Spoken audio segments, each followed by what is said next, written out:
like the event ladders. There's just not enough space on this website. You want a full screen ladder to look at like where people go, if they win. It's just not. This is too small, you know, as a ladder. It's like ridiculous.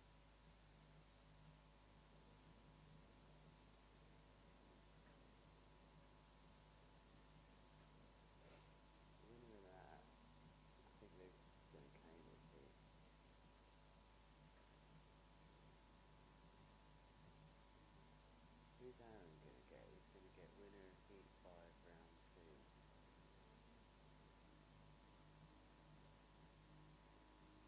So Aaron holds the door. He's going to have a good shot. Heat winner of Heat 5. Okay, 1 minute and go to the studio. Shit, okay.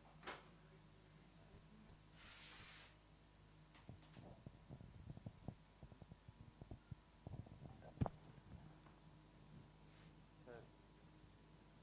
What? Turn on.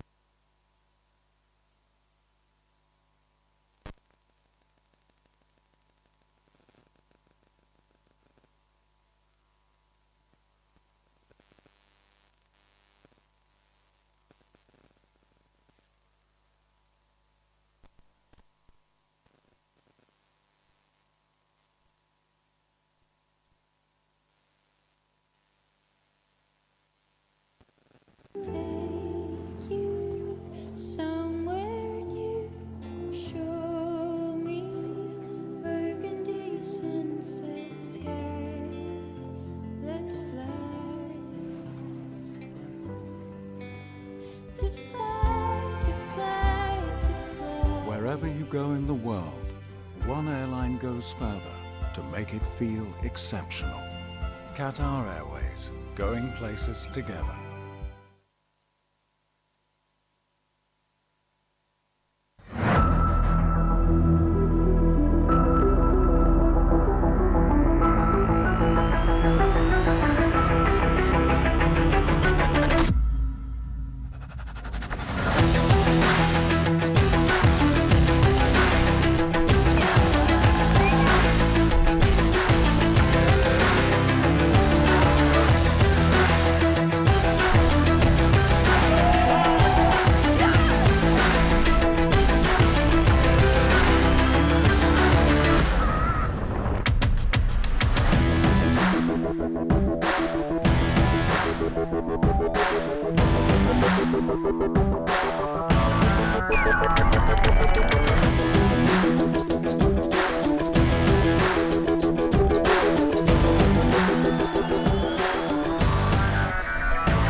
A big warm welcome to the final day here at the Qatar Airways GKA Kite World Tour. I'm Lewis Crathen, Liam Dredge is next to me. We're going to be wrapping up the Twintip big air discipline as we get to the latter stages, and also the surfboard big air in the men's. Liam, this is really the climax of the event. We've been down here since 7 a.m. It really is big air conditions. 6 and 7 meter kites have been pumped. It looks like a classic day in Tarifa. Yeah, I mean, this is the day that everyone's been waiting for, and you can see on your screens now, that's where we're going to be beginning. Twintip women, round 2, heat number 1, Nora Clement against Jasmine Cho. So those are the ladies on the water. Red flag is just currently up in the sky. And the plan of action today, Lewis, as you mentioned, we've been here since really the crack of dawn. And we're going to fire through the women's Twintip division all the way up to be crowning our world champion.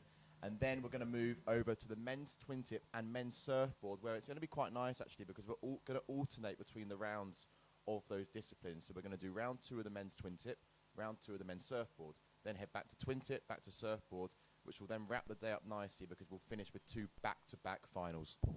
So really a very special, unique day of watching here on the live stream. Very rarely do you get to watch the surfboard big air discipline up alongside the Twintip one in succession, the way we're going to combine each heat one and then the other. Sorry, each round one and then it might be was each heat or each round? Each round. I After think. each round, yeah. we're gonna Each be round, so alternating. you'll get to really compare just and actually observe how high the strapless surf division can actually go in their freestyle, which is just wonderful. We couldn't have asked for a better finish to this event. I can see the yellow flag is up on the beach. We've got 2 core riders here, so we're going to have to really get analytical with who's who. But I can tell you Nora Clement is using the purple rash vest, and she's coming into the box now. She may well be starting right foot forwards if she's going to carry on through the box left foot forwards, because the green flag is about to go. It would be strange for me for her to have just gone already into the box, as the yellow flag still up, but the green flag is... She's really starting on the buzzer here, right foot forwards. If she goes... Oh, no, okay, she just went in to feel how the conditions are. Just a reminder to you at home then how this is working. The riders are going to get... we're on 7 trick attempts. We're on for 7 trick attempts, 3 of which will be counting, and roughly each rider is going to have around 30 seconds to perform each move. Yeah, taking her time here already then is Nora. It's about 30 seconds that the head judge has advised the riders that he wants to give them to perform their trick. They're taking it in turn, which is a modern way of competing, but in spots like this, we know at the Lords of Tram it's really successful, less people on the water.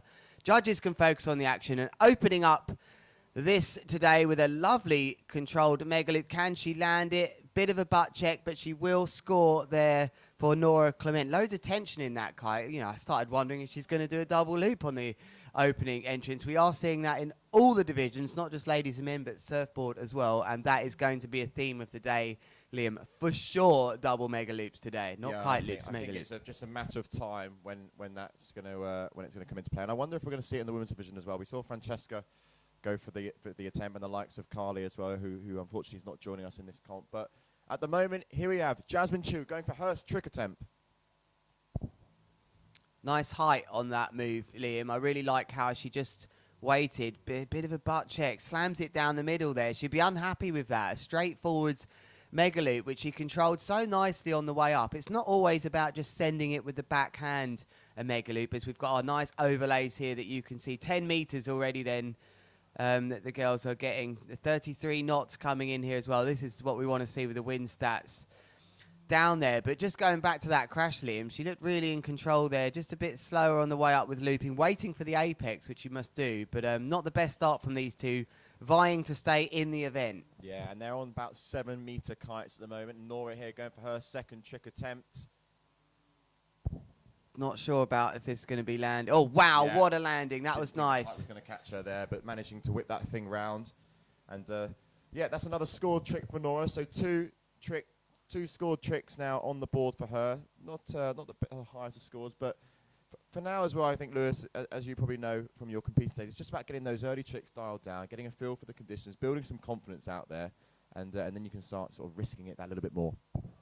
Especially in this situation. Here's Jasmine. She just wants to get a solid one in here. Yeah, in this sort of situation where you're in the last chance saloon, really, in the second round, where if you haven't progressed first in the first round, one of these two will be leaving the event. So just a straight mega loop here in this situation. It's just a nice one to build the confidence. Both of them have got that on the board now. And it's a dream for a big air rider to be competing in this. This is what you want to be showcasing your skills with.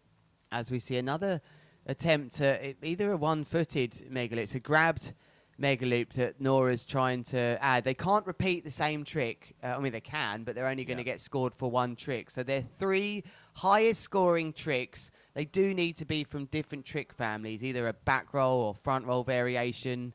Or Double loop variations are also a thing. Contra loops.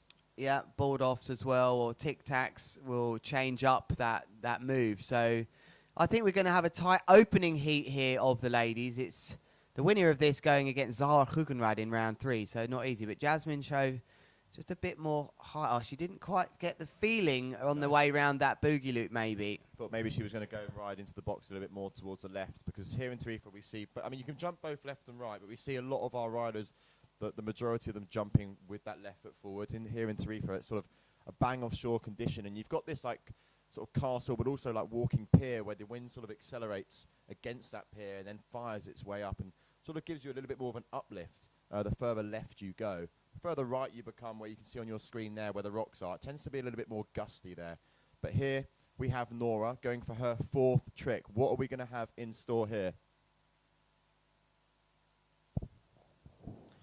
It's a boogie loop from her. The bar was just a bit away from her on the way up there, but she's controlled the energy from the kite and landed nicely. And I almost can see her expression there, looking quite relieved to get that one in. As the wind gets stronger and stronger, those of you kiteboarders that are into big air kiteboarding will know the boogie loop really does test your technique. And if you've got it wrong in strong wind, you do get punished. Only a 4.8 meters though. And I think for me, Jasmine is one of the two going the highest here. Demonstrates, That's better. Yeah, a much higher inverted boogie loop into the second rotation, but she gets bum bashed there. That's not going to score, Liam. No, I mean, the whole trick itself, she looked quite controlled from the start and through the middle part of that trick, but just, you know, on that second rotation when she was coming down to land, not being able to come out of that one smoothly, and unfortunately that's going to go down as a crash for her. So that's her second crash, and as you can see, she's not putting down too many big tricks. So needing to do some work here, Jasmine, but on your screen now, Nora.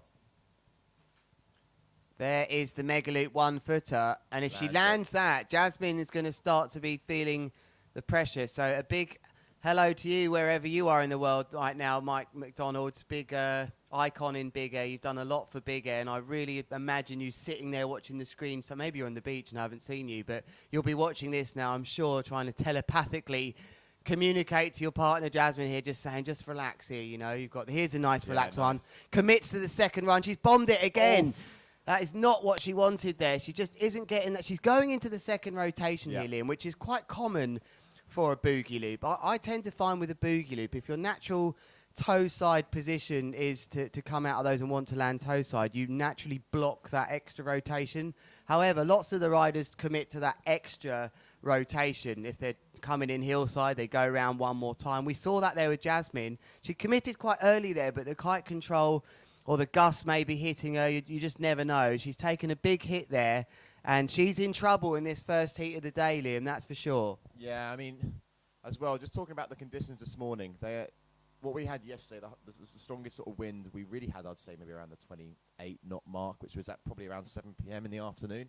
So we were able to complete round one of the men's twin tip and the women's twin tip yesterday. But you can see now 34 knots we're gusting up to.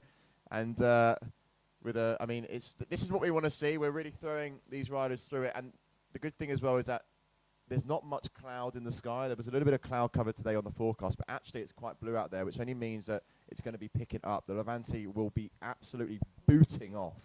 Can she seal the deal here? Thought she was going to go into a double front roll mega loop there. She's Beautiful. really got a nice touch on the way down here, has Nora, and I think it's a great tip or bit of advice for any big air riders. She does not allow that kite to take control of her. She really does resist the energy of any extra gust. She takes the power from the kite, and I love how she's really, improvising on the way down to land any way you can, and that's the sign of a good rider. She's going to be really happy about that, and I feel she was upgrading her kite loop front roll there. I think that's going to be scoring a little bit more than her 3.8 maybe. I'm not sure. Yeah, it's starting to look a little bit nice coming in here. We've got, fortunately, we've actually got the judges' score panel in front of us, so we can see those scores just that little bit earlier. So it's looking good. Yeah, looking good for Nora there. 4.20 for that kite loop front roll. Adding 0.4 onto it then. So racing through these first tricks in this first heat. 1, 2, 3, 4, 5. This is the 6th trick for Jasmine, and she's really got to stick this. This is, for me, actually a must-land move, because Nora's got 3 very good moves on there. She's just had a real harsh body drag as well as Jasmine. So she's going to come into the box here fresh after a real tiring body drag. She needs a good 2 moves here, Lewis. She needs a good 2 moves. Fortunately, she's got a 3.23 on there, so you can kind of think of those 2-3 scoring moves, get rid of them for both the riders. But she has to land this move. Send it. You've got to send that. Yeah, that's... Unfortunately, not sending that one around to admit. Jasmine just not feeling secure enough with that loop. But I think if someone told her on the beach there, you've got to land something, I think she's going to be unhappy that she hasn't thrown something there. So the 9th seed here, 9th seed Jasmine Cho, the unseeded Nora Clement. Looks like there's going to be our first upset of the day. She comes in left foot forwards. Now, has someone said to her, you don't need to injure yourself? She got that move nicely. Mega loop with the 1-footer. That for me was a bit more stylish than her other one. And her last score of that move, I can see a KLOF here scoring 4.5. It's going to be very roughly the same as that. So really the move here for Nora to replace was the 3.40. It's looking like it could be an improvement on her previous one as well, as the score's starting to drop now there on your screen, a 4.87. There is another score for Nora as well. That third score is still in. The Jasmine here, last trick attempt for Jasmine, and just not really doing much there. I think maybe after that bomb out on her 5th trick attempt, Lewis, maybe losing a little bit of confidence, and you know, after the big tiring body drag. I mean, how tiring is it when you're here at a location like Balneario, when you've got a body drag, bang offshore conditions, 30 plus knots, and especially when you lose your boards, it can be quite challenging. I mean, there's other people out of this spot. Normally you have a rider and he comes and gives you the board back, and it's all good. But when it's competition modes, you've got to go out there and get it yourself. Well, it used to be like that. Now everyone's quite friendly, which has to be said. There is an element of looking out for each other. As that is the red flag. Those weren't the exact scores I saw in that heat. I think Nora maybe won a bit more confidently than that. She did, to me, have 3 different trick families: a kite loop front roll, kite loop 1-footer, and a straight kite loop was in there. So apologies that third trick isn't in there on your screens. Oh, look, they've put it back in there. Been told there's a bit of a bug there. But just to get back to you there, Liam, with the big air level gone so high and the extreme risk the riders are taking, there's a real camaraderie now between the riders, and it's happened very naturally, and I think it's quite nice to see. I mean, I've come from the old days where we did... there is Jasmine Cho looking pretty devastated about that. It looks a bit injured. Yeah, I think she took a big hit on one of those, so definitely that last move, perhaps the reason why she didn't send it anyway. She took a few big hits. She was going big as well. She was going bigger of the two,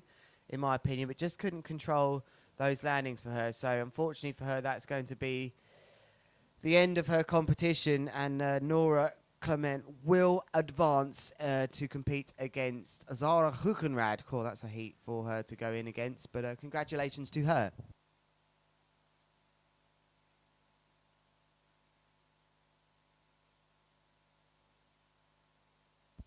So up next, we're going to have Alessa Mensch coming out of Germany against Francesca Maini, coming out of our home country, sorry, Lewis, the United Kingdom. It's not very big, the United Kingdom. It feels like a town.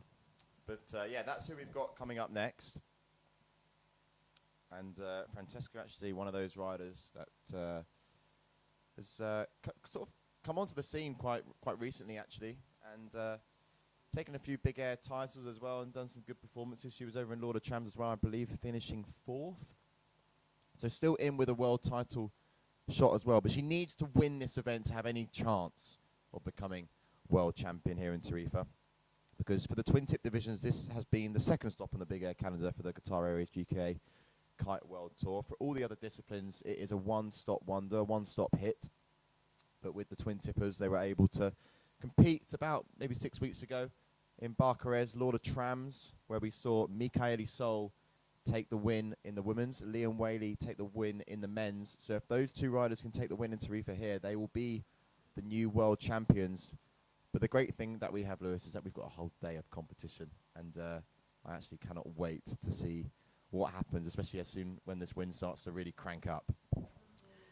Yeah, thanks for that, Liam. There is the green flag, the F1 rider from the UK then, and it is the Air Rush rider coming in to start things off for this opening count from Alessa Mensch. And looks like it was just a big boost there. I didn't quite catch that one as I was busy looking at my score. Actually looking to see who the winner of this heat faces. It will be Natalie Lambrecht. So another tough heat. Ranked 4 at the moment. Seeded 4th into this one is Francesca Maini. Very confident. I think these are the wins she wants today. Starting off with a straight mega loop.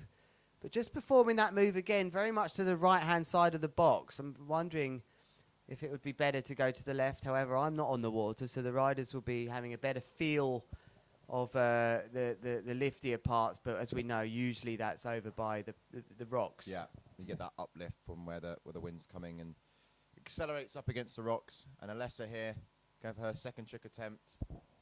This is really nice. Yeah. Getting some great distance as well, which you'll be able to see on that surf wrap. So bottom left-hand side, you also have the surf wrap telling you the distance that is covered. So 53 meters there covered, Lewis, an 8.4 meter height jump, 6.1 seconds up in the air, and also traveling with that G-force as well. 39. Mensch, wunderbar. Wonderful move there. So Francesca Miani, she's in trouble with this move. She sends that back roll delayed mega loop. Such an interesting style with that one. That's the old school. Sending it out the side like we used to with the sea kite. The reason we used to do that was to just park it there and wait until we dropped out the sky. Such was the power that we then could bring it back over 12 again for another bit of lift. It's a very nice style. However, it means if you're not going super high on a smaller kite, you're not going to get that lift to catch you. So crashing then Francesca. Lesser Mensch from Deutschland with that amazing grabbed mega loop. Really stylish, that last one. Has really rocked Francesca Miani. Again, are we going to see... I mean, this would be a big upset, this Liam. would be, we saw a little bit of an upset in the last round. This would be another one. I think we're going to see numerous upsets throughout the day today because the level is so high, and the 12 ladies that we have in the elimination ladder are, it's anyone's game as Alessa goes up once again. Back roll mega loop. Back roll mega loop there. Landing nicely, and with a nice bit of height there as well. I reckon that's around the 8 meter mark. There you have 8.2 meters there, height generated. So Alessa here, 3 tricks, 3 landed. Good start. Yeah, and very smooth. Her takeoffs look great. That air rush lift is working really well for her, has to be said. And here's a nice signature move then, Francesca Miani. And she just can't land it. You really thought she was going to be able to take that massive front roll contra loop. I love the early commitment that she has with that move, but she hasn't stuck it. And now she, very similar to Jasmine in the previous heat, is seeded higher than the other rider, but she's starting to be thinking, right, I've got to step this up here now. The other rider's really taking it to me. So crashing again, Francesca Miani, hands in the mouth, heart in the mouth is the one. Actually, not hands in the mouth. I would say that I would say that Francesca probably would be okay. Like, she's only 3 tricks done, but she's still got 4 trick attempts. But then actually on the other side, Alessa is just firing from all cylinders at the moment. She's done 3 solid tricks. Obviously the 1.03 for just that standard jump. She just went up for just a standard cent jump. She'll be looking to improve on that one there. But, still scores on the board and definitely putting a little bit of pressure on Francesca. The benefit she's got is she can start looking to upgrade her moves now, and that sort of taking the pressure off sometimes can help. She goes right through the box then, left foot forwards, turns around onto a starboard. Now heading towards the west as we look towards the mountains not far away from Val de Vaqueiros in this famous spot. Francesca Miani turns around, didn't want to look at this move. Contra loop. It looked to me very much like she committed to a front roll there, but actually didn't go into it. Came back out of some sort of rewind, and just her reaction tells me that wasn't quite planned with that rotation. So I wonder what the judges are going to give that. Definitely a contra loop, definitely a trick category that she needed. It's going to upgrade her 1.03. Let's see if Francesca Miani can recompose herself. Yes, she can. Yes, she can. That's going to be great for Francesca there. She's tried that trick a couple of times. Unfortunately, hasn't been able to land it. And they're just making it look super smooth, nice and stylish there. That's going to be a nice score. That's going to put the pressure back on a little bit to Alessa, because Alessa here having 3 scores on the board. Francesca score starting to drop. It's looking like it could be one of the better scores of this heat, as I can see judges with that contra loop front roll starting to really come in now. Give us a comment on the YouTubes and the Facebook comments. We really are watching what you guys are saying, and if we can find anything out for you, please do let us know. As Alessa there just bombing out of that one. That's going to go down as a crash. As Francesca there, you can see that 4.57 score for that contra loop front roll. Thanks a lot, first of all. Yeah, I'm feeling super good. I just had the first heat of the day, and now I take my 7. It was super, super strong, but it was quite nice. And yeah, I'm just looking forward to the next round. Now watching the girls shredding, and it was a nice start in the day, and I hope it's gonna be some more heats for me. Thanks. So you took out somebody seated higher than you in this event. You seem to be very relaxed on the water and comfortable in these conditions. Do you find the stronger the wind gets, you feel a bit more at home?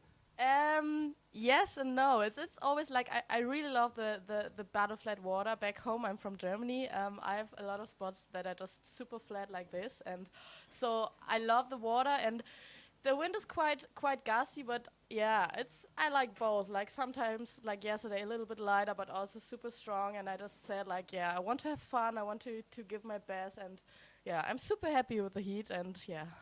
Thanks. Congratulations. Thank you for sharing that with us from the first heat of the day. It was a good one as well. It's really woken us up. Good luck for the rest of the competition. We'll be rooting for you for sure. So that first heat there, winning very well then against Jasmine Cho and going up against Zara Hugenrad, I think now, is Nora. So well done to you. Let's turn our attention back to the action then. And on the screen is Francesca Stilmiani. How's this heat going, Liam? Has she managed to recompose herself? Well, she got that big score with that concha loop front roll with a 4.57, highest scoring trick of the heat so far. But Alessa here getting a nice bit of height. And does she stick it? Yes, she does.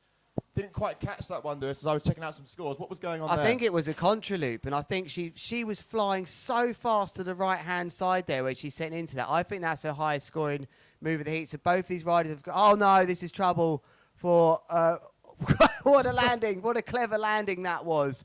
Unbelievable reaction in the air. Loses the ball and manages to cover the face there on the way down. So that would have been a reasonably fun landing, I think, from Francesca Miani, who had time during that move there to actually almost close her eyes and put both hands over her head. But that last move absolutely rocked her there from Alessa Mensch. And has it come in yet? Yeah, I'm just looking at the scores here. So Francesca's still only having 2 scores, 4.57. But Alessa's actually, which has just dropped on your screens, 4.97 for that last kite loop front roll. So got to go and see what's coming in here. But Francesca, I think she's got one more trick attempt left. It needs to be big. We know that. It needs to be big.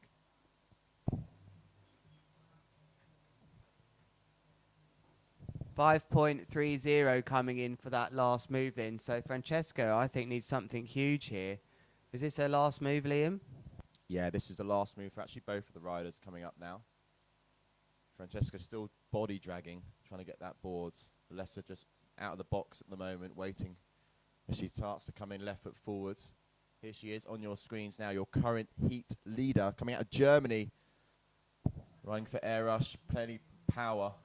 She's getting some great height. That air rush lift working really well. So it's a huge, big scent kite lift. She'd be looking to upgrade to the 3.73, which has her lowest scoring trick, which is just a kite loop as well. I think she may well have done that. It's quite a straight trick, so maybe not. So it still opens the door. Francesca Miani's got to go for a double loop for me here. She needs, from what I can see here, quite a huge score. Back roll, mega loop into the second back roll. She just crashes it, and that will make the judge's life easy here as we see the flag man getting very animated. There is the red flag. Liam, quite an exciting heat, that one, but another big shock here at the Qatar Airways GKA Kite World Tour. First 2 heats of the day, the highest seeding riders have been knocked out. I mean, what a start. We've got strong winds, as you can see on the bottom right-hand side there. Live wind reader just currently clocking in at about 28 knots, gusting up towards that 30 range. Definitely feels like maybe there's a little bit more out there, some strong gusts coming through. But as he said, 2 big names in the first 2 heats are out of the competition. That's the end of the road for Francesca Miani. And Alessa Mensch here coming out of Germany, just putting through that one and really putting on a great show. So next up, we have Martina Conkel against Alice Rougeau. Big heat coming up next. Stay tuned.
On your screens there is the devastated Francesca Miney joining Jasmine Cho. Great directing that is, to see the two riders that have maybe consoling each other here after that difficult heat. Let's go into heat number 3 here at the Qatar Airways GKA Kite World Tour. Green flag starting off right foot forwards then. Starboard heading to the west.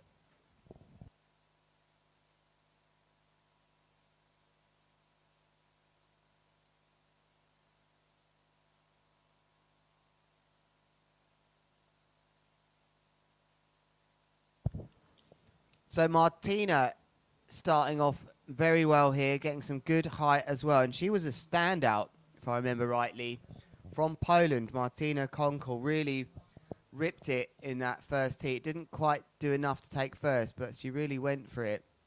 And meanwhile, Alish coming in here now.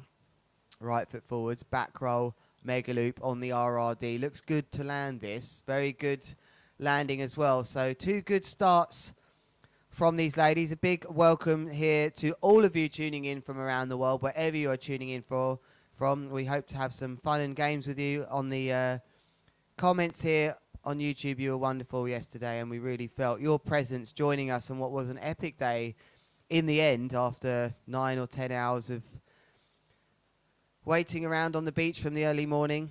I think we got started at 6 here. We've been here very early yesterday, but the action did come through. But today, none of those problems at all, as we see this lovely light pouring in on the very south of Spain here. Hand up in the sky, suggesting maybe to the other rider, look, I'm going to boost here. I wonder what that was for. But really been impressed with the height that this rider is getting, Martina. Not on that occasion, but she still gets up there, though, with a nice contra loop. Oh, just gets nailed out of the board there. I'm not sure what happened at the end of that move, but I think she's got quite long lines, Liam, so the one thing the judges won't be giving lots of scores for is an extreme kite angle. She's got quite an interesting takeoff as well. It sort of looks like she's maybe coming, she's got a bit of a freestyle background. She really does like edge hard and sort of flatten off the board, like gets actually off the water, sort of hovers above and then pops.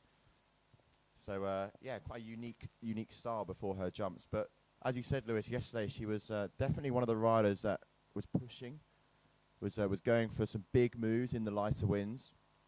And Alish, actually one of the riders that took a flight last minute to come and join us, because unfortunately Michaela Pilkington couldn't compete.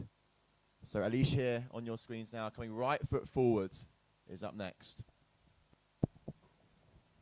Winner goes against Angeli Bouillot then, so another tough one really. Any of these riders that get through now go straight into the toughies.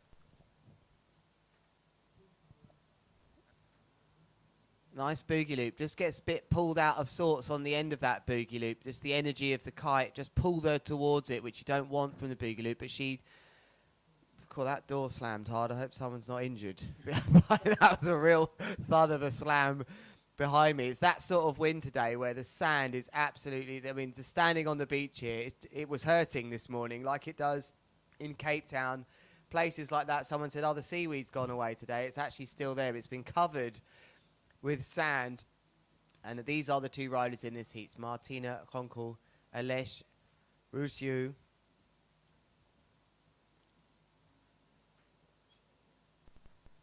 Just looking at the tide as well here, Lewis. We've got high tide at 10:30, low tide. No, sorry, low tide at 10:30, high tide at 5:30. So that's your tidal movements today as well here at Balneario. We really got nailed for that surname. It's not helping us. We've got 2 different ones on the screen there, but Ruggiero is a bit easier to go with. That's on our Surfer app data, but I'm not sure that one's so correct. But on your screens, then, we are looking at Martina Konkel. Here she is then. Little pre-pop into this one. Gets a nice boosty move. It's a contra loop there as our cameraman lost the plot, to be fair, during that move. But we did see the landing as she lands. There's Valda Vaqueiros in the background, the sand dune. And Dos Mares just further down the beach. The Rio Hara at the end of the sand strip there. We're in this wonderful spot of Balneario, which I believe can legally be kited till roughly the 15th of June, perhaps, until the real summer season.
All right, sorry about that audio issue, and maybe it's best you didn't hear us because we were just going absolutely berserk for what we just saw on the water from Martina Konkel.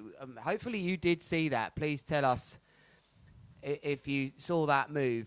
In my opinion, I did see this in the first heat from Martina Konkel. So it's a mega loop with a delayed back roll, and she keeps on pulling the backhand. So it actually is a double mega loop. Now, she wasn't really going high enough, in my opinion, here to actually have made that.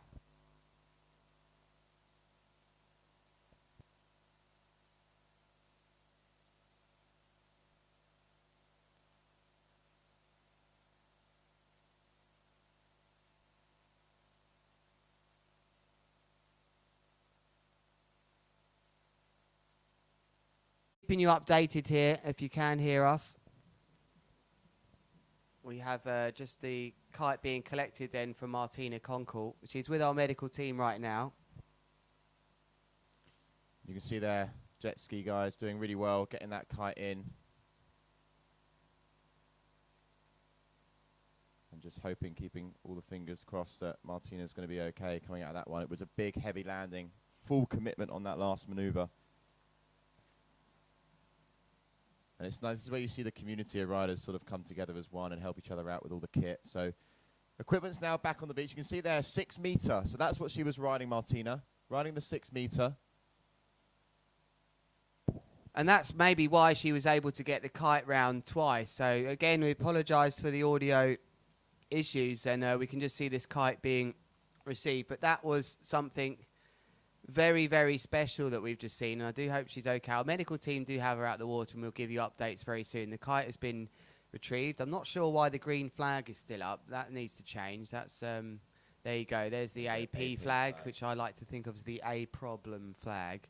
I'm not sure it actually stands for that, but our focus right now is on the rider who's just had that massive crash. Although I have to say, it looked very like she could have landed that. There's the board. I'm surprised that's a good quality board to be still in one piece after that landing, Liam. So let's give you a recap for all of you that are joining around the world. A big welcome to all of you, including Jez Hangtime Jones from the UK joining in to check out the action.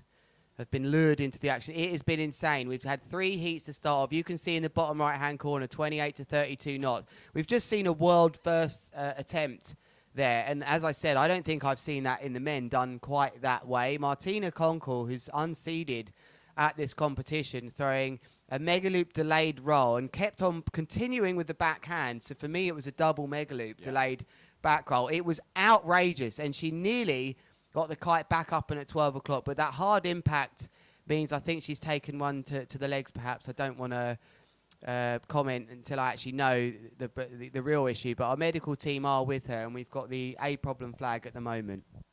It's pretty gnarly. I'm just having a look at your comments as well. Keep them coming. I can see Carly Thomas here tuning in. Carly, hello. Good to see you tuning in. And I very much hope your recovery is going nice and smooth. Can't wait to see you back here competing. And it's been a big day so far. It's early doors. The local time is about just 20 to 10. So we've been going for competition now for about 40 minutes. And just while we're in this period of waiting until we can get competition back underway, let's talk a little bit about the scenarios that we're going to be having today. I know that's quite an important part. So we're going to be just quickly run through. Let's go for the women's scenarios, Lewis, just briefly. So Mika obviously winning that last event in Order Champ. So if Mika wins this event, she's going to be the world champ. Yeah, definitely. She's got to make sure that she can actually focus on winning this one, though. It's no good thinking, well, I was in first place before and now I can just get second, because if the other rider was to win this and she comes second, the split usually does go down to the last possible event. So there she is with our medical team, and we just have a break in proceedings. But to continue on with our scenarios here, if Mika is third and Angeli is second, Mika is world champ. So really the danger for Mika is that she just got to make sure she gets as high up as she can. And if Natalie is first, Angeli second and Mika third, Natalie could be world champion too.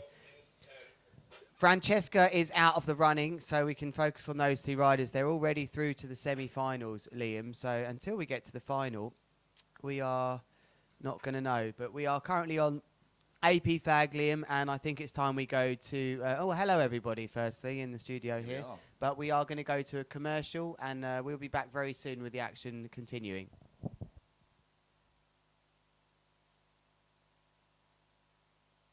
Take you somewhere new. Show me burgundy sunset sky. Let's fly. To fly, to fly, to fly. Wherever you go in the world, one airline goes further to make it feel exceptional. Qatar Airways, going places together.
Welcome everybody to the Qatar Airways GKA Kite World Tour.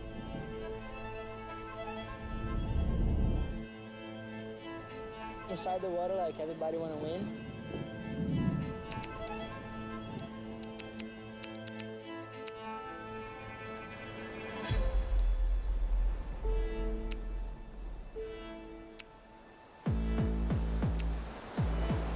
It's gonna be a good show.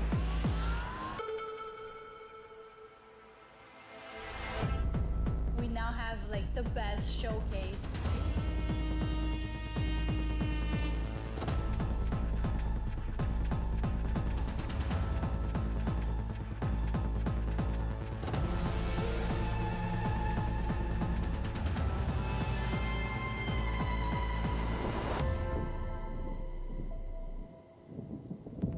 I'm here to win.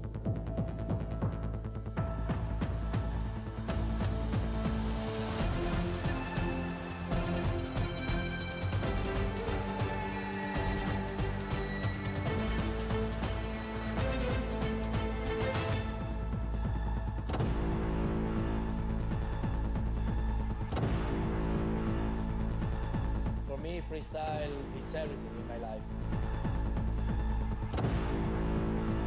Pressure is privilege, brings out the best in us. The level can fully be shown when the conditions are perfect.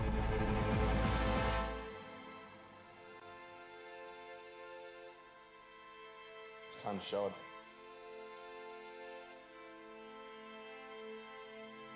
Let's get it. Who are going to be our new world champions?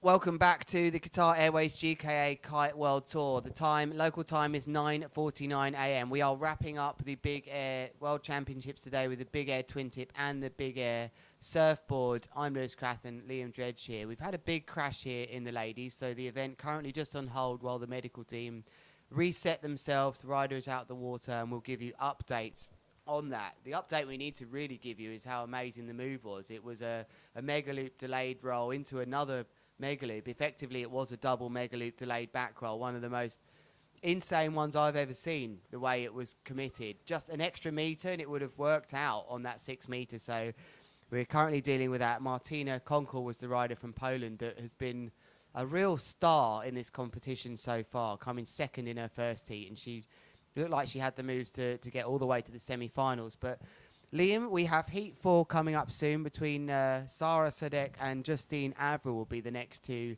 riders to go when the medical team have got themselves in a position to continue. It's so early on in the day, but we're seeing quite some extreme moves already, Liam. Yeah, we're now 3 heats down in the women's twin-tip division, and we've got a full day of action. The wind is most definitely on. And, yeah, we've seen 2 bigger names actually exit the competition. We saw Jasmine Chu, unfortunately, not make her way through, and then Francesca Miney also in heat number 2, of round number 2. Didn't make it through, and you can just see there on your screen just how windy it is at the moment. Everyone's got the ski goggles on. That's always a good sign. Sand's blowing in the eyes, and just a beautiful Tarifa there, the scenic view.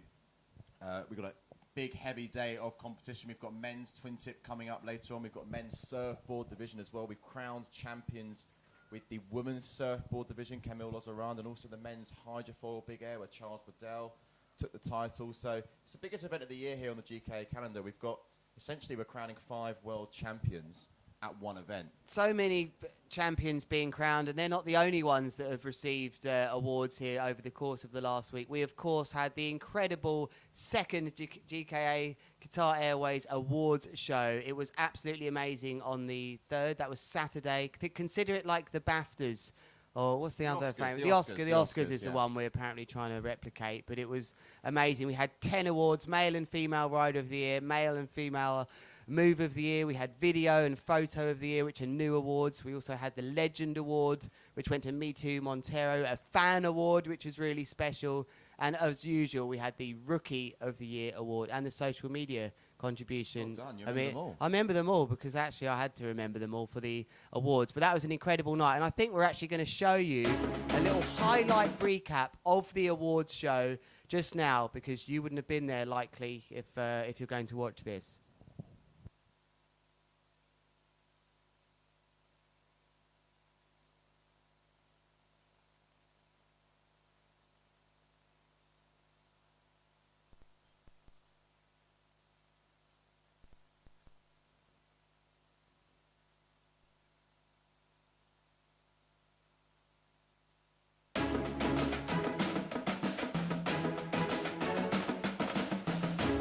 Here we are in the mecca of kitesurfing, Tarifa, for the Qatar Airways GKA Awards for the 2nd year in a row. Everyone from the industry is here, all the brands, all the riders, and it's time to start the show.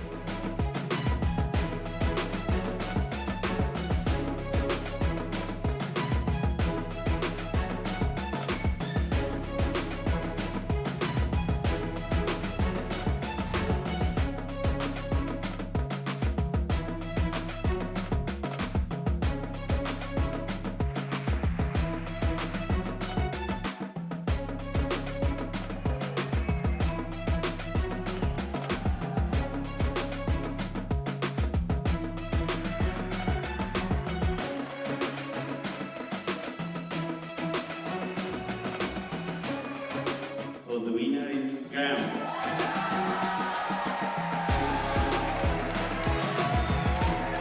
And the winner is Michaelissa! So congratulations to the winner is Gian Maria Pocaluto. Perfect, thank you.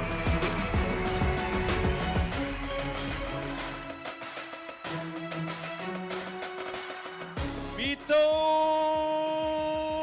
Monterio!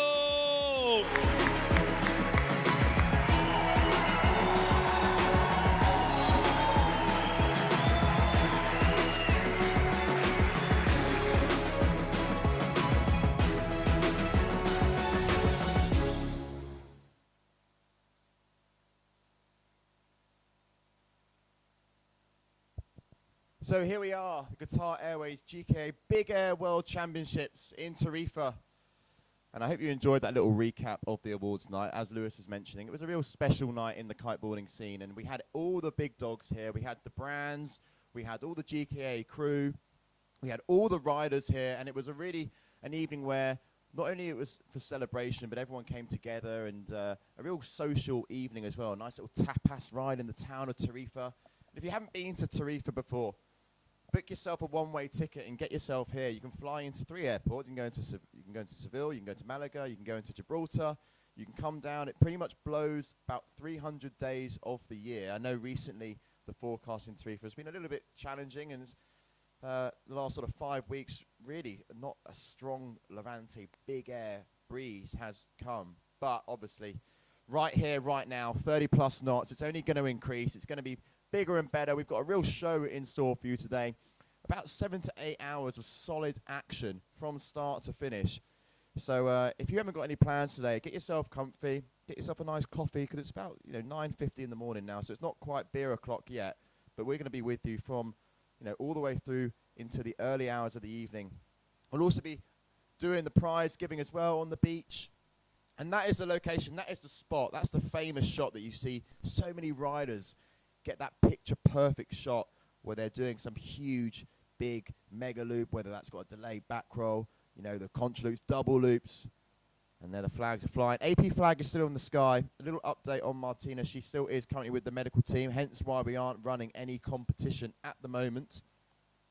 Because when we do get back on the water, we've got to make sure the whole jet ski team's ready, the medical team are ready to go again, because the last thing we want is for another rider to have an injury and then not have the backup there. So Martina, we'll be wishing you very much a speedy recovery. Still some information to come. As soon as I get some information on what happened now, I'll be able to inform you guys and let you know. But for now, it's just we're going to be just taking a little bit of a back seat. So keep those comments coming in. Forecast is looking very strong. Yes, Simone, Martina was on slightly longer lines there. So you're not wrong. She definitely was on slightly longer lines. But we're currently on hold. Got some super strong winds. There you go, Guy tuning in as well. Guy, spending a lot of time out in Tarifa. I know you were out there this morning, just ripping up and trying to get a little bit of a session in before we took over the spot. Because for anyone that's not competing, when competition's running, it's only the athletes and only the riders that are allowed on the water, which is quite a privilege actually for those guys, because very rarely do you get balneario to yourself. Very rarely can you have it with one other rider. If it's a strong Levante breeze here, you tend to see 10, 15 kites out there. But AP flag up in the sky, solid 30 knots, really cranking through now here in Tarifa. Just the one rider out at the moment, not sure who that is. But just dialing down, getting used to the conditions. Maybe it's one of the riders that's up next. But we've got the best riders in the business here. 24 men, 12 women. 12 men in the men's surfboard division as well. And let's just have a little look at the ladders. Let's see who we've got competing actually at this event. And we'll go with the women. We've got Martina Conkel, obviously. Francesca Maini, Zaren Hugenrad. Francesca Maini is now out of the competition. We've also got Sarah Sadek, Natalie Lambrecht, another big name. Nora Clement, Justin Avril, Angeli Buo. Michaeli Sol is obviously still there.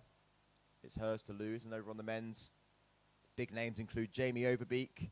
We've got Andrea Principi, Aaron Hadlow. Great performance from him yesterday. Mark Jacobs still in. Cohen Van Dyke, Liam Whaley, Kimo Mahmood. I mean, Kimo Mahmood probably with one of the moves of the day yesterday. Unfortunately not landing it right at the end of the day. Huge, I think it was a huge contra loop that he went for. We've got the likes of Jamie Belando, Arta Gilbert, obviously Beto Gomez, Lorenzo Casati, King of the Air champion.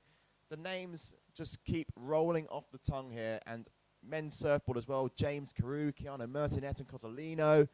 Huge names in the sport are joining us here in Tarifa for the Big Air World Championships. 3 disciplines to crown later on today. And we're just waiting now as some news hopefully to come our way very shortly and we can get competition back underway. But we're going to try and keep you guys nicely entertained.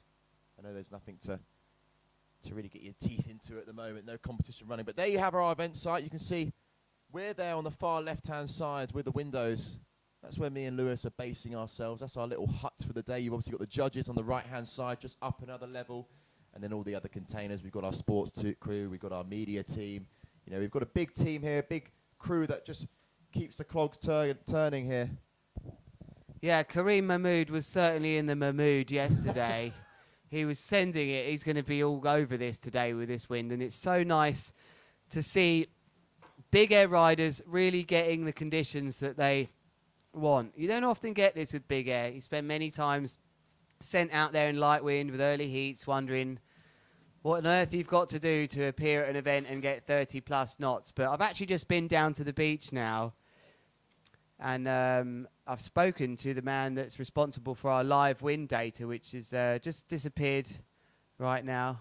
I wonder if you could see me. I'm going to walk out the front door. Just spot me down there, and I'm going to show you where I am.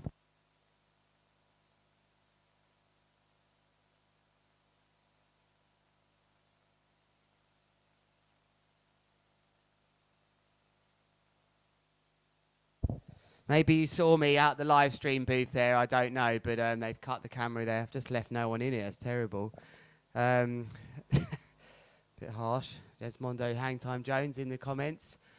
Please do leave us our comments today. It's lovely to hear from you. Let's have a little read of them now, because I don't try to look too much into these. Theophile has said something about the scoring. 40% height, 25 technicality of trick, 20% is dangerousness. I didn't know that was probably risk maybe considered. I think if I was to give you my translation of how the judges score these things, height is obviously a major part of it. But you don't want to just be going height doing straight jumps. They've got to keep the kites low and level, really going to be the difference today, especially during the manoeuvres like the double mega loops. Landings make a difference as well, but if you see the most insane move you've ever seen, it doesn't matter how they land. If they ride out of that, I think they're not gonna totally take away their score. So the big news from this morning then, to give you that recap, is that we are on a very small delay, not down to our equipment actually. Finally, it's all seems to be up and running. As I check my microphone is on, because I know we've had some audio issues. It's one of those events where it's just been tough. Apparently the internet blew away. You know that wireless signal that can just blow away from you? But we've positioned the internet upwind now, I've been told, so it's blowing into our event site. We have had 3 heats of the ladies, and already we've had a big crash, one of the most epic moves I've seen for a very long time. But we're currently just going on standby, but it won't be for long, because I can see that our medical team, the boat is back on the water. I'm being told that she's in the medical care at the moment, and we'll give you more updates on that. But as far as I know, it may well be a leg injury from that incredible mega loop delayed back roll into a double loop. It was absolutely outrageous, and you will see that many a times on social media.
Look at that seagull there. I posted a great video, actually, of waking up in my hotel room today. Just looking at the seagulls. They're such a wonderful symbol for us as wind sports users to know how windy it is. I knew straight away it was 30 knots or more just by the difficulty that the seagull had flying into the wind. They keep trying, though. Do you ever wonder, you look up at the seagulls and think, is that enjoyable?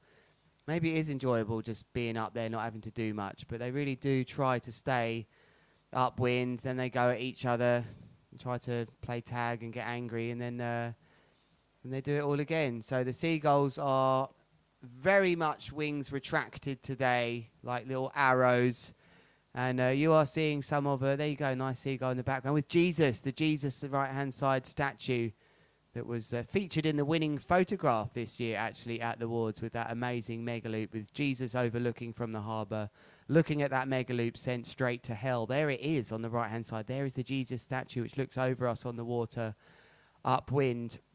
As my audio guy gives me the thumbs up that, yeah, I'm talking about the seagulls, Rasa, because we, as kiteboarders, are so fortunate that we have to engage nature so much to learn about our sport, and seagulls are one of, if not, maybe we can get a nice zoomed in shot of one of the seagulls. Let's test these cameramen. But you can see the scenes there. That was full of seaweed on the beach just yesterday evening, but this blasting Levante now, as you can see, as it pours over the clouds in the background, is coming in, and it's just hidden very conveniently for the beach cleaners. And who's that? Is that one of the next riders coming up? Probably. With the music on. So many, injuries starting to come from big air now, just how much these riders are pushing it. Never been injured myself, fortunately, that I remember. As I got to have a word here with Liam just coming. I'll be back with you shortly to give you an update.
These are the scenes on the beach then, and this isn't uncommon for one of the riders to take a big one in the big air discipline, and it's really about the riders refocusing, trying to think that I'm not going to have a crash like that. But it's windy out there. It is proper windy. It looks like some of the riders coming up a bit later now, getting a feel for the conditions. As the wind turbines spin in the background here, it's the real famous sight. You can see them from everywhere in Tarifa. So, Liam, you've just rejoined me back down here after a trip to the event HQ to find out. Can you give me a bit of an update on timings? Yeah, I mean, we obviously want to be getting underway very, very soon, but that was a big crash for Martina, and she has just had to whip to the hospital, but she's going to be okay. We're going to get some more information, but we're just going to wait till we have a full locked and loaded medical team ready to compete again, because like I said a little bit before, the last thing we want is to not have the right people on site for it if, in worst case, something else was to go down in this competition. So at the moment, we're just waiting for the whole crew to get back. We'll be back underway as soon as that's all good to go. I've just been down on the beach, and I've got to tell you, Lewis, it's pretty damn windy out there now. And on the forecast, there was a little bit more cloud cover. But actually, going out onto the beach and looking up, it doesn't actually look too bad from where the Levante is coming from. So I do think that we're going to be seeing winds of in that 35 to 40 knot range. I think we're going to be getting to those stronger sessions And we're really going to see these riders push the limits and you know, moves like what Martina was doing. I think we're going to see moves like that and, you know, and more from the likes of those top riders. And everyone's just down there at the moment testing their gear. You saw Natalie Lambretto, we're back on the screen as well. And Lewis here just replying to actually your comments on the YouTube, and some of them coming in. Why is the comp not running currently? So comp is not running currently because we had the Martina there that went down, unfortunately. Got pulled off on the jet ski. And Lewis just interacting with you guys. I know Carolina there mentioned that Lewis was down in hospital after a couple of competitions, but it is what it is. Sometimes when you're pushing the limits, it's super tough. But we're going to go on standby now, and hopefully be back with you very, very shortly.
And welcome back, everybody, to the Qatar Airways GKA Big Air World Championships. My name is Liam Dredge, and I'm going to be joined by Lewis Cratham very, very shortly.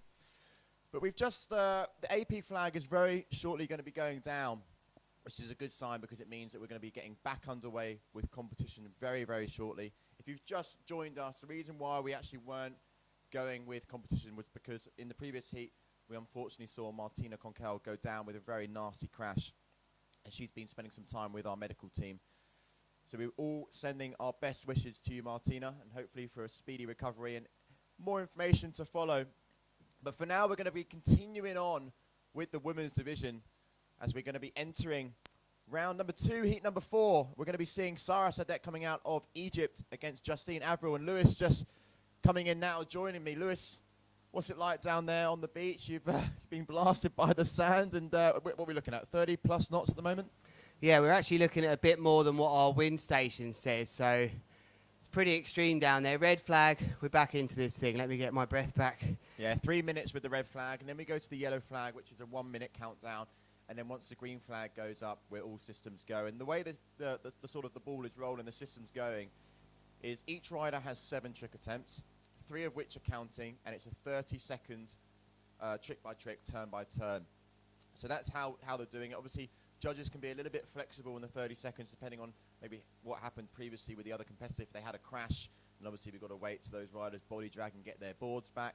But it's 7 trick attempts, 3 of which are counting, and they can't perform the same trick and get scored twice for it. They've got to be ticking off the different trick categories as well. So that's great, because for us in the booth and for you though watching at home, you know, it really is making our riders push the limits a little bit, push.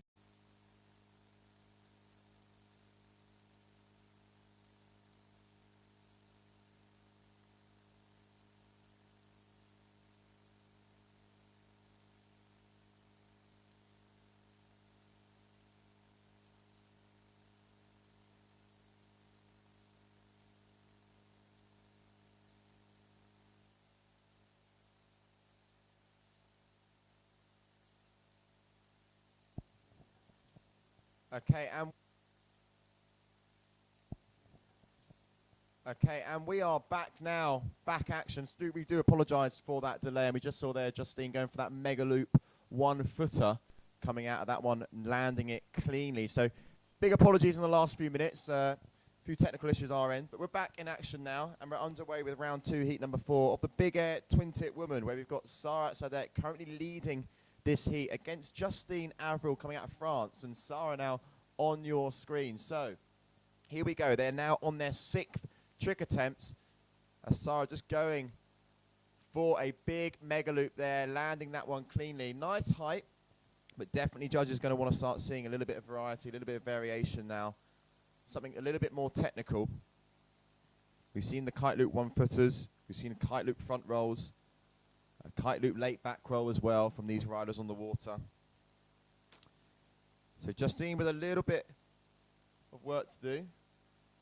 This is her on your screen now, and very shortly we'll be able to put the surfer app and the live scores on the screen, but for now it's Justine on your screens, grabbing the board there by the nose. And she, I can confirm, she at the moment has bumped herself up into first position, but it's very, very, very close. Sarah only needs a 1 to take the lead, so she needs to increase on probably that kite loop that she did on her last maneuver there. And here she is on the screen for her last trick attempt, so she needs a nice landed trick here.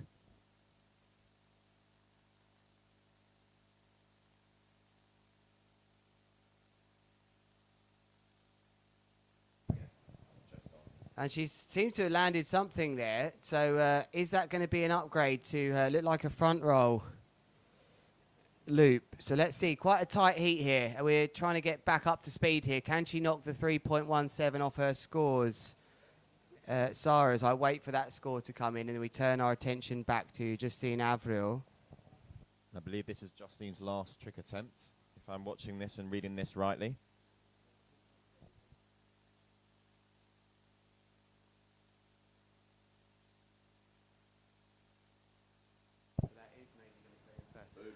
Very early commitment to that back roll mega loop. Lovely grab, and I think that might seal the deal for Justine Averill. Just a point in this one at this moment in time, but we believe Sarah's going to have another score added on here as the red flag comes up. So I expect those scores to change slightly.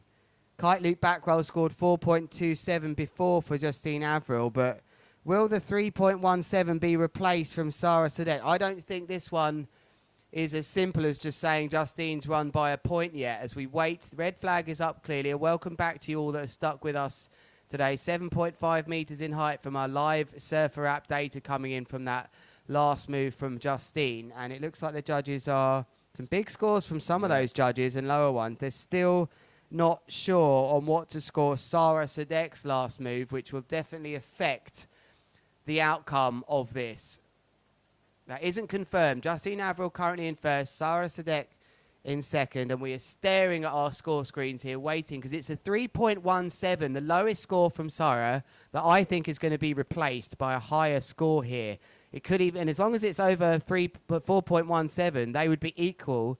Justine landing a move at the end, and whether or not it was better than her other three moves, I don't know. The biggest score of the heat so far was a 5.07, so that indicates to me that in this 32 knots of wind, Sarah does have what it takes to get big scores. So this is very tense times. It's still not... Here we go. There we go. This could change now. Sarah Sadek getting a 5.07, I think, from that last move. Was it a 5.30? I think this is a devastator.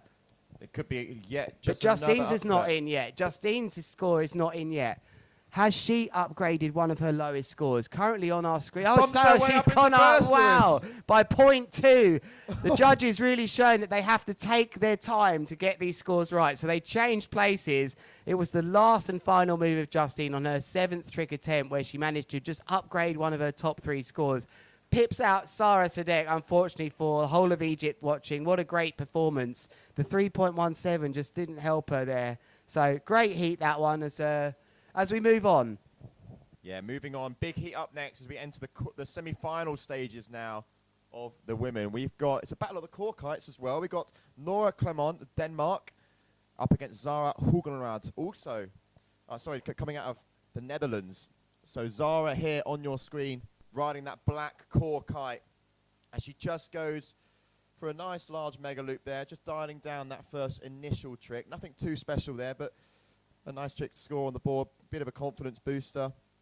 And you'll see our riders there like to start on just that big mega loop. How important is that, just that first trick, Lewis, just getting nice and comfortable out there? Yeah, it is nice to go in, and especially if you're up first here, because it's likely you're the lowest seed, which we know. We actually had Nora Clement in here. She said she was from Germany, but she's got under the Denmark flag here. So she's up against one of the top seeds here in, I think, her first semi-final. Yep. And starts off with a nice mega loop with a grab. It's a really unique style that she has there, twisting around nicely. And she has got that similar sort of style to Carly Thomas, has got a bit of a style like that. And Pilkington that's not here as well. I think they've got that sort of grab and one footer down quite nicely. Natalie Lambrecht also likes doing it very good at that one. But 2 core riders again. She looks happy out there, and I would have given a nice glance to Zara Hugenrad. I tried to never look at the other competitor when I was out there.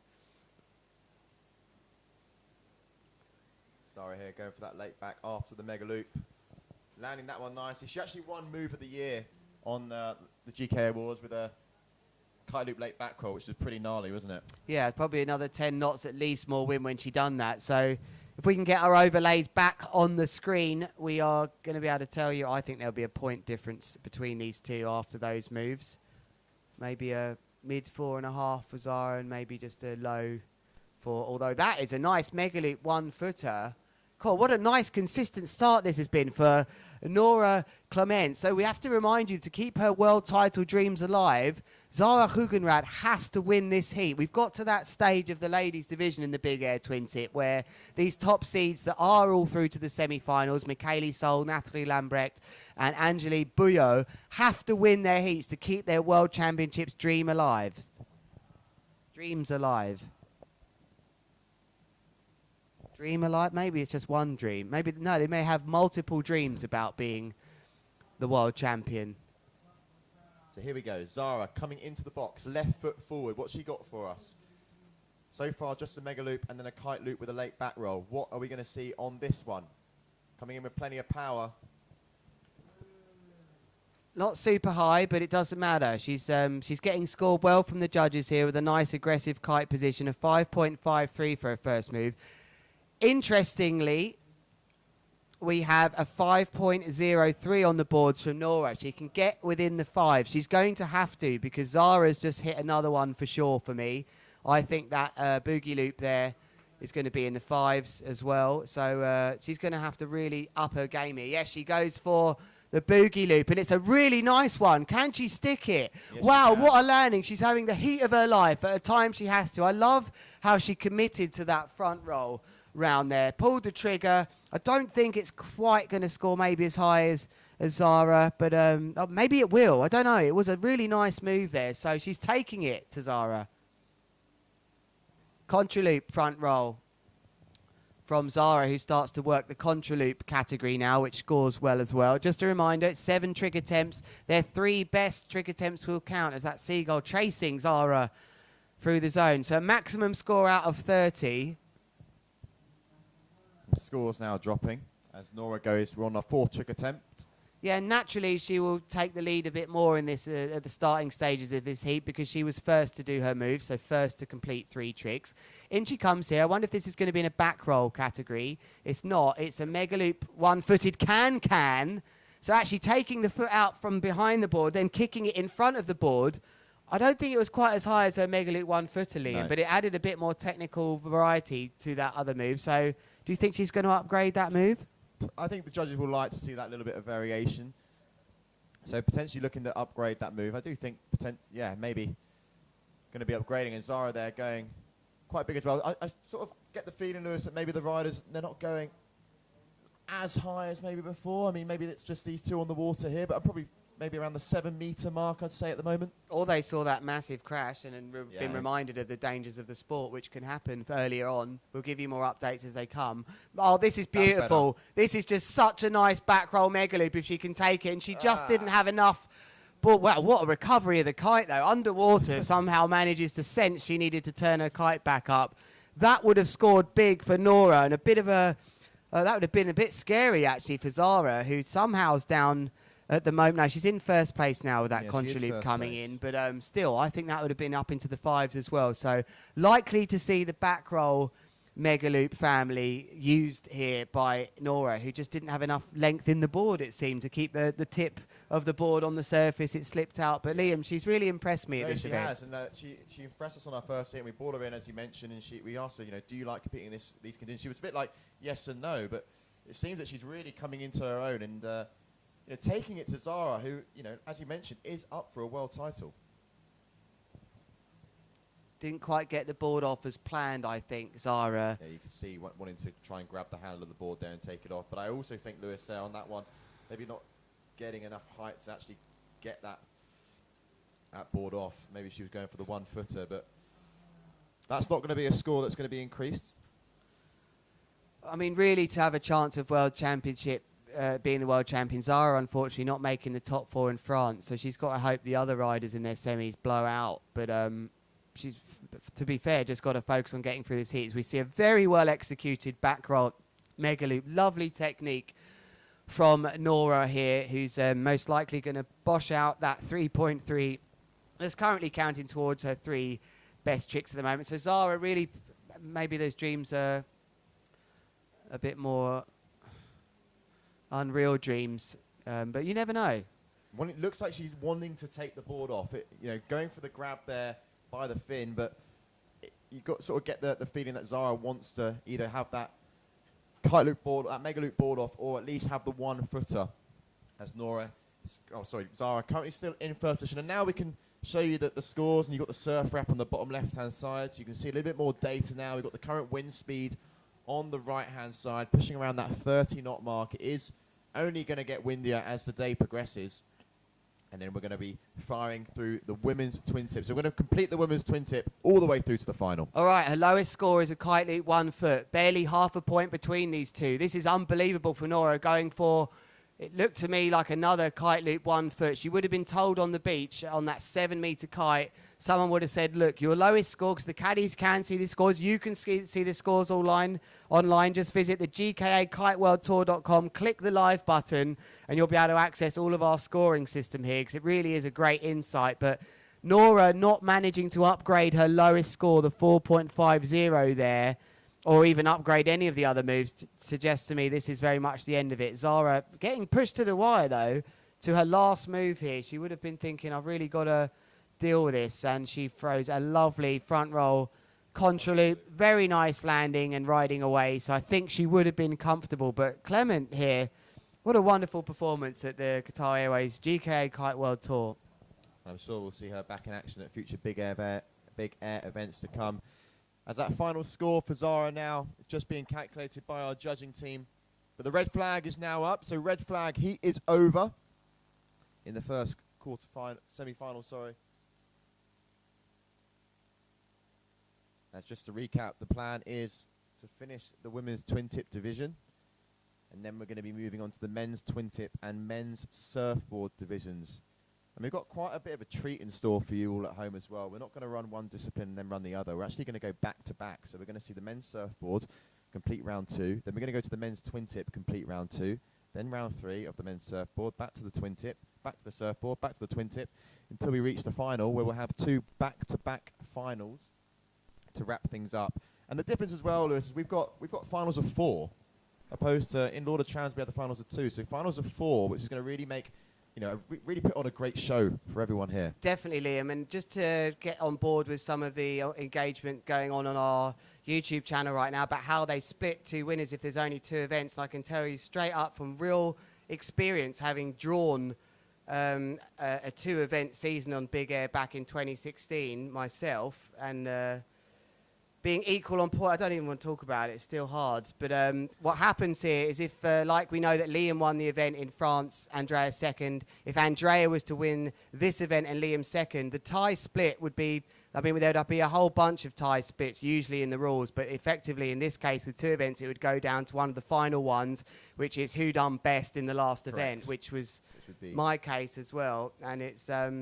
So it kind of doesn't really give an advantage to Liam as far as the fact that he still really has to go and win this thing, unless Andrea, of course, doesn't make the final, or perhaps here, I can tell you right now, if Liam is 3rd and Andrea is 2nd, Liam would be world champ. With the extra points you get as 1st, it would be okay for Liam to finish 1 less than Andrea if Andrea was 2nd. However, if Liam is 2nd and Andrea is 1st, Andrea would be 1st. If Liam is 4th, Andrea in 3rd wouldn't be enough. He'd have to beat him by 2 clear places. So hopefully that clears that up a little bit. And we should also talk about Lorenzo as well. He's got a chance. If he makes the final, Jamie comes 2nd, Andrea 3rd, and Liam 4th. Lorenzo can still be world champ. So very similar to the ladies' discipline as well, where all the finalists that we're expecting, apart from Francesca Maini, who was in 4th, as she got her way up to the semis in France as well. Any of them, we can't really talk about what's happening until the end of the heat, really. We won't know. Yeah. So it's really exciting. I know we'd like to see more events, but we've doubled the events on the Big Air side of things this year. And, hopefully we can double it again next year.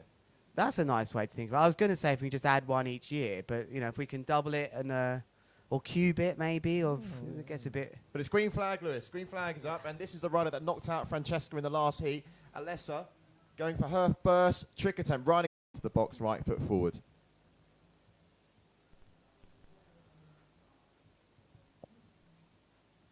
A 7-meter squared, I believe Nora was on. I think it's either 6 or 7 now for these ladies. I think Nora was on a 7. But this looks to you like a 6, this air rush lift. And it's performing very well.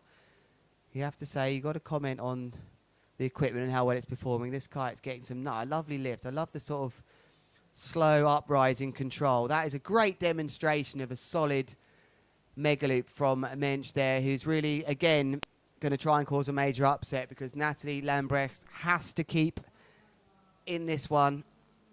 Yeah, Natalie's one of those riders that can push the limit. She's very confident in big air. She's been training a lot. Had a good performance with a 3rd place finish over in Lord of Trams. And here she is for her first third in order trams. So here she is, first trick attempt for Natalie, left foot forward. Massive.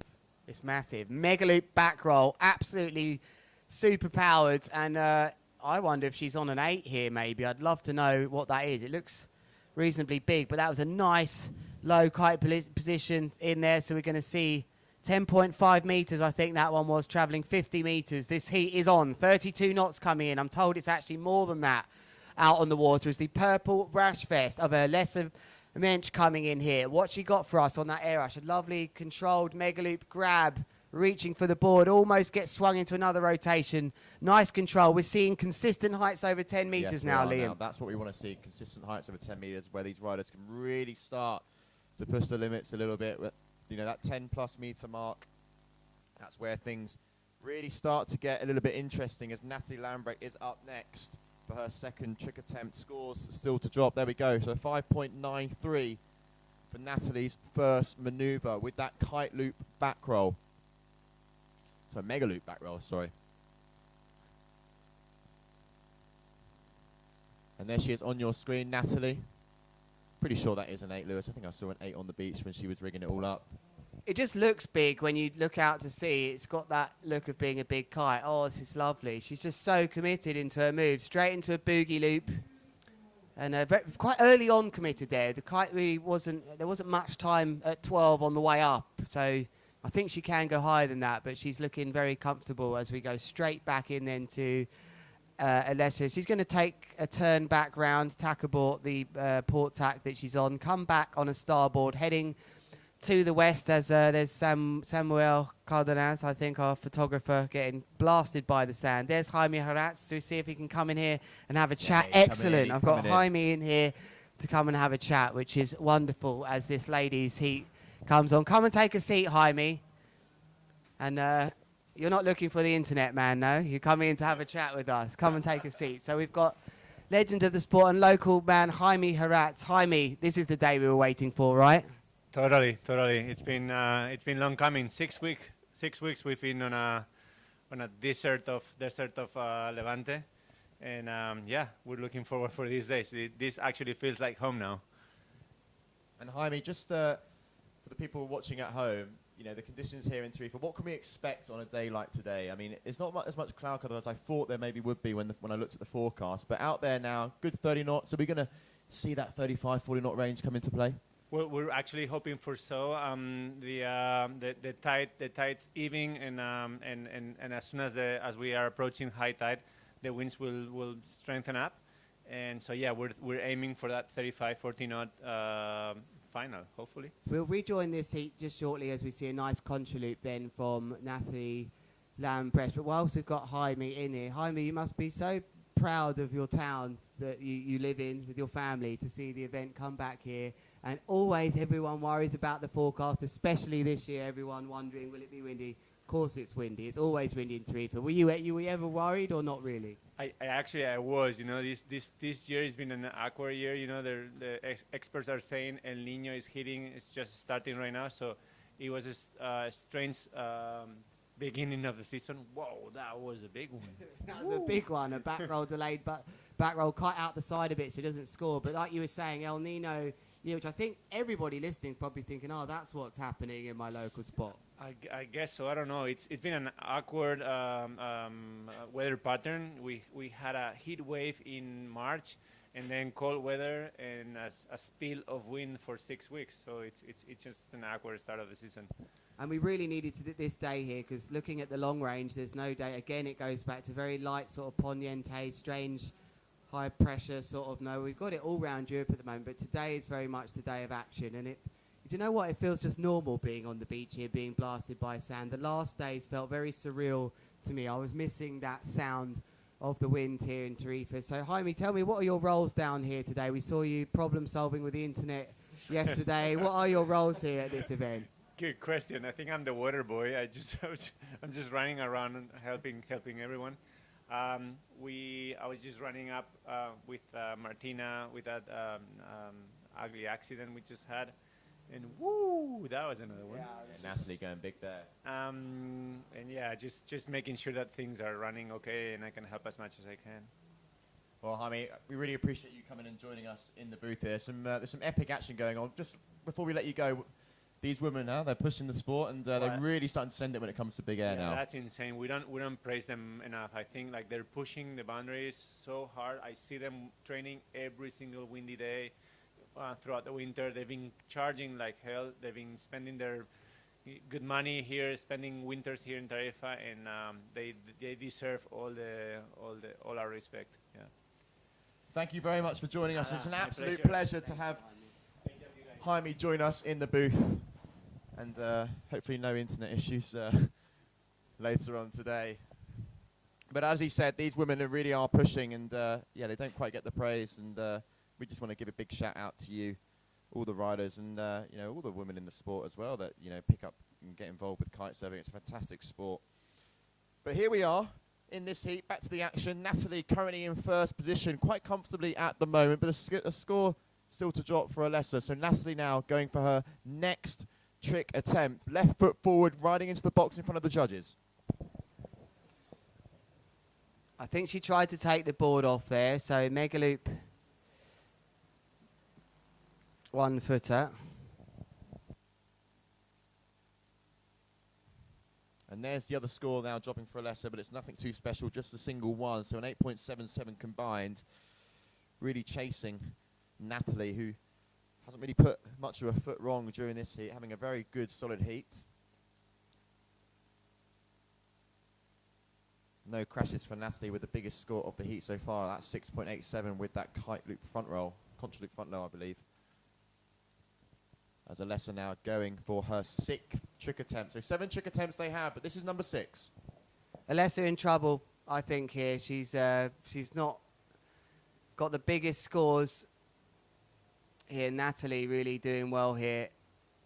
33.8 knots coming in, and I am told it's stronger. As in the background, the safety crew have been brilliant here, really reacting to the situation earlier. And there's a nice boogie loop.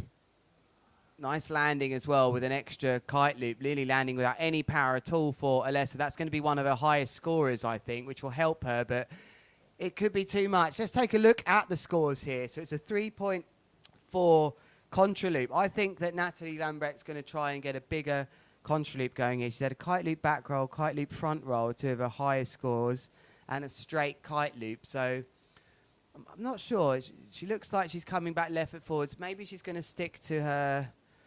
I think she's going to try and get the kite loop 1 footer going, Liam. Yeah, I reckon so. She's quite known for that as well, Natalie. She can also you know, quite comfortably in the right winds, get that board off. So here she goes. 6th trick attempt for Natalie.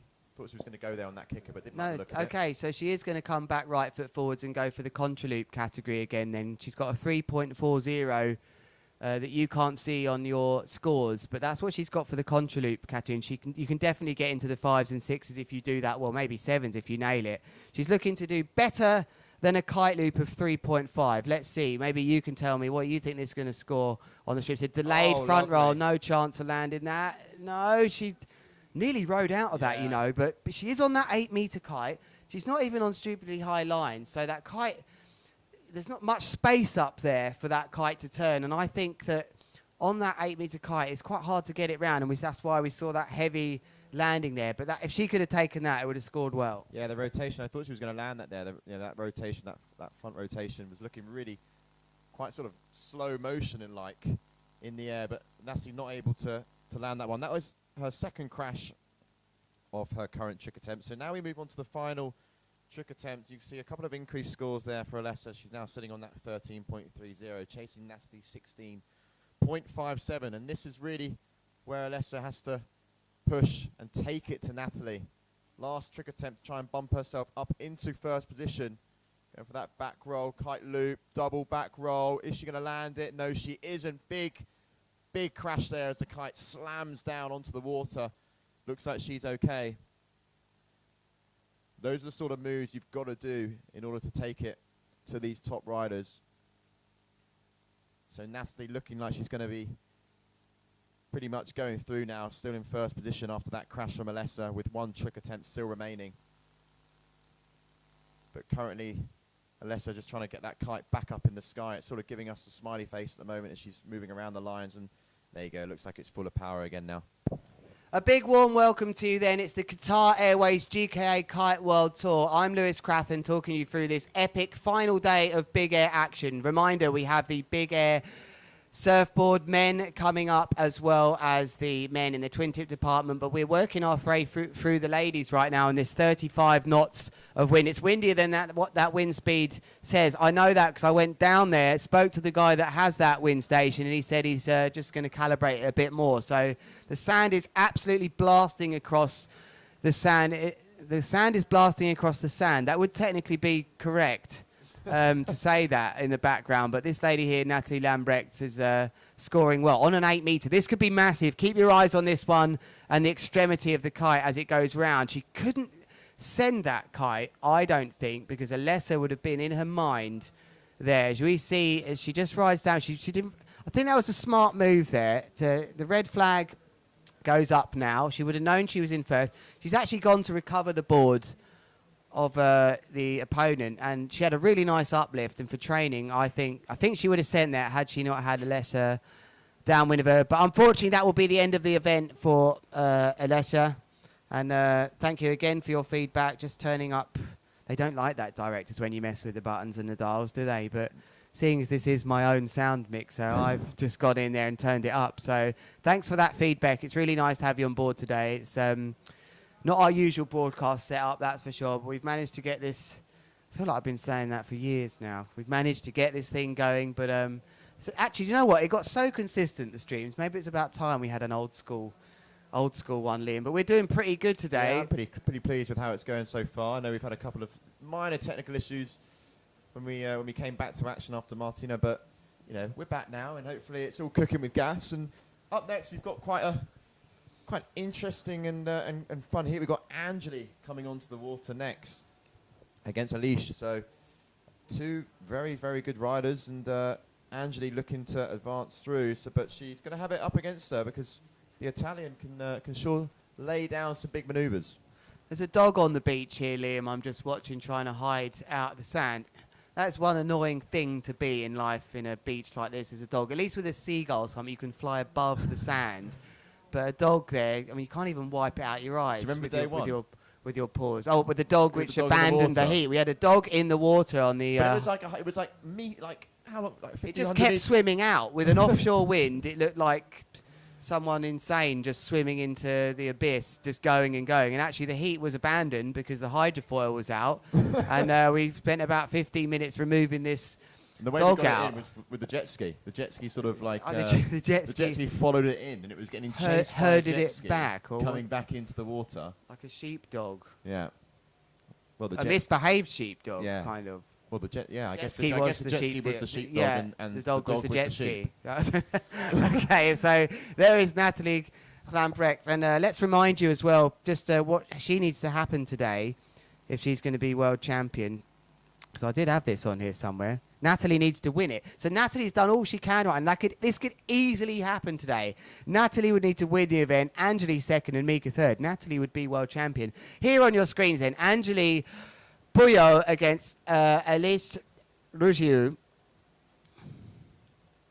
And Angeli having to win this heat, finishing second in France. She needs to win this to keep her dreams alive. So there is the unfortunate.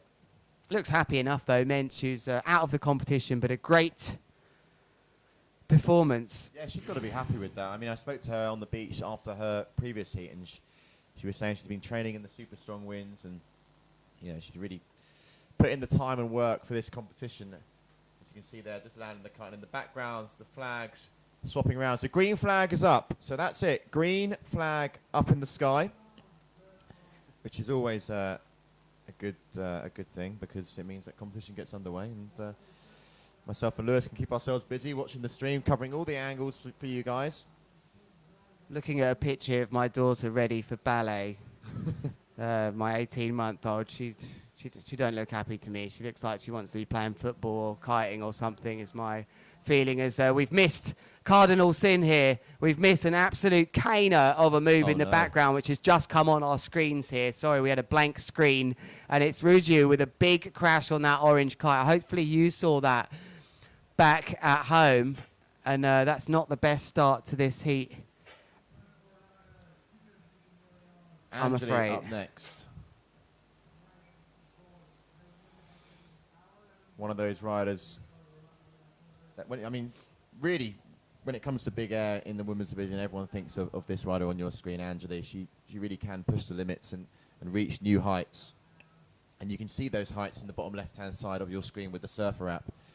We can monitor just how high the riders are jumping, the distance that they're covering. We can also get the hang time and also the G-force that they're traveling at. But right now, up next, Angeli here on your screen, left foot forwards, first trick attempt. She's got the win that she's always dreamed of. Who starts with that? Massive back roll into a second one with a mega loop. That is going to be into the sixes to me, Liam. And she's just laid one down there to the rest of the feet to say, hey, I'm up for this today. All I've got to do is win this thing. So let's see if we can get an update from our event crew, maybe, Liam, because it's important that that we get that to you.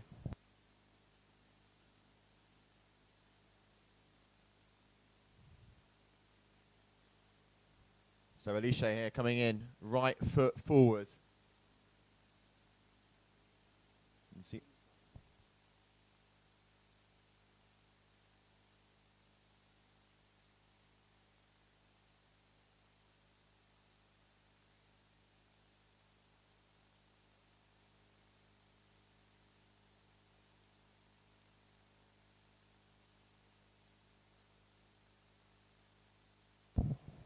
Vying for a place then in the finals. Angeli Bouillot, 7.23. It was way higher than the sixes. And Alice has got a lot to do. That orange kite at ROD, this is the wrong kite in the picture, unless she's just getting across the zone. Whose go is this? Let's have a little look. It looks like Angeli's going to pretty Yeah, much Angeli's white rash loading vest is up. Yeah, here she comes. Now that is the right kite. And she's gone for a nothing as she doesn't find the lift on the way up. Maybe got caught in that 30 knot or lower gust. If I had to guess, I think she looks like she's at 7 or 8. What do you think? 7.5. I reckon it's a 7. I'm going to go with a 7. It looks like maybe Alicia's on maybe a 6. Yeah, I think with Angeli there, just with that technology, you know, that lighter kites, you might be on a 7. Here is a boogie loop then from Alicia, and just a bit of a butt check on the way out. She's going to have to crank up those scores to keep up with Angeli here, who looks like she's going to be maybe performing right foot forwards now. So we might see one or two things here. I think we might either see a contra loop or we're going to see a back roll mega loop, because that one's the one that's it's not too bad to do the other way. It's the boogie loops you've got to really have down to do them on the other tack. So what's it going to be from Angeli? Oh no, it's into a switch. She does that one switch. Yeah, so the boogie loop, doing it right foot forwards here, puts her hand in the air as if to say, oh, I didn't really get a lift on that one. And you can see that with our Surfer app data. 22 metres of distance, not far at all. 6.7 metres of height. She didn't really hit a high gust. Max gust of 37 knots coming in now. We are going to see 40 knots later. Yeah, I think we're guarantee going to see it, 40 knots. Yeah, local time now, just past 11 a.m. in the morning. We've got a full day of competition coming your way. Women's Twintip is the name of the game at the moment. And then we're going to see the men take centre stage. But we're going to be crowning our women world champion before that happens. That is the plan. That is what we have in store for you. We're going to be here, myself and Lewis, behind the stream here, keeping you all up to date with all the ins and the outs, and keep your questions coming on the live. But for now, it's full focus on the women as we enter their 4th trick attempts. So Alicia here on your screens, right foot forward. Go for that back roll mega loop. And that will go down. Potentially maybe a crash, maybe it's a big, or it's going to be a big butt check. So it's going to be a score that's not really going to be too heavy. So a cut loop front roll there. That'll be a low score there for Alicia. She's definitely got the moves there. That looked like a board off involved with that one too. A back roll 100%. board off mega loop perhaps, as I just tried to adjust yours to, I think they wanted you to be even louder, Liam, but we're now equally on our mixer here, turned them up. The director hasn't said anything crazy down the radio, so Hopefully you can tell us if that's a little bit better, as we're not far away from the finals of the ladies division. If you have just woken up in Europe, that's a pretty late wake up for Tuesday morning, if you ask me. We are 11 in the morning here. You'd be, what, roughly 11 everywhere else, I imagine, if you're in Europe, if you're in Europe, or maybe 10 in the UK. Where are you from in the world? Please let us know on the comments. We'd love to know where the rest of the world are listening to this one. You've just joined us here in the semi-final here, and to keep her dreams alive of world champion Angelique Buyol riding really well. But here's a lovely look at the distance. This is another. This looks like a rewind. Go on. Looked like a rewind. Let's just keep an eye on the distance from our surfer update in the bottom left-hand corner, as Alice Rugiu really had a nice, nearly a 50-meter distance there, 5.8 seconds in the high, but it's a crash for her. It's going to be hard to come back now. Yeah, for sure, it's going to be hard. And I think the longest we saw yesterday, in yesterday's wins, we were sort of hovering around that 25 knot mark. I'm pretty sure it was Jamie Overbeek who got the most distance covered. I'm pretty sure it was around an 83, 84 meter mark. But let's put what do we reckon we're going to see today, Lewis? How far do you reckon, if we're going to get to that 35, 40 knot mark, what sort of distance are we going to be looking to cover? Around the 120, you reckon? Yeah, I think that could happen easily. I really do think we're going to see it. This is going to come up to 40 knots. And those of you, of course, some lovely, just meanwhile, we'll get back to you on that, Liam, but just lovely hearing where everybody is tuning in from around the world. Italy. Western Australia. Wow. Palestine. Really nice to hear that. Hamburg as well. Thank you for sharing that. Romania as well. Spain. Lewis Crathon Kitesurfer from Spain. Dubai as well. Germany. Oh, that's me. I'm from Spain. I'm in Spain. I'm not from Spain. 36 knots coming in here. It's enough wind to go quite far. It is going to pick up more. Something also to consider here, Liam, as we are midway through this heat. The green flag is on, as there's a little bit of time for the riders to check out the scores. Angelique Buyol looking like she is going into the final. It's low tide, so when that tide gets a bit higher, I do think you get a better effect off the rocks. You can get closer to it. Double back roll. Mega loop from Angelique. It's so controlled. Yeah. It's so beautifully controlled from her. That must be around 10 metres in height, maybe just shy of 50 metres in distance nearly. No, 11.1 I think that's coming in as. This is the dream day, Liam, to be talking about big air or to be riding big air. It really, really is. And it's been a very fickle forecast. It's been very up and down, but we saw this day and we knew that it was going to be the day for the comp. We managed to get through the early rounds yesterday, just one round of each discipline in the twin tips. The men's surfboard happened last Friday with the early rounds, and now, we've got a day from start to finish. We had an early start, 9 a.m. was the first start of the heats, and then, we're just going to keep pumping through, and the wind's only going to get stronger. It's a beautiful day down here in Tarifa. The crowds are starting to fill up on the beach now, so the vibe is going to get quite nice. Big contra loop this, with a grab, gets cast and yanked. Oh, that's nasty, that landing. That's a leg splitter. Leg foot in the board and 1 foot out. Couldn't eject from the board clear enough. So hopefully she hasn't picked up a little injury there, Alice Rugiu. And I think Angelique Buyol will think to herself, right, just got to take it easy now. I'm in the final. We'll go through those scenarios again. It's round 3, heat 3. There's one more heat, I believe, Liam, until to see who is going to make it into this final, but looks like Angelie's safe here. Yeah, Angelie first position, 20.87 combined score. That is the highest heat score of the day so far, the combined heat score, so she has come out all guns blazing. I spoke to Angelique as well, and she was basing herself in Tarifa after the Lord of Trams event, but actually went back to Barcarez to train because they had a real super strong forecast. Just look at the sand on the beach, Lewis, at the moment. That is a great sign. 35 knots at the moment. Exactly what we want to see here at the mecca of kite surfing. Tarifa, Balneario, what a location, what a big air spot we have for the GKA Big Air World Championships. 5 disciplines, 5 world champions to be crowned, 2 of which have already been done last Friday, 3 of which still to be announced.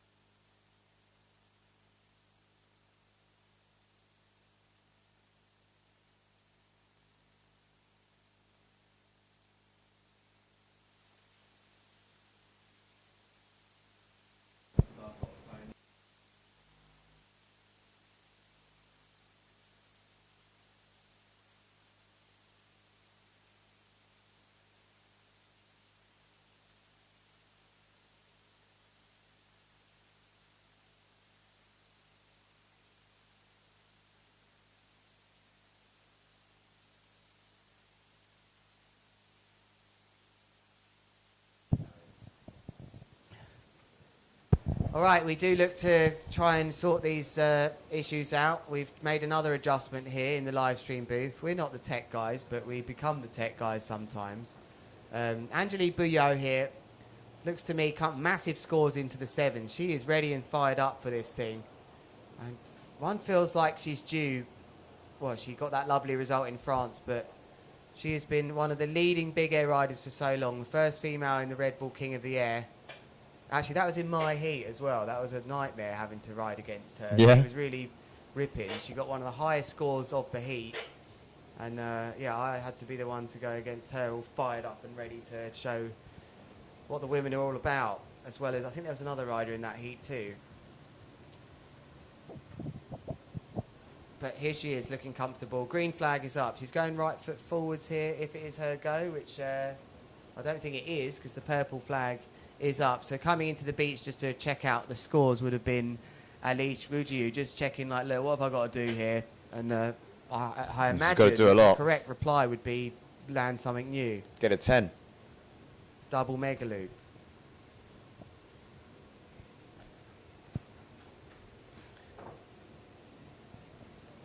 Oman, Norway, Scunthorpe. Scunthorpe. Big We shout like out to Big Scunthorpe. shout out to Scunthorpe.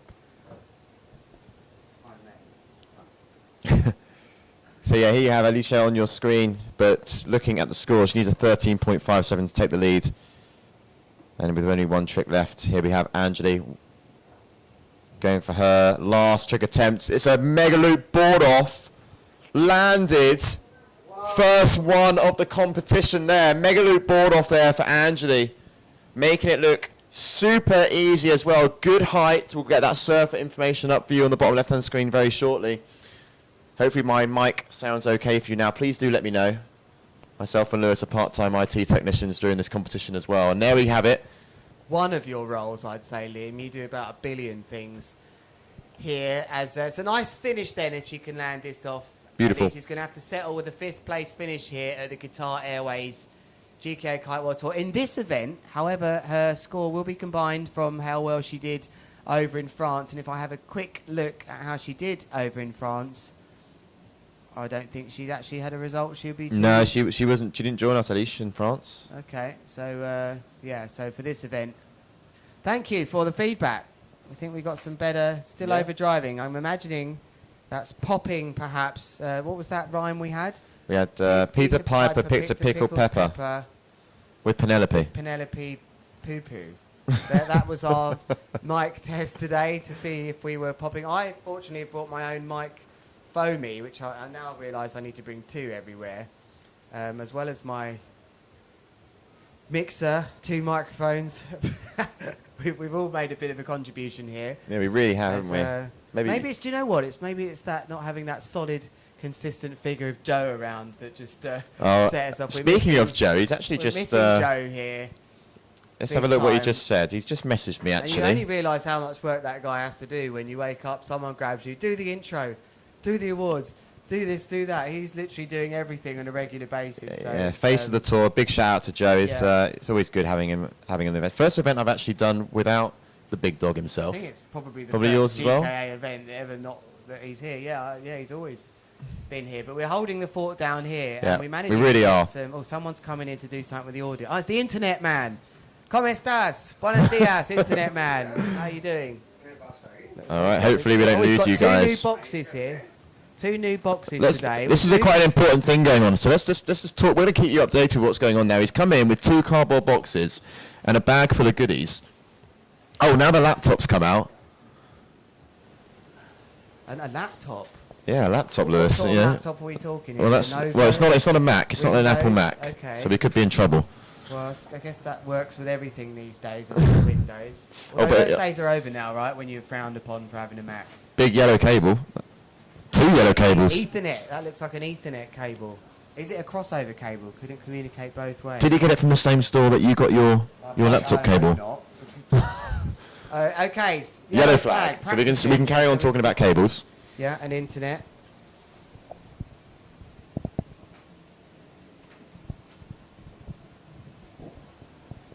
But up next, let's talk about who we have actually on the water up next. We got Michaeli Sol. your Lord of Trams Big Air winner, currently leading the world rankings. She's going to be up against Justine Avril from France. So Michaeli Sol here, yeah, there they are on your screen. Go ahead, Lewis. Yeah, sorry, I wonder if No worries. which two of them is going to meet into the final up against already in the final Miss Bandwidth and Lambrecht's in there as well. Miss IP address. So I can't deal with this. We've got too much going on in here. No, you're right. It's the usuals that we thought would get to the final.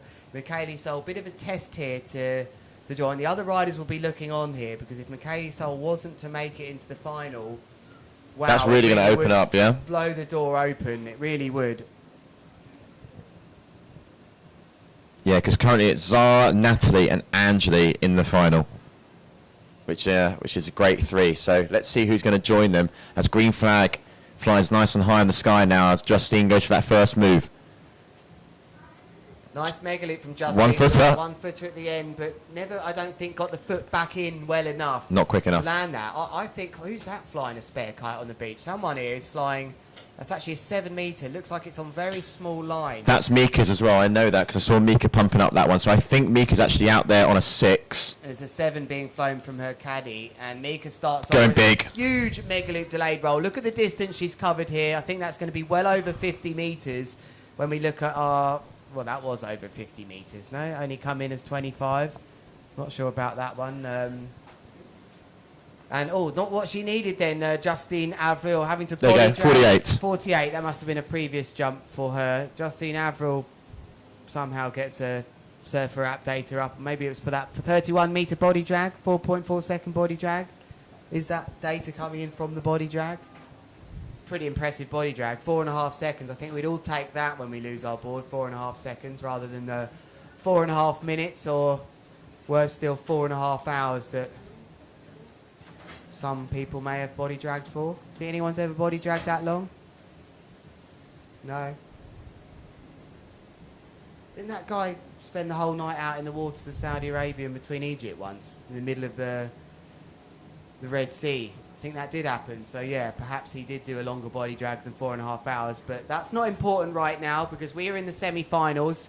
Justine Avril with the purple rash vest needs to recompose herself after that start. That's a nice big mega loop, pushing the bar away and grabbing the board, nice and controlled from Justine Avril, who's vying to make an upset. No scores coming in here, so we do apologise. I'm just seeing just going through a couple of comments here just before, after Mika goes to that jump. I didn't see that one there. Flag was covering it. What was that there, Lewis? I think it was a... It was a something. Someone walked across the front of our live stream booth here, and I have this cardinal sin of not always looking at the TV that you're looking at as well at home. So we'll focus on what you're looking at, but sometimes I feel I have to bring you these bits of action, like we told you with that spare kite on the beach and the dog and very interesting things that you need to know, that we're here, we're in Tarifa, and we should be giving you our feelings. We're watching the same screen you are now. She searches for a takeoff. It's not a huge takeoff for this boogie loop for Justine Avril, and I don't think this is going to be much higher than 6 or 7 metres, so I don't think it's going to be a massive score. Liam, have we got scores on the back end as well? Yeah, we've got a few scores coming in. We'll have to talk you through the scores as we don't have them on our overlay as well. Soon to be updated, but I can tell you that Mika is currently sitting in first position, 2 scores on the board. Justine's second score just coming in and dropping very, very shortly. Justine was the one to jump first, so we'll probably see Justine bump her way up into first position once those scores come in. But Mika has 2 good scores. That's what I'm going to say. She's 2 good scores. Oh, front roll mega loop board off. Are you kidding me? Front roll mega loop board off, just like Aaron Hadlow style, landed by Michaeli Sol. I didn't know she had that one in the bag, Liam. Pretty impressive stuff there. This could be a massive score. Yeah, keep that as we see some big ones coming in from some of the judges. Yeah, big numbers. 5 judges, remember, 2 of the higher and the lower scores, or 1 each. Biggest score, lowest score gets kicked out, and then the average of the other 3. I can tell you that one judge really liked that. Yeah, that's a nice looking trick that's coming our way. Unfortunately, not your way just yet. Lovely distance here. Really well captured that angle there from the camera. He's got his horizon levels dead center. I mean, these guys here working, they've come in last second here. She liked that one, that back roll mega loop. Did Justine Avril. And that is a cameraman that's fresh and ready and hasn't gone out last night. because he was on the job there mid-air. Very difficult. Much easier to just zoom out and let the angle focus on the kites. But lovely shot from our cameraman of that control through the air. So, yeah, you're right. The two riders here on two different duotones. We like to talk about the brands of kites on the water and a standard Evo. Yeah, but that's actually one of the comments we had. Yeah, you know, what exactly. is it? A Dice or an It's a Evo? great kite. They are just as good in strong winds, especially. But Mika actually prefers riding that standard construction in these winds. I did ask her about that because it was the same in France as well. But here she is, going for her 5th trick. Yeah, I didn't. Wanted the board off there. I think she did. I think she just, on the way up, I'm not sure she got the best takeoff there. And then on the way up, felt the gust was coming. So had to abort that one. So again, yes, the scores are broken amongst a few things, technically, that is. And just looking at our back end here, we can see Michele Sol on 20.83 and Justine Averill on 12.51. This isn't going to be huge here. Both riders didn't feel comfortable in those winds there doing that round of tricks. So we go to Michele's 5th trick as well. Just looking here at the scores, so the highest heat score so far was Angeli's in her previous one, which was a 23.17. So Mika is currently on a 20.83. So another very high-looking score with still 3 trick attempts remaining for Mika. So here she is on your screen, riding left foot forward. Doesn't look like she's going to engage just yet. So it's looking like she's going to be coming back towards the box, right foot forward. And we're going to see her trick commence any second now as she comes right into the far left-hand side of the spot here at Balneario. And you can see just talking to the caddy. That's where Mika's caddy is, actually on that far left-hand side. That's where her other Evo is. Wind's picked up here. Mega loop delayed back roll into a second. She's got that move down so well. Dialed. To the right-hand side. It's really nice to see that. And what I find really interesting with Mika, so confident doing things both ways. Right foot forward, she also likes to throw a doobie loop as well. Yeah. Which is impressive too. So now the wind is picked up. You can see it in that kite then of Justine. That's a nice takeoff. Mega loop. Probably needed a delayed back Go for the roll. 1-footer. Landing it. Clean. Landing that clean. Nice shot from the beach of her landing that one. So she's trying her best here. And again, we're sorry. I'm fed up with saying sorry. We don't have the scores. That's how it is as a helicopter flies past. And there's not something else I wanted to address as well with you. It would be a nice idea to have the kite brands there as well. It would do. Behind me and the internet man having a They're back at it again. in the room here. But we think we're live with you, but what I wanted to address with you, it'd be lovely to have the brands of the riders, but right now just getting the rest of it to you is what we focus on. There you go, scores now on your screen. So you can see Mika in first position, 20.83. Justine chasing with that 12.51, but it is Mika's 6th trick attempt now.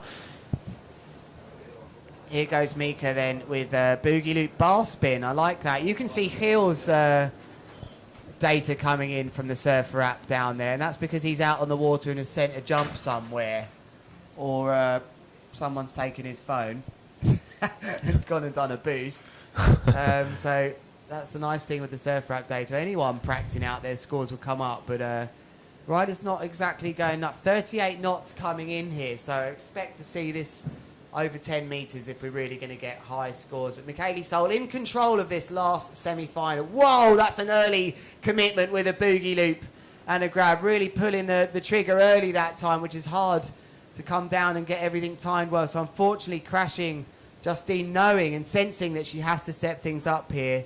Liam, what have we got from our worldwide audience online? Yeah, I'm just having a little look here. It's looking like it's all working nice and smooth at the moment. Mika there just chatting to her caddy what she needs to do. We're in the last semi-final, and then after this we're going to have a quick 10-minute break, and then we're going to go into the women's final. That's the plan, because obviously Mika, if she makes it through here, or whoever makes it through, can't just go straight and stay on the water and go straight away. It's last trick attempt here for Mika, going big. I wonder if she wanted to doobie loop there, but not happy there.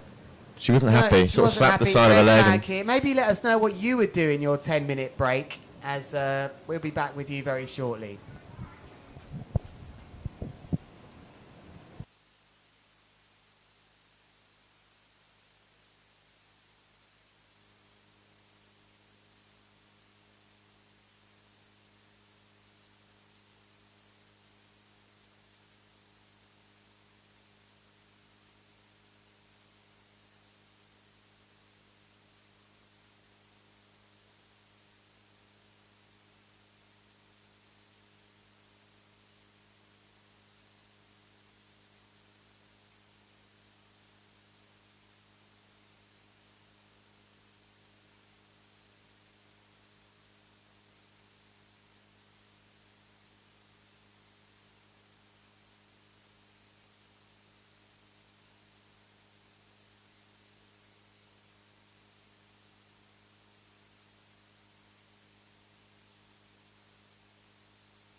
let's give you a bit of an update here then. It's a bit of a break before this final takes place. Yellow flag. Oh, God. I think the flag man just having a bit of a nightmare down there.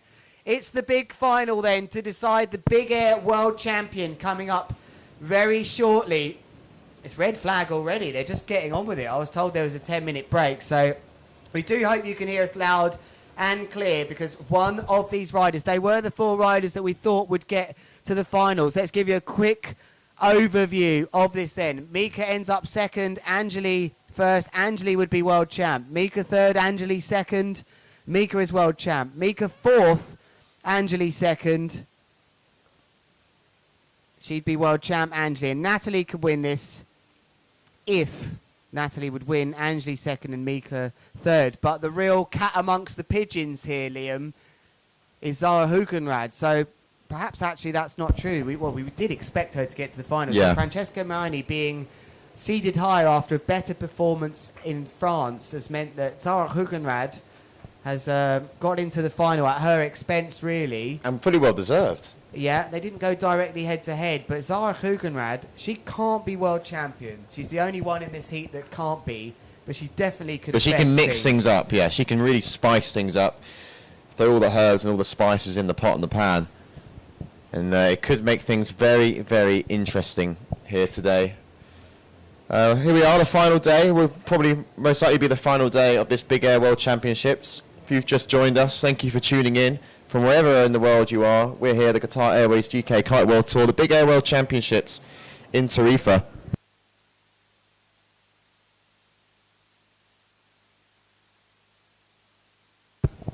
We've had drama unfold from start to finish, some big names getting knocked out early on. But as you can see, the 4 finalists on the top left-hand side of your screen, that's who we have. Zara, Natalie, Angeli, Mika. Let us know who you think is going to take the title, who's going to take the win here. Is Mika going to be able to take the win and retain her Big Air World title? Or are we going to see the likes of Angeli, Natalie or Zara take this heat? Obviously Zara, as Lewis mentioned, can't win the world title, so it's either Natalie or Angeli that can take it, as well as Mika. But there you can see on the screen a lovely shot of Balneario, our competition site on the right-hand side. That's where we are, in that far left-hand container there with all the windows. Myself and Lewis, we've got the AC on, we've got the fan next to us as well, ready to blast at about 2 o'clock when it gets super hot in here. It's actually a bit cold in here. I might turn that down. But the white caps are out on the water. It's super windy out here. The sand is blowing. And I'm sure we'll start to see that beach get a little bit more busy as siesta time hits. I don't think anyone's going to be having a siesta out in Tarifa today. I think they're going to be just coming straight down to the beach and watching the action. I mean, if I was here in Tarifa, I wouldn't be having any siesta on a day like today.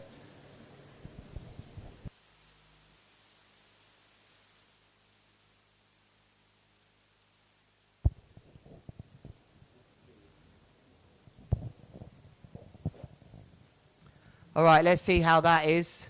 Thank you very much for being our temporary sound crew online, because this red flag is still up and sounds a bit better down now. And I feel like I'm going to be waking up in my sleep tonight thinking, oh, I'm too loud.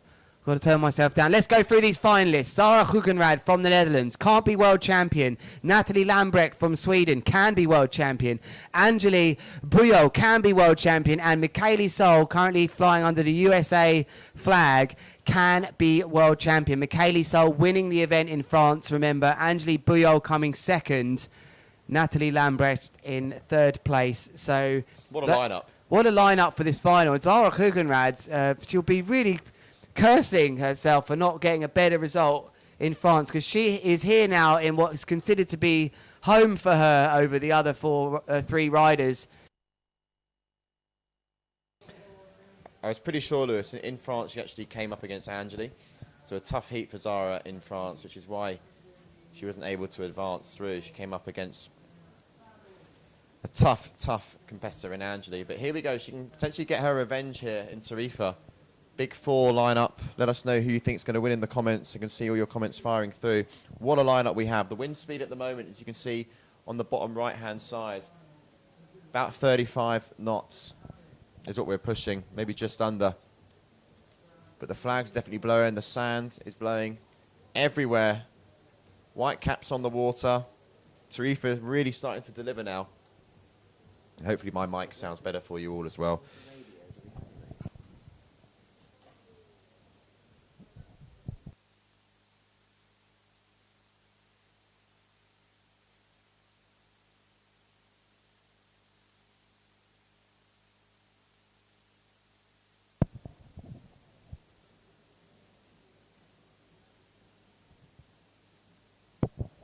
So we felt like this was a big moment that we had to bring you back here into the studio now. I'm Lewis Crathen sitting here with Liam Dredge. It is the Qatar Airways GKA Kite World Tour. There on your screen looks like Natalie Lambrecht. She can be Big Air World Champion in a matter of minutes. So can two other riders in this heat. Unfortunately for Zara Hugenrad, she can't be. But Michaeli Sol also in this one. And who's the other rider that can be Big Air? Angeli Bouillard. Angeli, yeah, My mind's Angeli's starting to also go. We're not even past... that's a stopwatch for my toilet break. 11:37. So the red flag is still up. Liam, I'm going to ask you straight up, who do you think is going to be world champion by the end of this heat? I mean, it's super tough. I mean, at the moment, on the previous heats that have happened, where we've seen these riders compete, I would say it would be between Mika and Angeli, based on the last current heats that have taken place. But I also know that the likes of Zara and Natalie, I wouldn't put it past them. I know Natalie's hungry for a finish. I know she's finished third in quite a few of the last competitions, so she'll definitely be hungry. She's very determined. Zara as well got best move last year, so hopefully we're going to see another huge kite loop lake back roll. You know, Angeli, Mika, again, you can't put it past her. Mika's defending her world championship. Angeli wanting to get revenge from Mika in Lord of Trams. I mean, what a final. This is a final we've all been waiting for. Yeah, it's massive, and I think Zara's really going to cause hell for some of these riders as they just go through the screen below us there now. And I think just whilst you were talking there, Liam, I was listening out of respect, but I also was having a little look. I'm always listening. I was taking a little look. I wanted to see what Mika scored for her mega loop front roll board off, because she is, I think, the only one doing that move. Yeah. She scored a 7.3 for that, which is reasonably high. I think she could get a higher score for that. And really, this might be a real contest of styles. The two or three other riders, in fact, actually love to just go massive during their moves. Michaeli Sol does go massive as well, but she can throw in something like a mega loop front roll board off in nearly 40 knots coming. It's a solid 35 now, so she might well go down the technical route as well, but I expect the other three just to be going big here. They look like they're on at least 8-meter kites. The yellow flag is up at the moment. Who's going to be first to trick here? I think it's going to be Zara. I think the order of play is Zara, Natalie, Angeli, and then Mika. And also you're going to see Mika, well, I'll tell you the lycra colours as well, why not? We're going to have Zara in the burgundy. That's a good colour. Yeah, we're going to have Natalie in the white. Also good colour. What do you think about grey with Angeli? Moron. Rash colour guy should be handed his P45 and sacked for that one. White and grey. I mean, we've had black and blue, but white and grey. But then yellow for Mika.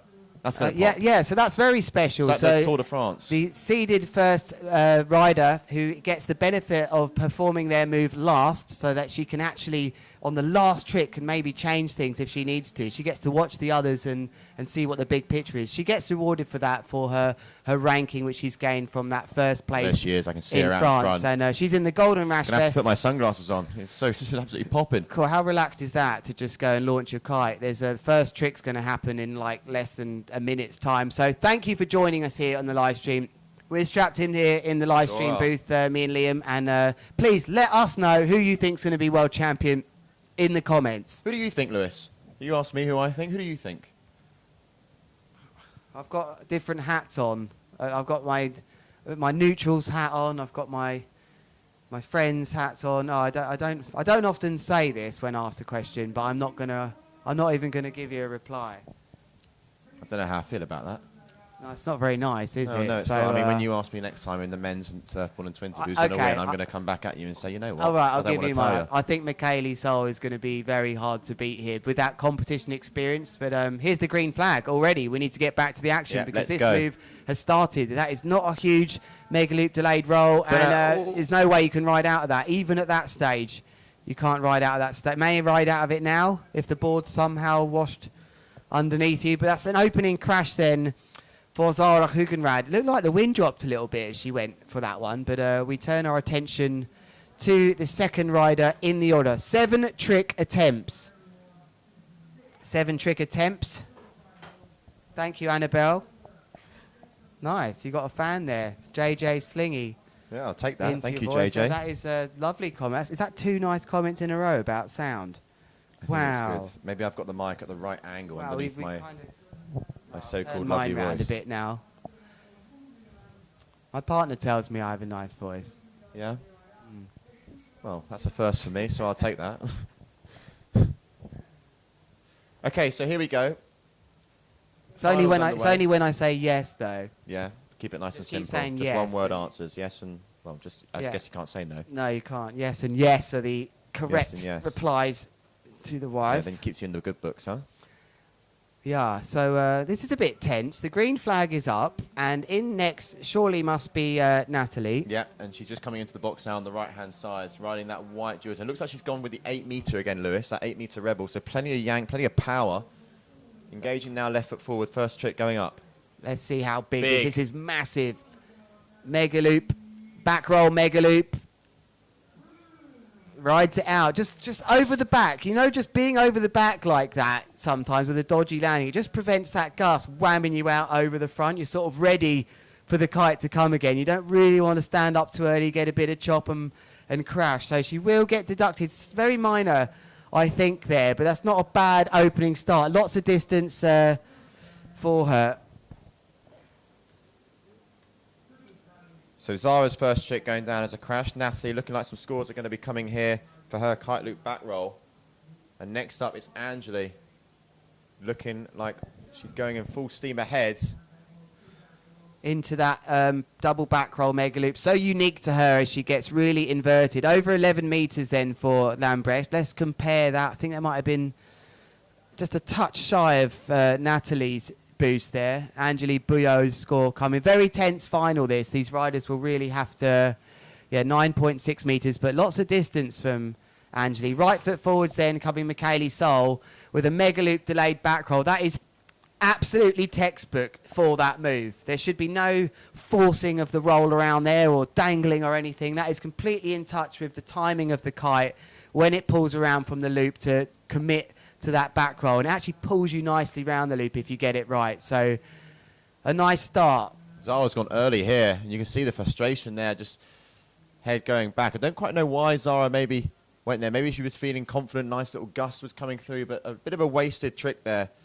Or should I say jump from jumper attempt there from Zara. She'll be pretty annoyed and frustrated that she didn't make more of that, because when you've got the likes of Natalie, Angeli and Mika up against you, you've got to take every chance you possibly can. But up next, we're going to see Natalie coming in left foot forward again. As she starts now, you can see her on your screen there.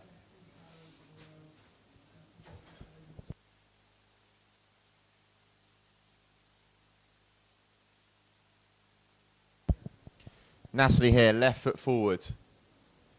Going up. It's huge there. Is she going to be able to stick that one? Yes, she is. Natalie Lambrecht there. Big score coming in. Liking what we see. Not liking what you can see, though, because you're not seeing the scores. So we're going to have to, I'm trying to get that fixed as we see a huge mega loop board off. If she can get the board on, she can't.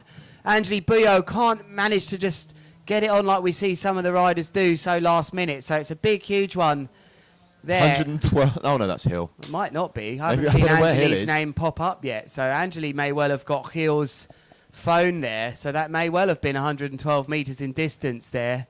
Apologies, that wasn't Hill. There we go. There's some scores. Thank you very much. So really, this is going to go down. So there's no point talking about scenarios just yet, I don't think. But we can start to think about that a bit more as we start to see sort of the midway point of this heat. Again, thank you for joining us here at the Qatar Airways GKA Kite World Tour in the beautiful Tarifa. The sand is going... Natalie there grabbing the board, Lewis. Look at that. That's very nice. Maybe she just wants to get on with it, just getting someone out the box. Or there's a bit of a team strategy going on here. Could that possibly be happy to for Natalie to win? Angeli would need to be second and third. Oh no, it doesn't really help. Well, it would blooming help if she could just thrash everyone and Natalie would win as well. This is massive. It's the doobie loop in its most perfect form, in my opinion. There is no better way to do that. For me, it always had to be one front roll, then the second one with the kite going round whips you into some sort of, almost like a bit of a whirly bird where you get whipped round on a weird axis. Michaeli Sol, for me, performs that move better than anybody else in the world with that technique. Male, female, doesn't matter. I love how she does that move.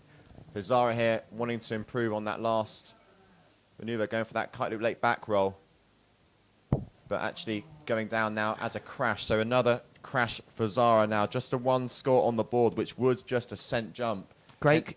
Hence the one. Sorry to over-talk you there, Liam, but just that Lewis. little We're all friends here. that little bit of kite control was wonderful at the end there. Just as it was about to hit the water, leading edge into the wind, she just got a bit of tension on the tip there to keep it up, and she's not having a great start. This is really interesting. The wind has dropped a little bit down to what it was earlier on, Liam. Yeah, slight decrease in the wind. But Michaeli's really making it work, and she's on a smaller kite. Sometimes the smaller kites these days seem to be working, but definitely Zara not having the final she'd hope. Yeah, you can see some scores now dropping. Mika bumping into first place. I think that 7.83 might just bump up a little bit more.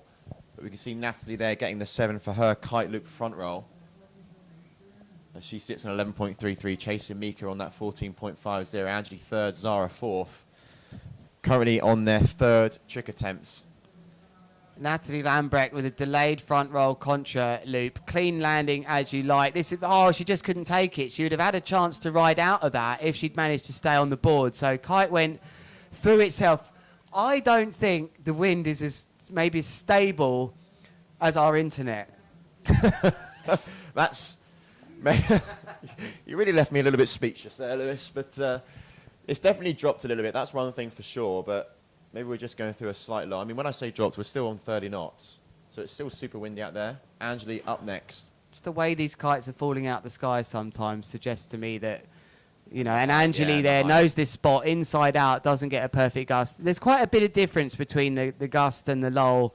29.9 to 33.5, I think that says. So maybe we're just staging the day here where it's nearly midday.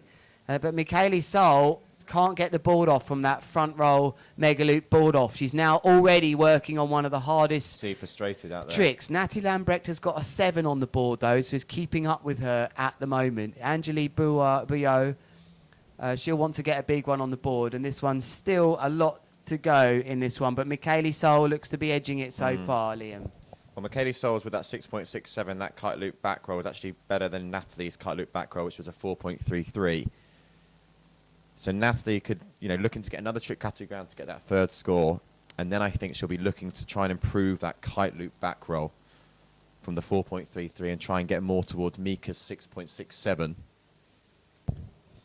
As we go into the fourth trick attempt now with Zara on your screens. Yeah, I feel like she looks a bit more powered here. Would really like to land. It doesn't get super high though on that boogie loop. So bit better. She'll be happy with that, but it's not even going to be much more than 6 meters in height, I think, when that score comes in. 6.2. Lovely from the Surfer app to be able to predict what we think here and get that real feedback. The sand stopped for a bit. That's what happened, but now it seems to be it's not as consistent, but going around a bit tornado-like as Arthur Gilbert walks past our live stream booth ready for his heat. But there's definitely yeah, it's up and down out there. An air of tension in this find. The sand isn't going like it. 1.070.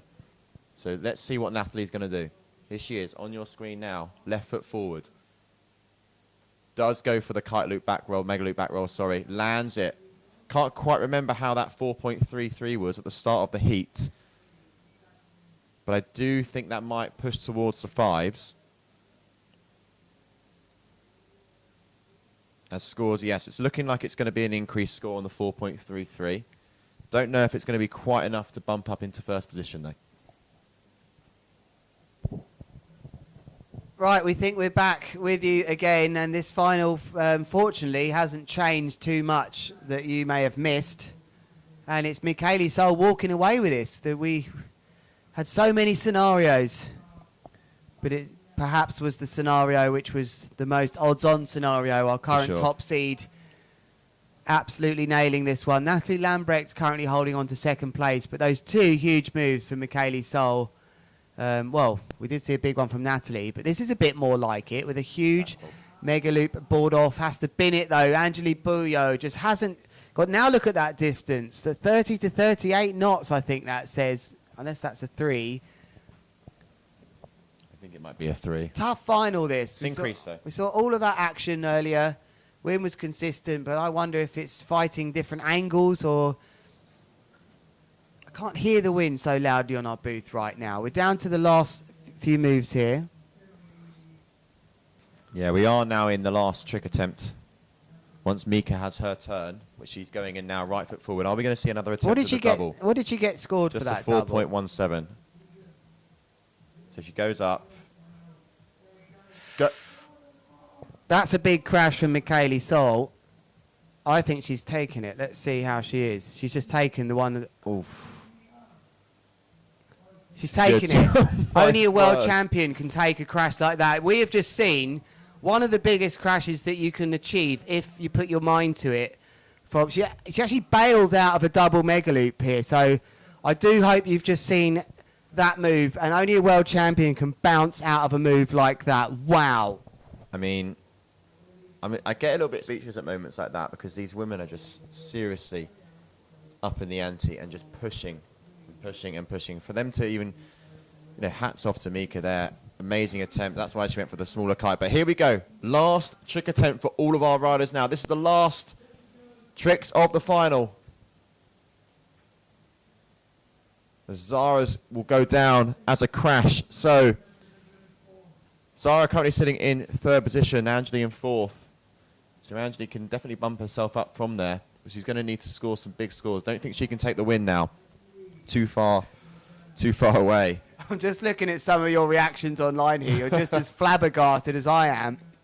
How has she taken that in shallow water as well? That effectively was a mega loop and a half. The most perfect mega loop and a half you can do, sending the kite straight down. Someone would have filmed that on the beach. You will see that again. And I don't believe what I've just seen. I think someone on the beach would be saying to her, look, just don't go out anymore. You don't need to do anything, I don't think, unless we see something major change. I think she needs an 8. Natalie needs an 8. But it's not going to... She has to go big. But it's not going to change things as far as the World Championship. As far as I can see, Michaeli Sol will be World Champion with these positions changing. I don't think... Angeli certainly can't get back in this thing with those crashes. So, wow.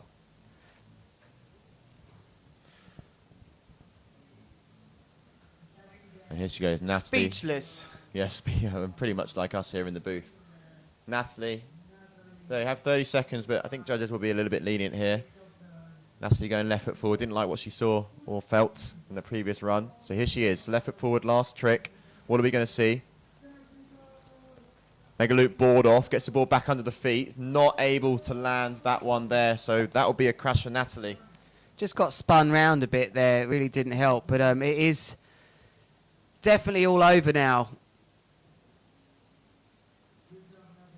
Michaeli Sol will be world champion even after that incredible crash that we saw as the riders complete their 7 tricks. What's Mika going to do for us on the last trick attempts?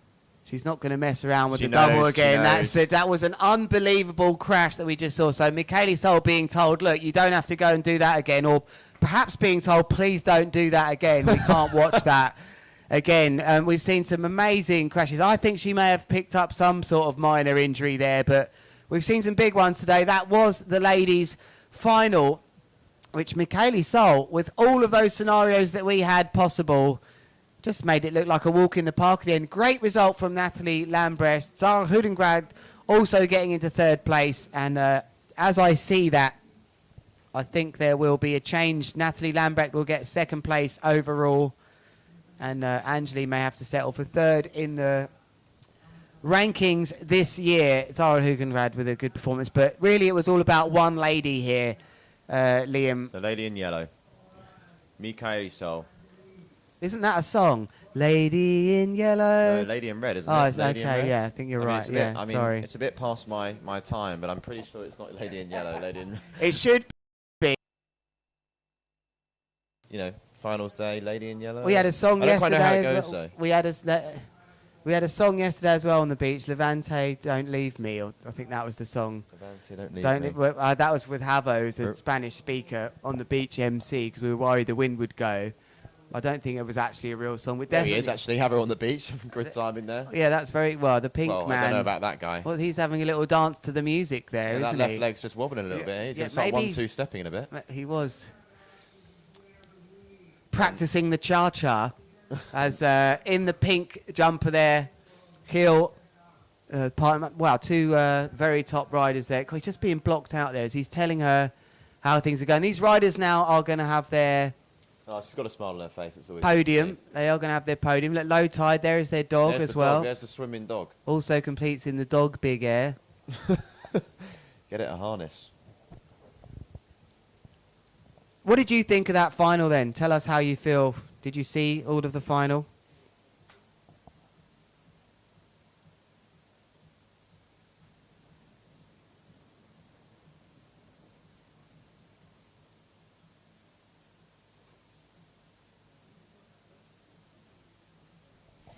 Angeli just didn't get it together. I think it was clear to say, Liam, that wind just changed a little bit, and that experience from Michele as what's going on the beach right now. I think they are celebrating down there with the flag as Michele Sol.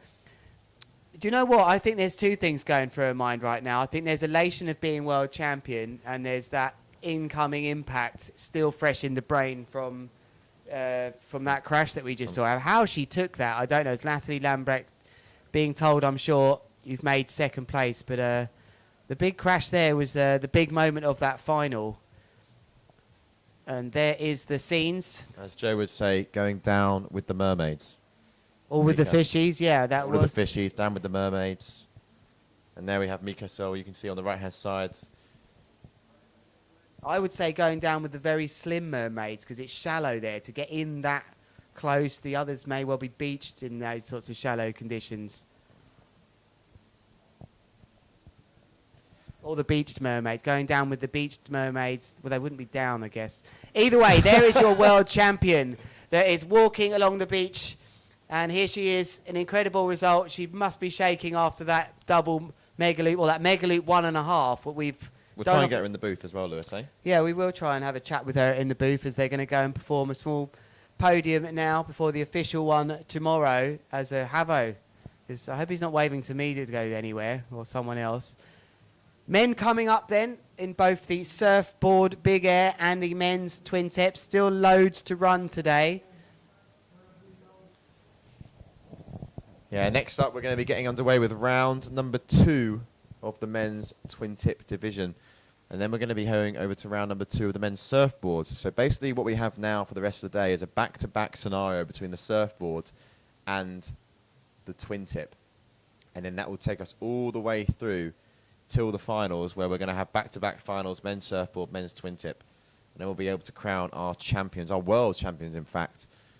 And just while we have a little short break with Mika and the celebrations that are currently going on the beach, as you can see on your screens now, a few of the riders in the first heat are just out there getting used to kiting here on a lovely Tuesday in Balneario. Currently the time is lunchtime, 12 o'clock. Well, I don't know if that's lunchtime, but it's midday, 12 o'clock. And sunset is at 9:30, so theoretically we can push right through to the back end of the day, but we're hopefully going to be wrapping things up around the 7 o'clock, 6 o'clock mark. Is it just me, or can you not help thinking about the first man on the moon when you see that scene with the flag? You know, could you like go and just walk up the sand dunes and stick it in the sand and put a foot on the sand or something? But there are the wonderful scenes on the beach as Michele Sol with the golden rash vest. I'm sure she won't want to give that one back, as instructed often with our recycling policy here at the GKA, as she's being surrounded by the fans here, the rest of the crowd being... Wow, that was a bit loud. So I think we're going down to an interview, so I'm going to stop talking.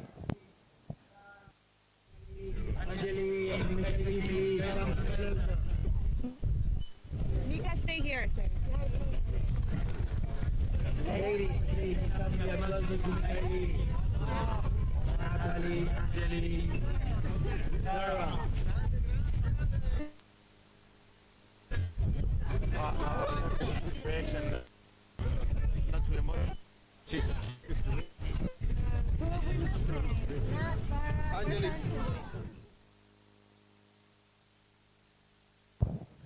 That was a lie. They weren't going down to the interview.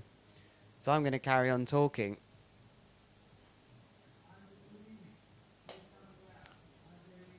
I wonder what that feels like to be the big air world champion.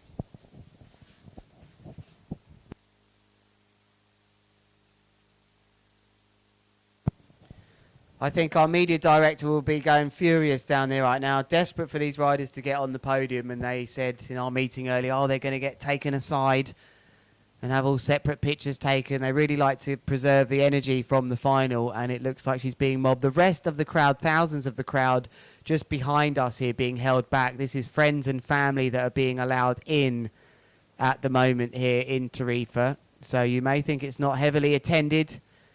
This isn't true. There's the area down on the beach for friends and family.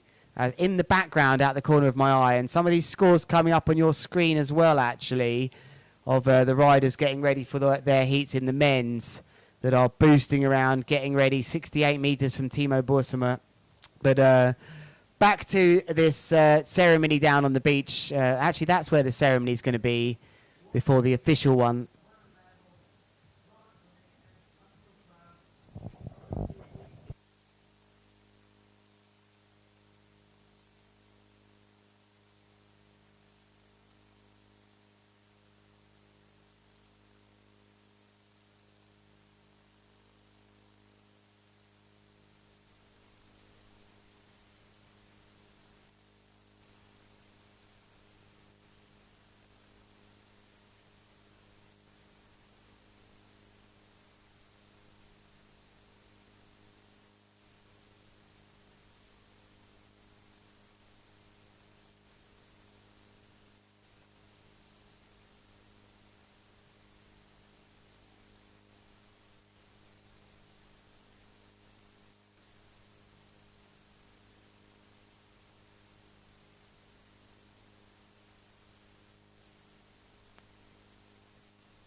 There are the scenes on the beach there then, as the riders standing with their flags. Is someone's flag broken there, or did it go up? What's happened there? Is it bad? Big crash out the back here. But this is the ladies, and it's their moment. And as they walk away from that small prize giving there for friends and family down there, and some spectators. There's Michaeli Sol. I wonder what they must be discussing that double megalith. There is Craig Cunningham, actually, who's a team manager amongst many other roles for Duotone.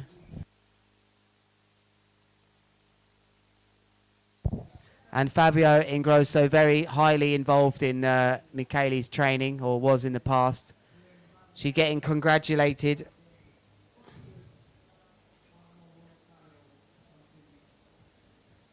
Men coming up shortly. That was the final. Michaeli really walked. There it is. And the first man on the moon, or the woman on the moon. Wow. Putting it in the sand there. Michaeli Sol. What a moment for her. Big Air World Champion. for 2023 here. Still feels that injury of that massive double meg loop straight down to hell. That one was. I wonder if we got a photograph of that, but there she is. I think that, does that make her 6 times world champion? She's got her hand in the air suggesting so. 7 times, I would have thought, actually. She's, let's not forget she competes in Twintip, Big Air. She's done the surfboard discipline as well. Didn't she nearly win that? I think, as the riders warming up for the Big Air behind her. But this is the moment for Michaeli Sol. What an athlete for our generation, Liam. Yeah, where she really also dominates is in the freestyle. That's really where she made a big name for herself, but now starting to dominate the Big Air discipline. And, rightly so, taking the title here, making the tactical decision now of switching down that kite size, going for something which is a little bit more snappy on the turns to produce those double loops, not really landing. Well, it did land one of the first double loops that she did in the competition here, but didn't really score very well, not much height to it, and then went for that huge second double loop move with the added rotation and going down in quite possibly very shallow waters. But at the moment, we're going to be hopefully getting back underway with competition in about no more than 10 minutes' time as a media team and everyone is getting all the right shots that we need while all the riders are on the beach after that amazing final. And then we get involved with the men. Currently, the wind speeds, it definitely has dropped that little bit.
So there you have the beautiful spot of Tarifa. We're back. Arthur Gilbert there riding for the Elevate. Nice big slam on the door there. Thanks for that, mate. And we're on the second trick attempts.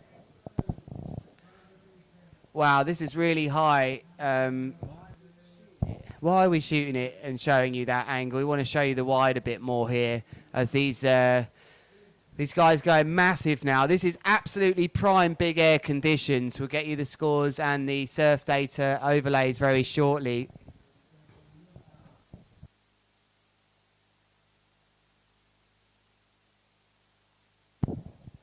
.60 meters, some of the distances. Here is a double front roll contra loop with a board off as well. Very clean from Luca Taruti. This is going to be a high scoring heat, I think, already.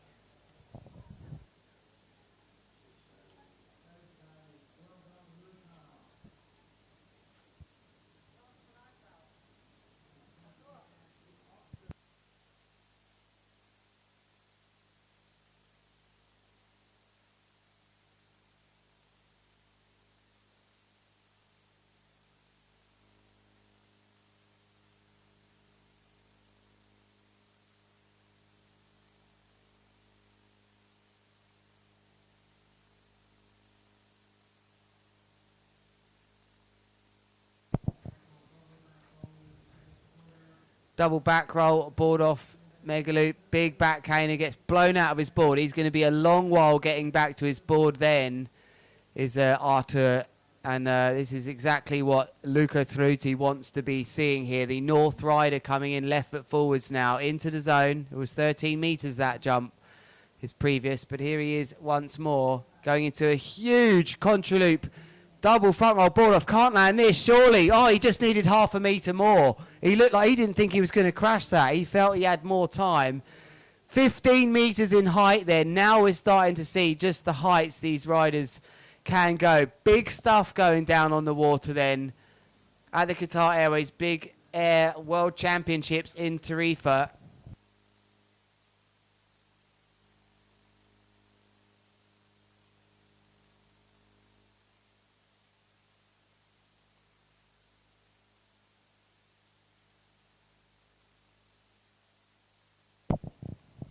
If you've just joined us, you have missed. Who's that running down? Was that Alex Vliege running down with some scores for Luca Taruti? These I don't think are our top scores. And Stan asking, you know, will we see 8 in the future? I think easily you could see 8s for moves that were done 10 years ago. We don't often talk about mega loop handle passes. If one of them surfaced and it was really high, you'd have to score that massively. There are just some moves that don't get spoke about in the world of kiteboarding that were just deemed too scary, too hard. The likes of the down loop. Do you remember the down loop in freestyle? We used to see down loop everything combined with all the sort of freestyle tricks we see today unhooked. With the down loop, they don't get done as much. The sport changes, but right now, right foot forwards then. Arthur Gilbert, that's not going to score huge this because it was quite delayed, that loop. You may have noticed on your screen as well that it wasn't really during the critical part of the mega loop, but it keeps him in it here. And both these riders vying to get into round 3. They will be out, the ones that lose this heat.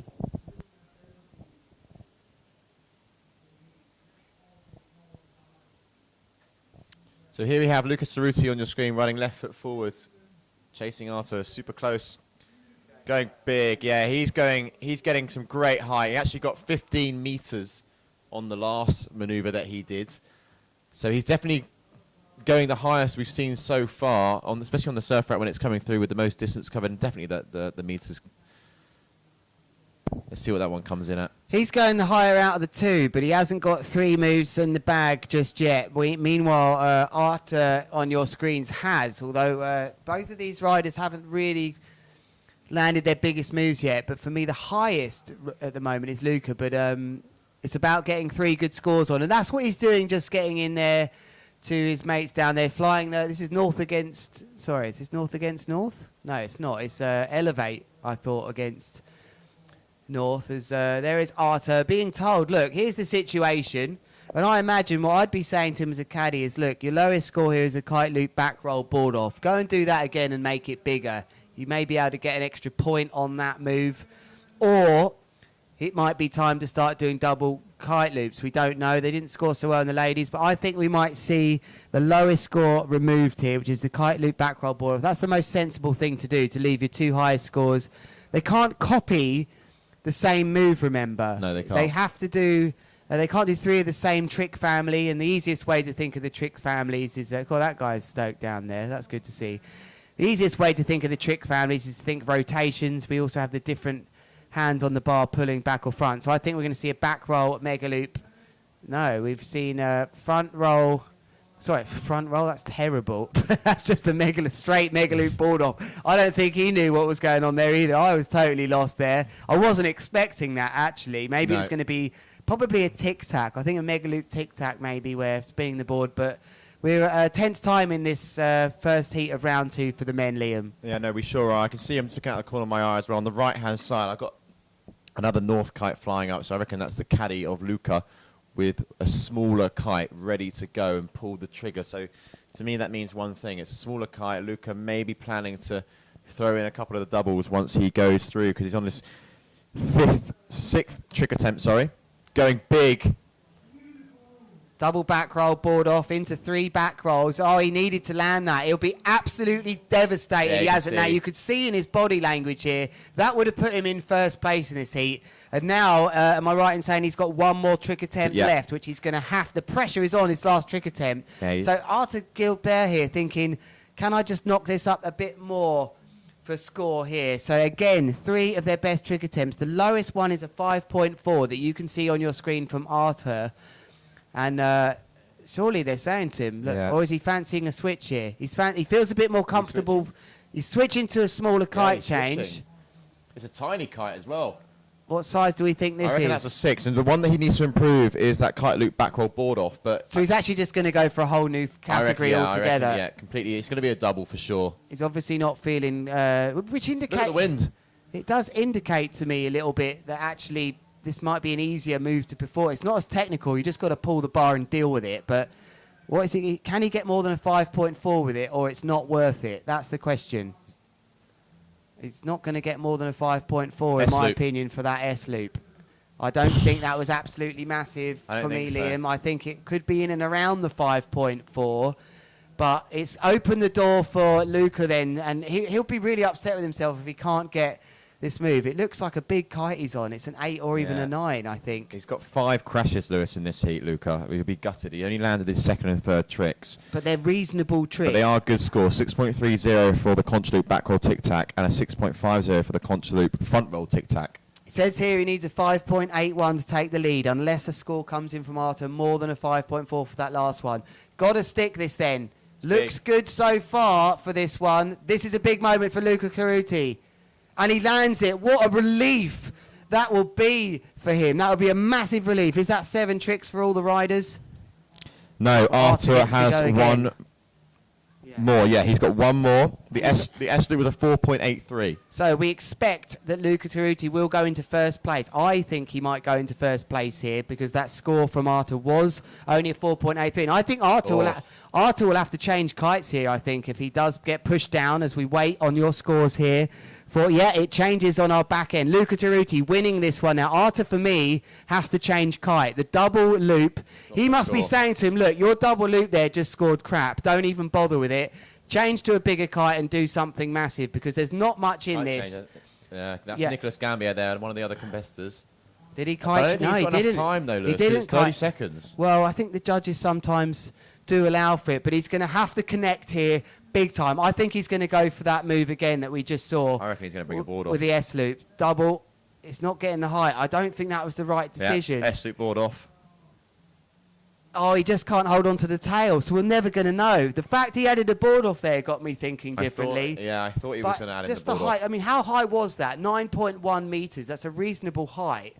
And perhaps having that move in the bag may well have upgraded his lowest score of a 6. He needed more than a 5.4. Would he have got somewhere around the 6s for that? What was it he actually did need? He was 0.4. If we had a bit more, he was actually away. He was a bit down in the end there, over 1.2. 1.27 was the gap. So Luca Caruti there dicing dancing with death in that heat, but managing to hold it together for that last move. It looked to me like he had a bit more height in his moves, but a really close heat of the second round of the men. What I really like about that as well, Lewis, is that we've just seen firsthand there that even, like, it's not about the doubles. You know, these riders can go and get that smaller kite and go for the double loops, but sometimes just that one singular big mega loop is really what's going to sort. You know, when we think about doubles, you know, they've got to be performed in, you know, super strong winds and super gnarly conditions. Yeah, there's almost like this very fine window of opportunity where the door just opens and it's like, wow, they're in. But also some of the riders, the real top riders, are able to make those, make the equipment work. So they actually can go those heights. They can get the kites around, because that looks like a 9 meter squared kite to me that our next rider is on. We're going to talk to you through who is in this next heat, Liam. But 9 meter kite, you can go massive, you can do big mega loops, but good performing 8 meter kites sometimes now starting to go just as high and then opening the door to moves like doubles. Exactly. And next up, we've got two good riders, Kimo Verkek against Lucas Gramstrup. Lucas riding for North, Kimo riding for Slingshot. So Kimo on the green, Lucas on the yellow. Round number 2, heat number 2 of the men's Twintip. We're going to fire through this and then we're going to move over to the men's surfboards, round number 2 as well. Full day of action here. Kite surf Mecca, Tarifa, Balneario. That's the name of the game. That's where we are. Myself and Lewis. I would say we're having a good day so far. I mean, I know there's been a few tech issues now and then, but hopefully the stream's nice and clear for you all watching wherever you are. Let us know where you're tuning in from. We've had Western Australia, we've had Egypt, we've had all sorts of places in Europe. Amazing and we've had what was it? Stop? Was it Stop? No, where was it in the UK that we had? You remember? Scunthorpe, wasn't it as well? Yeah, the county of Scunthorpe. Kimo Verkerk then against Lucas Gramstrup, Netherlands versus Denmark in this next heat. And I'm just quickly trying to look at the ladder to work out where they will go in this one.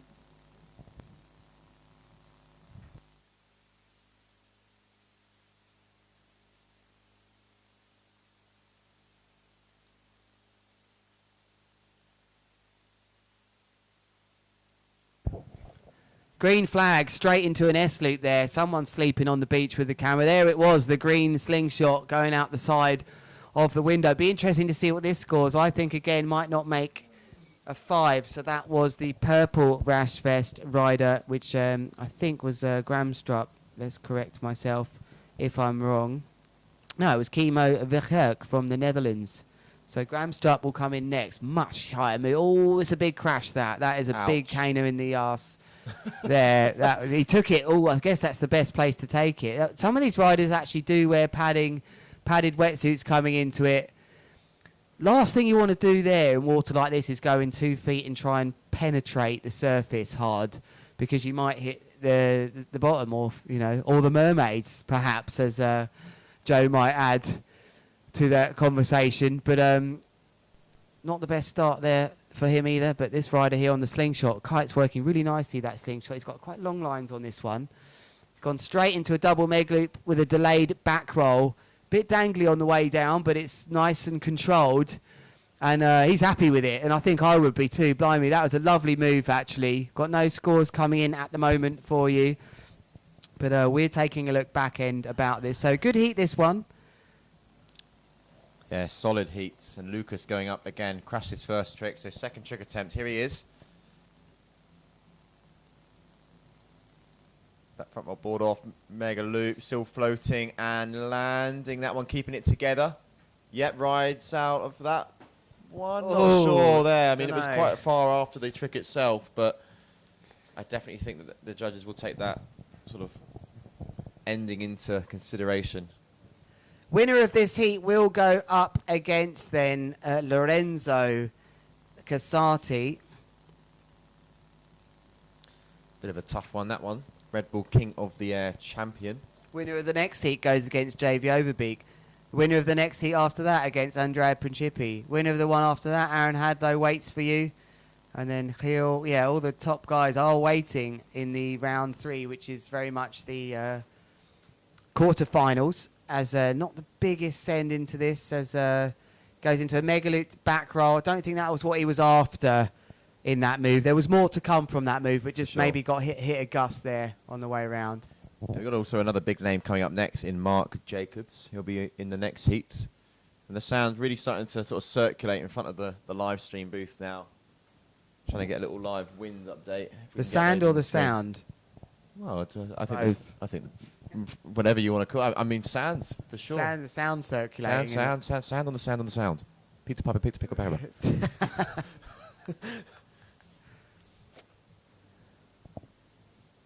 Thanks for joining us at the Qatar Airways GKA Kite World Tour. I'm Lewis Crathen, Liam Dredge to my left-hand side as we look out towards Morocco. On the most southern point of Spain, we're in Tarifa, the mecca of kiteboarding, and we've had already some insane action for the ladies, some major crashes.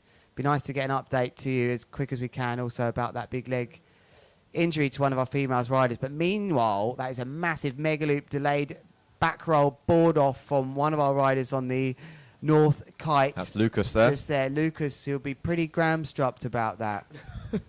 I like what you did there, Lewis. I like what you did there. Is it? It's not even a word, but it just sounds you can right. Just make it, you know, you've got the freedom to do and freedom of speech in this live booth. You know, you can just say what you want and... you have to stay quiet in the judging booth. I imagine that never would have been good for me in there. I don't think so. That's why we're both No. here.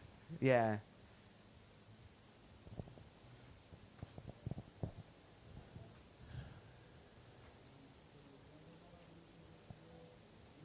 Anyway, back to it. You've got some scores on the board at the moment. 12.20 for Chemo, but scores... Well, no more scores stopped for Lucas because his last one was a crash. So he'll stick in second place. And there you have the wind. What's it saying, Lewis? 35 knots still coming in here, which is great. So it's picking up. It's doing what it said on the forecast. It is picking up as the afternoon goes ahead. Let's just have a little look what we could potentially have in store. Okay, yeah, so the afternoon is always going to be where it starts to get a little bit more meaty out there. This is a bit more purpose and commitment. Flying into the box here, Chemo Verkerk takes off, goes way over the island behind us. This is going to be in around 13 meters, I reckon, this, with a nice megaloop back roll board off as well. Nice move that from Chemo Verkerk, about 11.9, 62 meters of distance, and he was moving 50 kilometers an hour through the air there. So into the box to follow him up there comes Lucas Gramstrop. Feel like I don't like the way he's come right foot forwards in front of him here. You'll see him. Big backbreaker. Look just downwind here. There was the other rider just coming across right foot forwards was Chemo Verkerk. I feel like that was massive interference. It would have been on his mind there that he saw him for sure. Liam, you just missed that. They looked like a bit of interference for me. As into the booth here, looks like we've got Jet coming in for... Yeah, I saw Jet Bradshaw out in front, and I thought, you know what? There's someone that we can grab, and Jet, you're going to join me for the rest of this heat. Let me just check if this bad boy's on for you. Yeah, you're all good. You're all good and gravy to go. So, what's up, legends? Here we are. So, Jet, Tarifa, you've been here for about a week. I've spent quite a bit of time with you, actually. Not on the water. Yeah. But how are you feeling? How's it been to be in the Tarifa, and what do you reckon of the comp? Yeah, super sick being down here. You know, it's a small town full of energy, and having all the riders down here together, it's one of those places we get together every year, and it's the vibe down here is insane. The comp yesterday, wind wasn't the greatest, but today seems to be delivering, and the boys are absolutely throwing down now, and the heats are going down, and it's insane. And one of your local boys, Luca Cerruti, there getting through over. You guys ride together a lot, you and Luca? Yeah. At home, when we're at home, we ride quite often together, do the photo shoots and that together, and it's insane to see his progression over the last year. I mean, the man's been absolutely throwing it down and advancing through to round 3, and hopefully he goes through to the finals. Exactly, and obviously you know this spot quite well. You spend a bit of time in Tarifa, especially when the wind's blowing. You like to ride short lines, don't you? Yes, yeah. So just talk to the people at home watching. You know why. What is it about short lines that really gets you going? With the short lines, I mean, you're very restricted on the variation, and you're very restricted on what you can and can't do on the water. But it's that feeling when that kite's below you, and you're going, "Oh my word! I hope this thing catches me. I hope this thing catches me before I absolutely destroy both my legs." Is why I keep coming back, and why I will keep riding short lines for the rest of my career. And you were the first rider to land the double loop on short lines. Yeah. Which must have been pretty. No, it was. It must have was. put some, yeah. Was very, very cool to do. Oh, we got Lewis here just jumping in. I know he's. I can't quite see Lewis's phone here. Oh, there we go. Here we go. No. Yeah, we like to just Oh, freestyle a little bit here in the booth. I mean, why not? But anyway, action now onto the water. We got Chemo out there against Lucas. Do you spend a little bit of time with Lucas? I know he's one of the North boys as well, or not so much? No, actually, I haven't. This time now in Tarifa was one of the first times I'd met him, but he's also, I mean, all of these youngsters are coming through and they're just popping out of nowhere and just absolutely throwing down. It's super cool to see, this young generation coming through the ranks. When you say young generation, I mean, where would you classify yourself? Would you say you're one of the older riders now, or not? I wouldn't say so. I wouldn't say the older riders, but but what is old in kiteboarding now? I mean, yeah, I think old in kiteboarding is like 24, Yeah, 25. there you go. You look at some of these youngsters. I mean, they're 16, 17 years old. it's pretty crazy, isn't it? Anyway, Chemo here riding the slingshot rider, just doing the old switcheroo there. Doesn't fancy that one, but it's Lucas now coming left foot forward into the box.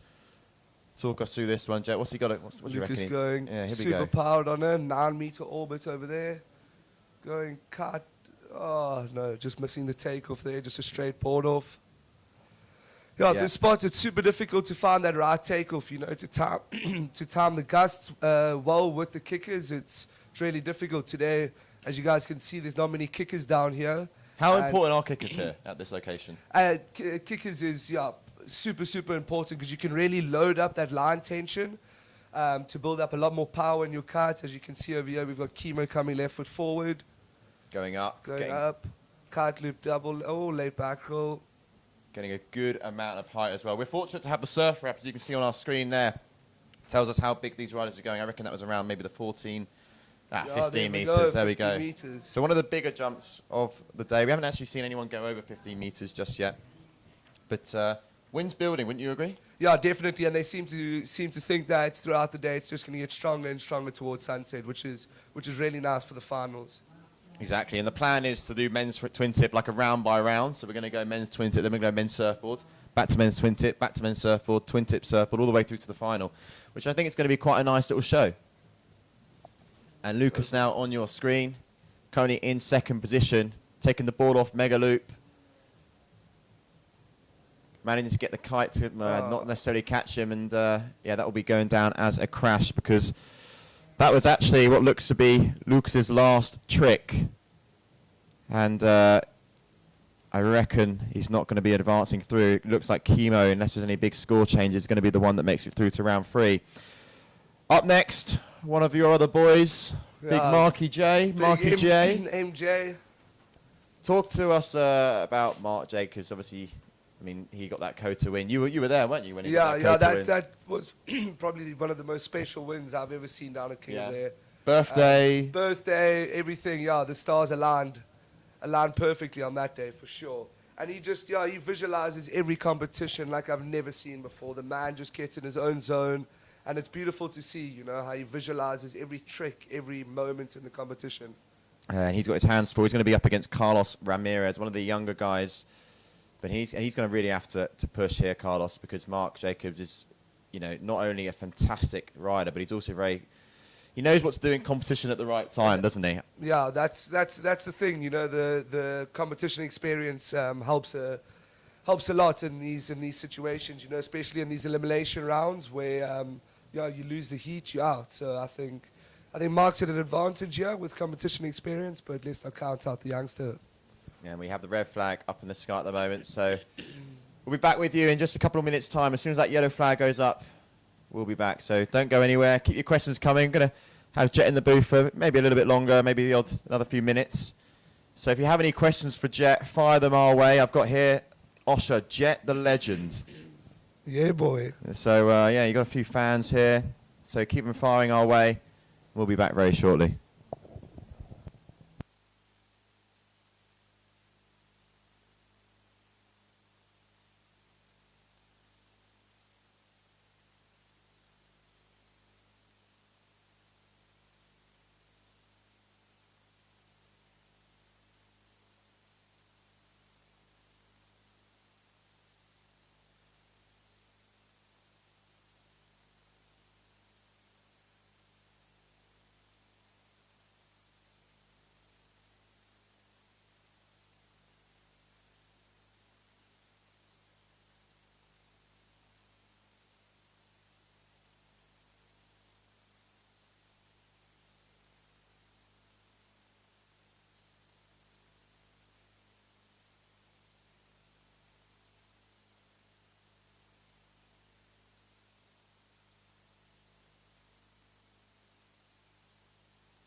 All right, so we come back and join you. Fortunately for me, Jet's going to carry on, and Jet, Mark Jacobs up first. There we go, left foot forward for Mark Jacobs. Kite loop board off, late back roll to start off his heat. And a grab A at little the grab, end. smooth landing for Mark. Textbook stuff, really, that, right?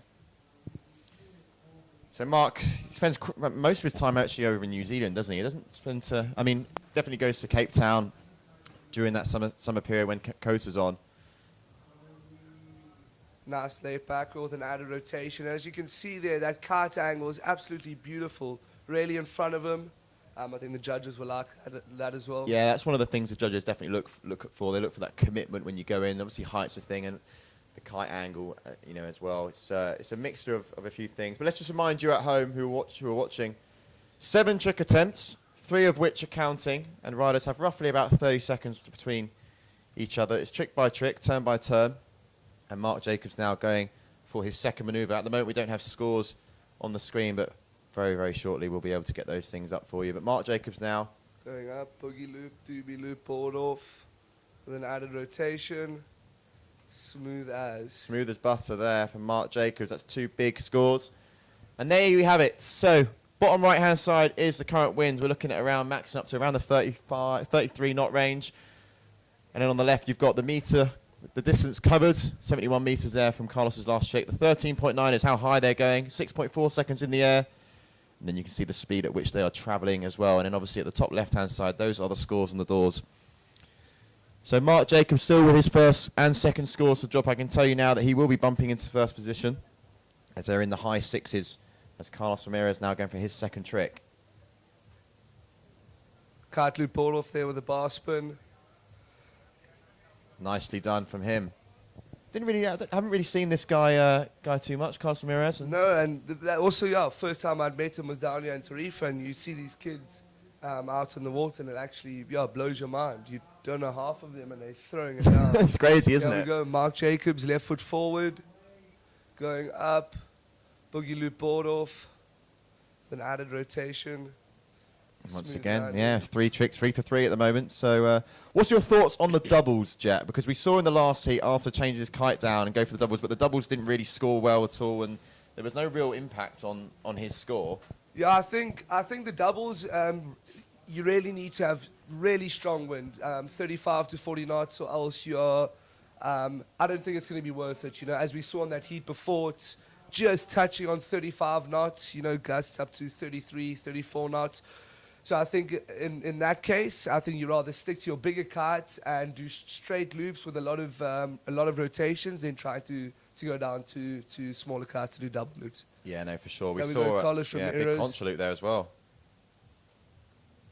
And going down. That's Unfortunately going to be a crash crashing. there. So Carlos Ramirez there, I think that's his first crash of the heat. But still putting in quite a good show for Mark Jacobs, staying with it, especially on that first trick with that kite loop back roll there, scoring a 6.07. Mark's highest score is his kite loop back roll with the board off, which was his first trick he did. That was a 6.70. So there he is in first position. The thing I really admire about Mark is how he trains going both ways. That was one of the big things that he got in his Kota win, wasn't it? Yeah, and Mark is actually right foot forward is his strong side here as he goes. Nice grabs on the way down. Not one of his biggest ones, though. I don't think that's going to bump up in one of his top scoring tricks. But yeah, showing the variety of being able to go left foot forward, right foot forward. As now Carlos coming up for his third trick attempt, but he's actually quite far downwind at the moment. He's still trying to retrieve his boards. And it's pretty gnarly out there, isn't it? When the winds are like 35 knots and you lose your board in Balneario. In Balneario, it's an absolute nightmare to get back up. And especially in a competition, the adrenaline's going. You've got a certain amount of time, certain amount of tricks. And to try and get back up to that board, you have to really stay calm and relax to save energy and to get back to it. So what's your plans in Jet? Just while we wait for Carlos now to get back on the board, are you going to plan on we're going to see you at some competitions? I know this is the last GKA Big Air event, but what's your thoughts with competition and where you see yourself going? So competition, I'm not the biggest fan of the competitions because it obviously doesn't suit my riding style with going on the shorter lines. Yeah. But this year I'm definitely focusing all my energy into Mega Loop Challenge. crossing fingers that it happens. And I'll obviously enter all of the competitions I can enter, but Mega Loop Challenge is definitely the main focus for me this year. No, that's good to hear. And Carlos now coming into the box, going left foot forward. Don't know why we've got the next heat up. That's definitely not Mark Jacobs there. That's Cohen van Dijk against Carlos Ramirez, who was in this heat against Mark Jacobs. So there you go. Can't all get it perfect here. And yeah, we have a car change for Carlos Ramirez. And once again, Cohen van Dijk against the wrong person. But we're back. So to me, this means one thing only. And this is, I think he's going for the doubles now. Let's see. Yeah, it looks like he's put up a 6 meter. Yeah, that thing is going to whip round.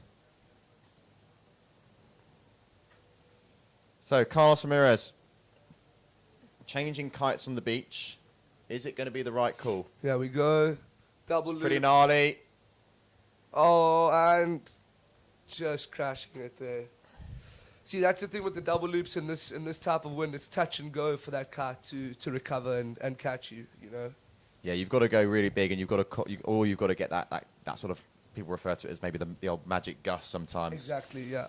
And it just gives you that little, that little bit more height to be able to swing under and get that kite to catch you. And Mark Jacobs just sticking with his game plan at the moment, not really changing kites. I don't think we're going to see Mark go for the doubles. No, I think later on in the day you will. Here we go, Mark, contra loop. And that will be a crash for Mark. First crash of his heat. He's been stomping. He's got to get the hair wet though, isn't he? Yeah, exactly. So Carlos Ramirez, no change on the 6.07. Mark Jacobs, 13.53. Green flag still flying high in the sky. And hopefully Tarifa is going to continue to just build that a little bit more. It's been a little bit up and down. We saw it go roughly to around that 33 knot range, but it's just dropped down now to around the 30. So we want to see it 35, 40, don't we? Yeah, we want to. sure. The more towards 40 we see, that the bigger the show, and especially with some of the upcoming riders that we've got coming in. Obviously, Liam Whaley here. It's his to lose. Exactly, yeah. He's the current #1 in the world when it comes to big air, winning Barcarès in France, Lord of Trams. He's in his home spot. What's your and you obviously got Andre Principe, Hill as well. Yeah, I know he can't be in for a world title, but Hill's one of those guys that sort of was born and bred here in Tarifa. Yeah, we go Carlos Ramirez going again for the just pulling out of that. Looked like he was about to go for an S loop. Yeah, over I there. thought the same as well. I just don't think it's the win yet for these doubles. Maybe for someone like Carlos, he's obviously a very light rider, so he can get away with it a little bit more. Exactly. But bigger guys like Mark and Giel and those boys, it's a lot difficult for them to get that double loops and S loops going. Here we go, Mark again, boogie contra board off. Oh, 2 rotations coming down.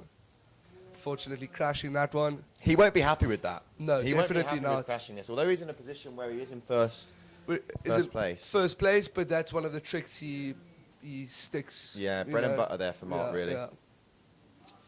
Did you watch the competition yesterday? Yes, I Were did. you here? Yeah, okay, so yeah. who impressed you the most yesterday?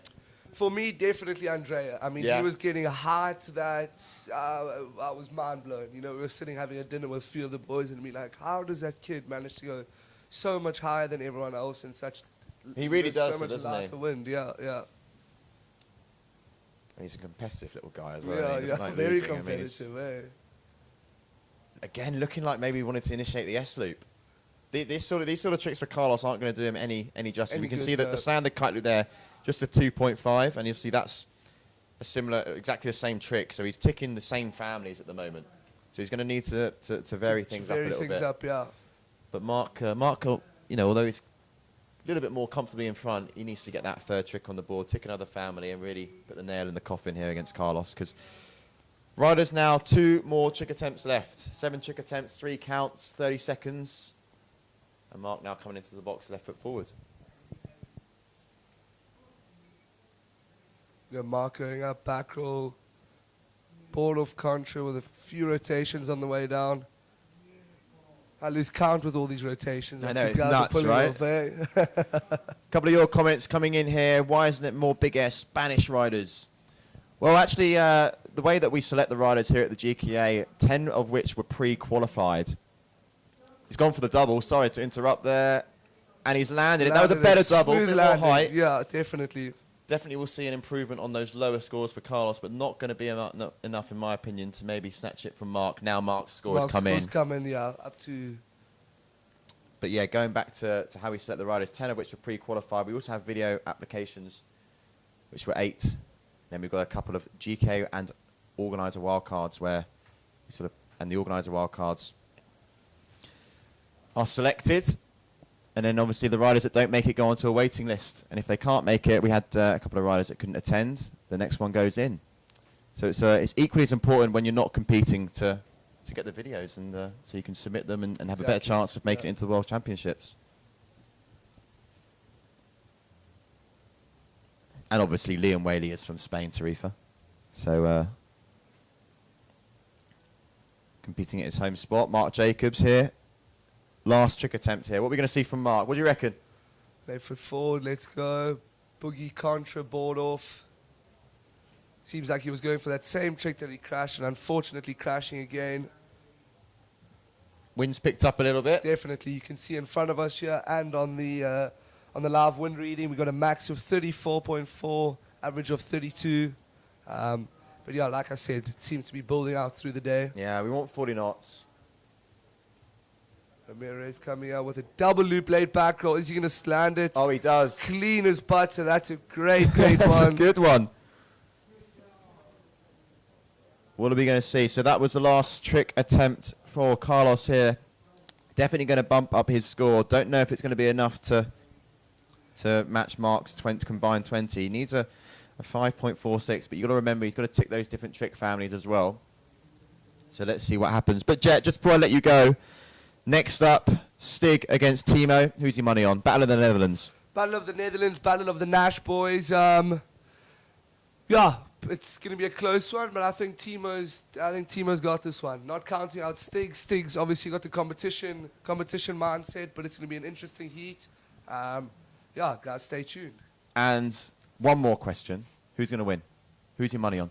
My money's on Andrea. Yeah. Andrea. There we go. Well, that is it. That's it, Jet. Thank you very much, mate. No problem. Thanks for having me, guys. See you throughout the day. Carry on watching. Ciao. Cheers, buddy. So there we have it. We're going to try and get as many riders in this booth as possible. It's always good to get their thoughts. They've got a sort of a different perspective on the sport and their thoughts. And super cool to get someone like Jet Bradshaw in the booth with myself. And he just spreads positive energy, positive vibes.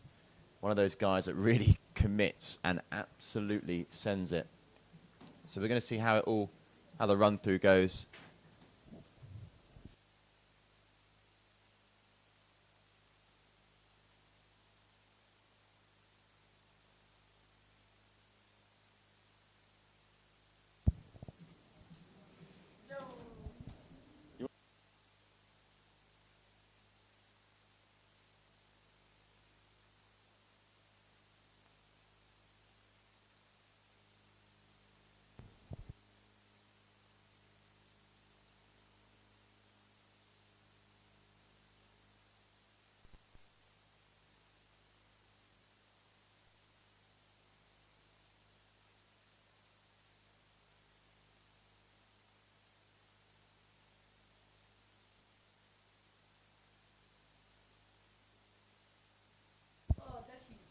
So up next, Battle of the Dutchies. And joining me now in the booth, we're just keeping the rotation going with these riders. You know, that's what we want to do. We want to try and get as many of these riders in the booth. And Pippa is now joining me. Pippa, how are you? Is it good to be in Tarifa? Hey, yeah, thanks for having me. It's super good to be in Tarifa. And it's nice to watch everyone. I'm not competing yet due to my rehab. But I'm glad to see it from a different perspective. I learn a lot as well. Yeah. And now up next we have two Dutchies where I kite with a lot. We share the same home spot with Timo. Timo and Stig, huh? Yeah. So just while we're on yellow flag, how are you feeling? You know, is it good to get back on the water? I've seen you here, you know, when we haven't been able to run comp, but it's still been quite windy. You've been out there and just dialing, you know, just getting back on the water. It must be lovely for you. Yeah, exactly. It feels super good to be back on the water because I haven't been kiting for 10 to 11 months. I was actually injured here last year. Unfortunately, it got me out for quite a while, but I'm enjoying it a lot, being back on the water with everyone, sharing the good kiting vibes again. Oh, meanwhile I see a very big kite blade from Stig. Pretty Just in the stat Stig, front. isn't it, on that one? They've got both running Nash, not sure who's who. But if I we can get angles on the water now. Yeah, this was Stig definitely. Timo's going after him. As you can see also on the wind meter it says he went 12.8 meters high, so that's nice. Good amount of speed. A doobie loop, good one, with a late rotation as well from Timo to start off. So both looking very comfortable. Have a great start of the heat. Perfect. So here we are. Good start to the heat for the Dutchies. Battle of the Dutchies. We had a couple of battles of the Dutchies yesterday as well. Yeah, there's a lot of Dutchies being very good at big air. I think it's because of the wind in Holland as well. We have a lot of storms. Okay, so I'm going to quickly take a little bit of a breather now while we've got Pippa in the booth. The big dog, Lewis Crathon, is back in. So, Pippa, thank you very much and enjoy the rest of this heat. Wow, big dog. I got called big dog. Big dog. Right, looks like we've come back into 0 scores on the screen. And wow, how perfect is this that we've got you here, Pippa, for 2 Dutch riders. As Are they both Nash as well? This could be tricky. Yeah, this is Stig. Taking some good height. He wanted to take the board off, as you can see, at the fin, but didn't really get it, unfortunately. But they both had a good start, I think, from the heat, looking comfortable. Yeah, we can talk about them. They've got nothing on their screens right now, so we can at least tell you on the back end that it looked like Stig starting off with quite a big move that he got for that kite loop back roll, board off, so point up on Timo, who comes in with lots of power here. Timo looks like he's on a size less. Oh, this is very nice. I really like his style as well. I see him training a lot in Holland. What is really cool to see is that he's super motivated still. He's very young in high school, so he struggles a bit with getting enough time to train. But I think he's improving a lot the last year, so that's nice to see some Dutchies here. Oh, there we can see ourselves now. Oh, that's great when they do that, when they just tell you that you're going into the studio. Thankfully, I wasn't eating or, in my pants. It gets hot in here sometimes. So a big hi to everybody. It's Lewis Crathon here now, just taking over from Lee, and I've got Pippa van Ursel in here with me as well, familiar with this spot and competing at the highest level in Tarifa. Right now, we've got 2 of your teammates, nationality friends. 2 Dutch riders on the water here with the mega loop board off then from Stig Hofnagel. How do you say Hofnagel? Hoefnagel. Oh, Hoefnagel. And Timo Boersma. Timo Boersma. Yes. Wow. We gotta learn some Dutch now, eh? Just listen how I forget that next time I commentate and say it all wrong. One name I have got right now, which took me years to get properly, was Angeli Buyo. And it was so easy. All I had to think of was Buyo. And I was saying it all wrong. Yeah, it's easy. But coming in left foot forwards then, nice and fast on that red Nash. It's Timo sending a front roll mega loop with good control. Yeah, very nice. I think that's going to score well. Oh, that's sick. Do you think he's on an 8 and Stig's on a 9? I reckon they're both on an 8. Stig is on an 8, I can see from here. I think Timo as well. The wind is picking up quite a lot, I think, from the... It's now already blowing stronger than what we saw in the women division. So it's nice. So everyone's going higher and higher. But I think they're both on 8. He just looks a bit bigger to me. Perhaps the lines are slightly smaller here with Stig. Yes, he Can clearly be is. that the lines are shorter. I don't think they're smaller, but... No, smaller. I say smaller. Smaller. They're smaller than the longer lines. Yeah, good point. Shorter is the technical term. So didn't feel right on the way round that front line. It's definitely one of the rotations that you need to feel good on the way round of. You can get away with it a bit more in a back roll. You can maybe send it anyway and go into a second back roll. But the front roll is a bit more scary when you're going around ready to pull a loop of some sort if you don't have that feeling just so well. So apologies, we don't have scores here for you. Let's see if we can refresh them. But we can see them the back end, so I can talk with you. What's happened here with Timo? He's turned around. Yeah, Timo is he didn't feel it on that tag, so it's really good that you can take your time. Of course, you have a time limit, but yeah, you can definitely go for a second tag. Timo, going for a double. He's had to get double rid. Front roll. He's kite had to loop. get rid, Pippa. I saw you looking around the window frame or the Dakine flag in front of us. Yeah. He had to get rid of that. There we go. There is the situation with the scores on the boards right now. That will go down as a crash. So these riders now, what have they had? 4 tricks each? I think they both had one crash, and you can see Stig had a 3.2, so he's definitely willing to improve that. So I think it's a pretty close heat still. Anything can happen in this one.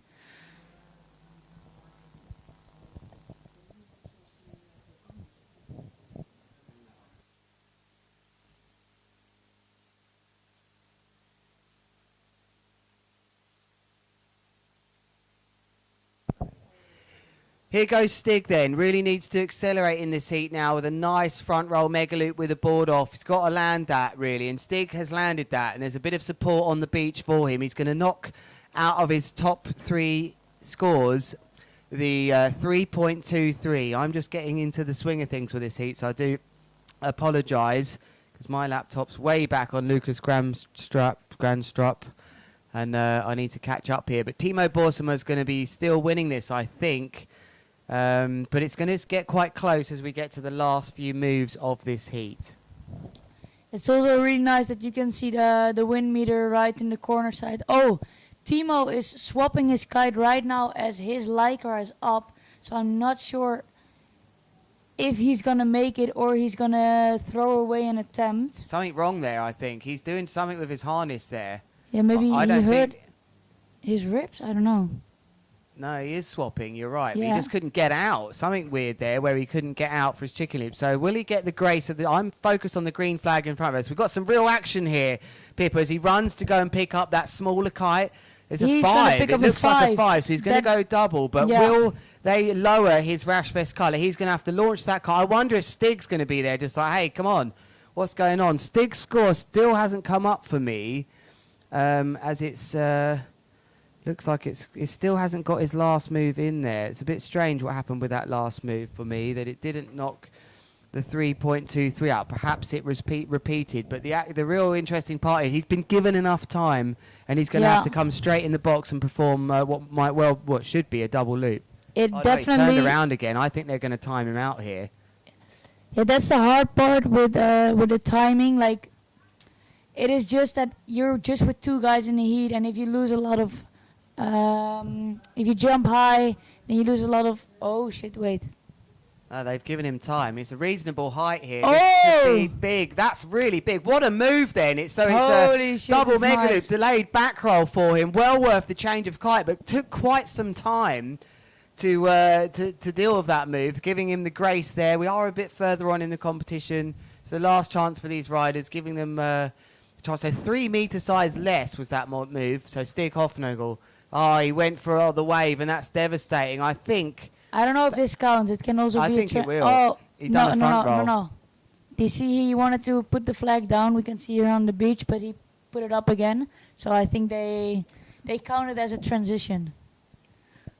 Let's see. Yeah, I because think Stig's Lycra is still up. I think it doesn't count as a I trick. think there was a bit of, we gave the other guy a lot of time there, so you get another go. And Stig with a big front roll board off, nice and controlled into a second rotation, and a beautiful landing for Stig as well. So goes in with a lot of speed, comes out with speed, and that's important as well. No butt check, so he wouldn't get points of deduction. there was that lower score then being kicked out for Stig. So this is a really close heat. How many trick attempts have we got left? I think we've only got one trick attempt left. I'm really wondering what Timo is going to do. He's definitely going to go for another double kite loop as he's still on the 5 meter. Winning by just under 1 point then. Can he get a better score? Doesn't get super high. Amazing. Comes around though. Still lands the trick. It's not super high, so I think Stig's going to have a chance, isn't he, here? He's going to have a chance. Yeah, definitely. It's a super close call, and I think Stig is only... Because Timo's only leading by 0.9. So, after 6 tricks each then, there's less than 1 point between these two. Going out of the competition at this moment is Stig Hofnagel. He'll be looking at his scores if, well, he probably won't be out there, but he must know a 5.13 is the score that he would like to remove. What is that move that it's currently on there? Which trick family is that for Stig at the moment? It is a kite loop board off. So what's he thinking here? Maybe he goes for a kite loop board off with rotation. He's gonna do it again. Is it going to score more than a point, though, of what he did before? Was it better than a 5.13? It's quite a basic move, the mega loop board off, for these riders. So I'm not sure that's going to be enough. The scores are going to come in from the judges right now. I'm seeing, well, one of them scored it quite highly, but I don't think that's going to be enough to make a difference, actually. Timo there. Timo's going as well for hit another attempt. Oh, going for the...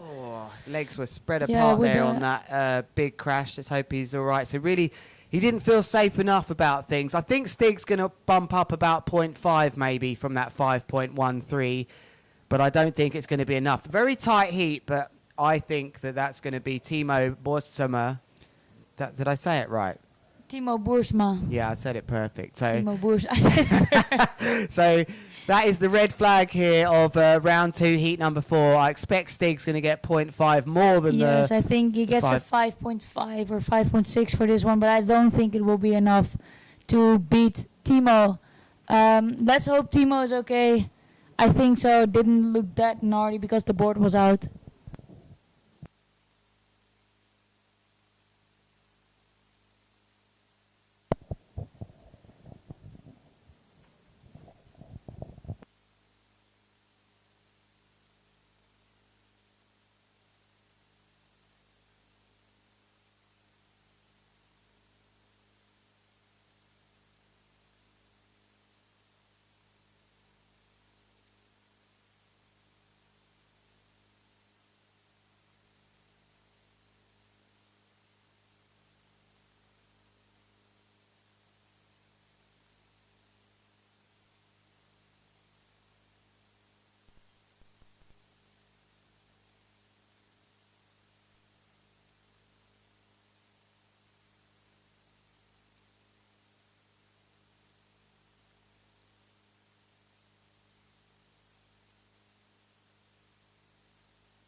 Wherever you go in the world, one airline goes further to make it feel exceptional.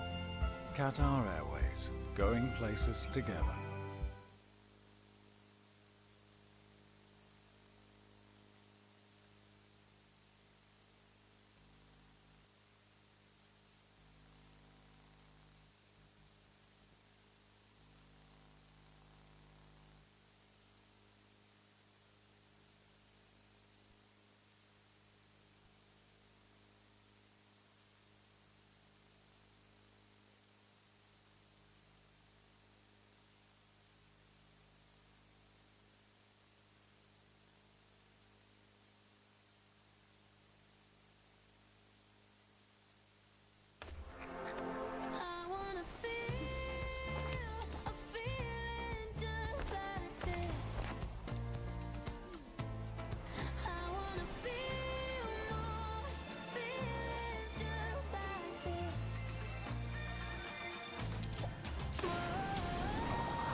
Welcome back then to the Qatar Airways GKA Kite World Tour. You've just joined us in this next heat then between Josu Sun, who is probably pronounced a bit better than that, I apologise, and he is Baby Shark against Valentin Hunderop. Winner of this one going against Aaron Hadlow, actually, in the next heat.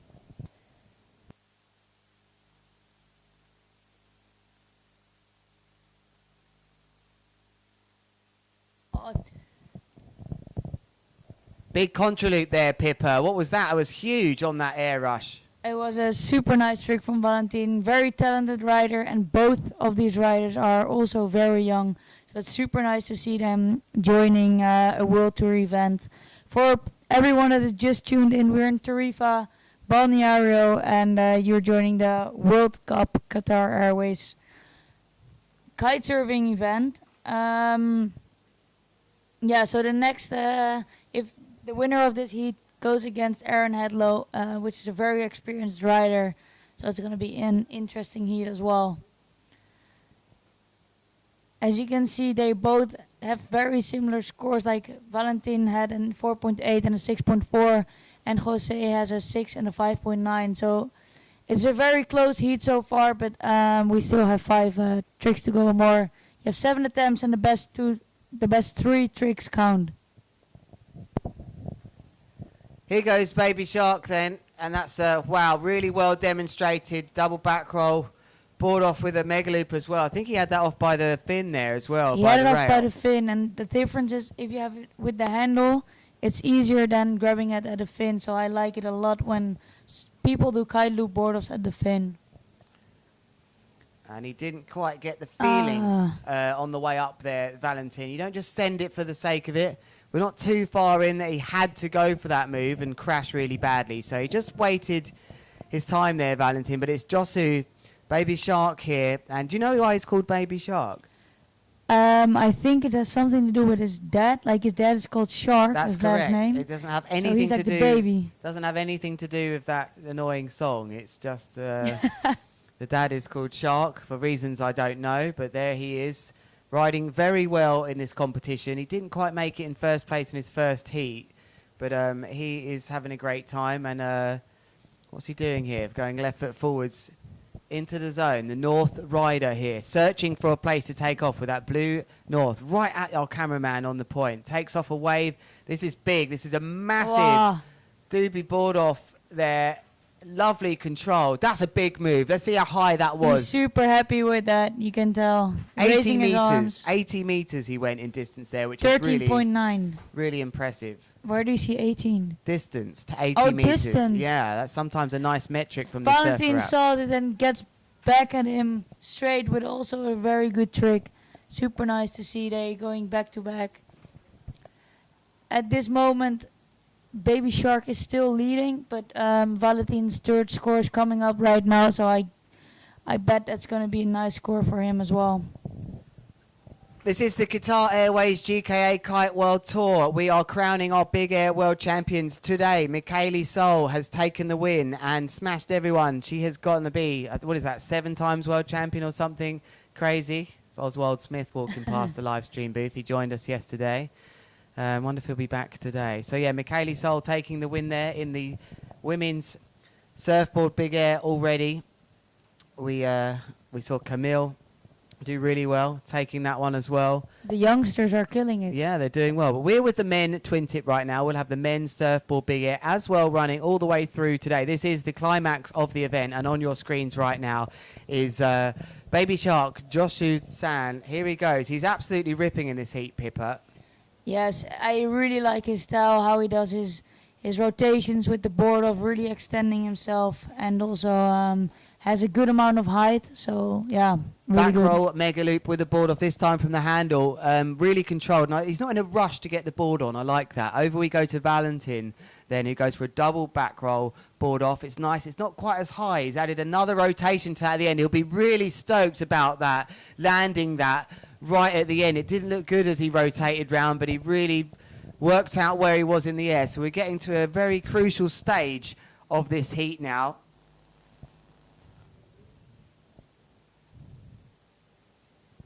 As we can see the scores, Valentin has a 17.7 and Jose has a 20.8. So Valentin really wants to up his score on the 4.8. Kite swap going on here. Lovely to see these pit stop. I'm going to give that, well, give the cameraman a 0 for that crazy pan, although maybe he was just getting ready for the next part.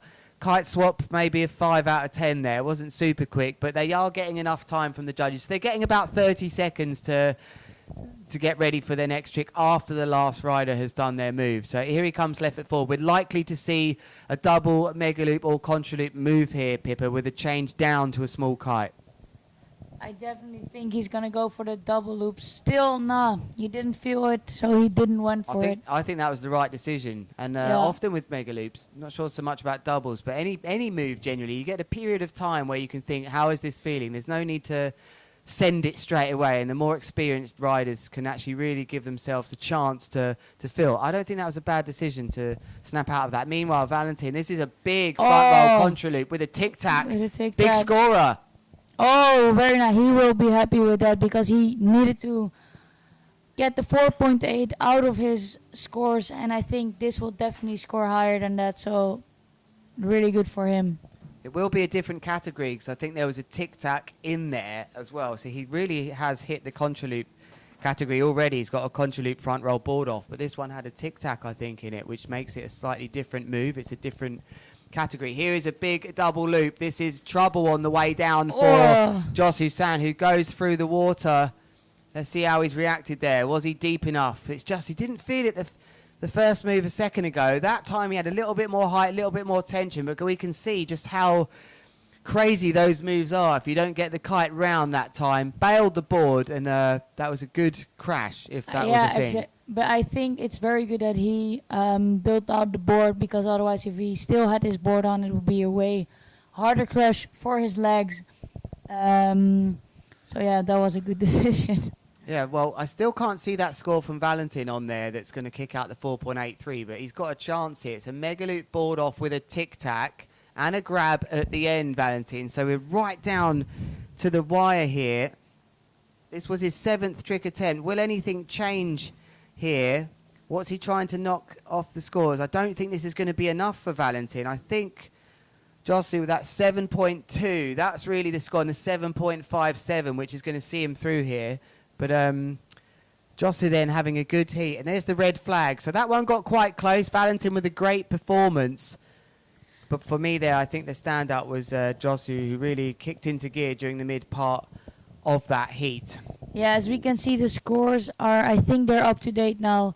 Then Jose won with 20.8, and Valentin just didn't reach enough points. He got out with 19.2, but we have to see if this is the final result.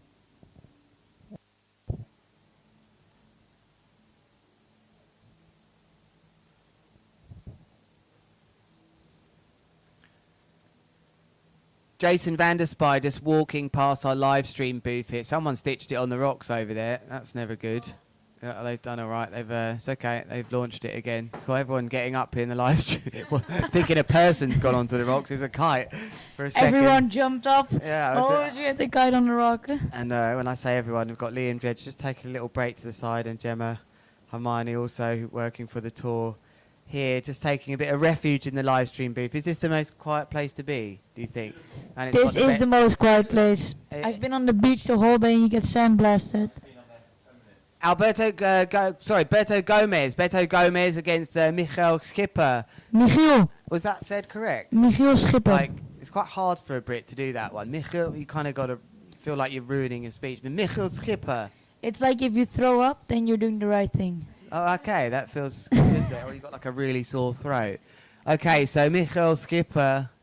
You got a double throw up. A double throw up. Okay, all right. So he's into a tough heat here against Beto. Beto must not have made it through in first place in his first heat. Let's take a look who Beto was up against. So he had Lorenzo Casati in his heat. He finished second in his first heat. Did Gomez from Colombia, who finished fourth at the Red Bull King of the Air this year. It was a great debut performance from him amongst many of the new generation there. So he'll be hoping to make it through this heat. And I'd say that he was the favourite in this one. Yeah, but also I think anything always can happen in competition. It's super different from training. If you can do your tricks in training, it doesn't mean you always land them in a competition. And I know Michiel as well, he's training a lot and riding well. Yesterday he didn't have the best heat, he was a bit bummed with that, but I'm sure he's also want to do better today. As the yellow flag is up, we only have to wait 1 minute until this heat is starting. So Netherlands versus Colombia. Let us know who you would like to win in the YouTube comments. Pippa, I'm going to ask you, who would you like to win here, Netherlands versus Colombia? It's a tough one because Beto is my teammate, but Michiel comes from Holland. So I'm not going to even you don't have to answer that one. 50-50. So flying into the box then is Beto, who must have a lower seeding in here. Cool, look at that height, really high. Very nice. Mega loop delayed back roll into a second one. It's one of the easy. Oh, he crashed it. What a butt check that was. I think that was big distance that he's just got there. But he's probably on for sort of a low 5 maybe. I'm wondering how many meters you have to ride away actually. Like let's say if you ride 10 meters away and then you crash, like what does it affect the score? Michiel going for the same. Also, but he adds a grab in it. That was nice. On the way round at the crucial stage of that move, one-handed to grab, it really almost throws you round into another rotation. I found that out at Hermanus this year when I lost the kite into the trees. That was a tough moment for me. You been to Hermanus before? Yes, I've been there for a bit, but unfortunately I got injured while I was in Cape Town, so I enjoyed more the gym and rehab than the kite spots. Yeah, be careful in that Hermanus spot when you get carried away jumping over the car park. That's all I can say about that. Yeah, it's quite downwind comes quickly.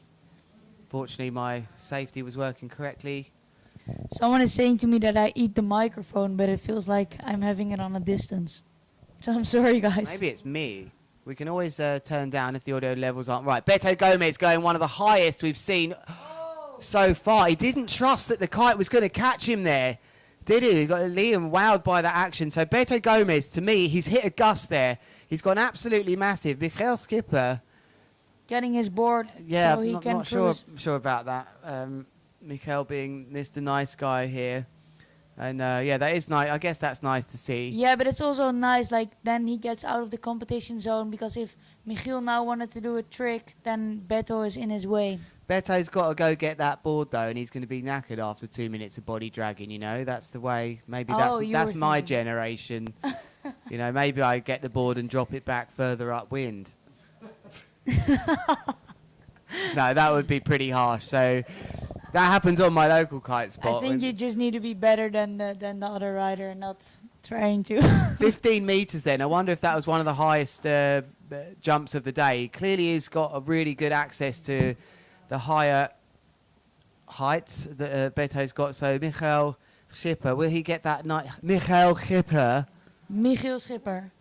Yeah, Michiel Schipper. He's definitely going to do, I think, something to the right as he tacks back now. I'm going to say front roll contra loop sort of variation is my call here. Unless he does, people tend to like a back roll one there. With as you can see, it doesn't have so much wind. Double. Oh, nice. Doobie contra loop there. Just very controlled. Yeah, good landing. Wind just dropped there a little bit. It's very overcast and cloudy today, and I wonder if that's going to throw up a few, surprises as we go into the latter parts of the day, where we'll be mixing it up with the surfboard big air as well. But meanwhile, Beto Gomez flying into the box. He's still getting loads of height. Mega loop back roll with a board offers. Was there a tic-tac in there? I don't think there was a tic-tac in there, but it's very sick to see how high he's still going.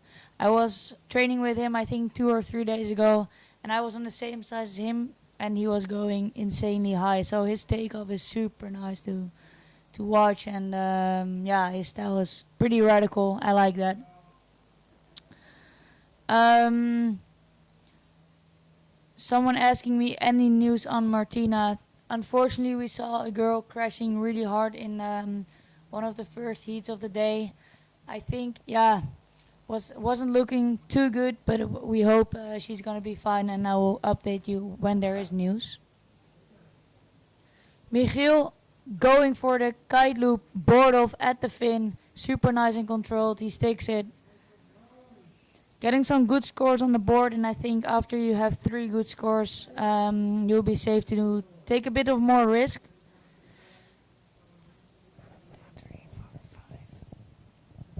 Beto Gomez now launching into a front roll mega loop with 2 rotations. He's going to end up with another half on that rotation as well. Lots of distance. Look at the different. Oh, he's blown that out. I don't believe the kite's fallen out of the sky there. I think that might count as a crash, you know.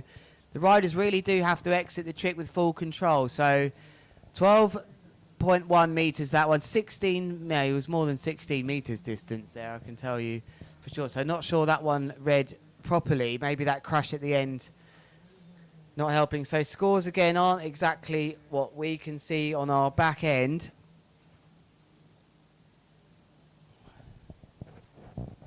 Michiel going in with full speed, has a high spray, going for the, oh, that is very nice. Oh, I'm sure he's super happy to land that, looked very sick. I think it was a double boogie contra.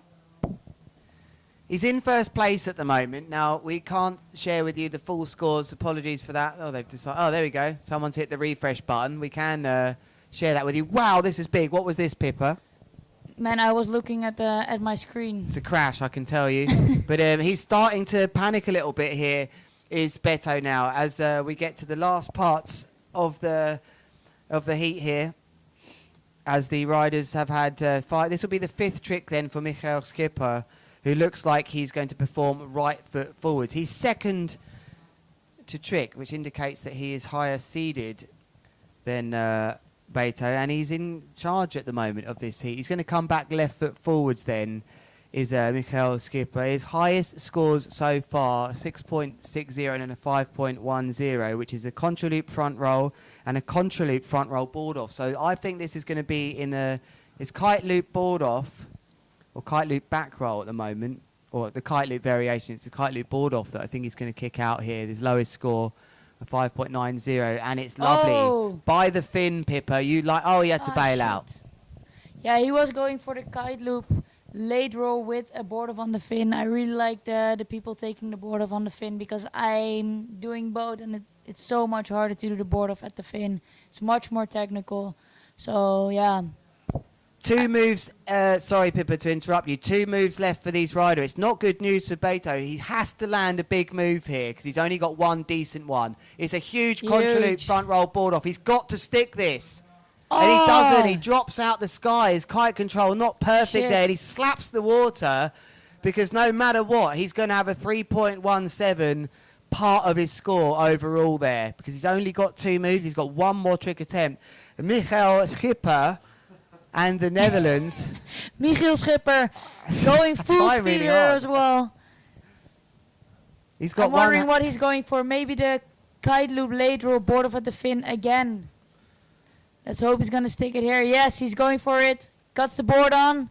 Yes, he got it. I'm sure he's really happy with that. You can see he raised his hand. And I'm also happy for him. Yesterday he didn't have a very good heat, but it's great to see all the Dutchies. I can see they're standing in front of me. Stino and Kimo, they're competing themselves as well, supporting Michiel. It's always nice that there's a big Dutch crew that you have on the beach screaming for you. All right, so his score hasn't come in just yet. At the moment, he's winning by 7.03. I think Beto here can still go through here. It's got to be an 8 or something big. We will. And we know that Beto has a big amount of tricks in the back, so he can do it. He can score an 8. Let's see. He's got to land blind here to go through to the next heat, in my opinion. I don't think that's going to be enough for him. He could have done with that one trick ago, and he would have had really a good shout at getting through here. He's going to be gutted when he looks at the scores here. Someone on the beach should have said you just got to land. Anything you do, even if it's a double meg loop, you've got to land it blind, maybe throw a handle pass in to be sure of getting through. But a double loop, blind landing, handle pass, everything in one It trick. had to be everything because he's down there. That 3.17, it is going to stay in his score. So Michael Schipper is currently only, so it was only 0.6 of a difference. Look, he doesn't have to do anything here. And what are they saying to him here? Don't go crazy. I think he's going to do a trick for his but he takes a smaller kite, so that means he goes for a double loop, but... Don't do a Mika. No, he didn't feel it. Sensibly preserving his body for the next round. There is the red flag. Pippa, it's been a pleasure to have you in here, and we just go for a very, very small break before we come back with the next heat. Yes, thank you.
Okay, we're back now. Lewis has just gone and popped on the beach, do a little beach emceeing, but another Dutchie in the fleet, and yes, that we have like Kimo Hans as well. represent.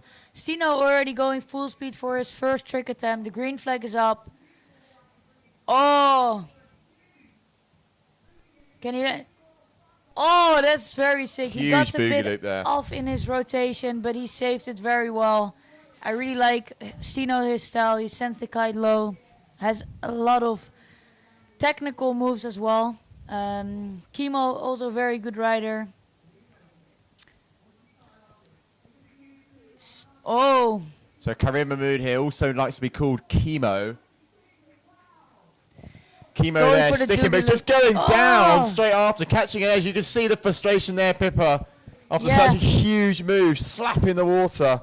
But it's very bad luck, like landing the trick completely all right, and then yeah, just goes down at and riding Right, literally after his trick. after his trick. Like Yeah, he did everything he needed to do. I think that's the most frustrational moment if you land your trick and then get knocked out after you landed already. We're looking at Stino, very focused. 14 meters on that last one. We haven't really seen anything over 15 though. I don't know if you've seen anything with Lewis in the last few heats. Yeah. But nothing over 15 meters just yet. See what Stino can do on this one. Managing to get a little bit of a kicker there as well. Going for a nice kite.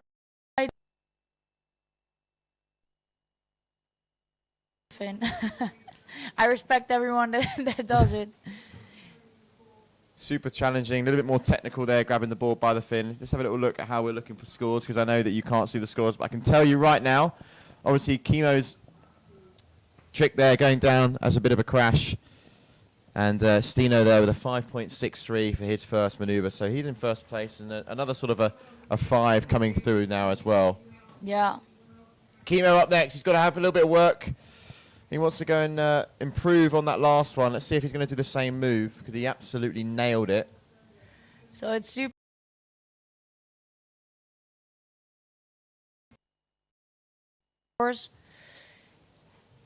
Kimo willing to go for it again. He really whips himself round, doesn't he? Yeah, I think that's very sick that how he does it. Again! Again, bumps out of it. Again, Kimo there. He actually competes on the freestyle tour as well. He was over the car. And he's gone down now, 2 for 2. You can actually see that they did actually score him for that first kite loop front well, which I actually thought, and it's actually quite a good score, 6.43, considering that he did sort of catch an edge after the trick. But nonetheless, Stino up next. Oh, very nice contra. Board off with the front roll. Super stylish. He's Yeah, he happy loves with it. that. He loves it. The little claim there. What I love about Stino as well, Pippa, is that he's like really extends his legs, like his body. Yes, He's full yeah, extending during like mid loop. It's quite a unique style. Yeah, and I think that's what makes his style exactly what you say unique. The control of Stino is super nice, and also that he really straighten his legs. Really get when he does a board off, it is a board off. It's not like just kicks it out and then pops it in super quick. Yeah, he's got like an Edgar Ulrich style, a little bit like that. Yeah. Like Edgar's another one of those riders Well, that really. Edgar's in Love Island doing something else. I don't understand why, to be honest. Maybe he's found. Yeah, he can't find us because he can't be with us because he's found love. How about that? Yeah, well, you know what to do, you know. There, Kimo goes. Big. Huge. Yeah, one of the bigger jumps that we've seen today. Still flying high in the sky. You can see the surf wraps there. Going to give us all the ins and out of that one. I think that is, there we go, 13.9, traveling 92 meters now. So that is one of the furthest we've seen during all competition.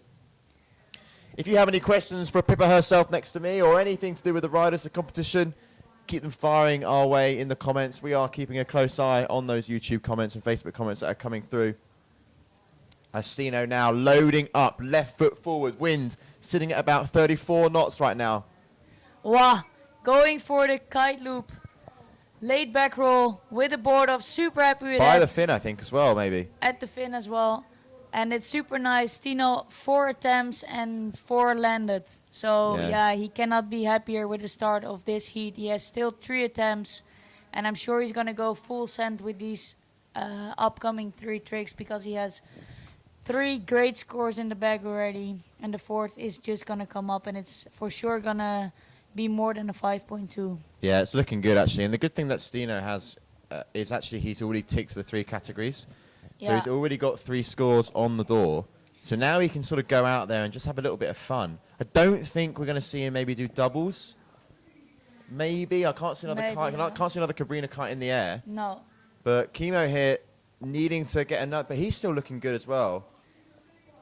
Gets the board off by the fin. Not as extended as Stino. He does. He did a 1 foot. I think he wanted to maybe get it fully off, but he didn't get that. So he made it a 1 foot. Still lands it. So it's nice for him that he has a 3rd trick. They're really rolling with the punches in this heat. It's sort of to-ing and throwing and chucking it around. Are we seeing a kite change there on the beach? It's looking like Stino. Don't know. Yeah, or maybe just looking at the scores. It's always super nice to have someone at the beat you out. It gives you a lot of confidence. Yeah, how important is having a caddy? It's. I think for me, it's the most important. Besides being at top of your game yourself, you want to have a caddy. Stino going for a doobie loop with a late front Oh roll, my word! sticking it. How does he stick that? I thought that his body and the kite were completely different angles. I love Stino, his style. He's sending the kite pretty low. And rides in with a lot of speed, comes out with a lot of speed. That's what I like to see. But Kimo is also very talented and good rider, so it's literally, it can be anyone's win. That's still. what he was looking for. Oh, he couldn't get the board on. Unfortunately, crashes, and he's not happy with that. We can see. Yeah, you can see the frustration on the riders. Now we have 2 more trick attempts remaining. It's currently Stino in first position. And a little bit of work to do. 16.43. He's chasing Stino on a 19.66. So we're now starting to see the combination of scores around that 20-point mark. You know, that's where the first guys are going through. We're currently still in round 2, heat number 7 of the Qatar Airways GKA Big Air World Championships. Kitesurf Mecca Tarifa. This is where we're at. Balneario. Bang offshore winds. 30+ knots. As Stino going for his 6th trick attempt. Oh, I love the way he extends his legs. Unfortunately, not getting the board on. And not getting as quite as much height as he was on his previous jumps. I reckon that's maybe around the 10.5 meter mark. Let me see if I can hit the nail on the head here with that one. Let's see. Come on, Surf Rap. I'm glad to see Yannick has joined the live stream. I hope you're all good, Yannick. And I miss you here.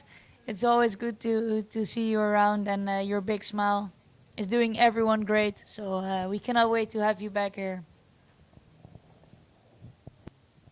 So Kimo now going for his 6th trick attempt. As we're just watching out here of our live stream booth, got all the info we need, all the stats, and here he goes, loading up, right foot forward. Whoa, huge amount of air. Going for the back row with the board off. No, he can't do it. I bet you he slams the water when he comes up again. Yes, there you see it. I mean, once again, going probably one of the biggest of the riders we've seen throughout the competition. 15.6 meters there. Traveling 76 meters, but another crash. And let's just have a little look at the scores, because still Karim, or Kimo as he likes to be called. Oh, there you go, there's the camera. That's where we are. Is still in 2nd position. Stino in 1st. Last trick attempts. What are we going to see from these riders? What do you reckon, Pippa? What are we going to see on this last move from Stino? I'm really wondering. I don't think he's going to go for a double kite loop, because as you can see, he's still on the same size. Going for another tack, making sure he gets the perfect wind. He's tightening his harness for to be ready for his, I think it's his last trick attempt. Yeah, I think so. I mean, his lowest trick that he has is a kite loop front roll, 5.97. So maybe he's going to be looking to improve that one. Oh, shit, he got... completely bombs out on that one, loses the boards. Yeah, it was because of the wave that just slammed his board on the water, and he unfortunately got out of his board.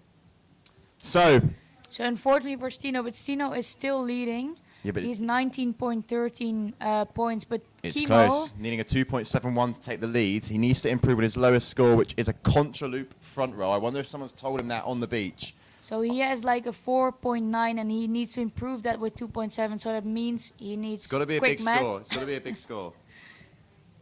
I mean, I'm not very good at maths, so I'll let you do it. If you want to work it out, be my guest. 7.6. 7.6, okay. I think, yeah. So something Manages really to catch big. a kicker. Goes for the contra loop.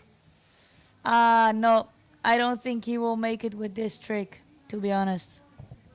He lands it, manages to stick it. No butt check there. Let's see what the scores come in. But it's looking like Stino is going to be the one advancing through to the 3rd round. It's going to be the end of the road for Kimo. So if we will see the last score coming in, I think Stino really got this heat and he won. So congrats to Stino. I can see everyone cheering on the beach for him. All the Dutchies are there. And he looks super happy, so yeah. He looks also pretty knackered as well. Competing in 30+ knots. Okay, so next up, we're going to have Jason van der Spy. He's going to be taking up the Frenchman, Nicolas Gambia. Keep your comments coming. Myself and Pippa, we're not going to go anywhere. We'll be right back with you in just a couple minutes' time.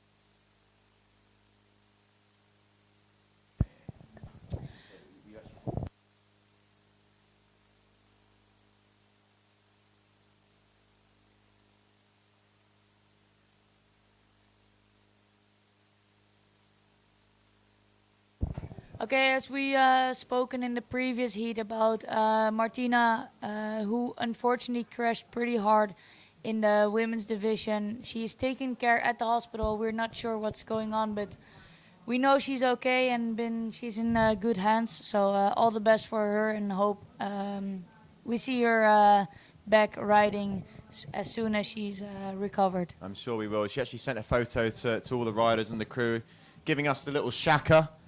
So she's in good hands now, and we're going to focus back onto the competition because we're well and truly underway here at the Qatar Airways GKA Big Air World Championships in the kitesurf mecca that is Tarifa. This is the final big air stop of the year, so this is it. The winners of this event, well, not this event, the winners of the Twintip division will be crowned the world champion for 2023. Liam Whaley currently sitting in first position, chased by the likes of Andrea Principi. Also, Jamie Overbeek's in with a chance. Lorenzo Casati can also take a title here. Mika Sol, we saw win the women's division about an hour ago now.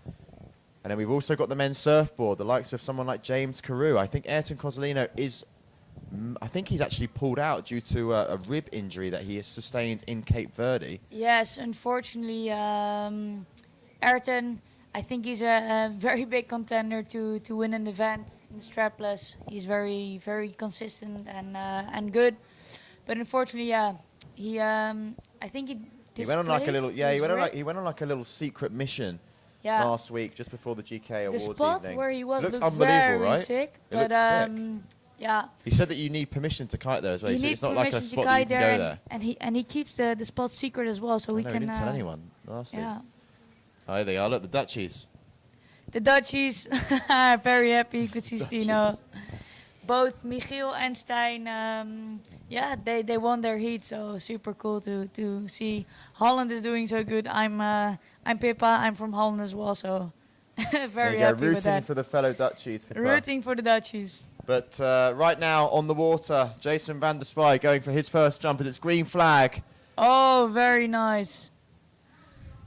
Looking very controlled, sticking the landing is a good trick to start his heat with.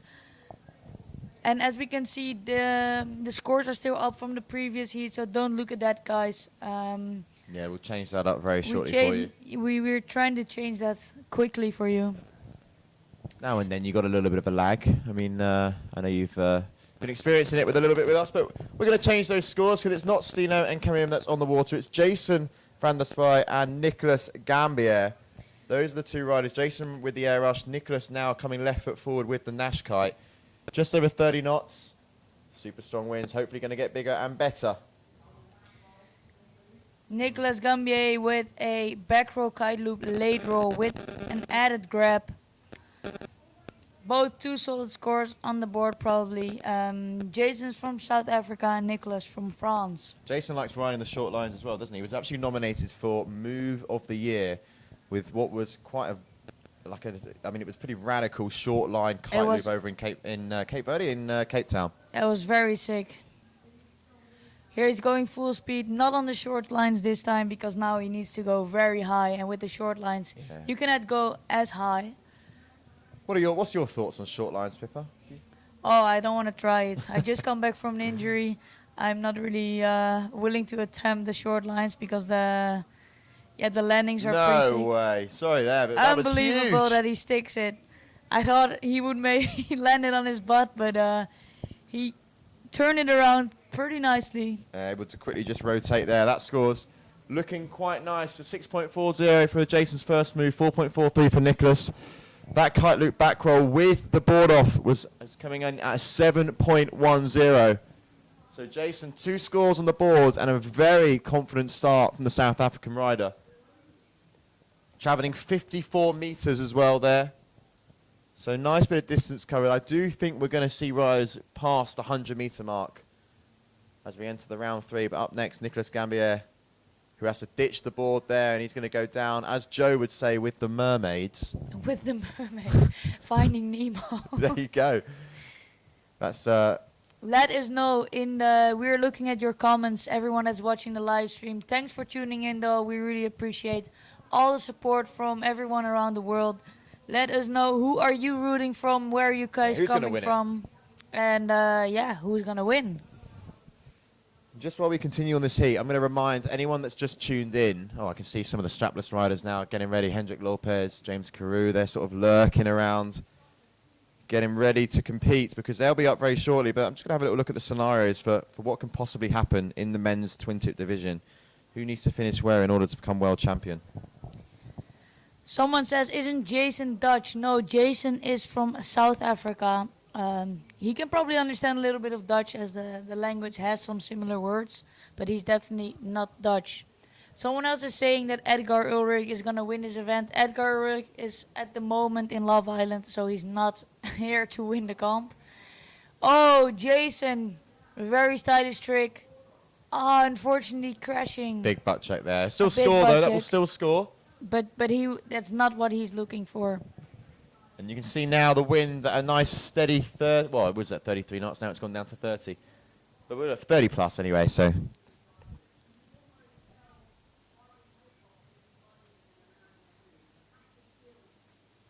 There you go, Kite Girl Tracy showing you some love there, Pippa. Kite Girl Tracy. Here, look, Pippa, you're good at working in the audience. Love it. Watching from quite far away over in Australia. From Australia. Oh, thank you. That's really nice to hear. I'm glad to sit here together with Liam. And Lewis is at the moment creating some good vibes on the beach as Nicolas Gambier going for his third trick attempt. Going down as a crash, so that is going to be an unscored trick. Jason currently has 3 tricks scored after 3 moves, so he's in a very nice position. How important, from a competitive mindset, Pippa, is just getting those first tricks dialed in and just, then working up from there? Yeah, because you have 7 trick attempts, and the best 3 from a different category will score. It's super nice if you can have the first tricks landed, so you get a lot of confidence, and yeah, the last tricks will be just there for the joy, and you can go all out. Exactly, and someone that's going all out at the moment is Jason van der Spijt on the water with a huge move there. Only 11.4 meters, challenging 55 meters. 11.4, sorry, on the height. And just having a look now at the scores that are coming through on that one. That's going to be a very nice 6.77 for that kite loop back roll with a tic-tac as well. So that means Jason is already now in the 20 points, which is a really nice score for him. And Nicolas Gambier, still everything can happen, but as you said, it's very hard if you crashed a lot in the beginning and you need to really land the last tricks. That puts a lot of pressure on you, but let's see if he can. Unfortunately, he didn't feel it, didn't go for the loop, just a jump. Just a jump there, so can pretty much forget about that one. And Jason right now, I mean, look at that, 20.27. We were saying that these riders that are progressing through this round are sort of getting through when they get scores around the 20 mark. So Nicolas has got a lot of work to do here because I think only with 2 or 3 tricks left and a 0.93, I mean, he can like I said, he pretty much forget about that score there. 4.43, he's pretty much going to need to forget about that one as well because he's got a lot of work to do. It's Jason going back up again. Oh. Super nice grabs on the way down. But that's what I mean, like if you're once in a row in getting your tricks, then it gives you wings as well, like you're getting one after another. So it's super nice for Jason. Love to see his riding. I've been seeing him a lot training, so it's cool to see him doing good in the comp as well. So here we are, Nicolas Gambier going up, the back roll, double back roll board off, ditching the board though. Not getting the tricks he wants, definitely. Unfortunately, he's not having the best heat. Yeah, he's see how many times he's crashed. I think he's crashed quite a few times. I think he has like three crashes now for Nicolas Gambier. Which still he has 1, 2, 3, 4, 5. Well, I'd say 4 crashes because the 0.9. Yeah, exactly. Is not where he was looking for. So unfortunately, he cannot get 3 good tricks. What I would do if I would be Jason, I wouldn't take the risk. Because yeah, with big air, it's pretty strong wind. It's likely that you can crash hard as well. So I would just enjoy his ride as he for sure won this heat already.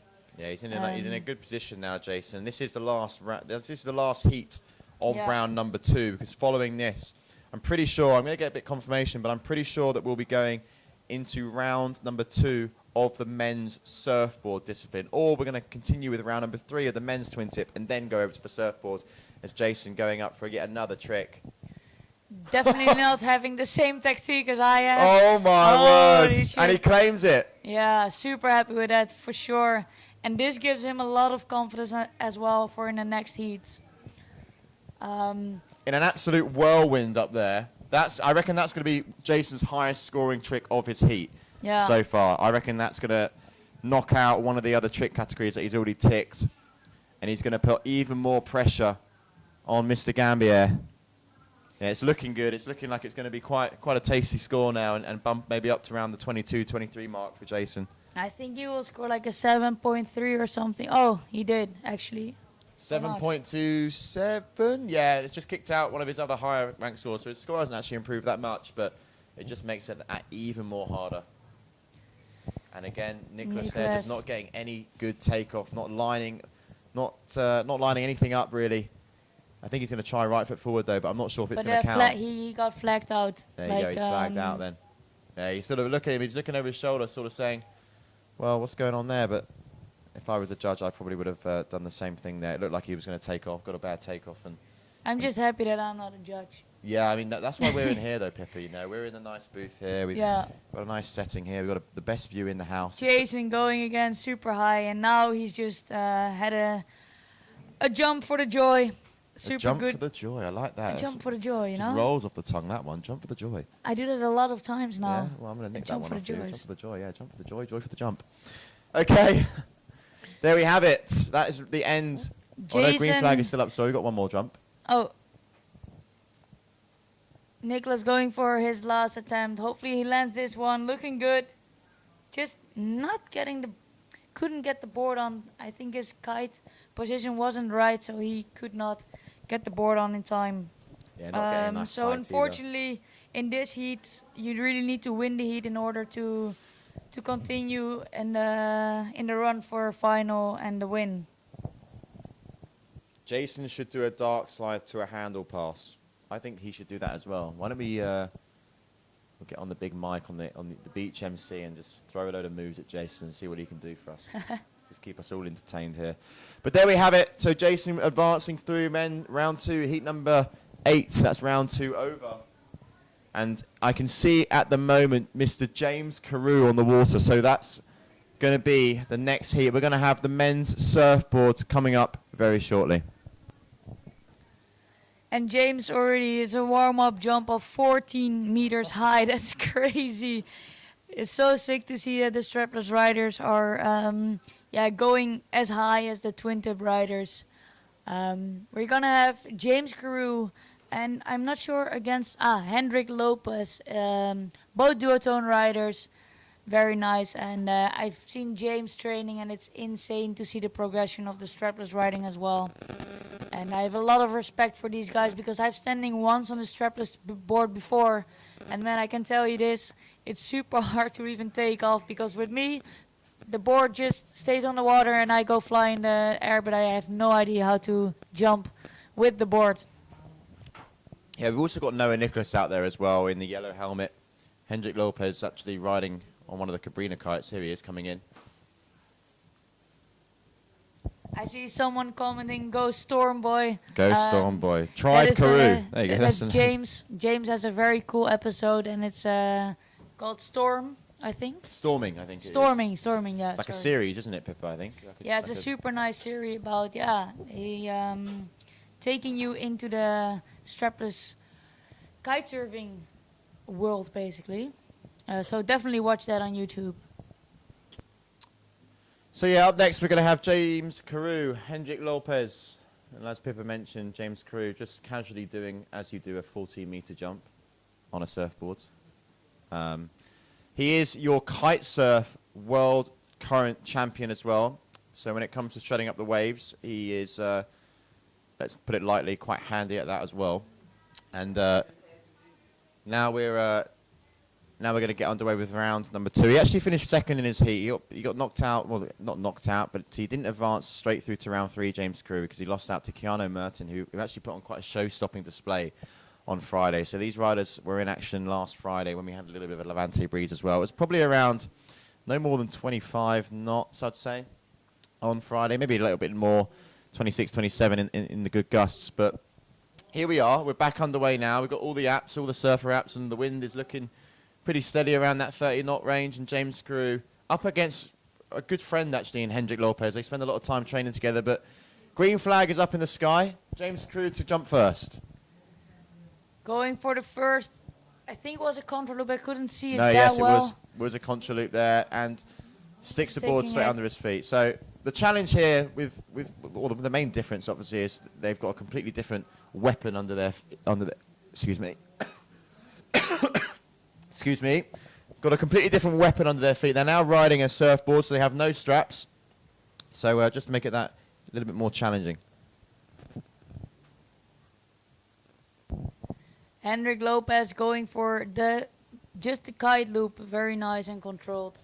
As we can see, Lewis is taking a break next to us, enjoying his food. I know, It's been a long day for him as well. Good, actually, Pippa. I'm sort of drooling from the mouth at the moment because I need some of that rice and chicken. But James Crew once again dialing down the moves. But that's going to be a crash for him. Unfortunately, couldn't stick the landing. That contra loop backroll board off originally was a 6.52. Hendrik Lopez currently has scores just being finalised. It's looking like it's going to be just under the 5 mark range. And here he is on your screen now. Oh, completely loses the board. That's what would happen to me every time I would try for a jump. I think we're going to see quite a bit of that. I think we're going to see quite a bit of a lot of body dragging going on with these guys.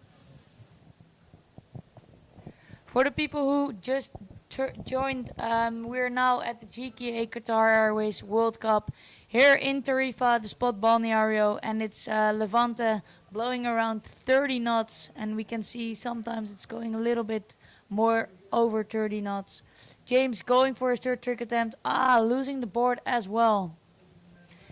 We're at the moment in the strapless division. The difference is that if you have a twin tip, you have the board stuck to your feet, and with the strapless division, you really have to push the board against the wind in order to jump with the board and not lose it. Yeah, no, exactly right. I think the guys will also be very happy to be competing in winds like this. I know last year for the Big Air World Championships, they actually competed in quite challenging light winds, but we had a difficult forecast last year as well. So we thought, you know what, let's just go and stick them out in 30 knots and see what they're made of.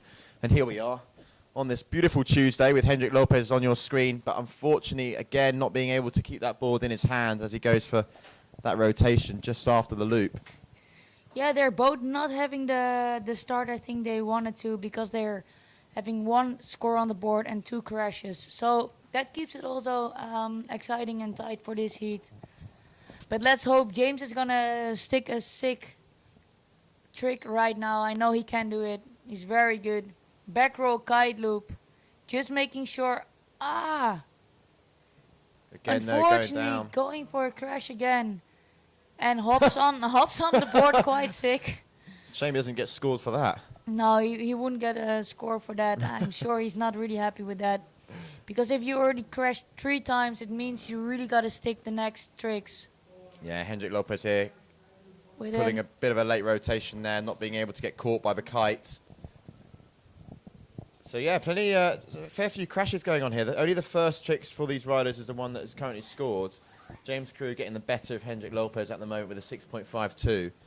Hendrik Lopez just with a standard kite loop, which was at 4.76.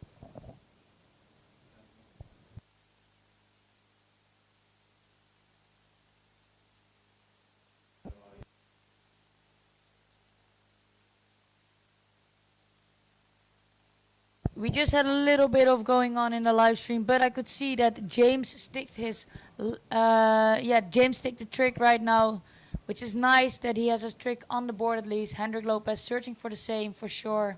Going for the late roll, sticks it, with a bit of a butt check. Yeah, a bit of a butt check there. That's going to score though. The judges will take that into consideration. but it's not gonna score high because if you have a butt check, it means you're not in complete control. James going for another trick. Just not getting the loop. Oh, that is nice. Oh, I like it. Going for the down loop, and he gets a little bit of air, so he can scoops the board right under his feet and land it clean. Yeah, going 8.1 meters. We saw him warming up, going already 14 meters high. So maybe the wind got a little bit lighter as well, or it's just a little bit gusty. Here is Hendrik Lopez going for that same maneuver pretty much every time at the moment, and again having another crash, wanting to improve on that kite loop back roll. Just currently having a 3 there, so definitely chasing now. James Crew 3 scores on the board, 17.36. Here he is on your screen going up. Oh, nice contra loop. Big contra loop, as you mentioned there. Does he get the down loop timed well? Unfortunately, that's going to be another crash. So that's James Crew's last trick. Hendrik Lopez now. One more trick, and then that'll be heat over, and we'll be moving on to the next round.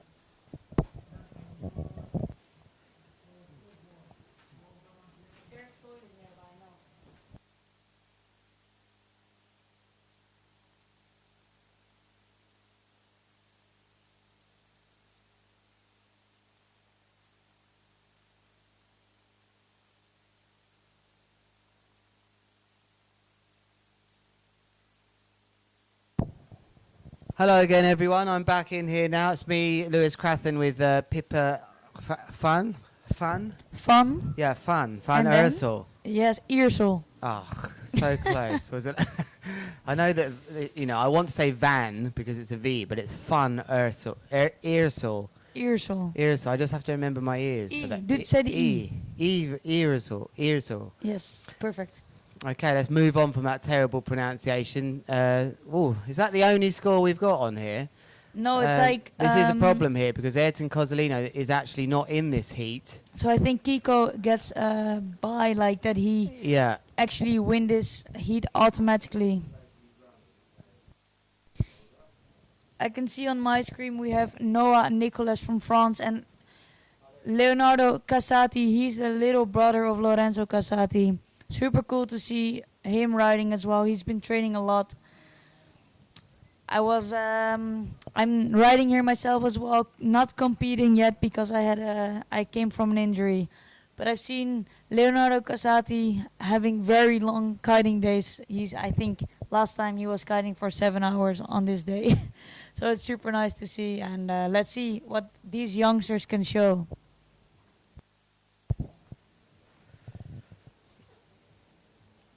So the big news here then, Ayrton Cozzolino injured.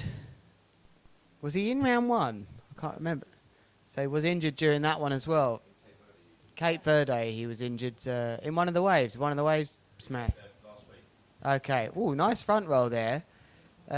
Practicing from one of the riders just coming into your shot. This is the Surfboard Big Air Twintip. Wow, we've even got data on them for their Surfer app, which is lovely to see just how high they can go with their surfboards. Apparently they don't bother with the Twintip department because it's just too easy. I'm joking, I made that up, but I would love to see some of these riders who can quite happily perform without any connection to the board, putting them in with the Twintip guys. I bet that must be a real luxury to just ride around, don't have to get the perfect takeoff, still throw the moves, use a handle, not some massive rail that you have to grab in the air. It's pretty impressive what the riders are doing here in this discipline. Thanks for joining us as well. We can see you engaging our comments on the YouTube, and it's always lovely to hear your thoughts of the day. Look, you can see it's cloudy in the background here in Tarifa. There's definitely some surprises in store today. One of those surprises is the drop in wind now, 28 to 30 knots, making it a bit more difficult. We did have a really strong morning, didn't we, Pippa? We had a lovely, strong, windy morning. It was super cool to see all the girls riding. I can also see someone's asking, Pippa, when are you joining the competitions again?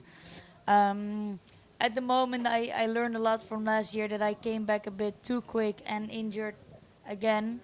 Sorry, I'm going to go back to the tricks because the green flag is up. And Noah Nicolas from France going for his first trick attempt, unfortunately crashing it. Looked like he tried to take that one sitting down to me at the end there. Ran out of ideas and thought, would they get scored for that, do you think, Pippa? Just landing on their arse and riding it away. It felt like that was the only thing that was going to work there, as we see a nice Megaloop board off. Really nice in control from... that's Leonardo Casati, by the way, everyone. The Red Bull King of the Air champion. No, it's not. It's the little brother. No worries. The brother of the Red Bull King of the Air champion. That's not too much of a mistake. I think I've recovered there. Is he competing, Casati, in this one? Yeah. Yeah, this one is. That's super sick as well to see Lorenzo. Oh, that was nice. A little rodeo, I think it's called. Yep, the rodeo almost comes from the sort of riding the Broncos disciplines. Or But sport. Lorenzo Casati is doing the Twintip big air and also the surfboard big air. So it's yeah, he's a super talented rider doing it all. And as you said, he won King of the Air last year. Oh, board flip. Oh, that could be a broken board. Trying to land heavily there. That from Leonardo Casati. That must really hurt, you know, when you're just landing on one of these boards. There's not much give in them. And you try and take it. He's okay there riding away. But going for the mega loop or the kite loop with the board flip as well then was Leonardo Casati. That was impressive. Wow, someone from Tyree. Wow, it's Dudley. How are you doing, Dudley? The boys haven't forced you out of Tyree just yet then. Lovely spot in Scotland here as we see the front roll. It's the Boogie Loop Bronco. Wow, the Boogie Loop Bronco. The Boogie Loop Rodeo landed very cleanly then from Noah Nicholas. And it's super nice that he has a score on the board right now because he started off not super nice with the heat with 2 crashes, but nice to see he got a score on the board. 100,000 viewers online right now. No, I made that up, Pippa. Sorry. But I was like, are that many people listening to our voice right now? Do you know what? It feels like 100,000. Lovely move. Board flip just goes down a bit, really. Oh, he's had a devastator. This is a big devastator in this heat then. Leonardo Casati, whilst we're getting way too carried away with talking rubbish, Casati has had a big deal with this kite. How well is this kite going to relaunch now? It looked to me like the kite went through itself there. Yeah. Pippa, and this is never a nice position to be in on the water. Okay, the lines have tensioned up. He hasn't got a line wrap. He will get the kite up in the sky, as meanwhile Noah, with a contra loop. Is he going to take this? He does, right in front of him. Are those lines twisted? Can you tell from here? Will he have to come in and change that kite, do you think, Pippa? I think he is very lucky and his lines are not twisted, as I can see from here. But sometimes, you know, the steering lines are right in the middle of the power lines, but it didn't look like that. Yeah, I think he's got away with that as well. For the people... he's going to the beach. No, oh, no, he's not. I think he just came in a bit shallow. But it's very quick to fix that. Or does he want... No, I think he's okay, because you can actually fix that quite quickly if it's not too windy, unhooking, placing the bar through itself. Can even do it on the water. Yes, but it's stressful in the heat. Yeah, it is stressful. Megaloop with a board flip there from Casati. And unfortunately, dipping his kite in the water, so I think it is considered as a crash, unfortunately. But just going back to that, when you have a lined wrap around the kite, it is actually possible. You must have done that. Have you done that in a competition heat before? Yes, definitely. It happens, unfortunately, sometimes. But yeah, Ooh, you lovely. can... Oh, in between that, like, we see a lovely trick from Back Noah. roll, kite loop there, the board off as well. No, riding really well here. But yeah, just go back to that because it's one of those positions you find yourself in a competition heat that nearly all competitive riders have been in, where you've got a line twist or it's around the bar in a strange way or just the kite's gone through itself. We can repair it on the water, unhooking, being very careful, and you have to be very quick. I think you even have to take the leash off, don't you, which is scary. Yeah, you have to take the leash off, and that also means that if you... Yeah, completely lose your kite. Wow, this is nice. Oh, I cannot do 2 things at the same time, Lewis. I'm Sorry. watching the action and I'm trying to explain everyone. You're how actually to doing do 3 it. things because you're also not speaking your native language. So you do a very great job, Pippa, trying to do so. It's a bit easier for me because I've only got 2 things to do. Yeah, but you're a man. I'm a woman, so I should be able to do it. Probably, yeah, that's true, actually. It's a great stereotype there. We're all about stereotypes here. No, we're not. But this heat, one of these riders will be leaving the competition. This is one of the biggest boosts. Oh, wow, what a contraloop this is insane from height. Whoa, he just couldn't Oh, take the shit. landing. Noah Nicholas, they will be gutted. That was a huge score. And for the people that are wondering which sizes they are riding, I can see Leonardo is riding a 5 meter. They're riding a bit smaller size than the people on the Twintip because the board is pretty big. But I saw Noah was riding an 8, I believe. But I have to check it. I can also not see that well. Oh, very nice. Super happy with that. Leonardo sticking the kite loop laid back roll. And he will get a good score for that for sure. In the moment, Noah Nicholas is leading with 10 points, so that brings him in a very comfortable position. And going for another trick. If he can stick this one, he bumps out again, unfortunately, on the landing. It's super hard with a strapless board, I think, just because, yeah, you always need to take the board with you and it's not stuck on your feet.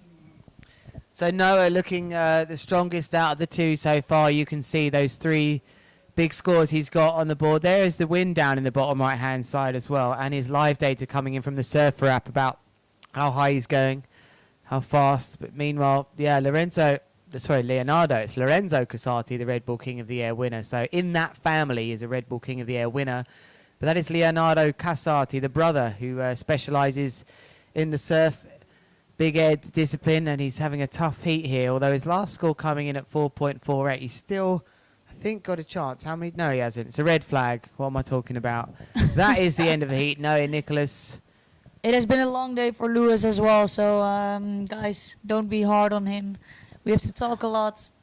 I reckon it's been a medium at the moment. Once we get to 9 p.m, then you start to get... What did we do yesterday? There's Aaron Hadlow just running past the box with a wave, looking very happy and confident. Lovely to see him in a good place. And just whilst we are in the surf division, we do have the men coming up. Let me just tell you about where we are a bit with the men. A lot of the big names doing well and getting through. But Aaron Hadlow, winning this next heat would get him into a top 5 position still after, how many years of being at the top of the game? It's something quite special, and perhaps he's peaking. Will he ever peak? Maybe he'll peak in like 50 years or something.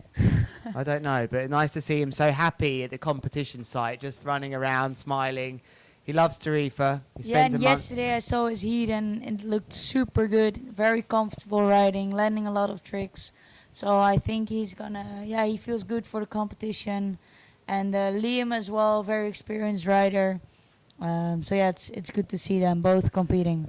All right, Pippa, I'm going to say thank you for joining us in here as we have a very short break before this next heat between Nikola Abdivjev and Javier Lopez. Enjoy the rest of the day, Pippa. Yeah, thank you for having me, and everyone at home, enjoy watching.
And a crash to start things off in this heat. A really nice looking crash for me, that. If I had to score a nice, comfortable, fun crash, that would be quite up into the nines. That just looked really fun. But the next rider, hoping not to crash in this heat. And a nice landing.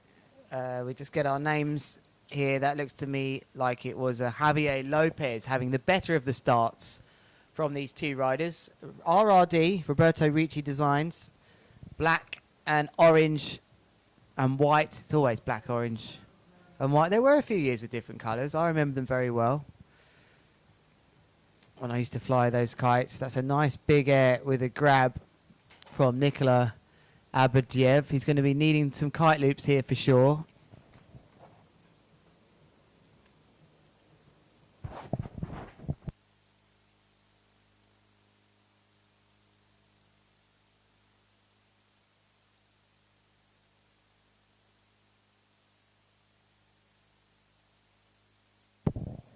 So, Liam, what sort of sizes kites are the riders riding on the water right now? We're seeing 7s and 8s, I'd probably say. I was just down on the beach there, the water's edge. I was actually with our filmer, Julien Leloup, local spot for him. Yeah, he was getting all the shots. But yeah, we're looking at 7 and 8 meter kites. Some of these guys, like James Crew, on the slightly bigger ones, can hold it down. But I think that was Javier Lopez there with a lovely kite loop board off there. Yeah, that was really nicely controlled and just rode the elevator on the way up, 5.5 meters in height. They're not absolutely going massive just yet, but they're just working their through the start of this one. Wow, massive kite loop, big contra loop. Can he stick the landing? Wow, what a landing there. Nikola Abdiev, he's a Red Bull rider and showing why. Steps things up with an 8.1 meter boost, 39 meters of distance from our surfer app. I really liked that. He really started calm the first move, and I was wondering what sort of level he'd be riding at, but just goes boom in with that one. Round 2, it's the final heat of round 2 for the surfboard big air, and then we will go back into Twintip again. Didn't quite see that one. It was sort of blocked by the flags out here. Can't help you much either with that. Both of us. Kite loop with the board off as well, so apologise. Scores aren't on your screens just now, but we can tell you there was 6.3 metres. Yeah. And the wind data, which is really being useful here, 27 knots. So it dropped a little bit midday. Yeah, we weren't actually expecting that. Sort of dropped, yeah. And here he is, your current heat leader. Oh, no, he's not actually. He's, I can tell you, he just popped into second position, little back-end knowledge there. But let's see if this next one, the Red Bull athlete, this can give him any wings. As he goes up with the kite loop board off. Manages to stick that with maybe a tiny little butt check. But Nikola here up against Javier Lopez, actually one of the locals here. You can see Mr. Jeremy Bolando walking out in front of the stream. These Twintip riders getting ready to compete, because after this round, all attention goes back onto the Twintip. And we're just going to alternate between the two. How nice is it that we can do that, Lewis? We can just alternate between Twintip and surfboards. What a show. Oh, and that's a lovely controlled jump. Getting the kite right up to 12 there really helped him. I just looked out the window and saw the kite hit 12 as it was rising on the way down. And Lopez with a solid move. He's the only one in the sixes here. Oh, sorry, he's not the only one in the sixes, but I think that might score. But this heat's really stepping up here. It's another nice move. Oh, can he hold on to it? He just can't hold on to that, unfortunately, for Nikola Abadiev. Interesting, actually, talking to Nikola previously about his, he's from Bulgaria and his local kite spot's actually quite a way away. So really interesting, and how he got into kite surfing, and maybe he's one of the riders we can get in the booth later on throughout the day. As right now, Javier Lopez is up next. Trick attempt number 5. Doesn't look like he's going to do a trick going left foot forward. So here he is. Does the old switch around. And he's coming right foot forward now in towards the judges, in towards us. Loading up, holding that rail, getting that edge, powering up. It's gone for the back roll with the kite loop as well. Bit of a backbreaker. Got no tension from the kite. He was desperate for a bit of power from the kite there to just pick him up off his back there. He would have been able to ride through it, but the kite had other ideas over to the right-hand side of the box where it is a bit more gusty. So, unfortunately, there Javier Lopez can't improve on his score. Close heat, this one. 1.5, well, 1.6 separating these two. But Nikola Going for the contra. Looked like oh, that would have been a great landing. Almost laying the board down and then just landing on it with 2 feet disconnected. And that was interesting what we saw him do on the water there, Liam. Just rotating around. Untwisting the lines. Saving himself, having the bar spin. They're so gifted, these riders on surfboards. If you are a kiteboarder and you've had to go on a strapless surfboard, it really is a skill to just even turn around.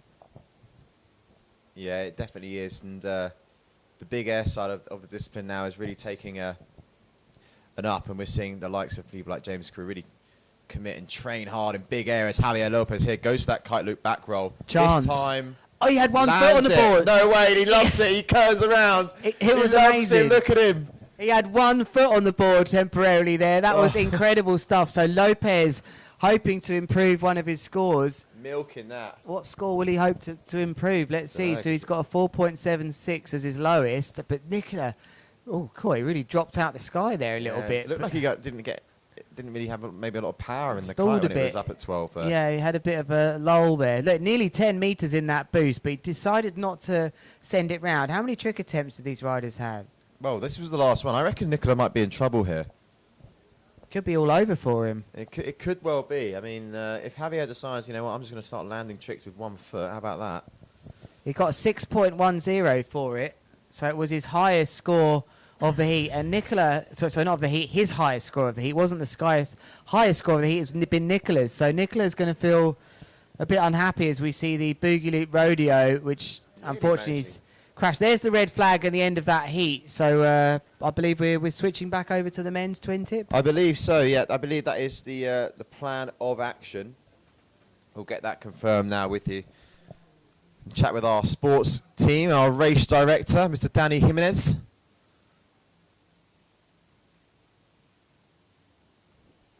You can see there, red flag in the sky, so it's looking like Javier Lopez is going to be the rider that advances through. And starting to get a little bit busier down here. Local time is 20 to 3. It's 2:40 in the afternoon here. We've got a promising forecast for the rest of the afternoon. We've seen the winds maybe not increase really since this morning. If anything, it's just gone down a couple knots, and hopefully we'll see the Levante just pick up a little bit more and really come in. Last few days it's sort of got a little bit stronger towards the back end of the day. This is one of the better days we've had when it's been super windy from the start. And yeah, you can see now we've got Lorenzo Casati on a twin tip. He's competing in both the surfboard and the twin tip disciplines. So he's got a busy afternoon of heats. And it's looking like he's going to be up next. He's going to be one of the first riders on the water for round 3 of the men's division. And this is where now, Lewis, it starts to really get a little bit juicy with our riders. This is a tough time, Hal.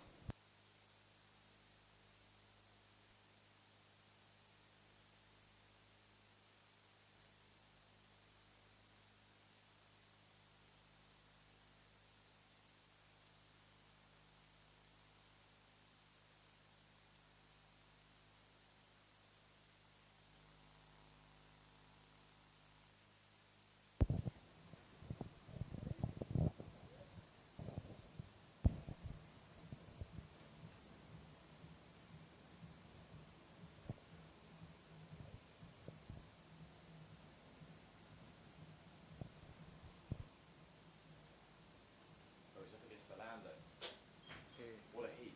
Casati of Orlando. I know. What a heat. And he looks like he's got a prototype as well.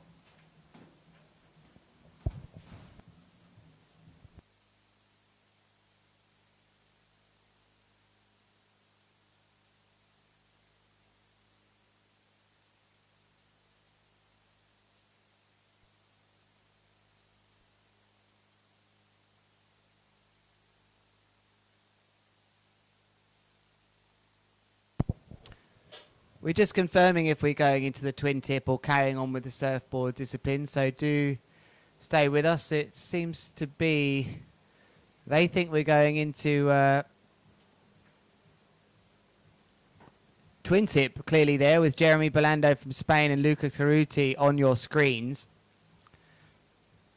So we'll keep you posted. Currently red flag at the moment, but those two will be kicking off round 3, heat number 1. The quarter-finals of the men here, the Big Air World Championships. Both those riders looking to make it to the semi-finals. The top 5 positions. You'll be ranked in the top, well, you'll get a top 5 position there, guaranteed 5th at worst.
Keeping you updated here at the Qatar Airways GKA Kite World Tour then. The red flag is up on the beach. There is the scene on the beach. We are all the way to the quarterfinals of the men in the Twintip division. And in the surfboard division, I think we are in very much the same place. Perhaps even to the semi-finals, actually, is where we are in the big air. I'm going to take a look now. But thank you for your patience and tuning in as... double mega loops going on here in the background, practicing. That's Leonardo Casati getting ready for his heat then against someone. Someone. It looks like it might be Belando, but then all out of nowhere we've got Lucas Cerruti now bombing down in the box. Yeah, he's in the second heat of round 3 up against Kimo Verkerk. So the riders just getting a feel for the conditions just while they can, some of them. And I'm going to say some of the riders not used to their setups as much, maybe, might be out here now. The others that know what's going on with their gear 100% wouldn't be bothering. But Jeremy Belando is just mega looped through your screens. They're double mega looped, to correct myself. Double, was it? That was a double flying through, and that was well over 10 metres. So only 30 knots showing on your wind meter there. But it is located on the top of the rocks, I'm told, but isn't actually recording as much as it is. But just looking at the water there, I think it actually looks pretty good there. But here is Luca Cerruti, and he is on a 9 metre. I can just tell the size of that kite. And I think it's good for him to be on that kite. He goes... I mean, look at him there. He's going massive. He makes it work. Oh, I like that. Yeah, as well. nice style there on his way down there. I think that was a crail grab reaching for that.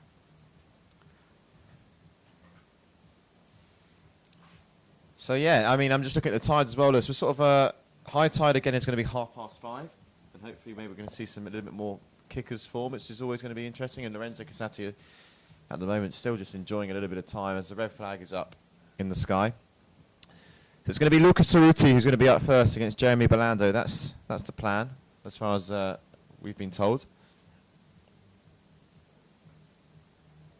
And I'm just having a little look at your comments tonight on the not tonight, at your comments on the live stream. Keep them coming.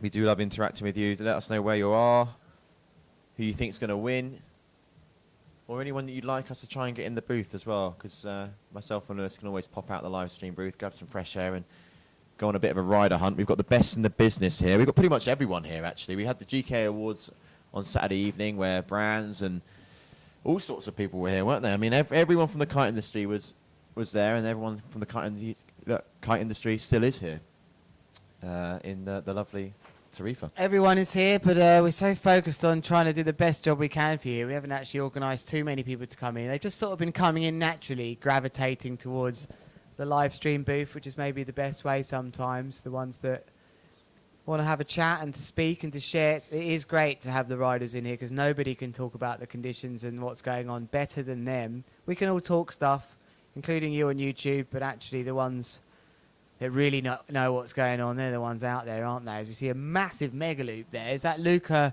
warming up? That one looked huge. It was that 18.7 metres. I think there's a 1 before that 8. It's cut off to the left here.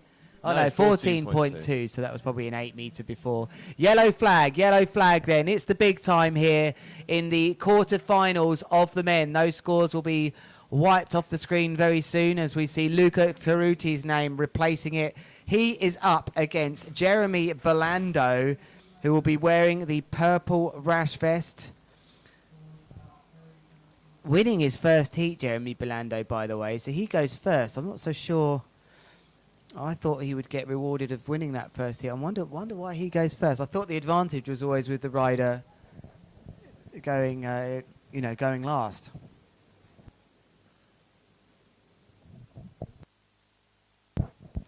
This one's going straight to Aaron Hadlow's WhatsApp, who knows everything about competing. So there you can see plenty of kites up in the air. We've got 2 slingshots and 2 north. So that's telling me one thing. It's telling me that these riders are going to start on a bigger kite and then they're going to go down onto the smaller kite. The slingshot you saw on the right, the unbranded one, it must be a prototype of some sort. It looks like he's got the Alula frame as well. But right now, Jamie Belando looking like he's on a 9 metre, fully loaded. Big Looks so manoeuvre there. Yeah, big mega loop. Looked like a back roll board off as well. And he really hit a gust there.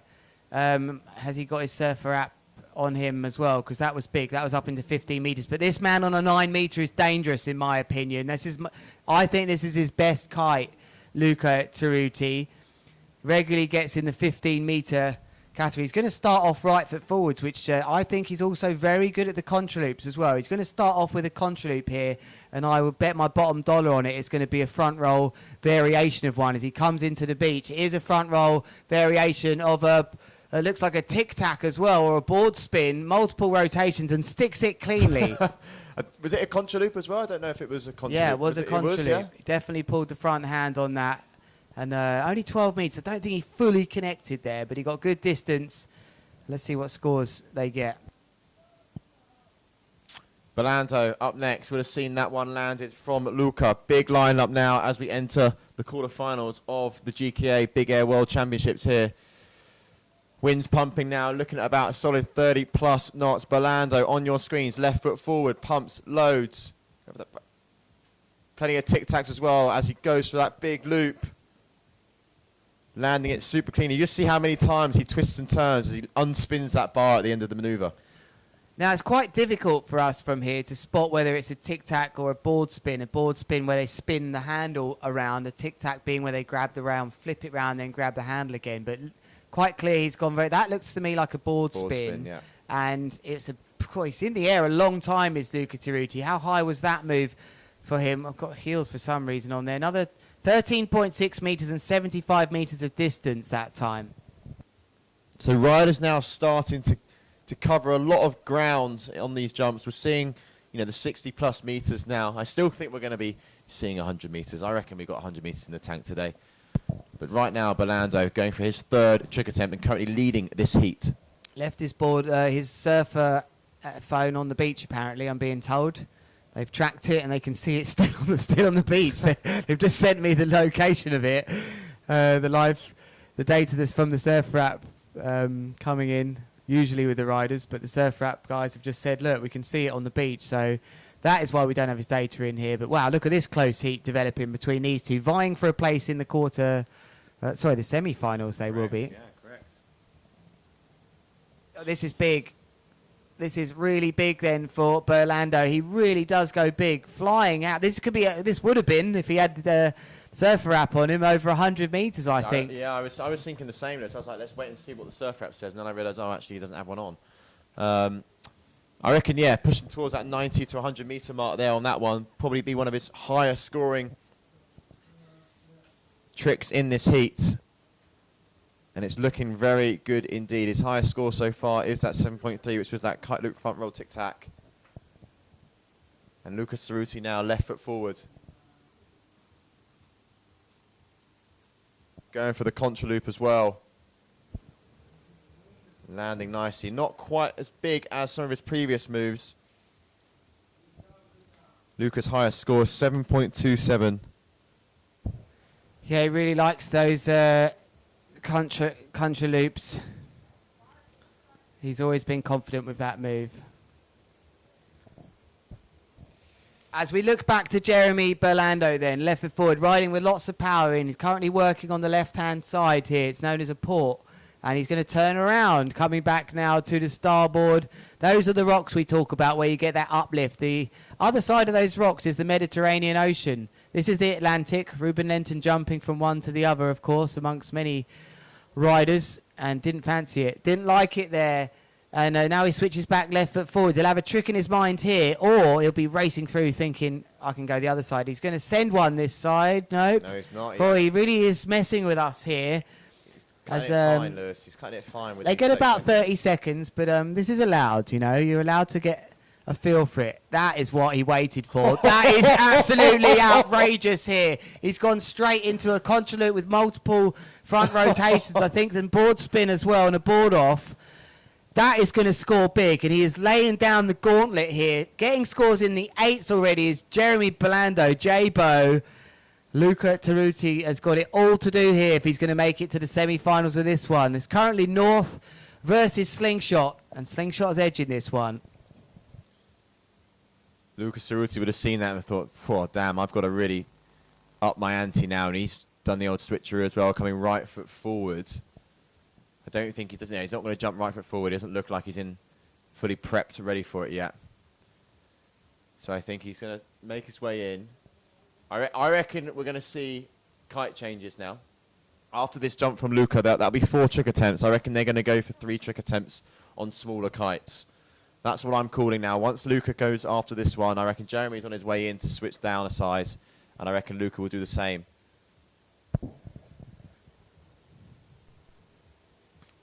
Oh, and there's a big back slap from Luca in the white rash vest. He's getting the height, but it just to kite that bigger kite that I think he's on, it's a bit slower through the window. And now it's Jeremy Belando with 2 big 8s. All the other riders are going to be watching this thinking, wow, I've got to be careful of this rider. He looks to be the one that's going to make it into the semi-finals right now. Just getting that extra bit of height. He's going to come back right foot forwards, we think. He's sort of waiting patiently out there. I think he's got one of the, I think that is the highest combined heat score we have as well, 23.50. I don't think we've seen any higher than that so far in the competition. Kite loop front roll tic-tac is what he's got scoring here. Here he goes. Going, wow, this is crazy. This is crazy if he makes this. It's a contra loop with multiple the back roll contra loop. You don't see that family into there much. He's gone so confidently into that with a tic-tac as well, board off, and multiple back roll rotations with a contra loop.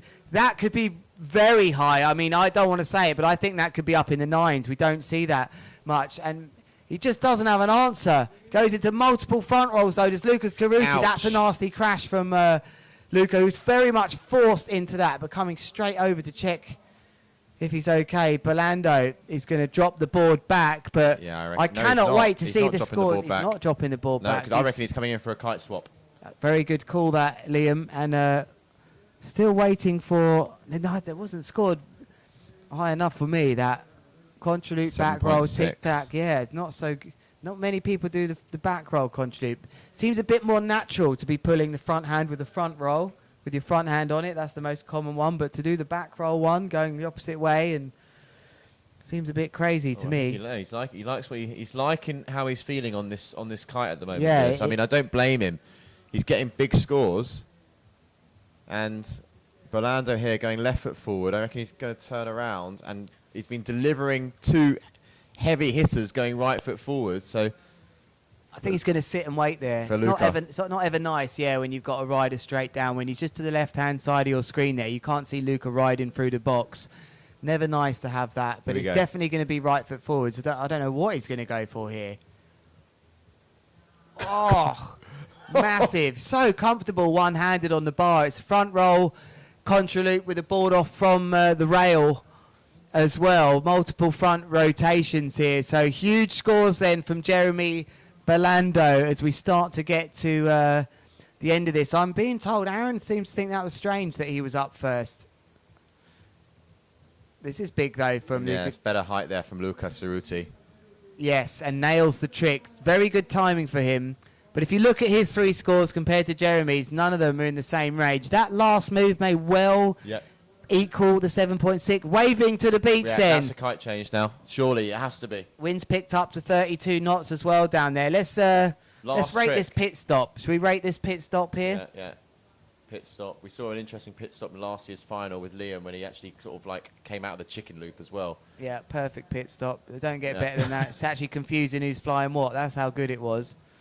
There he's got his new kite there, which looks like to be some sort of prototype. What was that score coming? Only a 6.87 for the contra loop front roll board off. Look at Belando's. He got a bang on the 8, so he's knocked out one of his lowest. I say lowest score. It was a 7. That was a high 7, and he's now on 3/8. Yeah, the rest of the fleet will be looking at this, and Belando then for his last trick attempt. I don't think he's going to send this if he doesn't feel entirely sure. Oh, he is. Crazy. What a confidence then. So it's a delayed back roll double mega loop there for his last move. I don't think it's going to score as high as his other moves. I don't think so. I thought it was going to be bigger than that because the kicker lined up quite nicely for him. But they're just warming up. He's just warming up that move. I think there was maybe a hint of just thinking, right, I want to know I've got that move in the bag for the next heat. He must be feeling good about it because Luca Cerruti, I don't know if he can actually... Yeah, I think he needed his combo out. He needs a huge move here. I don't think he can do it. No? No, I think it's too much. Yeah, no, I think so. I think you're correct, Lewis. I think he It's knows his it as last well. move. He needs. It says he needs minus 1.10. That to me suggests that even a 10 would upgrade his previous best score, which is it would get rid of his lowest score, 6.87. 3.3 on that still wouldn't do it, I don't think. So that is lovely and big, though. He could have done with that earlier on in the heat, which is multiple rotations with the front roll. He'll be happy with his heat score, the South African, but unfortunately for him, on a cloudy day here on the climax of the GKA Qatar Airways World Tour, it's the big air. Unfortunately, the South African going out. Jeremy Belando, Spanish rider, absolutely ripping, I believe, with the highest score of the day, 24.20. We'll be back shortly with the next heat.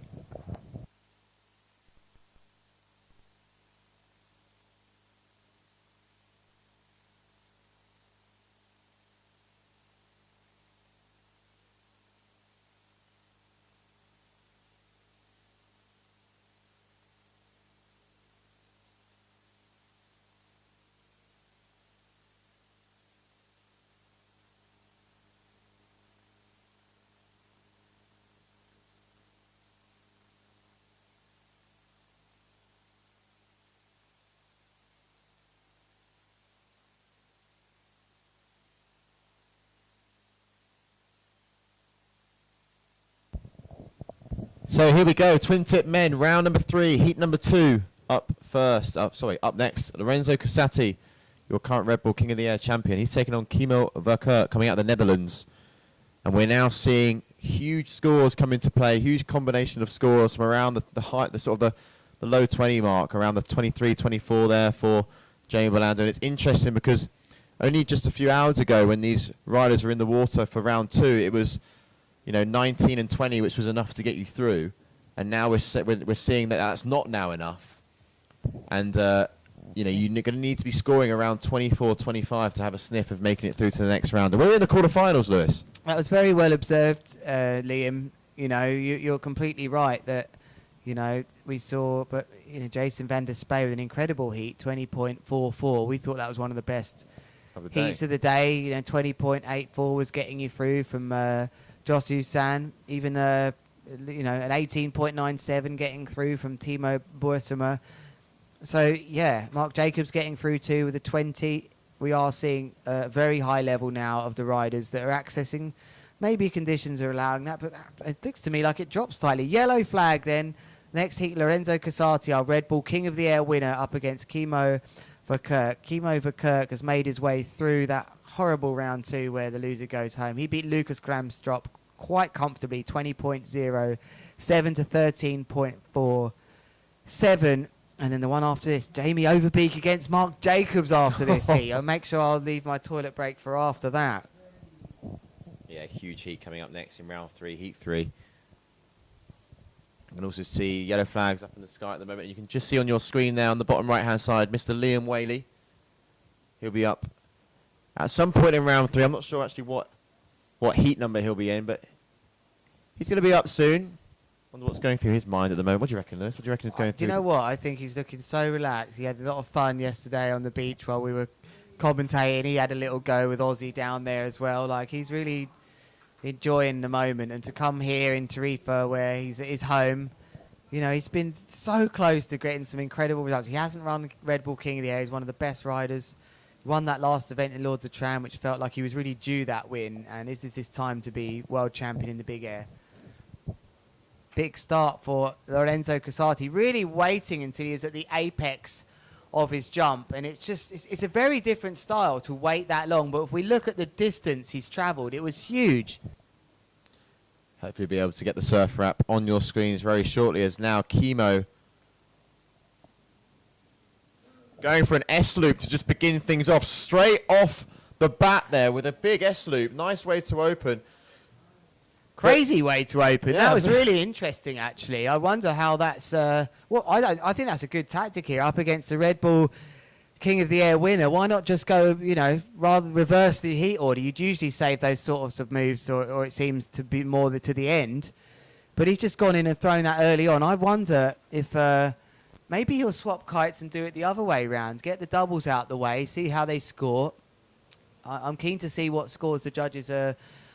It's coming in here. It's looking like it's going to be around maybe just under the 7 mark. Could be equal Stevens, even Stevens. Even Stevens. Could be even Steven Ackersdykes. Missed that guy. Very talented big air rider. I bet he could still be in and amongst this if he chose to be.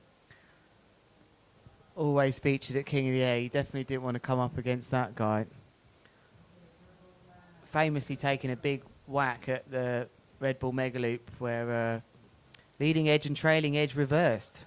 Work that out. That's how bad it stalled. Okay. Here is Lorenzo Casati with a front roll. Oh, sorry, a boogie loop there with a tic-tac as well. Very comfortable. Look at the distance he's landed there. Actually, look, the cameraman's still zooming out now. Still zooming out. That was quite a big distance there, so let's hope we can get this live data to you. I know a way of accessing that somewhere else. All right, here we go. Chemo, what's he going to do now? We're going to see another double rotation. Yep, there it is. Double rotation with a late back roll. And quite nicely landed as well with a decent amount of height there. So he's definitely taking a different approach to opening up his round 3, Lewis. Very interesting to see. We haven't seen riders start like this yet. Another double? Yeah, double. It was definitely a double.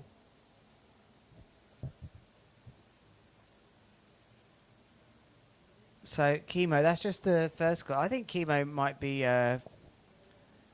slightly in the lead here. I think so as well. It'll be interesting to see what's going through Lorenzo's mind after seeing the approach that Chemo's taken. Clearly a little bit of a tactical thing here going on. It's nice, so it's keeping us here in the booth on the edge of our seat as well.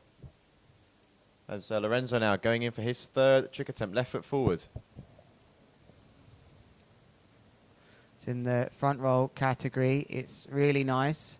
Just working his way through. A bit of a doobie loop board off there for him. Nice and powered. He's just working his way through his tricks. It looks to me like it was the same trick family before. That was a bit rushed. Oh, is he going to get the kite up? Yes, he does. So going for a boogie loop double mega loop there. He's really working the double mega loops is Chemo. But Lorenzo Casati is actually getting all of his scores start to arrive on the screen now. But I think this is a bit closer than maybe you can see. 13.03 to 13.30, roughly what should... Yeah, there you go. There are your scores. This is a really close heat here after 3 tricks each. But it looks like they've repeated one of the trick families here, as far as I can see. Or think scores perhaps that still to third drop, move hasn't yeah. dropped in yet for Lorenzo. Again, who's in a purple rash vest, and I'm pretty sure he won his first heat. So He did. I'm not sure what's happened there, and my sources tell me that. And I always thought if you enter the next heat and you've advanced 3 heats or 2 heats to get there, and the other guys had to go through all the heats, you should be kind of seeded higher and get the reward of going last in that heat. But who am I to suggest that's wrong? Someone like Aaron Hadlow would be more helpful to help me with that. Hello to everybody. It's the Qatar Airways GKA Kite World Tour. I'm Lewis Crathen with Liam Dredge, talking you through these quarter-finals of the men, vying for a place in the semi-finals and a finishing position at least in the top 5 are these 2 riders. Lorenzo Casati chooses to go off that wave, and what a choice it was, going into multiple back rolls with that mega loop. He couldn't figure out that landing there. Has to bomb out on that landing there. He really thought he was going to put it on his feet there. 13.2 meters in height. So God, they love bringing heels data up down there. And unfortunately for Casati, I think this has totally bamboozled him. I'm going to say it now. Yeah. Kimo Verkerk's double trouble is totally bamboozled him. Now he's gone on a bigger kite. Yeah, he swapped it over. If he'd have landed that, I think the Red Bull King of the Air winner might have felt some pressure here.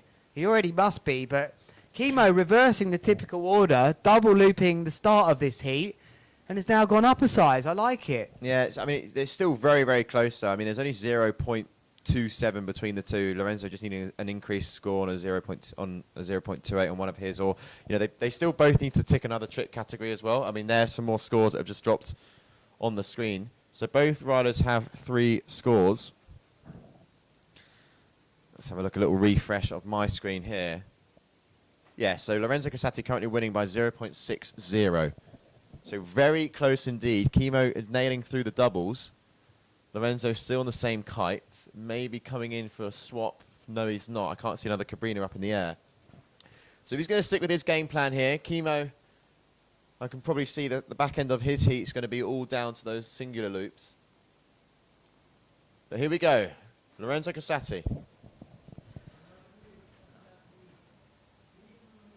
Oh, multiple back roll rotations, zooming out nicely, the cameraman, to get that landing. Look how far he's gone down there, bending the knees, spinning around in more of the tornado spin that we see with the mega loop.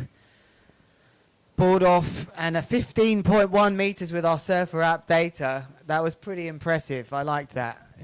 I've actually just called in the one and only Jeremy Belando is going to come and join us for. Yeah, you can go there, Jimmy, because you're nice and wet. You're not going to ruin our nice, comfortable, dry chairs. How's it, man? I'm good. How are you? Good, I'll just check your thanks. mic's on. I think your mic's on. Yeah, your mic's on. Yeah, man, was good, man. Highest heat score of the day so far from you. I mean, you were loving going right foot forward as well. I had a you few really big ones, enjoyed it, yeah, with those contra loops as well. Just talk us through that heat. What was the game plan? Well, my first game plan was I started straight with doubles, but then like 10 minutes before I went in and I felt it was not enough. Yeah. So then it was not scoring so high in the previous heat, so I was like, okay, I just go huge on my 8. Did my best. I think I went quite big. Yeah. I had 3 8s in the heat. Which and, no one else yeah. has had today so I far. know. No, yeah, Oh, you have the highest combined heat score of the.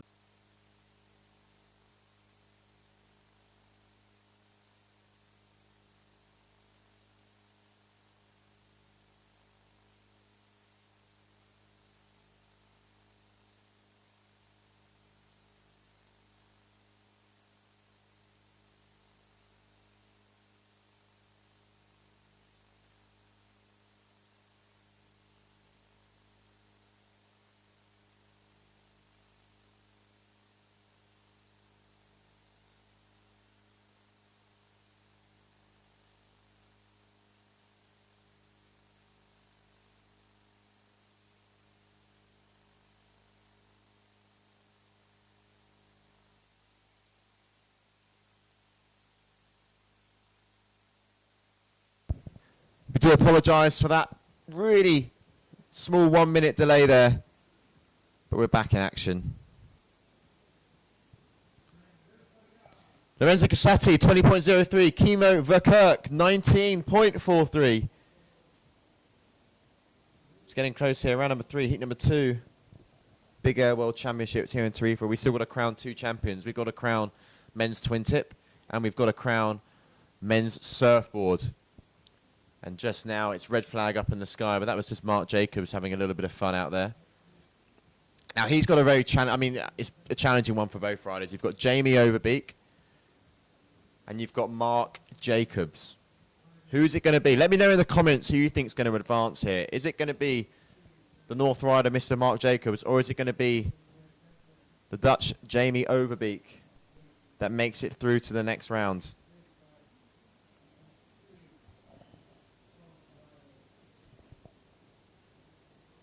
Let me know who you think it's going to be, guys. Jamie Overbeek just doing a casual 15.4 meters there. Liam Whaley there warming up.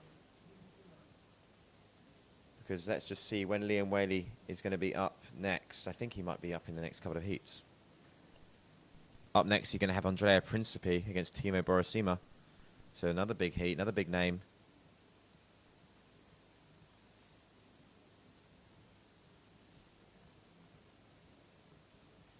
Who is going to win? Red flag up in the sky, a couple minutes until the yellow, then we have 1 minute and then the green.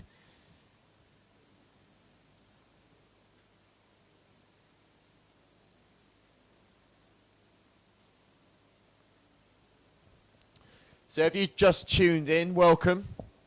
Local time now is 3:15. And just to give you all a bit of an idea of how this whole system's operating, each rider is going to have 7 trick attempts, of which 3 will count.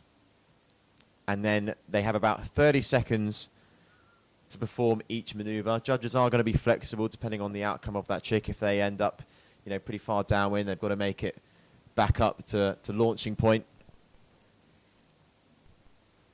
So 7 trick attempts, 3 of which are counting, and the judges are looking for a variety of things, actually. They're looking for, the height, how extreme these riders are going, the kite angle, where is that kite going to be in the loop when they perform each trick, and just how committed they are, how hard are these riders pushing. And that's why we saw the likes of Jamie Valando get the highest heat score, combined heat score of the day. He scored 3.8s, which we haven't yet seen. It's looking like we have a lot of Jamie fans tuning in here. Who's going to take it? Mark Jacobs or Jamie Overbeek? Yellow flag is up in the sky. That can only mean one thing, guys. We're pretty much ready to go. We're in the final minute now before the green flag goes up, and I can see now at the corner of my eye, green flag's up in the sky. So here we go. Round 3, heat number 3. Jamie Overbeek, Mark Jacobs, probably one of the biggest heats that we've had so far in regards to the competitors. And Jamie going absolutely massive there. Multiple rotations on the way down. And one of the floatiest landings we've seen. Surf Out will be able to show us just how much distance he covered. There you go, 90 meters there, 16-meter jump. Biggest jump that we've seen so far. Mark Jacobs got his hands full.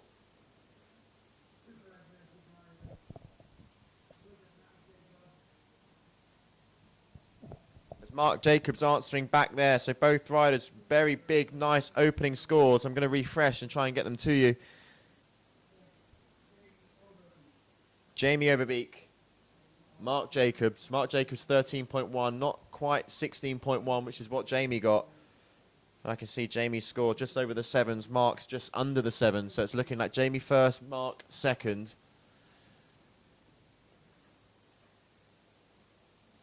As Jamie Overbeek looks like he's riding the edge from Ozone.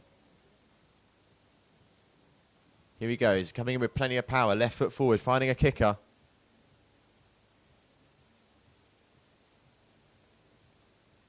Didn't look as big as his first, but nonetheless still lands at one with ease. So that first trick, that kite loop back roll, board off there, scoring a 7.17. Mark's kite loop front roll board off, scoring a 6.87. So just under Jamie's there. Mark taking the board off there mid loop. Managing to just stick that one together. Thought there he wasn't going to be able to hold that one. Looked like the axis was off there for Mark, but managing to stick it. So that's 2 for 2, both riders. 2 tricks, 2 lands, and big scores coming our way as well. I think this one's going to go right down to the wire. Lewis, you're back in the mix.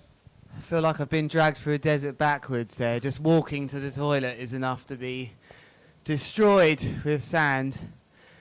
And on your screens then is Mark Jacobs. So I'm glad I managed to get back quickly here because it's Jamie Overbeek right behind those rocks. Those of you in Tarifa have been there before in gusty wind thinking, please don't gust me, please don't gust me.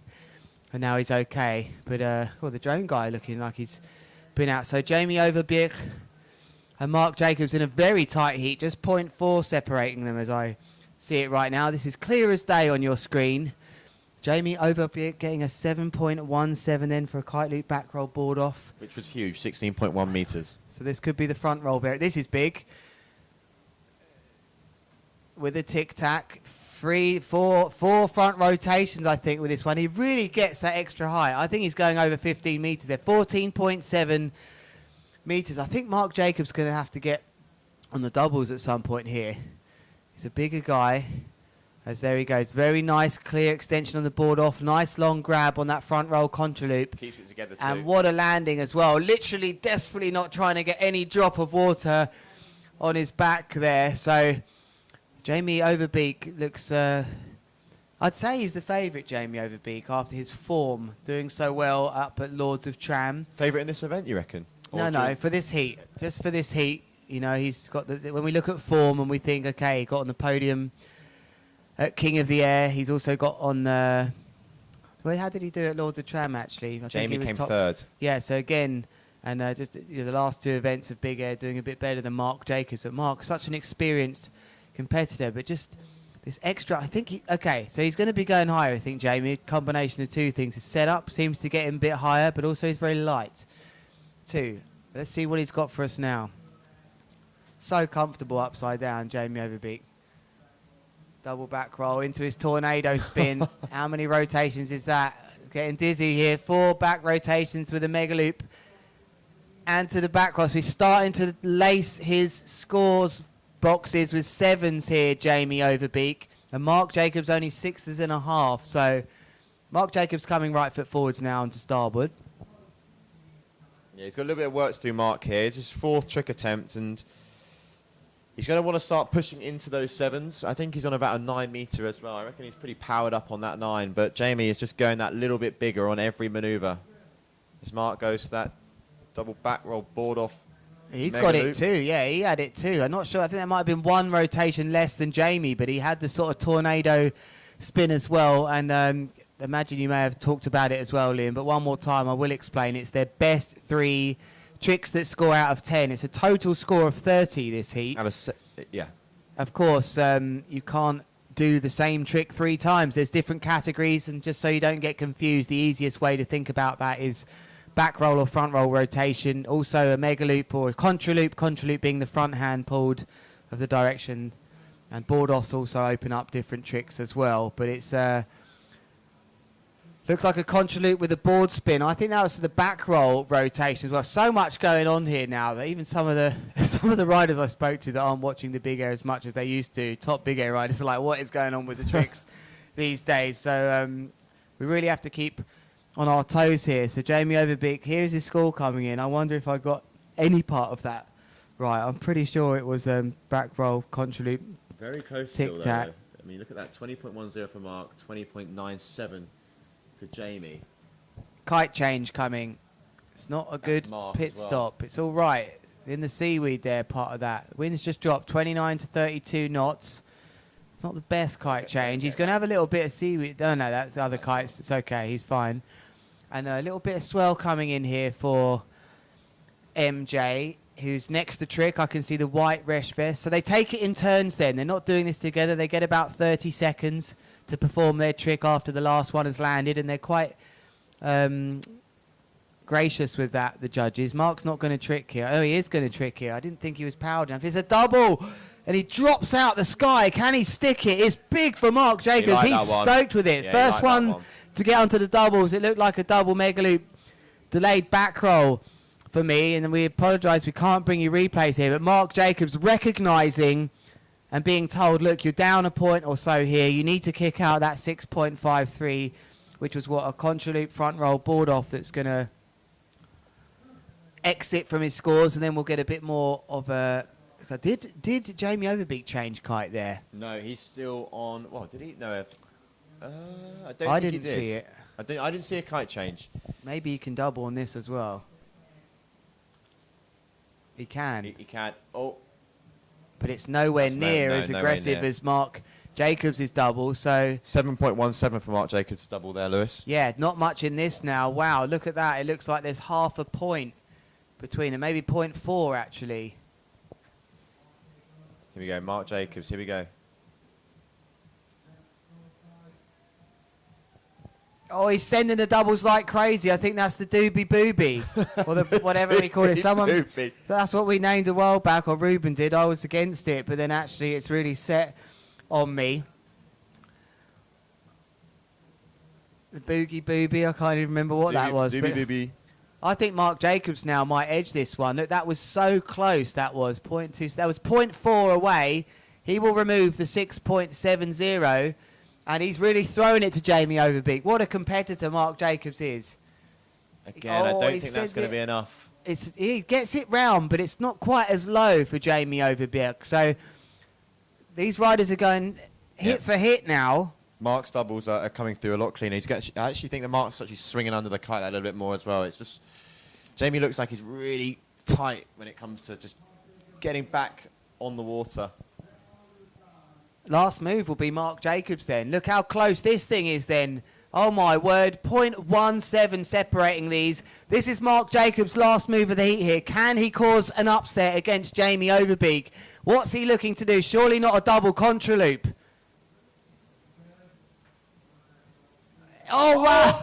Can he stick it? He stuck it! Wow! Oh. What a move! He's gone for a back roll double mega loop board off, right foot forwards here. Was it aggressive enough? Scores coming in look good. Looking good. I think he might do it. This could be a major upset then against Jamie Overbeek. He's doubled him out here, Mark Jacobs. Wasn't expecting him to do that right foot forwards. Big Mark scores Jacobs. coming in. The score now, is it a repeat of the same category? I'm not sure. I don't know. Surely he hadn't done a back roll board off double. That has to be.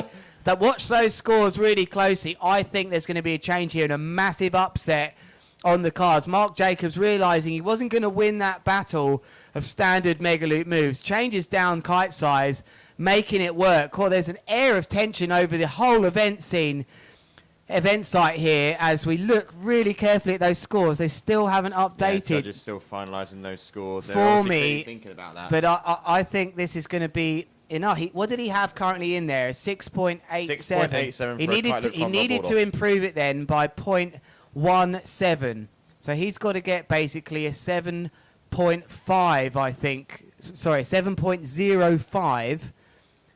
Yeah. To make this, if I'm correct. 7.04 would equal the score. I wouldn't want to say what happens there. So still we're waiting for this move to come in. We're both watching this scoreboard as closely as you are. Meanwhile, Principi boosting a 19.2 metre warm-up jump in 24 knots. So, wow, Unbelievable. still taking their time then. So we hope you're enjoying the excitement of it. Boom, there it is, a 7.63. Massive devastation for Jamie Overbeek. Mark Jacobs getting one back on one of the young riders here. And that is one of the big shocks of the event so far. Wow. I mean, talk about down to the wire there. That is pure competition knowledge and experience there being shown in full force from Mark Jacobs. Unbelievable stuff there. What a show. Round 3 we're in, and it's heat number 4 now that's on the water. We're going to have Andrea Principi up against Timo Borisima.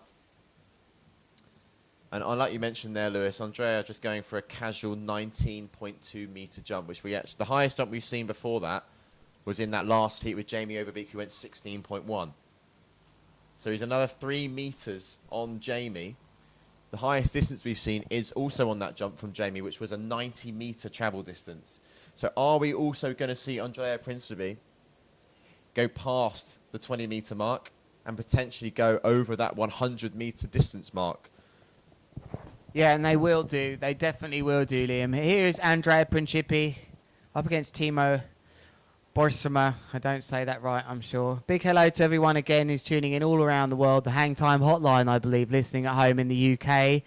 Big hello to you, enjoying the action. That's a number of you now taking the day off work or pretending to work listening to this as well. Green flag for this heat then as Andrea Principi, the current world champion, finishing second at the Lords of Tram. Lovely guy as well. He's flying a duotone up against a Nash. And again, Andrea Principi has to go first in the Purple Rash vest. Started off with a huge contraloop front roll, loads of rotations, always gets that extra lift. I'd love to see the distance he's got here. Great start from the world champ. And just so for you at home, he is on an 8 meter. So Principi taking out an 8 meter to start things off. I'm sure we'll see a kite change at some point as well throughout the heat. There he is, Liam Whaley. He'll be up very shortly.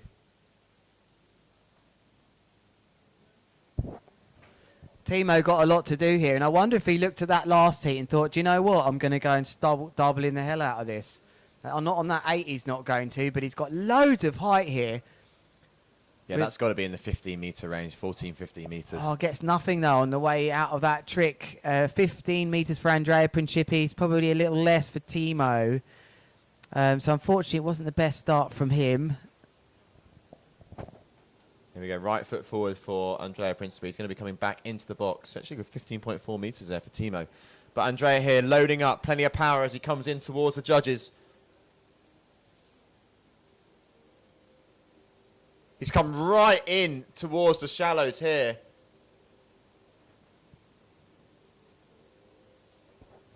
Sort of like he's trying to please the crowd at the same time while doing mid-competition. Well, that was a bit of a strobe effect.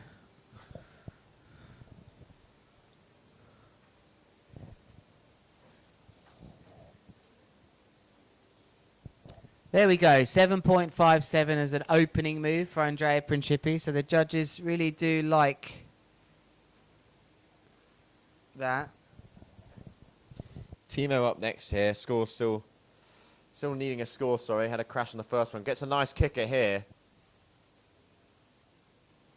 But unfortunately, the board not being able to get back in towards the foot straps with the feet. So that will be yet another crash there for Timo. Is unfortunate there because he actually got some nice height there. Timed the kicker quite well, and that would have been a nice move and at least put a little bit of pressure on Andrea. But Andrea getting another score on the board now for that last kite loop front roll board off. 32 knots coming in now. Wind picking up right at the right time here at the Qatar Airways GKA Kite World Tour. Andrea Principi is on your screen if you've just joined us, boosting into the skies with a contraloop. Tic-tac in the back roll variation. Probably a rewind on the end there as well. Look how far he's gone there. I can't wait to see how far. Is that his data coming in already? He liked it. 105 metres for Andrea Principi. There's our over 100.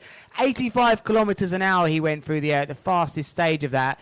16.8 metres. This is going to be up in the 8s for sure, I think, Liam. And Timo's got it all to do here up against the world champion. So Principi in the mood here, but we have just seen Mark Jacobs show how high scores you can get for those doubles. The level is unreal right now. This is what we want to see here at the Big Air World Championships. This is the final stop on the tour for the Twintip riders. And there is still plenty to play for the likes of Liam Whaley, Andrea Principi, and we've actually seen Jamie Overbeek out now, so he's going to be out of the title contention for the World Championship. Yeah, we can delete that off my notes. Unfortunately for him, he got Mark Jacobs. Oh, I like this. Yeah, that was nice. Taking the board off. He just couldn't stick it together there. Must have just lost a bit of kite control doing that. He actually removed the board there, Timo Borsema, upside down and inverted. He didn't wait. It wasn't kind of before, it wasn't after. It was really unique. Let's remind you that he finished on the podium up at the Cold Hawaii, as meanwhile, Andrea Principi taking the legs apart. How much time and confidence does he have? That's just next level. 21.44. You've got 3 solid scores there for Andrea and having some fun with it as well now. I think that's probably as impressive as it was, the trick that's not going to make it into the top 3 there. But he's ticking the right families. He's getting the right scores on the board. I think he knows that Timo's had 3 crashes. And with a combined score of what he has at the moment, it's going to be hard work for this rider on your screen. Timo there with a nice doobie loop. It's not going to be good enough, I think, though, to do it or be in his top 3 scores if he's going to try and advance here. It might be somewhere near high 5, maybe. I don't know. But what we're seeing from the other riders now, I think maybe it would be a good move for him to just think, do you know what, I'm going to get doubling here and see what he can do, because Andrea Principi looks on fire. He looks like he's in the mood here, and I don't think he's even got out of second gear as well. He's sort of No, he's got plenty left in the tank. And, cruising. Trust bar for him on this, the big one as well. As in he goes then to the box, left foot forwards. Looks to me like he's searching to take off here. He's going to use that little ramp. Nice takeoff. In he goes, taking the board off. Oh, wow. And tic-tac as well. Front roll variation. I think that was... is that a contra loop as well? It was hard. We were focusing on his hands there. I'm going to... Distance, 106 metres there, Lewis. Right, So that's even further than the yeah, one it before. was. So let's see what's coming in there. As Borsama, that's not what. Come on, just try this to blind. You may as well try and land that to blind.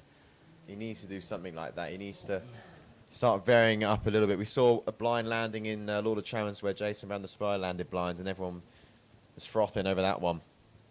But Timo here is really got some work to do. He's only got the 1 score on the boards, and Andrea is just in his own league at the moment when it comes to this heat. And having a lot of fun with it as well. He's pretty locked and loaded on that 8 metre as he does the turn around. It looks like he's going to be jumping here left foot forwards as he comes back into the right-hand side of the competition area. So he'll turn around here, Lewis. And I mean, what else can we expect from Andrea here? Do we think he's going to switch it Kite and change kite? Yeah, just the way he looked up to the Yeah, sky there kite was change. that last look of, am I going to make contact with the kite that I'm going to swap with? Someone waving their hands out in the water. I think they're waving it at Timo, trying to get him in as well. And this is, do you know what? He might even be getting out. Out the way. He might be done here. He might have worked out the scores. Borsama's had 3 crashes, and maybe the scores haven't come in for a second here. So Andrea's done, huh? don't know. Can't be sure. He's going in for a launch. It's a very slow. This is a slow pit How stop. is that here. kite not up in the air ready? Black and yellow flag is what's happened No, that's here. been up the whole time. What does Not that sure mean? why. That usually means something. It does, but I don't know why it's been up. We'll find out. But it's been up during the whole heat. And Andrea here is not really... I reckon he's going to be scored as a crash maybe for one of his goes. Because he's... So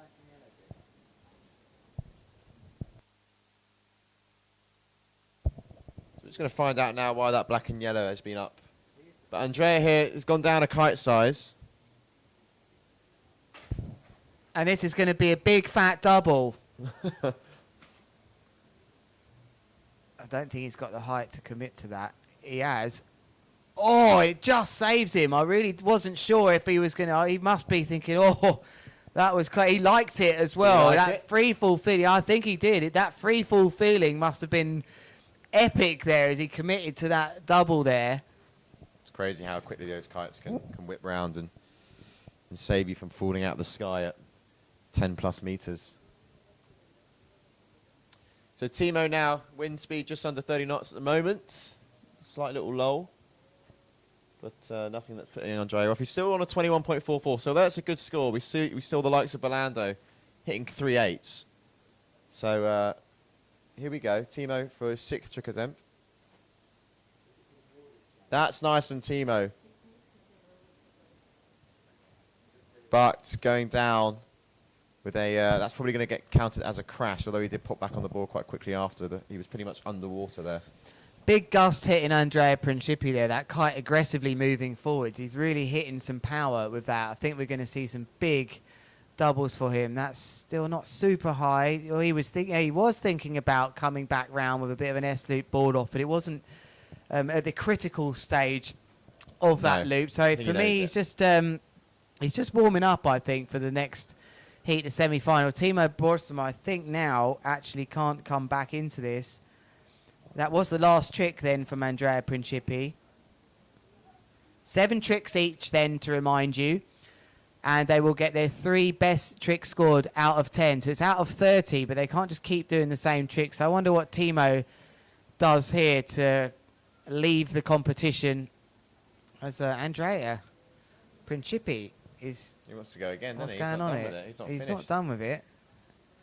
And he's, I think he's waiting to come back right foot forward. So Timo, on your screen's Andrea messing around by the rocks. Timo about to perform his last move of the heat here, and he's come up against the world champion. It's a tough deal for him, but he'll be back, I'm sure, and he'll be happy if he can land this doobie board off. No, oh, that's nasty. That's straight into the board. And Andrea's going to do a little bit of a show for us. what's Andrea doing? He's warming up with new trick. I think he's getting ready to double that. I really think he's getting ready to double that right foot forward. So a double front roll from Andrea Principi there, just getting the feeling of it. If this wind picks up later and he's in the mood, I think he's going to do double front roll to the right. It's going to be the double mega loop doobie. I think it could be huge going that way. But now we have Aaron Hadlow. How many times have we said that in the course of our lives, going onto the water, going on with his favourite? He loves that 8 metre and a Going nice big big as well, boosty yeah. jump. But he's got his work cut out here, Lewis, because we've got Baby Shark in the mix, and he's obviously a very light rider, and you can see there amping up the crowds. This is what it is, and we had a funny old conversation yesterday. Where does the name Baby Shark come from? The father is called Shark, apparently, so it's... Then what were we saying yesterday? If Baby Oh, Shark yeah, has yeah, babies, it then got quite there'll be intense, Baby Shark. didn't it? It got very intense. Like, and then we were talking about the grandchildren. Kids, maybe like and 2020, like baby, 2070 baby, being baby Shark. What's younger than a baby? Embryo shark. Embryo shark. Oh, we have Great some fun out shout, here. yeah, In the, but that just couldn't come to me That's quick from our enough. social media Embryo manager. shark. There's Aaron Hadlow then from Great Britain, and he's up against Jose San.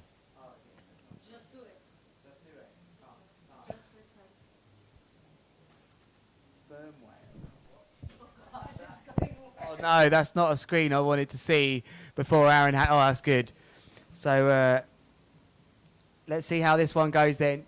Red flag still up, so we just got a chance to get ourselves set for this, as you should too, wherever you are in the world. Come on, let us know who you think's going to take this one. This is for the battle to get into the semi-finals, and the worst achievement you can get here, placement, is 5th, I believe. If you were to lose in the semis, you wouldn't be getting through to the top 4, and you'd be settling with a 5th place finish. Top 5 position on the cards then. At worst, that is, for these riders. Hadlow looks like he's got some nice lift off that Evo D-Lab, and on the north, I think is that an orbit? Yeah, it's an orbit. I think it's his 8 metre, if I remember rightly, which is pretty much, he's going to be pretty powered up there. He's one of the younger riders in the fleet, and he's probably weighing in at around 55 kilos max. So he will literally be going to orbit. Who's up first then? I think it's Mr. Hadlow.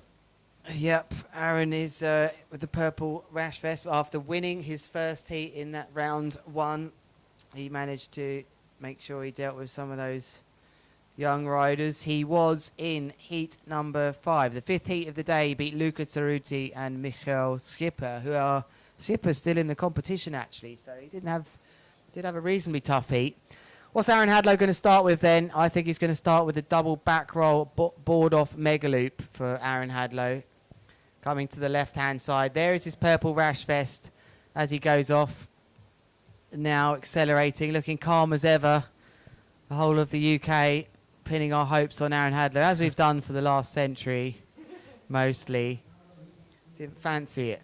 Didn't like the way the waves were lining up there, Aaron, with his experience. He just turned away. Look at just that moment right there where he didn't, his green flag is up. And he thought, well, he probably could buy more time than anyone as the first trick of the heat. Just didn't like the way things looked. So he's liked something here, though. Accelerates into the box then, Aaron Hadlow. Taking off. It's a good takeoff into a back roll mega loop, double back roll mega loop board off, as I predicted. And he bounces out of it, and he somehow, Aaron Hadlow style, bounces out into a landing. Definite landing for me. No, definitely not a complete landing. unfortunately, he won't be happy with that, and he's going to repeat that, I think. But now the gusts start to come in for Joshua.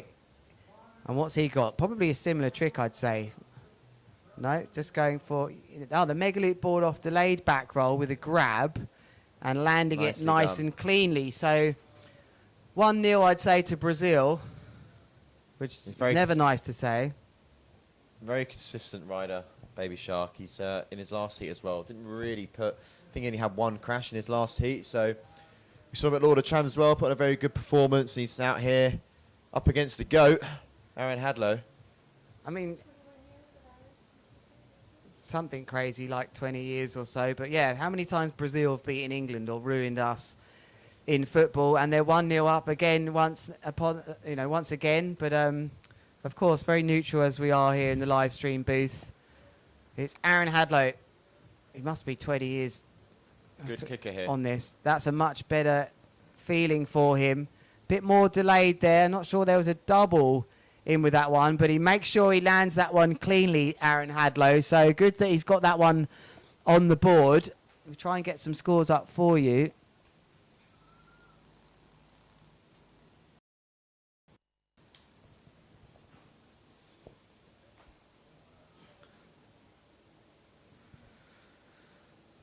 As Baby Shark comes back in once more, the whole of Brazil hoping for him to have the performance of his life to get through to the semis. This is nice.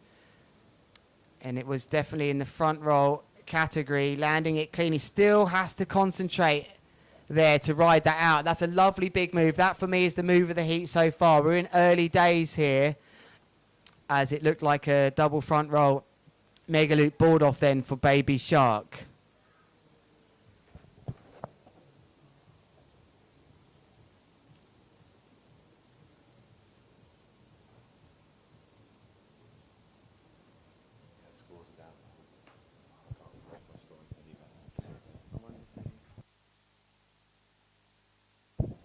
So, nothing on your screens right now. We're going to have to talk you through it.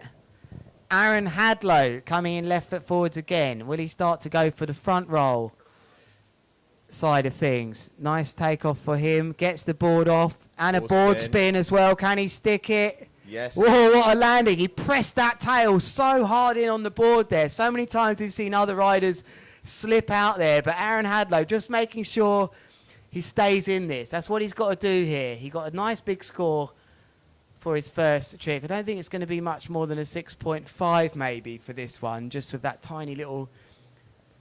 just didn't look as smooth, that move for Aaron, but they're going neck and neck here. And Aaron, it's important Aaron stays in this one. Josu Sand, no pressure really on him to do anything. Enjoying himself. Aaron's just got to keep ticking along here and getting through to where the doubles start kicking in. Here's Joshua. Here he goes then. Takes off. It's a nice takeoff. Wow, this is big. By the fin. Oh, he couldn't deal with it. He just couldn't deal with it. And he's ended up miles away from his board. Let's see what happens here with Aaron Hadlow and the board. I reckon Aaron's going to go and get it. I don't. No, you don't?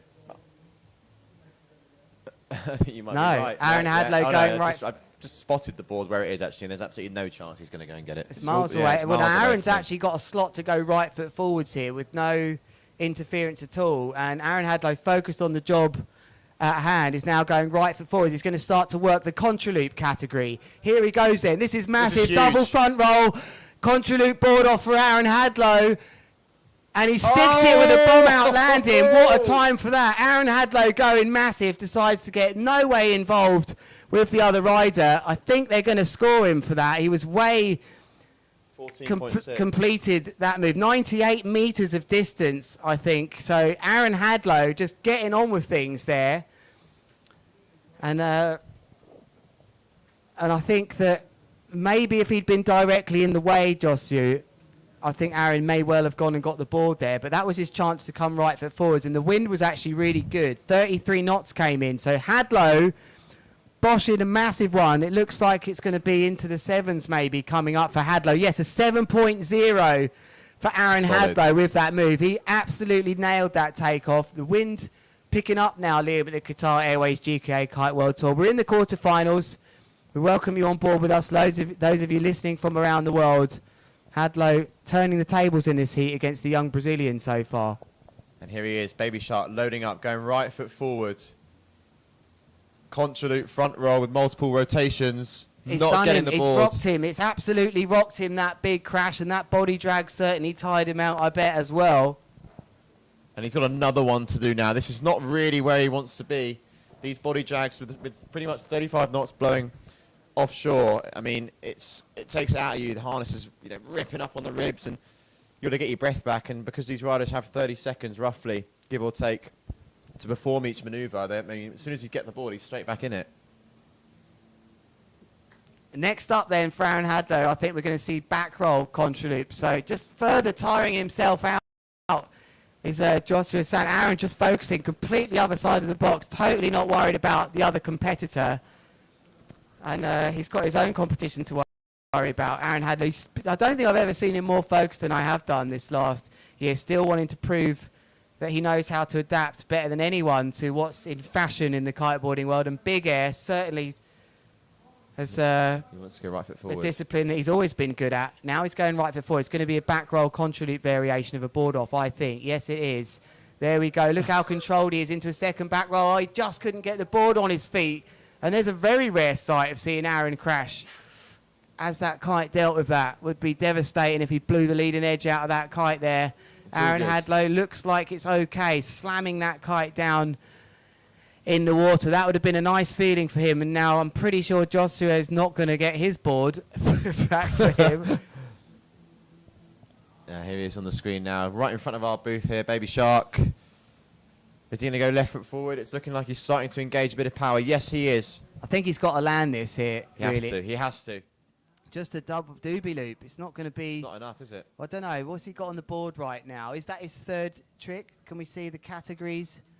Perhaps for Joshua, he's had a kite loop front roll board off, a kite loop back roll board off. Yeah, that was actually pretty sensible to get that third move on there, which is only going to be around a 5. But if you look at the difference between them, that will put them a bit closer. So I think that was quite sensible riding from the young rider when that third trick score comes in. The way I see that, that is a different trick family. So I want to see Hadlow do a KGB. That's one of the comments in the...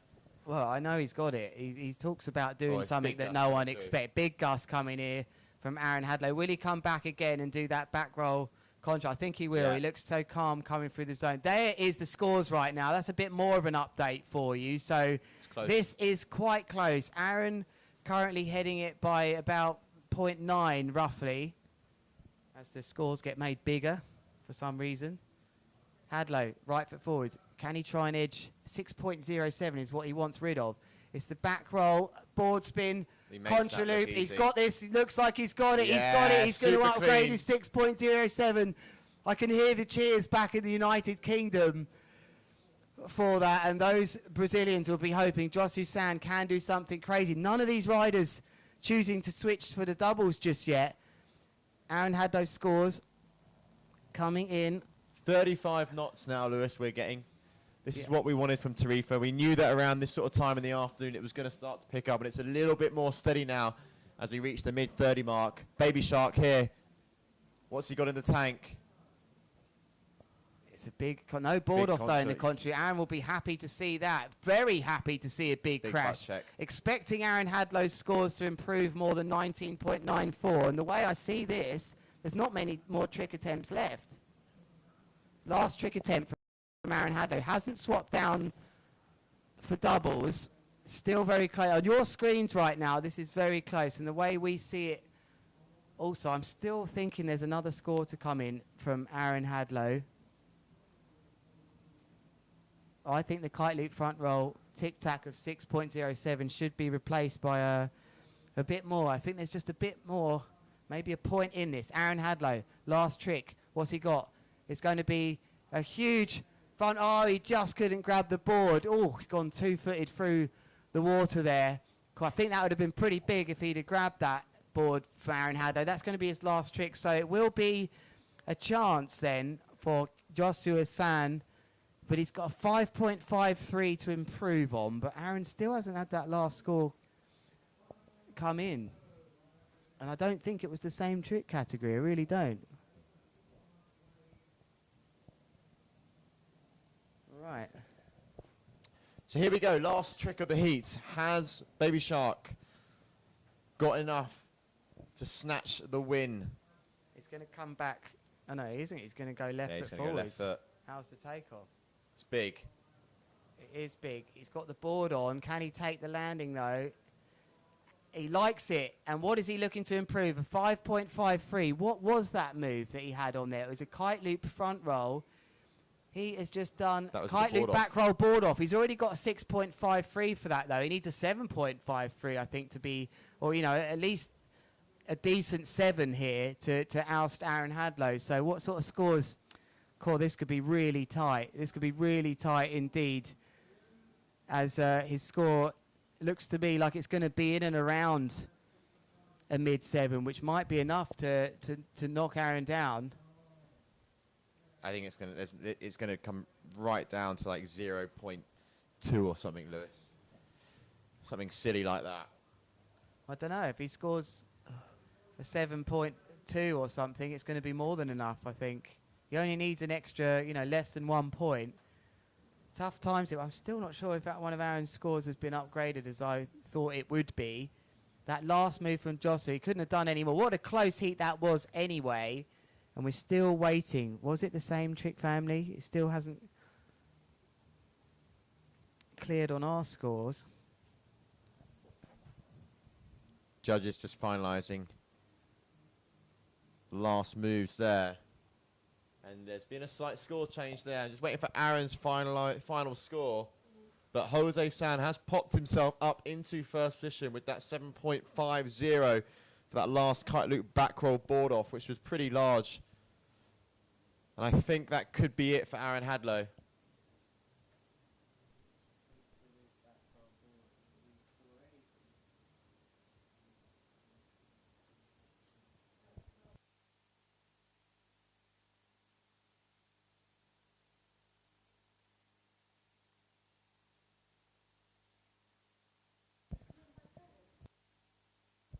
So up next on your screens, round 3, heat number 6, Hill Vloot against Mikkel Schipper, I believe. It's a battle of the Dutchies again. Seems to be a battle of the Dutchies every other round. But we're just waiting to just see if that is 100% confirmed for Jose San making it through past Aaron Hadlow. It's looking like that is the way.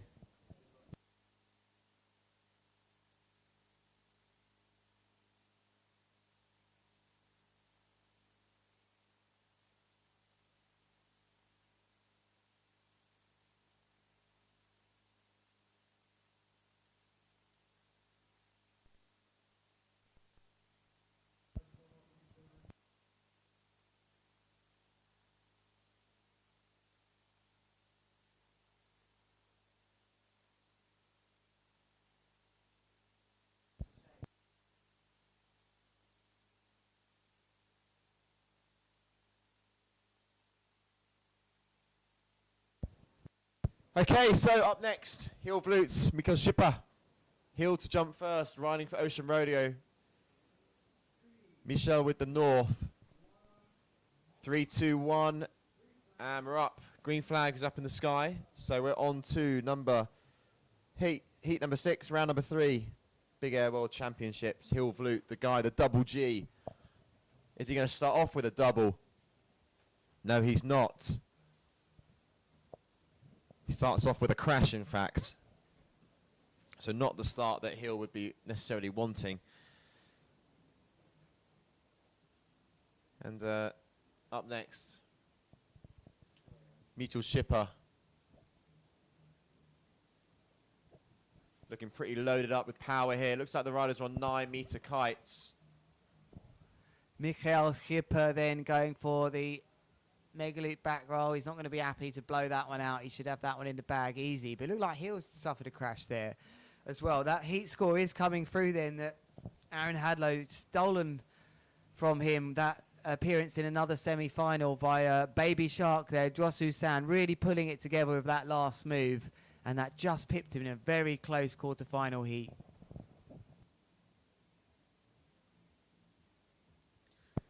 So Hill now up next for his second trick attempt. That's 2 crashes from our 2 riders on the water now. And here we go, heel in the purple lycra. Crowds are starting to form now a little bit nicer in Tarifa. Everyone's sort of sitting by the rocks on the left-hand side. Nice little wind shelter there for everyone. So though the beach may not look too busy, the pier most definitely is. And Hilvloot now looking probably going for the same trick, I reckon. Get that one dialed down.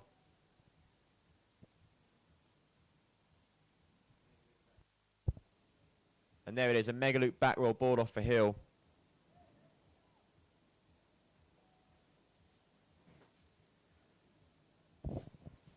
So just quickly bringing up the rankings, just trying to make sure Hill's not, like I presumed, isn't in the mix really here for the World Championship. Something serious would have to happen, but at this stage I don't think he can do it. So, yeah, he didn't have the best result in France for him. Got to 5th place, so the quarters didn't quite get to the semis here, so hopefully he can go one better here. Michael Schipper, meanwhile, landing quite a big lead. He's gone really far here, Schipper. How far was that he flew through the zone? 78 metres to be exact. 15 metres of height as well from our Surfer app data. But you'd think the favourite here was Hill flew. Just look how far Michael is Look away. at the wind now, though, Lewis. We're hitting 38 knots now. This is the windiest it's been all competition. Yeah, Kiel on the Ocean Rodeo. It looks like an 8 metre to me.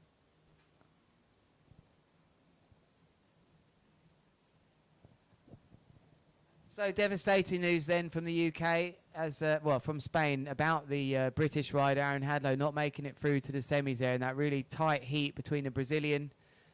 Not so devastating for the Brazilians. They'll be stoked with that as Baby Shark with a great performance. Really had to recompose himself, it has to be said, in that heat, Liam, because things weren't looking so good at the start. And it's a lovely doobie loop with a third rotation from Gil Vloed, really going far through the zone as well. I'm not sure that was up to 15 metres like Schipper, but it's heat 6 of round 3. We've got 2 more heats coming up of this quarterfinals of the men at the Qatar Airways GKA Kite World Tour. Thanks for joining us. Please let us know how you're enjoying the day, who you think's going to win, and we did where you're watching from, as in country earlier, but I want to know where you're watching from now. Are you watching at work? Are you watching from the toilet? Maybe you're in the bath. I want to know where you're watching from. Let's see who's got the most interesting viewing position, as Michael Schipper won't be getting too much of a good viewing position during that landing. Straight underwater and taking a bit of a crash. He's really done well to get through to the quarterfinals here, Michael Schipper, but he's up against it here. Yeah, he sure is. That's going to go down as a crash. Hill with that last kite loop front roll. That's 6, giving him a 12.30. And it's up next for his 4th trick attempt. Riders have 7 trick attempts if you just tuned in, 3 of which are going to be counting. So another 4 left for each rider. So just coming up to halfway now, the halfway point in this heat. As Hill now going left foot forward, finding a kicker. Going for a double loop with a delayed back roll. And really landing that one quite nice. You can see he's happy with that. He shows the stoke. Absolutely sending it there. Probably one of the more extreme double loops with the late back that we've seen so far in the competition. And the judges, let me tell you, the judges are liking what they see there. And I don't think Hill has actually gone down a kite size. I think he's on maybe an 8. And he's double looping the 8. Which is rather impressive. We normally see the riders start on the 8 in these conditions and go and grab their 6s and double that. But the big dog from the Netherlands, Hill Vloed, has stuck with the same kite that he went out with, and he's double looped it and gone pretty massive.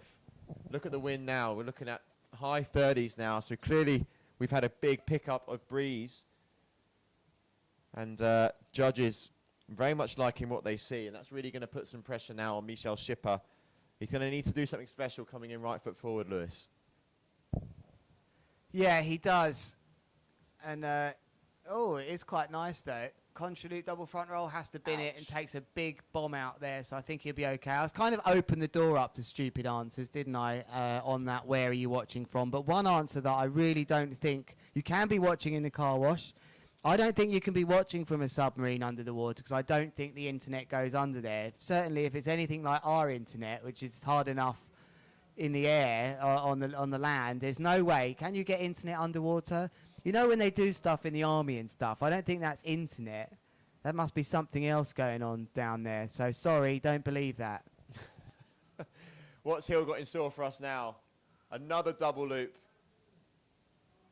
I love how well he's got that body position there as he goes for the double doobie. Sorry, no, the double boog.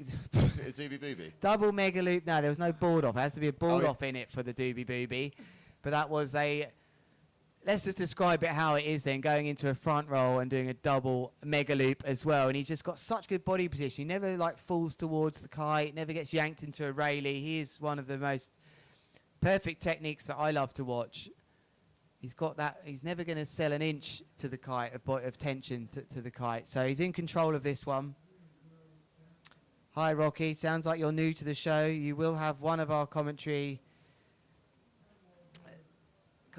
in your left ear, one in the right. That's been going on for a few days now. So as long as you can hear us loud and clear, that's all we're asking for here. Hill fluked with an 8.0. They really did like that. Yeah, they like that move. And Hill will know he's got that in the back. 36.4 knots coming then in this 6th heat of the quarterfinals. Both these riders are vying for a place in the semi-finals. The top 3 scores are listed. Michael Schipper, wow, has he got his feet in? Can he get his feet in? Oh. He just never had them in there secure enough. It looked like he had the move absolutely perfect. That was going to be a high-scoring move there with that double front roll, contra loop with a board off. He looked really good for that. But you could see he was right in front of our live stream tower there, wasn't he, Liam? We could see his feet just weren't in clearly. He even had a chance to get them in. What's Hill going to be thinking? I think we're seeing an S-loop here, Liam. And it is a front roll, board off.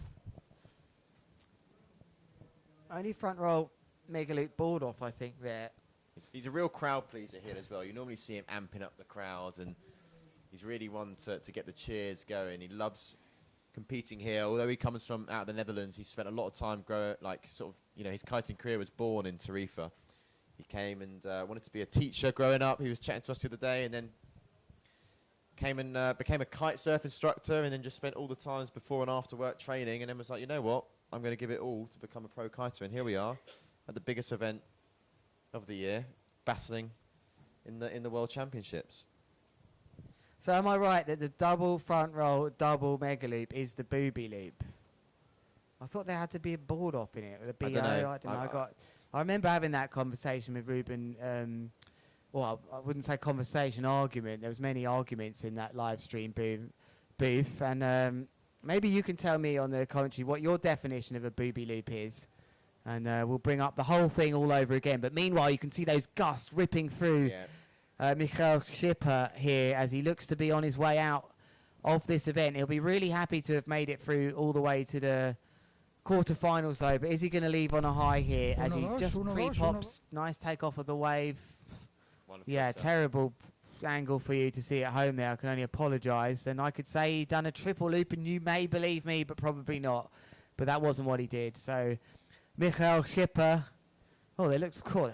That looks to me like they're lining up an interview. What do you think, Liam? They're going to. I think it looked like an interview with potentially Jet Bradshaw. I did say, look, you're going to have to get on with this because meanwhile, Kielflug, no, not so happy. Yeah, I think he knew that this one's in the bag. Is that our last trick from our riders here? It is from Hill, and Michael Schipper still has another trick to come.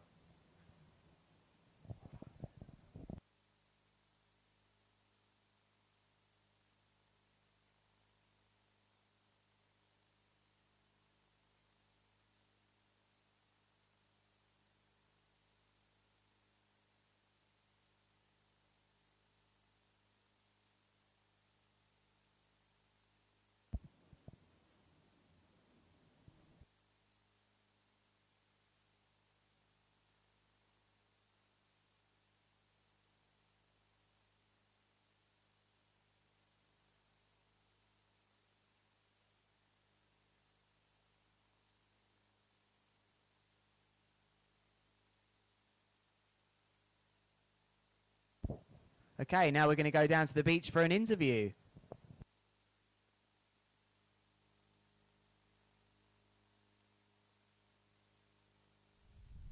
Hello boys, I'm here with Jed from South Africa, team rider of North Kiteboarding. let's ask him how he's looking and how he's feeling here in the comp, and who's gonna take the win. Hello, Jet. What's up, guys? It's absolutely nuking down on the beach. As you can see, the boys are absolutely sending it over here. To be honest with you, there's a handful of guys out there that could potentially take it, but I think I've got my money on Andrea. He's going to the moon, and his rotations, I lose count on his rotation. So for sure, I've got my money on Andrea. That's nice to hear. Andrea is taking all the boats, I think, and it's beautiful the way he's riding. Conditions are insane. It's always like this, Tarifa. Yeah, I mean the last month there hasn't been much wind, but luckily we got some wind for the GKA event, and it looks like the conditions are quite gusty with these clouds, but the boys seem to be pulling through with all of their tricks, and yeah, it's super crazy conditions out here at Balneario. Seems to be getting to close to 40 knots, and yeah, this is exactly what we want for big air. Okay, Ted, thank you very much. See you in the water. Ciao, ciao.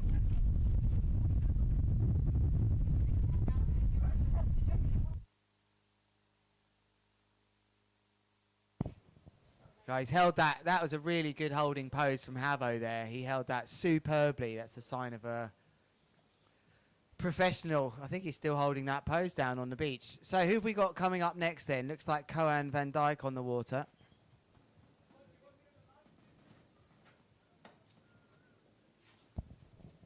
Yeah, so we've got Koan van Dijk coming up next. Red flag currently in the sky.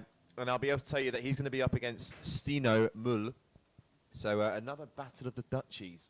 Keep saying that, battle of the Dutchies. Every single heat. And then up next, after this heat, Stino just going massive there. We're going to be seeing Liam Whaley up against Jason Van der Spry. So another big one coming up next. But first, this is equally as big. Koan van Dijk, Stino Mul, the Dutchies are at it. I'm really impressed with Stino as well. You know, like he had that top 3 finish at the Lords of Tram, which may have took maybe him by surprise as well. But he didn't just stop on that. Like, it can be easy to do that. And his level has gone. He's trained really hard. He looks happy all the time, and he's definitely a good rider. Very consistent. And 37 knots coming here. Stino has got what it takes to knock out some of the big guns, because he is one of the big guns now. And he's looking really good on that white Cabrina setup, it has to be said. He's making that work for him. It looks like a beautiful setup. Jet Bradshaw going nuts on the beach there. That can only tell you one thing, that the wind's really picking up. There's the yellow flag. 15 metres minimum then, really, for these riders. We're all ready for this one. Koan van Dijk against Stino Mul in this second to last quarter final of the men's, where I think we'll be going back into the surfboard division as well. Yeah, we will. I'm going to call it here, Lewis. At some point during this heat, Koan van Dijk, if the wind is there for 35 knots and he's feeling it, he's going to go for the double kite loop board off. Double mega loop board off. He's going to do it. He did one in Lord of Trams, and it was insane. Yeah, he did. It was actually voted at the awards, wasn't it? For one of the moves of the year, which was move of the year, big award at the GKA Awards, which any move landed between May 2022 and the 25th of April 2023. He was one of those moves. He didn't win it. It went to a ridiculous move from Andrea Principi. But starting things off now then, it's Koan van Dijk. Wind just dropped slightly, but didn't look like it from that move. Mega loop back roll with a board off. Loads of distance. That's got to be about, I'm going to say that's 15 metres on the dot. 15.4 for Koan, 18 metres. Boom. I was actually, how far away was I there? 40 centimetres away from predicting that. That's how good this stuff is from the Surfer app. Stino now. Pretty good, that, isn't it? Left foot forward, driving into the box here. What's he got for us? Can he match that last move from Koan? Super inverted there. Rewind. Yeah, for me there, the move may well have looked nice at the start, lots of aggression, but it was very early he pulled that backhand on that boogie loop. You got to be so careful pulling that backhand super early in super strong wind, and it just, I don't know, it was just too aggressive for me, that move. So thank you very much, Rasa, our media director, providing us with nuts and bananas. It's probably one of the biggest bananas I've seen.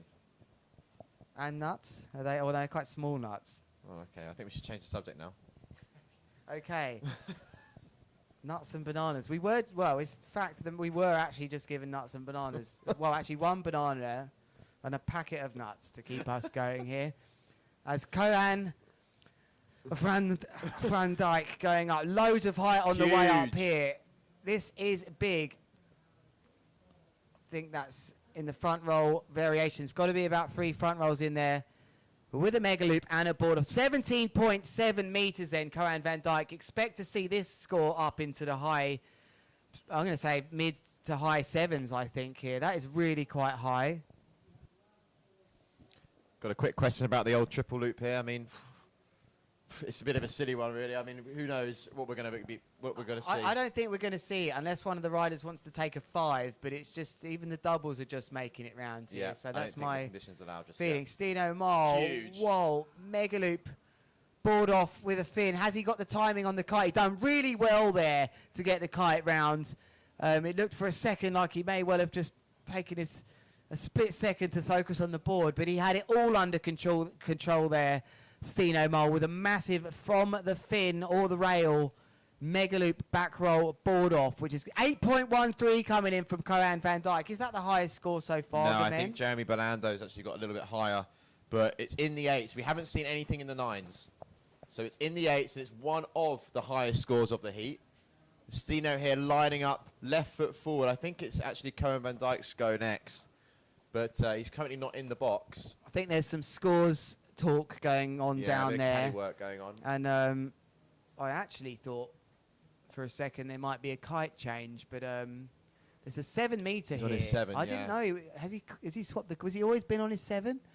Yeah, he's always been on that one. Yeah, he's on a kite. Can't see a yellow I don't know there in if the he's on corner. a one size down from Steno. He's a bigger guy to me. I wonder if there was a kite change there that we've missed. I don't know. We might see that with it. Yeah, I think we've seen a missed kite. Oh, is the kite going to catch him? That is an outrageous double mega loop with a delayed back roll. He punches the sky because these riders that perform that move to this level, for a moment, even they must be thinking, am I going to eat it here? Yep. That was an unbelievable one. That has got a score in the 8s or more for me. He was free-falling like a base jumper there for plenty of time. It's lovely to see the free-falling back into the mega loops. Used to get them off one mega loop. Not so much nowadays with that extra tension that these kites give you as they're constantly pulling into the wind with these bridles. The kite's so stable, but really he fell out the sky there for a long time. It's a huge score going to come in for him. Steno Mole, meanwhile, going for the contra loop, front roll board off. The riders are going absolutely massive now. Surely he can't get his foot in the strap there. No, he can't. And it's Goes down, yeah, not able to get that one. nailed as well. Pulled out of the water there. And be a crash. I wonder if the kite's gone inside out as well. 8.27 Steno got for that move, that previous move, which is fully well deserved. One of the highest scores of the day. We're going to try and find out, look at Berlando's heat and exactly what he scored, because I know he was up in the 8s. But maybe what move has been the highest scored move of the day so far. We're starting to get into that range now where the 8s are becoming a little bit more regular. And Kohan Van Dijk now an 8.33 for that double kite loop back roll. And there he is on your screen. He's going to be willing to improve that 6.90, and he's going for another double, falling out of the sky, needing a parachute. He's in the mood here for sure, is Kohan Van Dijk. And the Netherlands will be pretty stoked here to have a guaranteed rider already in the semi-finals out of this heat. Hillvloot also making it through. Yeah, let's take a look here, actually, Liam, while you continue talking about what we see. Because I'm going to take a look where they go here. Yeah. Kohan Van Dijk winning this heat will advance. Kohan Van Dijk now on your screen, travelling left foot forward, but it is not his go. It is Steno to jump next. And I must say there is a huge gust coming in now. You can sort of see the riders, Kohan there, just putting his hand up. Both riders pretty much very close together. But Steno here turning around now, and we're going to see a jump left foot forward. Good shot there of the board. You can just see how big the handle is actually. Sort of got a little bit of a raised handle, just helping them when it does come to those board off manoeuvres. But Steno here, left foot forward, huge gust. I reckon this is going to be a big one. As he rises up, takes the ball off, goes for the contra loop. Is he going to be able to stick it? Yes, he does. He is. Unbelievable. Oh, no. I don't know if he's going to be taking some points away from that there. 92 metres. Just having that hand off there, he had to release the bar, and for his own balance, had to release a hand as well. It just unstabilised him for the last part of this, and I think he might be taking a point off maybe for that landing, if not more. So the riders are going massive now in 36 knots. Huge! Oh! No, you can't land that. Oh, blown out the board then. Ouch. Wow, Liam, that was a double mega loop front roll board off from Koho. This is just getting outrageous now. I mean, we're sitting here absolutely open mouth. Please tell me how you feel about seeing that on the YouTube. We're right here. We can look out the window and see that, and it's just nuts how close they are to bombing out the sky. There's hands on heads on the beach here. He looks okay, though. Kohan already smashing the scores out of the box in 8. This is arguably the best action I've ever seen on the water, any big air. It's got to be heat of the day so far for me, Lewis. This is heat of the day. I mean, we did see Red Bull King of the Air. That is one that sticks in my mind as far as the doubles on the open. It's just a bit different because we're so close to the action here, and they're all out on the sea, the King of the Air. But actually, here I'm actually watching out the window as well, and I was very much locked in a container at King of the Air. So I feel a bit more part of this. And both these riders are absolutely sending it right now, and it's lovely to see them totally powered up on their 7 and 8 meter kites. Steno Marl has to get rid. Oh, he's rewinded it just for a bit of fun there, and there's definitely going to be a little break, I think, now. And he's got quite a bit of distance now to gather, grabbing that board again. Bit of a nightmare situation now for Steno. He's going to be super tired. I wonder if Cohen's maybe thinking, I'm going to get Steno's board, because he is miles upwind. He lost his board right at the start of that trick.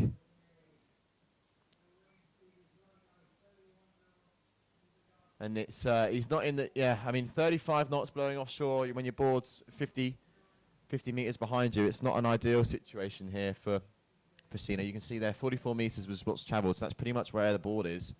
He's got to take off here if he's going to avoid him. I think he will. Didn't fancy that. I think that was his only slot to get that move in there, where he would have continued. There you can see the body dragging Steno. There's no returning of the board there from Kohan van Dijk, who looks like he's got control of this heat at the moment, it seems. So Steno, who's been going massive here, just can't quite land these big moves that he's performing. Heat is on fire. The heat is on fire here. Steno back on his board now. And it's his go. It's Steno's go here. So they've got a white rash dress raised in the air. That means that Steno is up next. He's going to be knackered as well. He's just had that massive body drag back. And we talked about, you know, returning boards and this and that. But now we're at the business end of the competition. I don't think we see as much of that. Unless there's a massive crash or something. Steno's got to really go for it here. And he goes for a doobie loop with 3 rotations and rides away, but I think that's just to get the 3rd score on the board, but maybe he needs something bigger than that. That was his 6th trick, and I think that now will feature. I think he needed to actually go massive there. There was no real point with that, unless he's opened the door up to try and land a 10 at the end. So yeah, look, the big difference, the score of 6 is different here. And I think Kohan van Dijk, thinking about an S-loop, will have been told, look, you're 6 points up here. And I wonder if actually it's even possible for Steno to even do anything here. Let's see, is he tricked out? He needs 5.90 on top of his lowest score. He can't do it, Steno, because that's impossible. No way back for Steno Mole there, even if he scores a 10, it won't make a difference. The way to think about that is take that lowest score off the 5.17. That would put him on about 14 something. And then, you know, if he got a straight 10, the 10 would slot in for that 5.17. It wouldn't be enough to add up to 25.3. And it's curtains then for Steno Mole, who'll come into the box one more time. I think he's swapping down now. He would have been told, look, you can't really do anything about this. Was there a kite change there? No. Like I can see a 5 on the beach on my right-hand side. Yeah, I think this one's going to just be for the crowd, to be honest with you. I think there's going to be a wave to the crowd. No, there isn't. looking to get a nice Super score. Go on, extended. try it blind, please. No, nice big front roll contra loop to finish things off and nice bit of composure to end things there. So he'll up his score there. And that one was just for pride then. Definitely going to remove one of those lower scores. Red flag is up then. Cohen van Dijk walking around in the air for a bit of fun as our cameraman tries to fight. He found the landing, our cameraman. I wonder if we're going to go to an interview. That's the biggest combined score, actually, 25.03. So well done to Mr. Cohen van Dijk.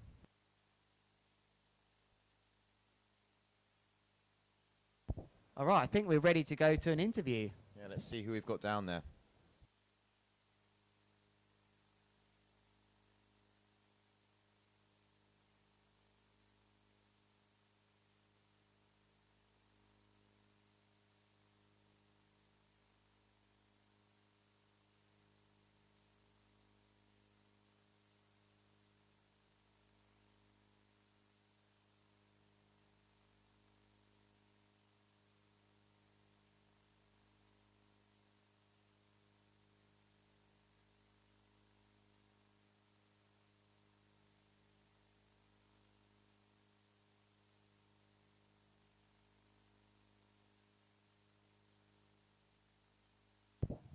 And I think we're going to go down to an interview.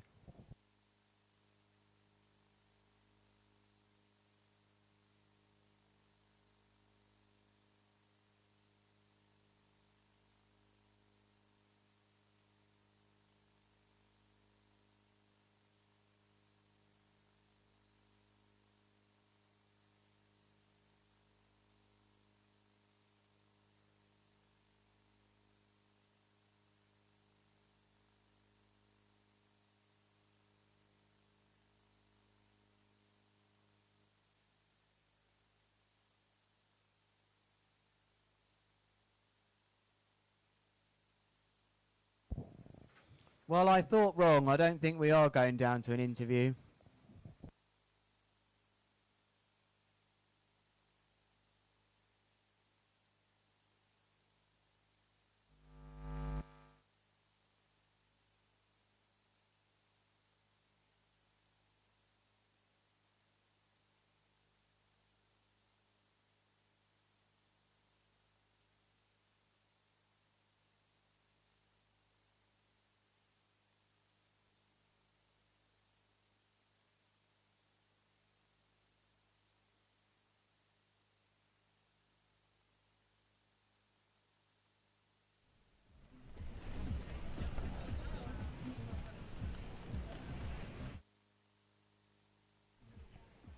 Hello guys, I'm with the Italian brothers Lorenzo and Leonardo Casatis from Italy, but they are living in Canary Islands, so they're a mix.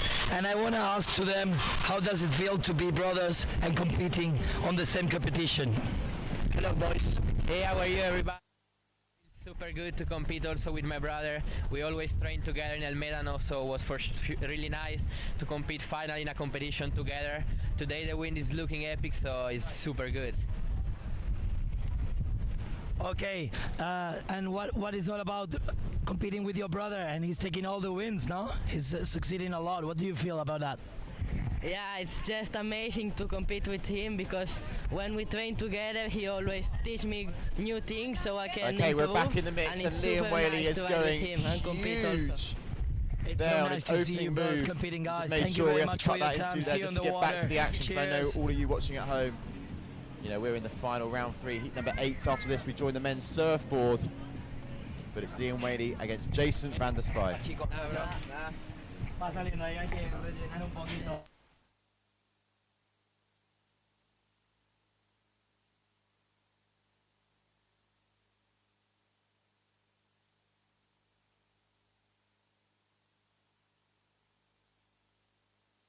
He's still fighting to hold on to this. Look how far he's gone out the zone there. Jason van der Spy. Maybe Liam's come up against one of the toughest competitors here. Jason van der Spy, I don't think he got in here last year. I heard he couldn't get through the borders or something. He is looking very confident,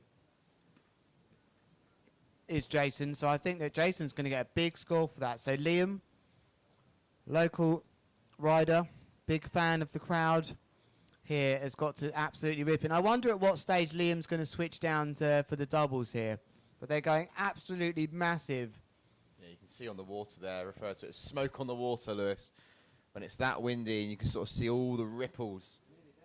Yeah, we're nearly there. We saw it a lot at Lord of Travels when it gets to that 40 knot mark. But now and then when those big gusts come through, we are seeing it get a little hazy out there. Definitely sand on the water. That just picks up off the beach and blasts out there. Here comes Liam Whaley, who's really got his spot here to take. This is massive. Didn't get the board off, I think, as he wanted, and he's going to take a crash there. Is Liam Whaley. This is a real test for Liam Whaley, this heat there. Crashing the second move. He won't be too bothered by that. But Jason van der Spy, focused as ever at this competition. The South African is going to really take it to him and test him here. He has to win this heat, Liam Whaley, if he wants to keep his World Championship dreams alive. That's not the best takeoff from Jason van der Spy, but he makes it work. He just had a bit of a butt check on the... something went wrong on that takeoff. He would have got a bit higher, I think, but landed a nice move anyway. Looked like a double front roll with the board off and a mega loop. So pretty close this heat so far. Very nice there from Jason. That'll be 2 scored tricks because Liam Whaley's one is a crash. So just the 1 score there for Liam. And Jason's second score still to drop. And Liam Whaley, I wonder if we'll see him take off left foot forward again in that same spot, which is pretty much, we're lucky actually for Liam Whaley because he jumps right in front of our booth here, and you can see a big gust coming through. That kite really is getting battered by the strong breezes at the moment. Doesn't look like he's necessarily, here we go, he's starting to engage now, likes what he sees ahead of him.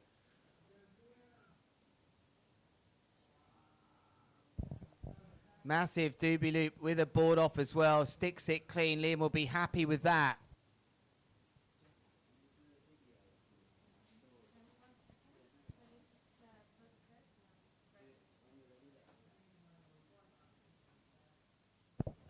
Jason van der Spy then edging this now, but I think Liam is going to be high into the sevens for that last move. Jason van der Spy with a double back roll. Board off. Oh, look at this. This is a big scorer. He can't land it. He just lost contact with the kite. Amazing. He was disconnected with that board temporarily there, where he went for that tic-tac, grabbed the handle. We clearly saw the light of day between his hand and the handle of that board. Jason van der Spy would have had an absolute whopper of a score had he landed that. And we turn our attention back to Liam Whaley then, coming in now, the local favourite, looking to become Big Air World Champion. He's left foot forwards here. Is he going to trick? I think he might come back right foot forwards. Liam, this is an epic heat. Yeah, it really is epic. Both riders having 3 trick attempts now on the scoreboards, and there's 4 more to go. So here we go. Liam Whaley now coming in right foot forwards for the first time in this heat. He's done all his tricks actually left foot forwards. Contra loop. You reckon you're calling it? Yeah. Yeah, there it is. It's so high. It really is super high. It's a double front roll board off contra loop. Just a little glance up to the kite there, Liam, just to make sure it's where he wanted it to be. He really wanted to make sure he landed that move. I mean, he is going absolutely huge. Really is, these two going way over 15 meters now. Yeah, this is going to be an interesting heat, especially when they start going down to doubles, because I haven't really seen Jason go to his full extremes with that yet. But here comes Jason van der Spy on the air rush. Oh, he's just let go of the board. That's a devastator for Jason van der Spy, who sensibly pushes the board, the bar away to just drop out as soon as he can. Board's actually not too far away from him, considering where he lost it on that manoeuvre.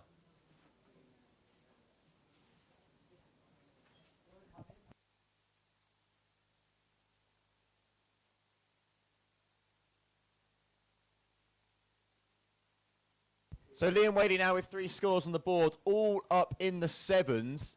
And Lewis, you just ran outside and you've just grabbed Stino. I've got Stino in here. Stino, well done on this competition. You've got as far as you can do. You had a pretty tough heat, that last one.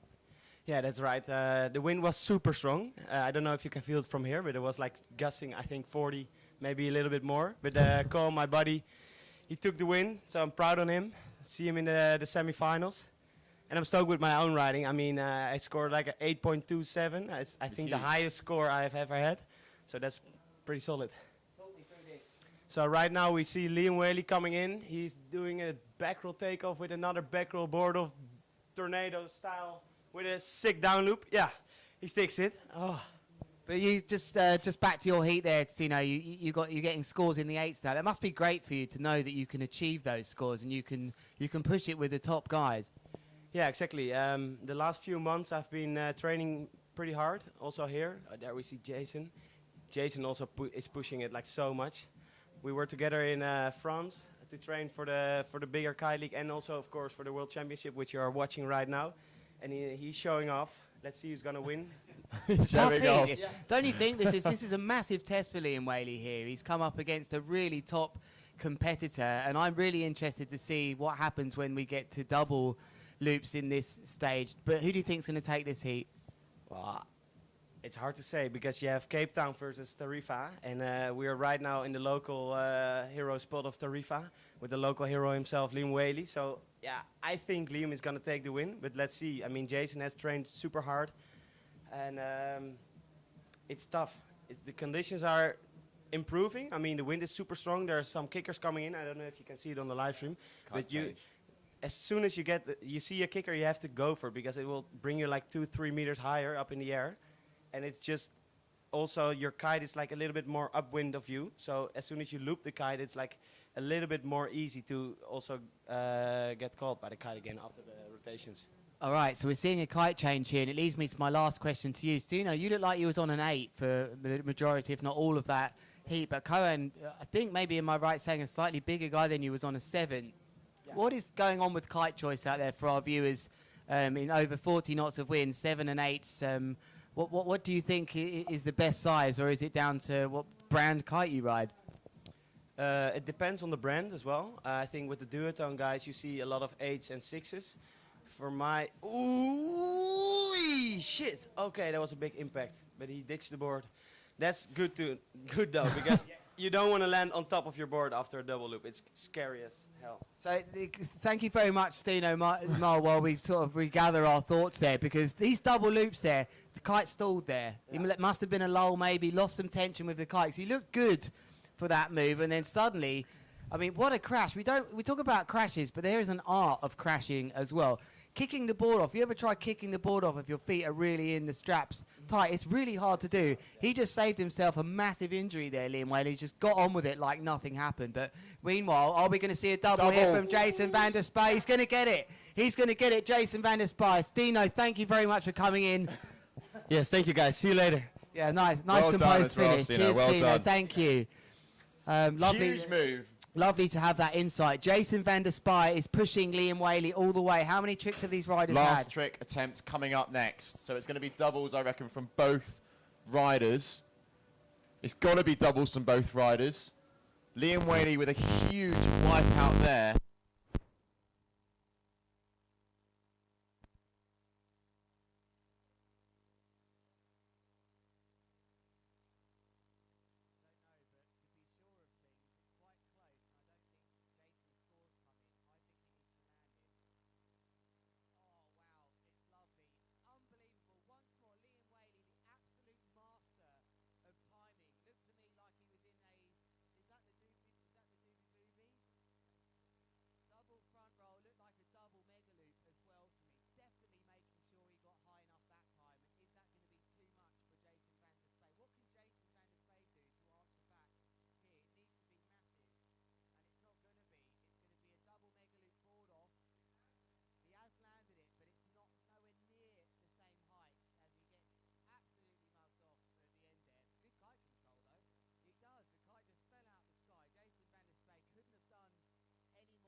Yep, we think we fixed the audio problem here. And it's me in the booth.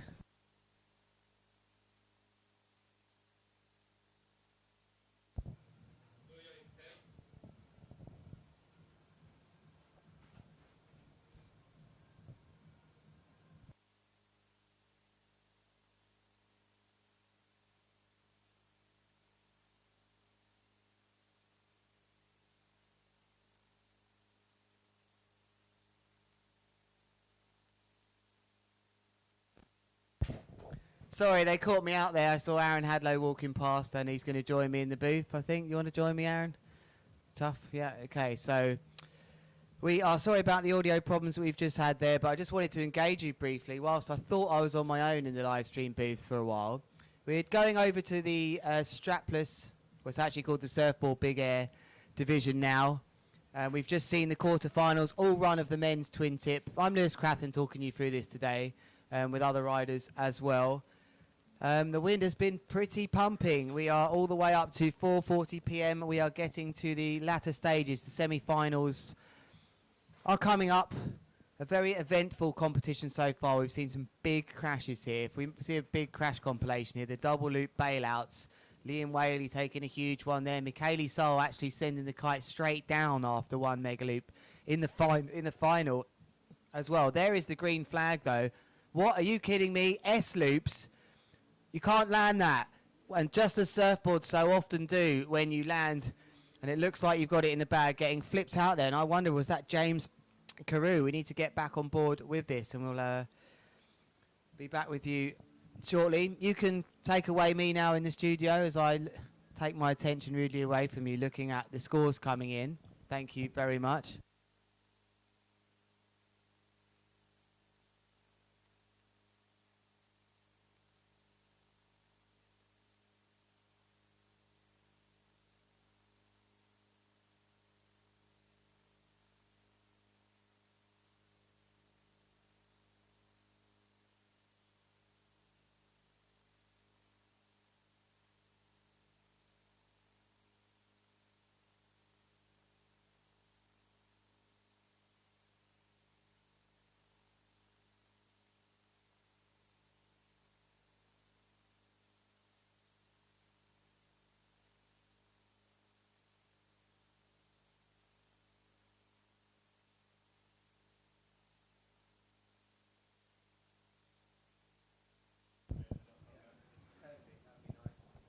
James Carew there going through the gears there. Are you kidding me? Some of these amazing moves.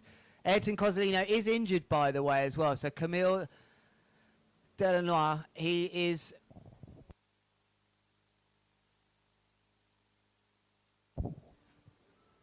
Camille here is up against it then against James Carew. He's one of the top guys, Camille, and these two have been drawn, and this is likely due to James Carew, who's went through the ladder the opposite way, didn't win his first heat. So this is perhaps why these two have come up against each other so early on. And I'm going to go straight to the GKA Kite World Tour website, just as you can do. Select the discipline. I'm clicking kite surf there, expecting something to happen. Oh no, it's not kite surf because it's big air surfboard. And let's take a look at actually what's happened with the rankings then. And these rankings would have come in, I imagine, from last year because we've only had one big air. Meanwhile, he looks very confident up in the air there with that ball. Wow, what a perfect landing then. Absolutely unbelievable landing from James Carew. He's got to be focused here. He'd be looking to become world champion, that's for sure.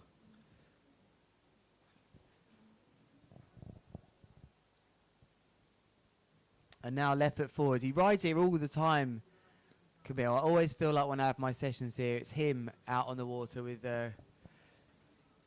Capucine. Sand is blowing crazy. Lovely big contra loop. These are two of the top riders here, but board breaking landing that time round. So it looks to me that in control of this heat. And what's interesting for me as well is the kite size as well. You think they might be on tiny kites compared to the twin tip riders, but I'd say that it looks like James to me maybe on an 8 metre. Is that an 8 metre Rebel in these winds? Over 35 knots of wind on a surfboard. Here he comes. Look at that speed he's coming in with. That's a duotone Rebel. Wow. This easily could be big scores for Twintips. There's no way he can take that as his board goes flying out here. That was a heel cane. And look at that wind picking him up and teabagging him. Definitely 40 knots gusts coming in here. What's wrong with that term, teabagging? You've got a problem with that. That's been known for ages in kiteboarding. We've had it all today. We've had the nuts and bananas brought to us here in the studio as, wow, how has he landed that then? Unbelievable landing from Camille here. These two riders are absolutely powering through this heat, which is, I believe, a battle for a place in the finals.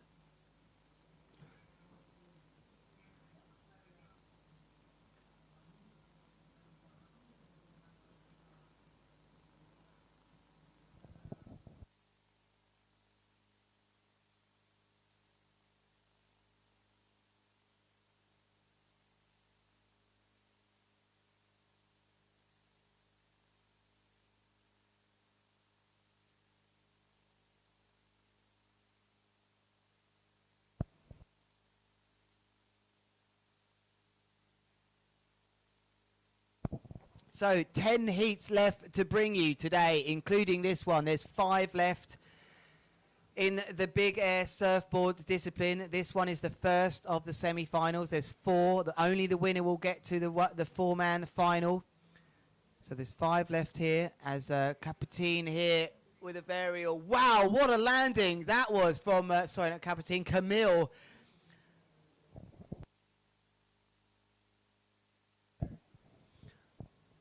Come on, that's not that bad a mistake. They're brother and sister. They got the same surname and their names are reasonably similar.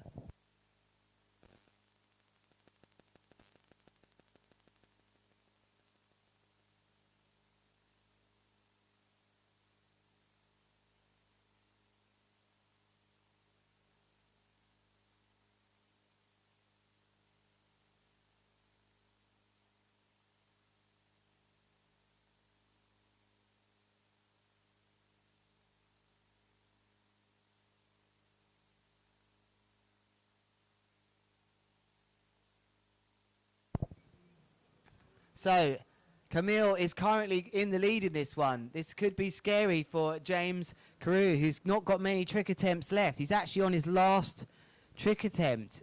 Kite loop back roll board off. He's repeated that trick. So could this be an absolute... Oh, he's lost the board. Unbelievable devastator for Camille. It's going to open the door then for James Carew. All he's got to do, someone on the beach has just got to tell him here, look, you are 0.10 down. What do you do though? Sometimes doing some stupid easy move isn't enough. He's just got to do something. See, he didn't need to do this move. Did he need to do this move? Oh no!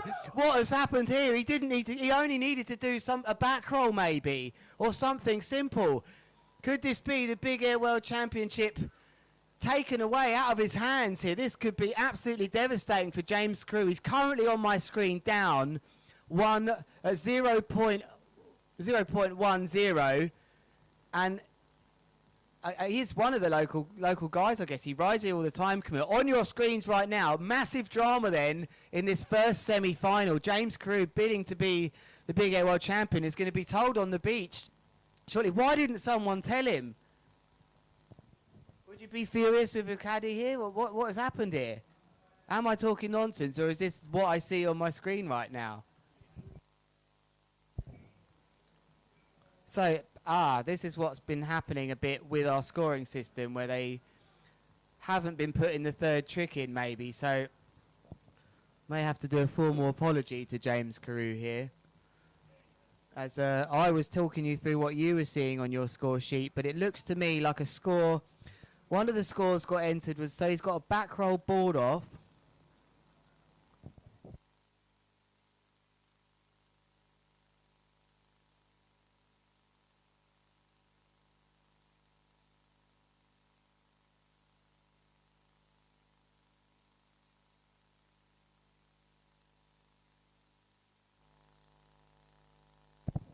Lots to get to the bottom of this one here, and we are going to have to get to the bottom of it because it's been taken away from me, those scores.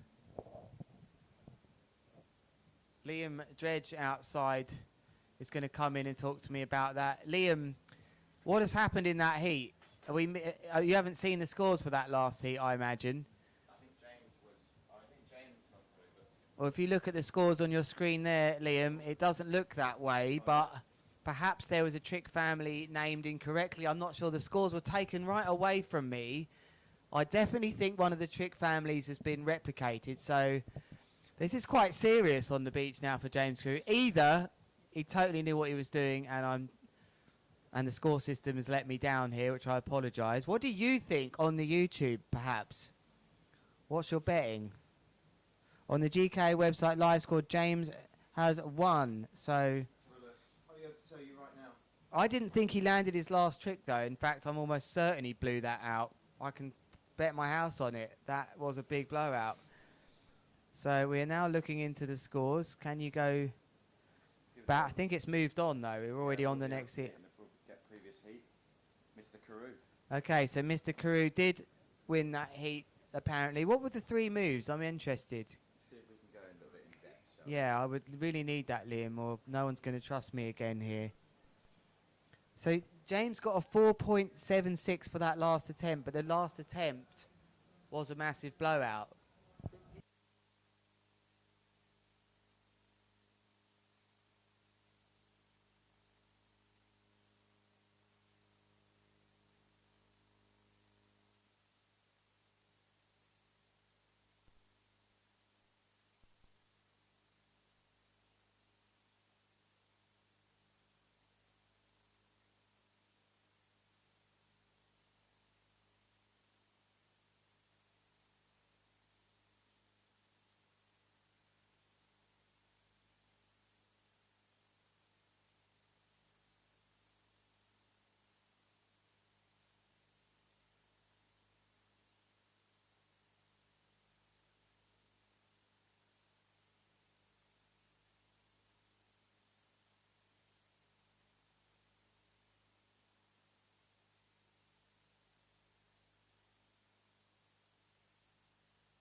Thank you very much for the update then, as this green flag is on now. These 2 riders fighting for a place in the final, and it's nice to get to the bottom of that. So it's the move before that James had landed. Okay, so that last move he just did it for fun. And he was probably first in the order, so he wouldn't have been the last rider to trick. Maybe I got confused with the red flag. So Lorenzo Casati. He's also in the big air. Yeah, he's I also in the recognise that Twintip. name. The Yep. Red Bull Megaloop, sorry, the Red Bull King of the Air champion. That event hasn't happened for years. It's the Red Bull King of the Air champion who's looking for a place in the final here up against Kiko. That has to be how you say that name. There can't be another way to say 4 letters. No? What's that? K-I-K-O. Kiko Roj. Kiko, yeah, I didn't. That's what I've been told anyway. I left that 4-letter name alone. It's actually Kiket, but Kiko is what he likes to be, what he likes to go. Well, I'm reading Kiko there, and he's up against Lorenzo Casati, who definitely knows how to win an event or two. 32 knots coming in here at the Qatar Airways GKA Kite World Tour. I'm Lewis Crathern. James Carew walking past the live stream booth. I've had no swearing at me, so I'm presuming he hasn't heard me saying all the wrong scores for his heat, but you have to forgive me. I was just talking about what I saw. And thank you very much, Simone Tampino. Tampono? Who's that? Oh, no, Tampino. Apologies. So here we are, Lorenzo Casati going for a mega loop late back there. Just going straight in the drink, not being able to put that board back underneath his feet. So he is currently sitting in first position there with a 6.30. Second is Kiko. I still don't think I'm over Liam's crash from the heat he's had. I think that's why I'm feeling a bit down here. That massive double mega loop with the front roll. Kite stalled right out, and it looked like one of those where you thought, oh my God. And he managed to crash ingeniously, kicked the board off and crashed hard, got on with it, went back out and performed something even bigger to seal the deal. And he's so good at that. In times where you just think, right, this is it, someone's going to beat him. Kiko here might land this. No chance there. But again, back to Liam, always finds the time to land it. This is the semi-finals then of the Big Air Surfboard men. certainly is.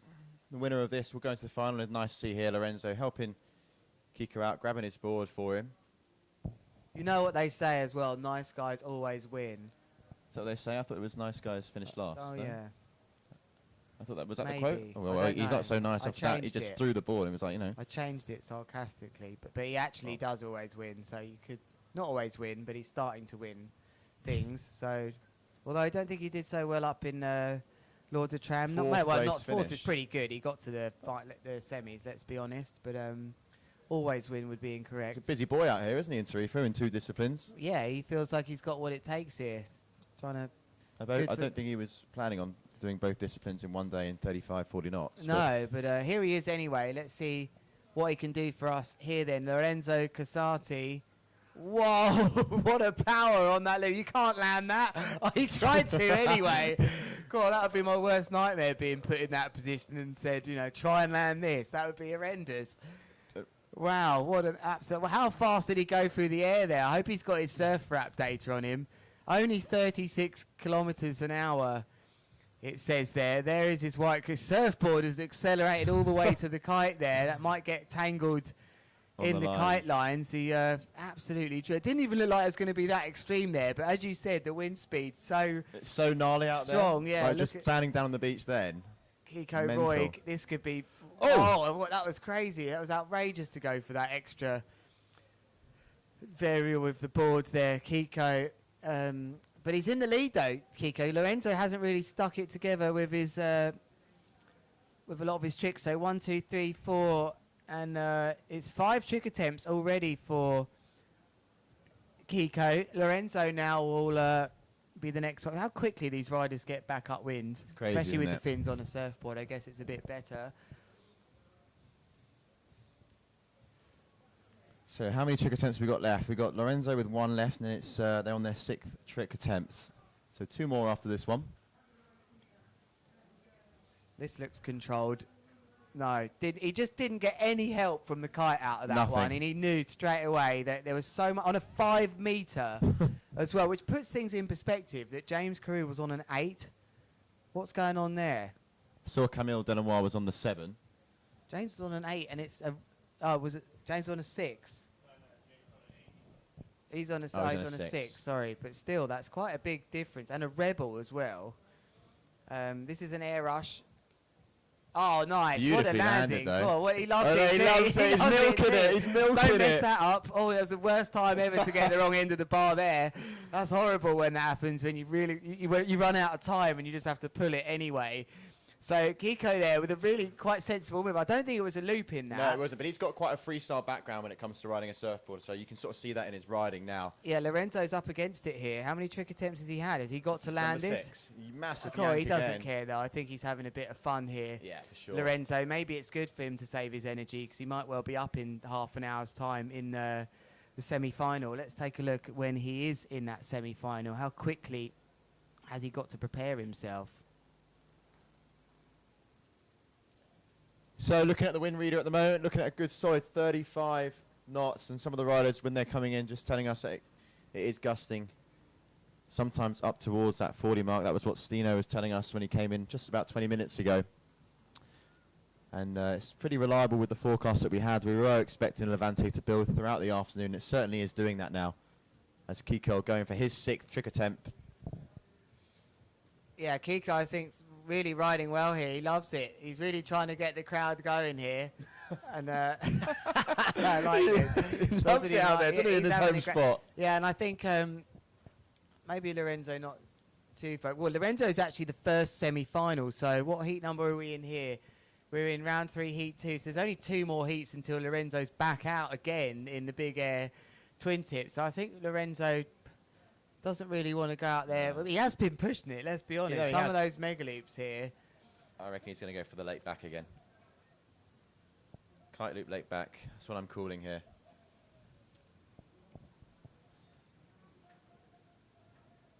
So, yeah, this is crazy, really, to be... Yeah, there it is. He still tries to take it. He will not say no for an answer there. And is that an invert there? Oh, is that a kite he might need, though? There's another thing to think about. I'm sure he's probably invert, got 2 right? of anything. It's an invert right now. Can happen to any kite, we know that. But is that what you need 2 heats before your semi-final here? Probably not. Is he going to try and ride that back in? We've all been there. No, he's going to... So one way out of this, if you've ever been in this position in Tarifa, in a major world championships, probably not. But if you have been in this position on your local beach, the way to get out of this is to release the bar. Which looks like he's done. You've got to get that kite to spin round, which he's done. Or at least give it some slack here. And there's the line twist around the... So the only option really I can see here is that he's got to pull the chicken loop maybe to give that kite a chance for the lines to spin round. Doesn't need this right now, Lorenzo. Miles at sea. Someone on the beach here doing a bit of a board. But I want to go back to Lorenzo here because it is the last thing you need. He's having a right old deal out there. Stay on the white kite. Right, I've asked, and the jet ski coming over. He'll think he can deal with this. The last thing he wants is the kite lines all tangled. And nice to see the jet ski going over quickly here. So, You're probably going to take the assistance, to be honest, I reckon. well, but he won't want to release the kite though. I think he can fix this. He's just got to fix that. He's having a right old deal here with a bow tie out the back. Put yourself in his shoes here. And actually, let's put ourselves in the shoes of the many people here that have never had the jet ski. It's devastating for me to actually go to an interview here, but I'm going to have to listen to the director. Maybe we'll come back to that Cabrina in a second. Let's go to an interview.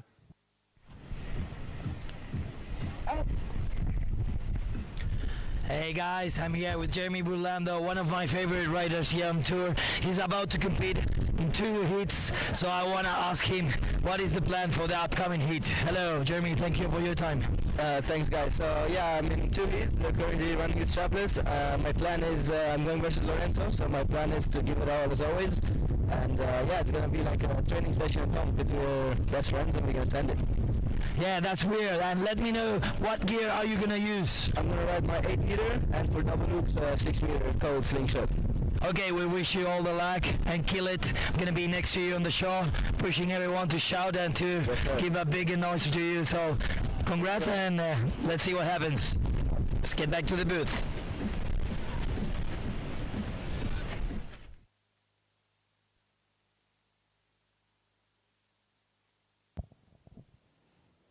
Okay, so up next we have Noah Nicholas and Keanu Merton. Those are your 2 riders here. In the next semi-final of the Qatar Airways GKA Kite World Championships here in Tarifa, we'll be crowning our world champions in both the men's surfboard and men's twin-tip divisions later on today, as we've reached semi-final point now in both disciplines.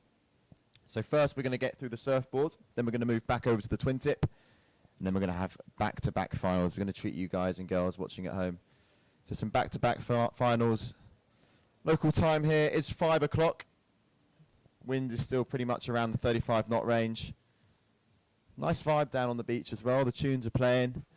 Bit of a crowd forming as well on the left-hand side by the pier. They're all sheltered behind the sort of stony wall, getting out of that big, strong Levante breeze. It's pretty nasty out there, to be honest. You've got sand blowing all over the place, and it's in your eyes, and it's actually quite nice being here in this live stream booth. Lewis has just quickly popped out for a couple of minutes, and we've got green flag now, and it's Noah Nicholas to get things started here, and you can see there a nicely, beautifully landed trick, but just going over the front there. That will go down as a crash now, actually. And he's up against Carlo Merton, who actually took out James Carew in round number 1. Just going for that kite loop with a board flip.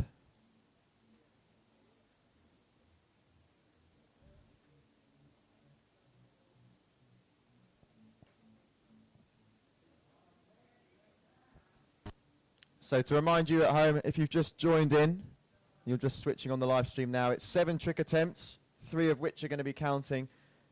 And our riders have roughly about 30 seconds to perform each of their tricks. But obviously the judges can be lenient now and then, especially if you've got to charge back up winds, because we're seeing our riders get about 70 meters or so. And Noah Nicholas here chucking in the rodeo with a big back slap. That'll wake him up.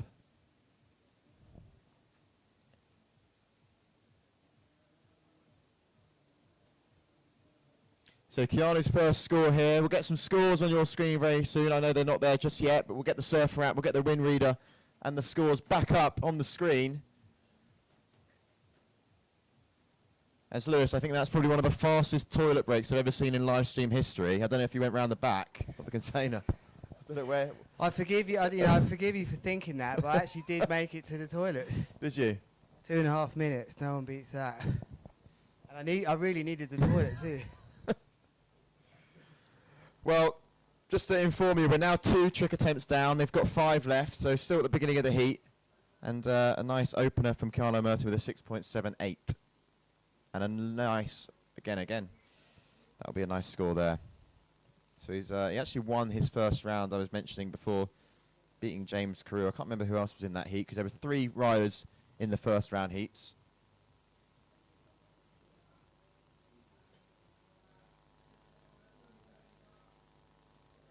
Is he making it? Has he made it?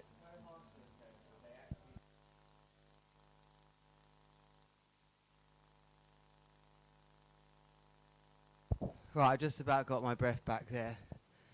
That will be a record that no one would ever beat, actually. I Yeah, didn't I've want got to no miss interest this in beating that action. one.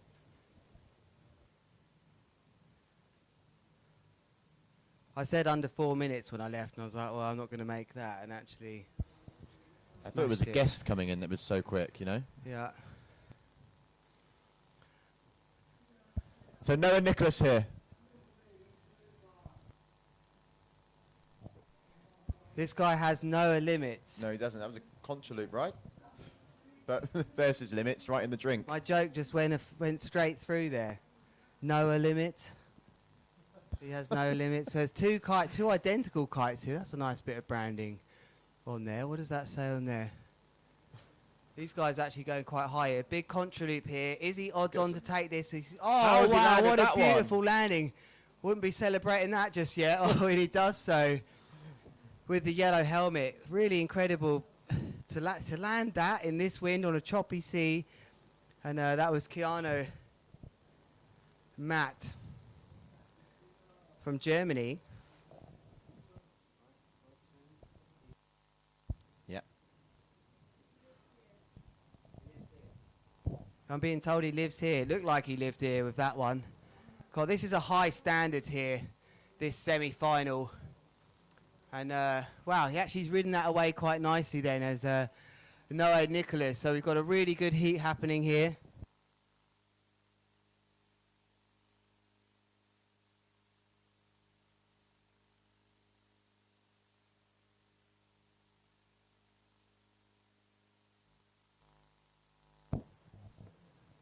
A big welcome to you all once more at the Qatar Airways GKA Kite World Tour. It is 5:06 p.m. out here in Tarifa. If you have just turned our live stream on, pretty epic time to do so. If you've been with us the whole day, we thank you for joining us on this incredible big air journey where we are getting to the latter stages of the competition. The semi-finals taking place of the big air surfboard discipline now. The semi-finals will be taking place very shortly as well for the men Twintip discipline as well. Just this heat and one more of the surfboard discipline until they'll get to the finals. The winner of this heat right now, he tried to take it on the arse, that one, and ride it out. Does that score if you land on your bum on the surfboard and carry on riding? It does score. A butt landing, I guess. A butt check and a butt landing. So it would score if you landed 2 legs forwards in a sitting down position. It's not what they go for, but I mean, it happens in surfing, I think, as well. No way of landing that one. Had to get rid of that one. Pretty tight crash there. And I think that was Keanu. So this is the surfboard big air division, and what they're doing on the water is absolutely amazing. Jumping up to 10 meters in this heat at the moment, but they can easily go over that, as we've seen.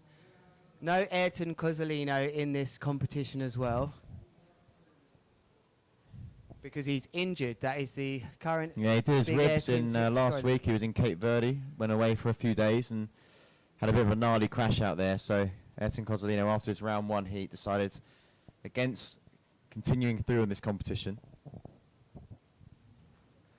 Nice big boogie loop rodeo then from no, he's ridden through that. That's a huge move in this heat. He's down in second place right now, but I can't see his third trick score on the board. Has he done that move already?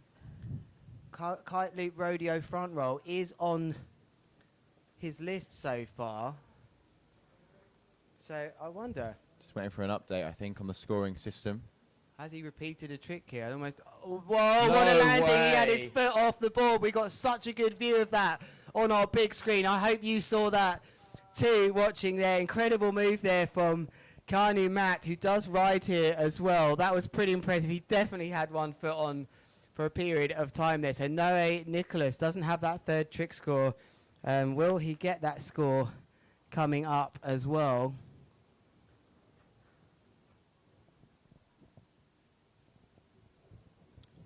Red flag, that is the end of this heat. 35 knots coming in. Both these riders look like they was on very similar kites, so we can't give you the exact result just yet. But how do you see this one? Just having a look here. Some scores coming in here. That last one from Keanu does look pretty good. And same one for Noah. That last trick of the Kite Loop Rodeo front roll. That's 7.92. But I think he repeated the set. I can see you in the scores. Yeah, Kite Loop Rodeo front roll twice. The other one, 6.22, has been thrown out. So that's going to be devastating for him if he comes back and checks the scores here. And I've just been told as well, Lewis, that we are going to be going down to the beach for a quick interview. So let's go and have a look at who Havo has by his side. Boys, I'm here with Henry, 10 years old, kiteboarder from Australia. He's here. Let's take a look on and know him. What are you doing here, who you are, and what are you expecting from this? We're here for the Junior Youth Under 14 comp and in Valdevaqueiros on the 20th of June, I think. Yeah, we're here to just, compete and have fun. My brother's hoping to get on the podium. And if he's lucky, second or first. I'm just lucky that I'm competing, yeah. Thank you, Henry, for your help. You are commentating and helping all the people around the event. So it's so nice to have you. So welcome on board. Okay, guys, we're back with you in the booth.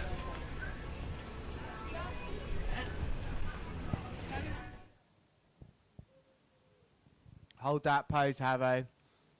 And lovely to see. I think that was, is it Henry Gearhard down on the beach there? Definitely 35 knots here. If you were here on the beach looking outside at the sand moving, maybe that sea doesn't quite look like it is. But there you go. There you can see the white caps a little bit better.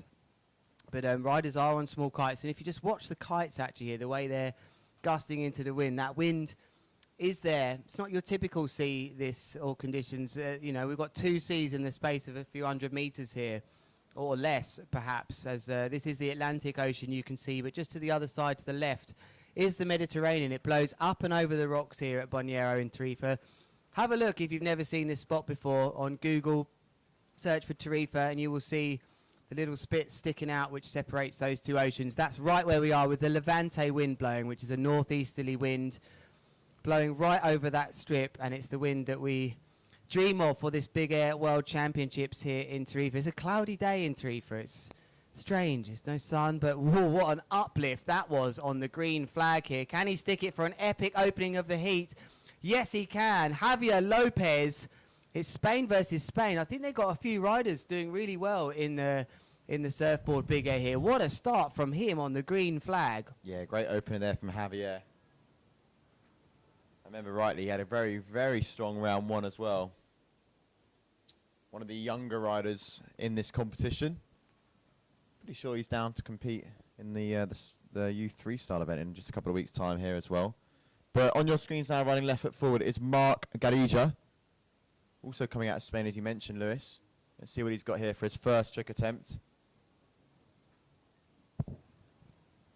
Lots of height. Oh, wow. He looks back at the crowd as if to say, did you check that move? Because for a second there, he wasn't landing that, and he just knew he was going to get that extra lift from the kite. That was a really impressive start. So we've got a real heat on our hands here. Another duotone versus duotone heat. It's a back roll contra loop here. And, just so unfortunately crashing. But these surfboard Big Air riders, there's that sand blasting across in front of us now. Definitely 35 knots coming in here. It's an absolute nightmare on the beach unless you're fully covered And both of these riders fighting for the last place in the final. They will be up against James Carew from Australia. Kiko Roig is also in the final, another Spanish rider, and Keanu Matt from Germany. So it's guaranteed to be 50% of the riders in the final from Spain. Wonderful news for the locals down here in Tarifa. Looks like it's going to be Mark coming right foot forward as well for his second trick attempt. First one going left foot forward, now coming back in towards the box on the right-hand side. Yeah, here he goes then. Cutting towards the beach. Loads of height here. Big pull. Whoa, big look yank. at that. He's got the air feet going. Oh, he's got such good timing with his moves. It's right at the last second that he commits to putting the board on. Really stylish. Really doing the air walk there. But just looking out there, Lewis, he actually went down a few seconds after his trick there. So I don't know if that's going to affect the score. I didn't see it. There's a speaker in the way, so I would score that. But I'm not a judge. I'm just in here talking about the stuff as I see Kiko on the beach there. And he's getting a real pep talk here from Matthew Lopez, I think. That's interesting. As a rodeo, or he could have done a double there. And is he going to just gets wobbled out there? Yeah. That was unfortunate for Javier Lopez.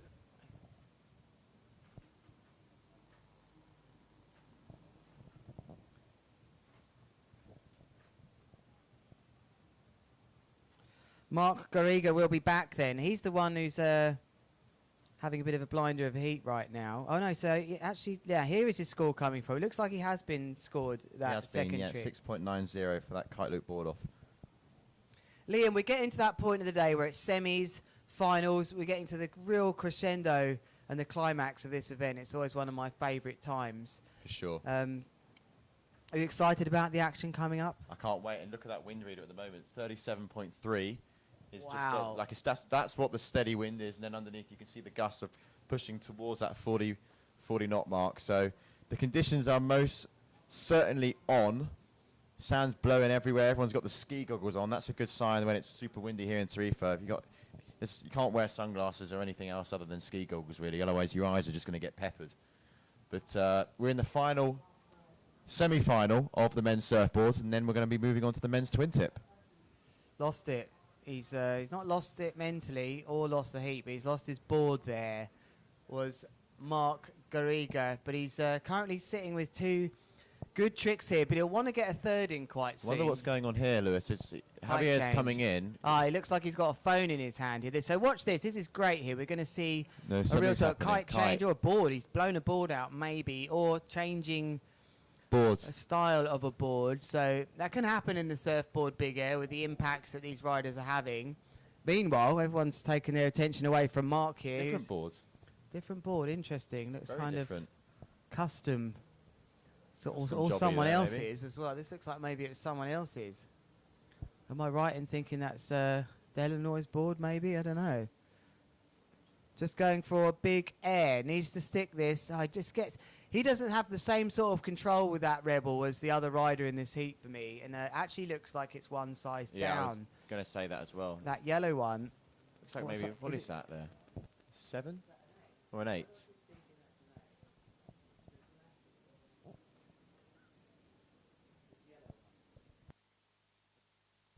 It's a big kite. We're going to go with an 8, I think. The way he's body dragging, I'd say it's an 8. He's having to bury his head in there and everything. Definitely looks like one size down. The green one, well, now I see the green one. I'm not entirely sure of that size. definitely either, a but size they're down definitely from super. Mark's. They look like a great thing to have in your hands as a powered small kite for big air. This is still on this heat. Then it is the second. No, it's not the second to last. This is the last heat one, of the semi-finals. So there'll only be one heat after this. Both of these riders here will be desperate to take this chance.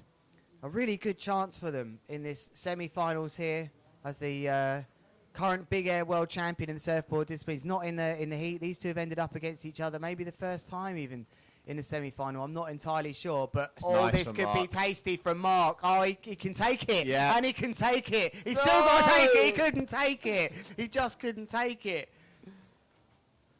Oh, that was just like, when you see a longboarder go down a mountain and they've got so much speed, they go into that wobble and Yeah. they try and deal with it, and he just couldn't take it. Mark Garriga may well have had one foot in the door of the final there if he'd stuck it. I hope for his sake he doesn't have to go to bed tonight thinking about riding that move out, because meanwhile it's a back roll contra loop then.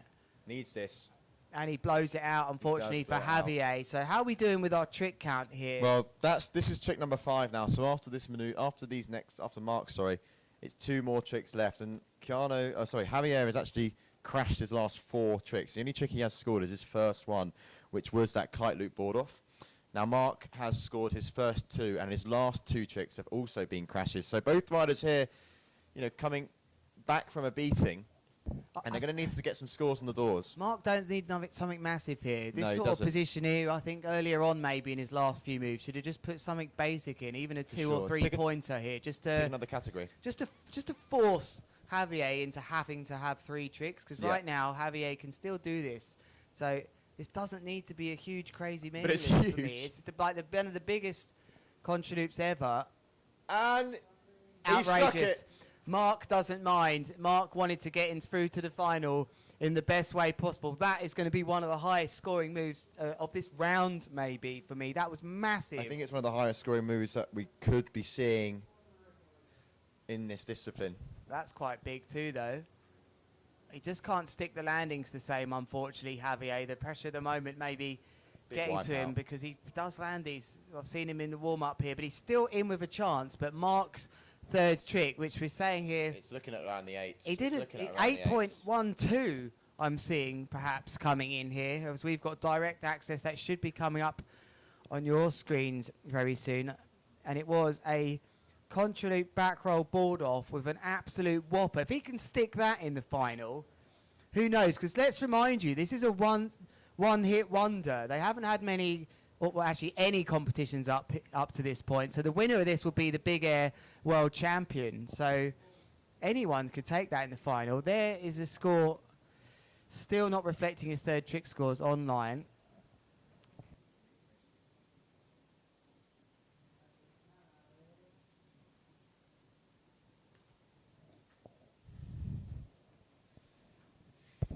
Lopez then, how many chances has he got left?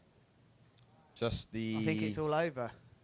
Well, Mark's now on his 6th trick attempt. He's and he's going for the board flip as well. And How's still, he doing it? Mark, he's fighting and fighting. Mark has impressed me so much here. Those landings, he seems to have the first part of it, but Mark has absolutely smashed this. We apologise. We don't have that third trick score coming in for Mark right now. First. And he's definitely first from what we're seeing here. This must have been what happened with James Carew's heat as well. So it's important to note as well, Lewis, that Mark is one of the wild cards in this. Okay. Yeah, so he is one of the wild cards in this event. good selection from the committee. I bet they're thinking, great, we picked a good wild card there. Well, if he can do really well, it looks to be going to be making his way through to the final. It's definitely going to help Mark seeding for the following years. Sorry. Yeah, he'll be seeded He'll in be the, seeded, definitely within in the top four if he here. makes I the think final. Javier can't do anything about it. They No. know that on the beach. They're cheering because Javier's only got one more. Well, he's done. Javier's Yeah, done. he's So it's done. actually down to Mark. I think Signed, sealed, delivered, I think, for Mark. What does Mark do here? Doesn't need to get injured. I mean, he didn't need a big trick a minute ago, but I is he reckon going to Mark's do gonna something send it. mega? I reckon he's going to go for it. Double, maybe? I Is that think- the sort of guy he is? Not Maybe on a, let not us on know an on 8 the, meter on the rebel, I YouTube don't comments. think. Coming into the competition as a wild card, we don't know much about this rider. We just know that he's landing pretty much every trick he's going for. Surprised me, Mark. No, he doesn't look very... That's all he's going to do. Just all he's going to do. He's getting ready for the final 2 feet going. Disappears underwater. There is going to be the red flag. There is the third score coming in. Absolutely smashing that heat. Marc Garriga from Spain will make his way to the final as the scene is set very much there for the final of the Surfboard Big Air. That will be coming up after the semi-final of the men. We'll be back with you shortly.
There is the red flag then. We are just about to go into the twin tip big air.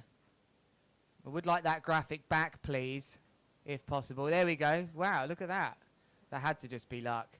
Jeremy Belando from Spain against Lorenzo Casati. I've got Aaron Hadlow in the booth with me as we see Mark coming out the water here, who's made his way into the final. We have to talk about Mark Garriga with an unbelievable performance. Look at that. He's really being swarmed by the South Africans, who must know him from their nights out in Tarifa. I'm told he rides here in Tarifa sometimes, and he's made it through to the final to make 50% of this final. Spanish riders, which is wonderful here. Tiny little kites then for the guys. There's 35, 40 knots coming in for them now in this semi-final, and as I said before, Aaron Hadlow is joining me in the booth here. Aaron, unlucky with your performance today. You were just pipped by Josu San in that heat. What was that? Less than half a point again for you. It seems like you're on a bit of a run of harsh ones at the moment. Yeah, it was very, very tight. Came down to the last trick.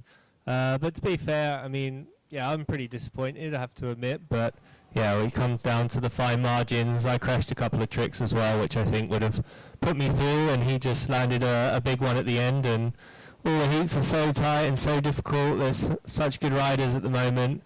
He's been training super hard. I've seen him down here in Tarifa absolutely nailing some amazing tricks that he put together in that heat. So yeah, it was very nice to be out there and taking the crowd there.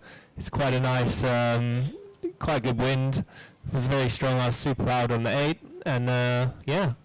But yeah, now we got two of the new up and coming generation, two of the top guys, I would say, who are on their way to the top of this discipline. Jeremy Belando against Lorenzo Casati, and we start off with Jeremy here. He's really got a setup working for him on that slingshot, Aaron. That is massive as he goes into a mega loop back roll with a board off. Looks like they need to clean that lens. Look at the cloud there. It almost looks like rain coming in to me when you look over to the west there. Jeremy Belando, there's no way you're getting that guy in focus there. And a split of tactics here. We've got Lorenzo going straight out on his 5-meter Cabrina, so he's going to start with doubles, whilst Jeremy's on an 8-meter code. That's a late back double loop from Lorenzo. With a rewind, I believe, at the end there, Aaron. Front rolling out of that. Yeah, definitely. It's really tough to land out there, actually. Today I found it really difficult with the speed you're coming in here, and with the stronger winds on this spot. Further out, it's way choppier than you would expect, and how it looks on the screen. So that is definitely a factor that's coming in here. It's pretty nasty out there. It's gusty. You can see here there's a lot of cloud around, which really makes a big difference to the type of wind that the Levante is. It's come in, it's aggressive, there's some big gusts, but if you catch it right, you can really absolutely go to the moon. Jeremy Belando then comes in full steam to the rocks. Now this is dream conditions for these big air riders, going into a doobie loop. I think that was the backhand there that he's gone in for. I don't know, and he's brought it back the other way there. Aaron, they're covering big distances here now. That must be nearly 100 meters. Yeah, that was massive, but it wasn't what he was going for, I don't think. He would have liked to have taken the board off there. That's pretty standard move for these boys. But here we go, Lorenzo, what's he got? You think he'll go for the double loop with a boogie board off? Yeah, he just couldn't get the height there. It's full commitment on these double loops, and if you're just missing a couple of meters, yeah, you just cannot get that kite to slow you down enough. And there you see, he almost made it and rode it out, but in the end just missed in the last opportunity. I hope that tip doesn't get caught like we saw in that previous one. Looks like that could be dangerous if that tip's gone around the line there, Aaron. If that goes up in the sky, got a bit of a situation there that he wouldn't want here, Lorenzo. But yeah, he's got a wrap around there. Let's see that Cabrina. Please, can happen to anyone, of course, but it looks like he's still got a big deal here then. So Lorenzo Casati, the drama already starting in this first semi-final. The kite has come back up, I can tell you now, though, but he didn't need that. Wow, he is about 200 meters away, maybe 100 meters away from his board here, Aaron, and he's got a massive body drag to deal with. So far downwind is he that it doesn't matter. Jeremy Belando is going to go for this move anyway. I think Belando's a tough heat draw for him here, Aaron. He's on fire at this event. Yeah, Jeremy's riding really well, and he has put it together in a couple of events, but not as often as we would really expect. I've seen him ride with his mate Lorenzo and Andrea down here when the wind is more crazy than this. And here he comes, right foot forward, massive double, contra, board off, one more spin, super controlled. Yeah. Wow, he super punches that the was sky. massive. This could be 20 meters or higher, and I don't think we've seen anyone break that just yet. But once more, I think he might not have his surfer app device on him. Maybe he doesn't want anybody to know. No, that was great. Just right in front of the judges and our booth here, looking straight out the window. I was at that one, and that looked just absolutely amazing from this angle.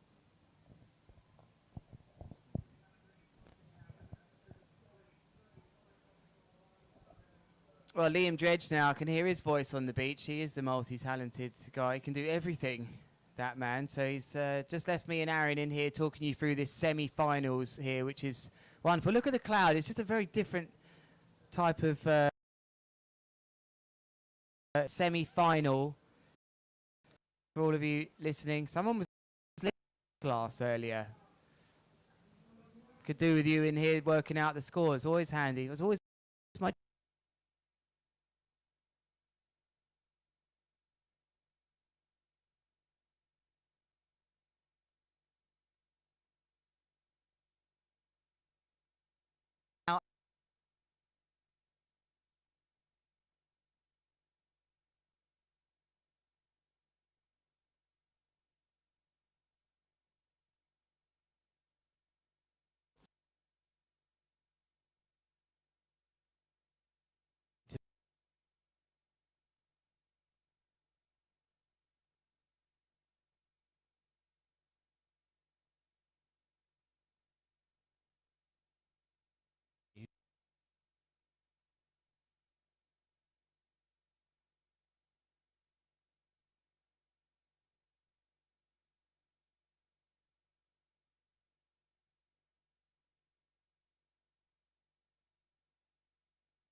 Here comes Jabo, riding left foot forwards, wearing the purple rash vest. Really looks nice and powered here, Aaron. Is this going to be something big from him? No, it won't. Spins the bar back round already. He's bailed out on that move. He kind of can afford to for now. Yeah, he's in control of this heat at the moment. We got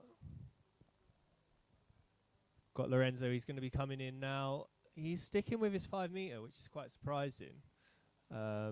We know he loves his big single loop style that he won the King of the Air with. So he's going for a different strategy against Jeremy. And here he goes, back roll, double back roll, board off, double loop. Wow, Aaron, that was a big move. That's maybe why he's sticking with his small kite. He double punch of the sky there. So that was a back roll, board off with a double mega loop. Aaron, do you think that's going to score high? He's not going massively high, but that was so technical, that move. What do you think he's going to score here? Yeah, he'll be up in the high 8s at least, I would say. Possibly even, yeah, somewhere in the 8s. So that's going to probably bring him into the lead, actually. I think he's going to, yeah, take the lead with that. So he is sticking with this strategy, and it seems to be working at the minute. Jeremy has going to go right foot forward for another trick here, and then I think he might switch to doing some doubles because we know he can do them as well. Yeah, he's gone back roll, double back roll, board flip, contra loop with a third down, I think, there. So landing that sweet when it comes to height, he definitely has been one of the standout performers, I think, Jeremy Belando. Yeah, that'll bring the heat close back again, I think, because that'll be up in the 7 somewhere, which will kick out his 6.63, which is his highest, one of his third highest score at the minute. And then we got a doobie double loop from Lorenzo, and that was pretty high. So Lorenzo's just doubled him out here, out of nowhere here. Absolutely. Will Jeremy change and try and get... Yeah, he's waving. I think he's going to go for the 6 meter. He's got a new code, which has an Alula frame. He seems to be loving to do some doubles on that slingshot. So, yeah, the guys are just bouncing high scores off one and each other, which we would expect from these guys. They're 2 of the top in the game at the moment. They ride with each other a lot. They know each other very well. And yeah, but I think Lorenzo's in control of this, and let's see if Jeremy can bring it back.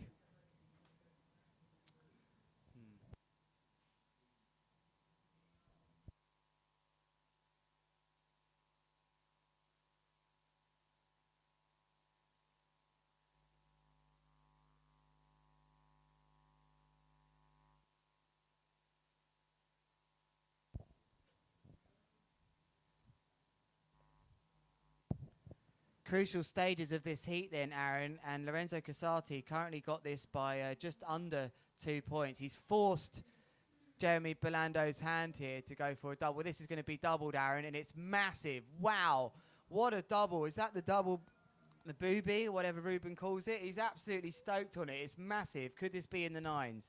It could be. I don't know if he got his board off properly, though. It was really weird. He got pulled out of position. I don't think he needed to. It was so high. At least 1 foot came out, but he still got it back under control somehow. And now Lorenzo going. Doobie board Has he off, got his board foot in? Spin, wow. Double loop, and he claims it. I think that's going to seal the deal for him. So Casati, the Red Bull King of the Air winner, demonstrating that he's quite happy to just go double all the way nearly. I mean, how many moves has he done a double loop here? Quite a few. He's scoring huge. He's really pulled this heat together here. If we look at how his heat has developed, it really was not... His first trick wasn't bad, but it was all in the 8s. His 4th, 5th and 6th trick. And there's not many tricks left here now for both the riders. This will be the last trick then for Jeremy Belando, who's down. Massive heat score. He's down 2 points. He needs a 10, Aaron, really. And it's amazing to think that Jeremy Belando needs a 10 here to advance. He's had such a strong competition. It's a red flag, actually. It's already done, of course, because last the trick would have been Lorenzo. And So we think it's all over. Yeah, Lorenzo got a 9.17 there just coming in on that last trick, which is an amazing heat score. If you think this is out of 30, that's a 26.77. Jeremy's heat was amazing too. He almost has a 9, high 7s and an 8. Massive scores coming in from these two guys. We would expect that from these, top of their game, absolutely riding amazingly. And yeah, that's just tough one with the way the seeding goes. And Lorenzo taking it and really doing a good call on strategy there, I would say. Yeah, so it's unfortunate for Belando, who goes to just build the crowd up by the rocks. Coming up next then in heat number 2 then is going to be Mark Jacobs against Andrea Principi. And did you manage to see much of Mark Jacobs' heat against Jamie Overbeek? It was an absolute masterclass of competitive riding from Mark Jacobs. Yeah, I could see he was right behind till the last trick. He was in the heat before me, so I was actually preparing, but I could see what was going on around me there, and he just managed to sneak it on the last move, I believe, from what the boys were saying on the beach. So unbelievable riding. You cannot discount Mark. He is got bags of experience. He's still absolutely sending it. He's keeping up with all the latest tricks, doing doubles, double loops, S loops with many different variations, but he will be it's going to be a difficult one, let's say. Andrea is riding unbelievably, getting unbelievable height. He plays to the criteria. He told me in his last heat he was going for the height there. And that's just how much kite control he has. He's just can send his kite around at whatever moment he wants, and he was playing to the criteria, which didn't quite work for him, he said in his last heat. So now I expect him to take a different tactic. He's taken the 8 meter, can see he's out on that, and I expect him to be going as big as anybody today. Green flag then for this one. And this is exciting stuff here at the Qatar Airways GKA Kite World Tour. I'm Lewis Cratham with Aaron Hadlow sitting next to me. This is North versus Duotone. Mark Jacobs, the only one of these two that's won the Red Bull King of the Air. But Mark Jacobs starts off with a double. Is that the double booby? Or the booby loop? Wow, first trick of the heat. That confident in his setup here, going into a double front roll and a double mega loop as well, Aaron. What must be going through Andrea's mind seeing that? Would he be bothered by that? No, he won't be bothered by it at all, because he knows he has that in the bag.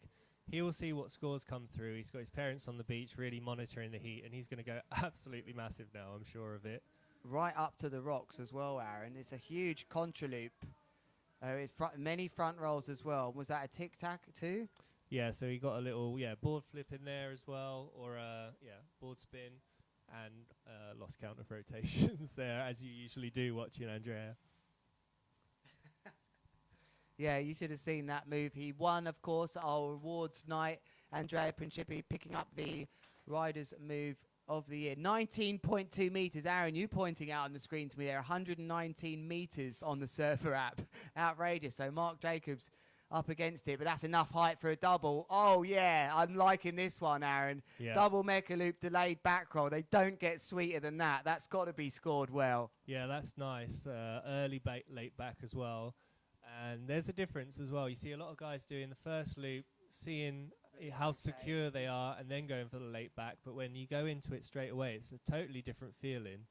When I did it, you pull it and you're really committed. There's no way back. You're in a moment where you're blind, can't see, you're facing backwards, free falling, just waiting for that kite. So good commitment, good trick. I think Mark has obviously looked at the heat before, and he knows these doubles are scoring well if they're done well, which he is performing. And interesting here, because there's an 8.13 for Mark, and Andrea's got a 7.67. Got blasted but on here that is his good tack for the kite loop. Oh, he didn't fancy that. I think the rocks are down there, Aaron. When he comes into land, he wasn't far away from that bit of rocks there. He just lost the edge slightly and ended up with a lot of forward momentum to the right-hand side. So perhaps if he wasn't near that little area in Tarifa, he might have gone for that. But maybe there was just too much speed to the right. He's had to bail out. So Mark is really thrown it out there to Andrea Principi. On your screens, the scores haven't refreshed right now. Yes, they have now. So you can see Mark Jacobs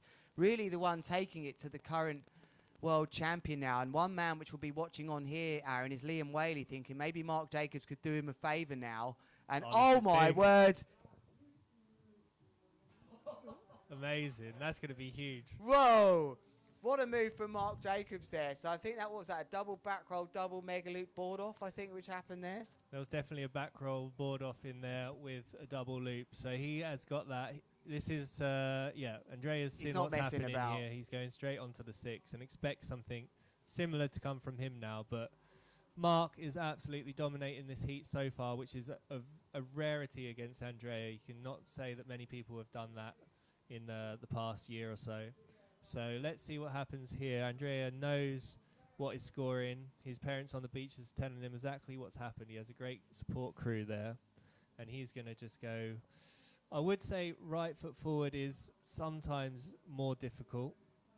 But Mark just took that gust there, and I think, Andrea's going to get one here as well. He's doing the same. It's even bigger, I think. Absolutely massive double mega loop. But he can't even believe it himself, Aaron, about what levels the riders are taking this to. That is going to score massive to me, Andrea Principi. But he's up against it here. Before Mark Jacobs gets in the box, I might be able to give you a scenario here as well. If Mark Jacobs manages to deal with Andrea Principi now, it really does help Liam Whaley in his quest to be world champion. Well. But this is huge. He could have done another one, Aaron, there, I think. Yeah, double loop, boogie board off. Would have thought he was going to land that. Everything was in control, and he's just crashed out at the end there. But he does have 3 massive scores on his side there already. So, let's see what Andrea does. Because I think Andrea's one might score a bit more than Mark's just because he did it at the critical moment when he was spinning. So let's just see what comes. I think it's pretty big score, loading, high nines. What size is he on, Aaron? Andrea here. What's he switched to? The 6? The special 6 that we all know about? Yeah, so we've done a 6 Evo D Lab, especially for this scenario. And now what's we this see, scenario? Well, Andrea in this wind, double contra loop. Here it comes. Yeah, massive with double contra loop, board off, double front. He's seen what's happened out there. He's seen Mark doing this, and he said, "Right, I'm going to do the same now. I know this is going to score." That was huge. I think that could possibly be another 9 as well. What have you got to do as Mark here? You must be thinking, what have I got to do to stay in the lead here? Andrea Principi, what an answer back. How well are these riders training to be able to pull that out when necessary? He's going for it again, so the rewind could be massive score of this, Aaron. Wow. Whoa, he knows it. He knows that move. Has that been done before? I haven't seen that. That was crazy. It was like a doobie board off double, but he got a little bit stuck and couldn't rotate the final last little bit, and he went back the other way. So that should be another big score. Let's see what comes through here. We've got another 9 loading for Andrea. So he's making his way back. I would say, yeah, from Mark's point of view, he's put together an amazing start to this heat. But Andrea's just a force to be reckoned with at the moment. He just, any challenge put in front of him, he just seems to be able to pull it out the bag. And I think we're going to see something again. Is he? Oh, he didn't get the loft. Oh, it's a big crash on the screen here. He was quite close to the board, Aaron, but he goes straight. Look how trained that is, straight into a body drag, as efficient as possible. No, definitely. Yeah, it's quite interesting with the way he rides. He really has a good feeling for when it's working. You could see he actually delayed the second loop there to give him a bit more chance of landing that. Instead of just bailing, he said, okay, I'll just delay the second loop. Maybe I'll get a chance. He tried to put the board on, realised it weren't going to happen, and then bailed on the second. And now Mark's got an opportunity to do something here. I think he was going to go for an S loop of some sort there, but didn't maybe feel with a rewind as well. Didn't feel the gust there, so... What an action-packed heat this has been. Unbelievable. Look how close that is at the moment. Thanks for joining us on our live here, wherever you are. We are absolutely loving this heat here, which is just getting... Well, I can't believe how far we've gone already. 2, 3, 4, 5 tricks each for these riders. And looks like Mark has... they've both had 5, so maybe we're missing one. Yeah, Mark's with just a low one there, as it doesn't make it work. Andrea Principi may be coming back right foot forwards then for his 6th trick attempt. Huge trick score. Look how close this one is, Aaron. 0.8 separating them here. 7.67 is a contra loop front roll tic-tac, as it's written down here. He'll be trying to repair that. Do you think Andrea is going to go for that double contra loop here? I think if he's going left foot forward, it's going to be another double contra loop, maybe with a back roll, something different to what he did last time. Back roll's a good shout here, Aaron. No. S-loop board off all day long. Do you think that's going to score higher than the moves he's got on there right now? Maybe higher than that 7.67. I think that's what he's looking at. That was done on the 8 meter. That was actually absolutely huge. That was that 20 meter jump with 120 meters of travel. So it's going to be close on that one. I think Mark's going to go for an S-loop variation here. And I don't know, I just got a feeling he might throw a rewind in. So it might have been a little bit higher, but it wasn't as critical. The S loop was a bit later, delayed. So yeah, interesting to see on those 2 scores. I think Andrea will get quite a high score there. Looks like there's a high score loading for that, and yeah, it was at the critical moment. So it's the last trick then for Andrea Principi. So Mark doing all he can there to try and narrow the gap. We still don't have that score in for Mark Jacobs, so the gap could have got smaller, but also Andrea Principi's, he got a 9.10 for that, for his move, Aaron. So it looks to me like if Andrea Principi lands this is definitely going to be all over. Yeah, I think this is all over, Aaron. It's the back roll. Was that the double contra loop that you maybe hinted? So an epic heat number 2 then in this semi-final. And unfortunately for Mark Jacobs, I think it was just too much for him. Andrea Principi, current world champion, marches on, and Liam Whaley on the beach there, hoping his mate Mark Jacobs could do him a favour, Aaron. And unfortunately, Mark couldn't have given it more. I mean, 25.10, is that the second highest heat we've seen so far? It must be up there. Yeah, that's a massive heat score. Andrea's still got a 9 to come in, I believe. So he's going to be up into 27s, I would say, with this next heat trick if it lands soon. Kohan was able actually to get in the 25s already on his way. Maybe it's Liam that's got to be careful here. 26 from Lorenzo. Jeremy Belando with a 24.6. So yeah, it's one of the highest, maybe not the highest, but 27.33, 9.1, all scores over 9, Aaron. Can anybody stop this man today? It's unlikely. I mean, I think Heald's got some great doubles in the bag. He is in front of us getting ready for his next heat. But Andrea just, whatever the conditions, whatever's going on, he just tries to turn it on.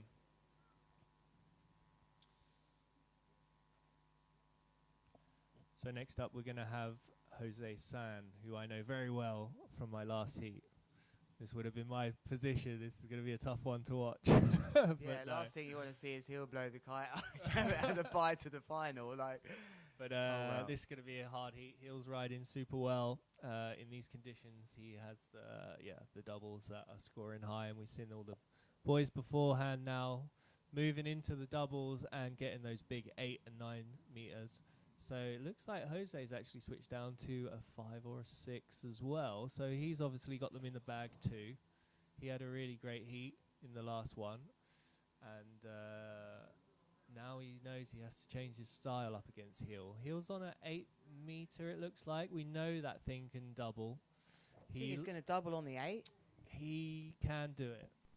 I think at the 7 he prefers it, but I think the 8, let's see if he changes, or if he goes for some big single loops and then goes down to the 7, or if he has the confidence in the 8. But I think it has to be absolutely perfect for him to double loop the 8. And today is one of those days it's a bit gnarly out there. There's a few gusts that can, send you out of position and can be quite high risk. So sorry, Aaron, carry on. But against a 6 meter, for instance, if he does land those tricks, he's going to be a high scorer. Okay, so we've got a little bit of time to give you some scenarios then as Andrea Principi walks in the little shorty wetsuit.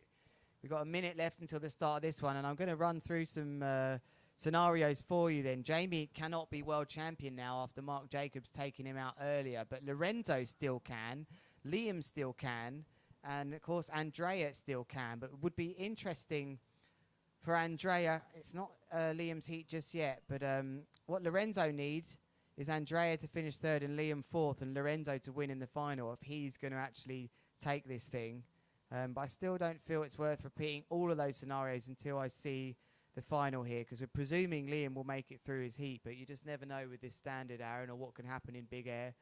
Kiteboarding, we've seen some big crashes today, a couple of injuries, which is expected in this sport. And there must be a part of you, Aaron, now, when you get off the water and you're in a good shape still after absolutely pushing it like you are at the top level, where you think, do you know what? Okay, I've done my best today, but I'm not injured and I'm ready for another day.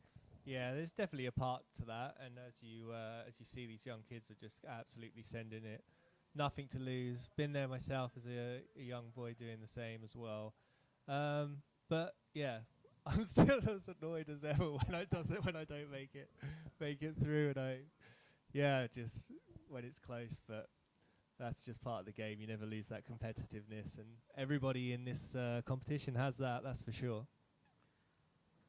Oh, he thought about starting with a double there, Aaron, but he just didn't. He looks like he's got quite long lines to me, Aaron. So even though he's got a bit more space to work with up there, that delay in the turning speed of the kite, he didn't feel confident sending that round to a double. Much shorter lines here from Keel and a much bigger kite. Totally different setups, Aaron. Yeah, it's interesting. I would expect Hill to be going for some doubles when, but I believe he would have looked at Jose San and thought he would be taking a bigger kite and going against Hill. So it's interesting how they've split strategies, and Hill just not landing that first one. Interesting. He's a thinker, Hill. He knows what he's doing. So it's interesting to see how the strategic battle that he puts on himself there. And this is that's the binnet. That's a heavy late two-footed back, landing. double back. I hit the ground on one of mine underneath. It was lower tide when I was out, but I hit the bottom when I went in, and I didn't come in that hard. So let's hope he's all right. That was a hard landing. I think we saw from a couple of them today, which have been really kite just not having enough height, or the kite just not climbing quick enough, and that's making it tough out there. And you don't want to start the heat like that.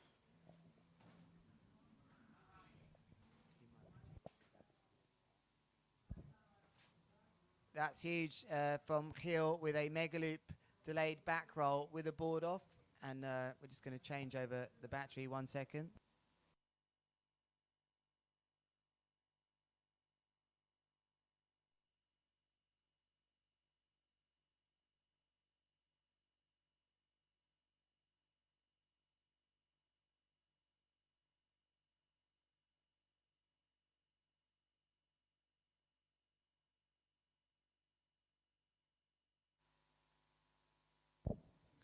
We're back then in this semi-final. Scores don't look like they're refreshing your side so much, so we'll check on that. But meanwhile, Jesus San, this is really big, Aaron.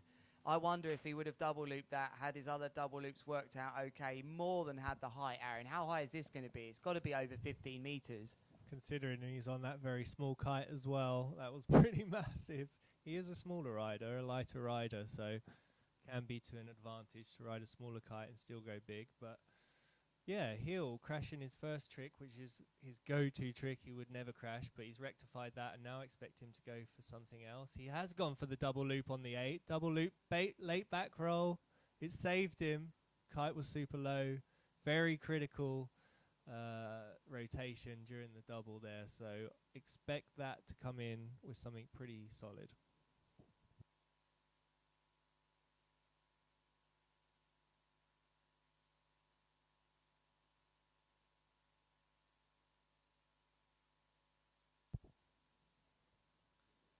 So Hill's obviously got the confidence up on that 8 meter.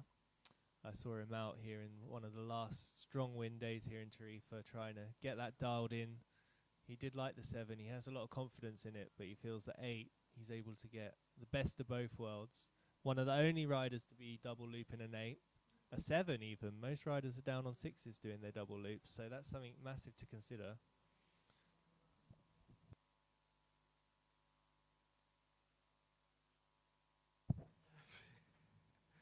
It's hard. Why don't they just all have massive numbers on every kite? As wow, something blowing out to sea. It is getting proper windy now. Josu San, it's got to be a double, Aaron. Oh, he didn't fancy. He's lost the conf. He's lost the conf there, Aaron, I think, after that big stall where he just bombed out of the sky earlier. That must really affect you when you drop out the sky on a double, no? Yeah, definitely. He was going for the S loop there. Yeah, it's one of those things. You really do have to commit to it. And yeah, let's see. I'm just trying to confirm Hill's kite size. I'm pretty sure that is an 8.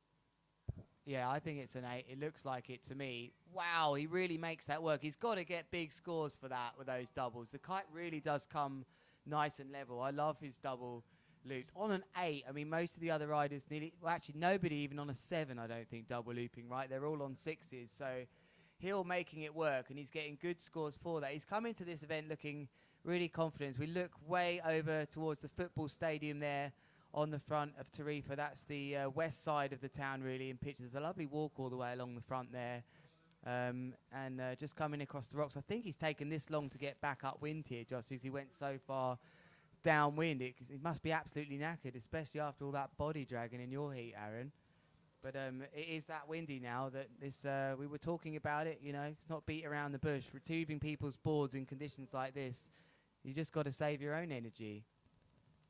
Yeah, definitely. I think it's he's changing up over to the kite, bigger kite here. He'll probably go for an 8 as well, I imagine. He had a blue kite in my heat, which was an 8 meter. So there he goes, switching it up. 6 not working for him, and still going big on that 6, but not the confidence to send some loops. So he'll go back to his default strategy, single loops, Big boogie board offs, big doobie board offs. And he's got the double back off the fin as well. He's got a few great tricks in his locker. So let's see if he can pull some of them out and get some big scores. He's got a nice kicker coming in here. Big late back.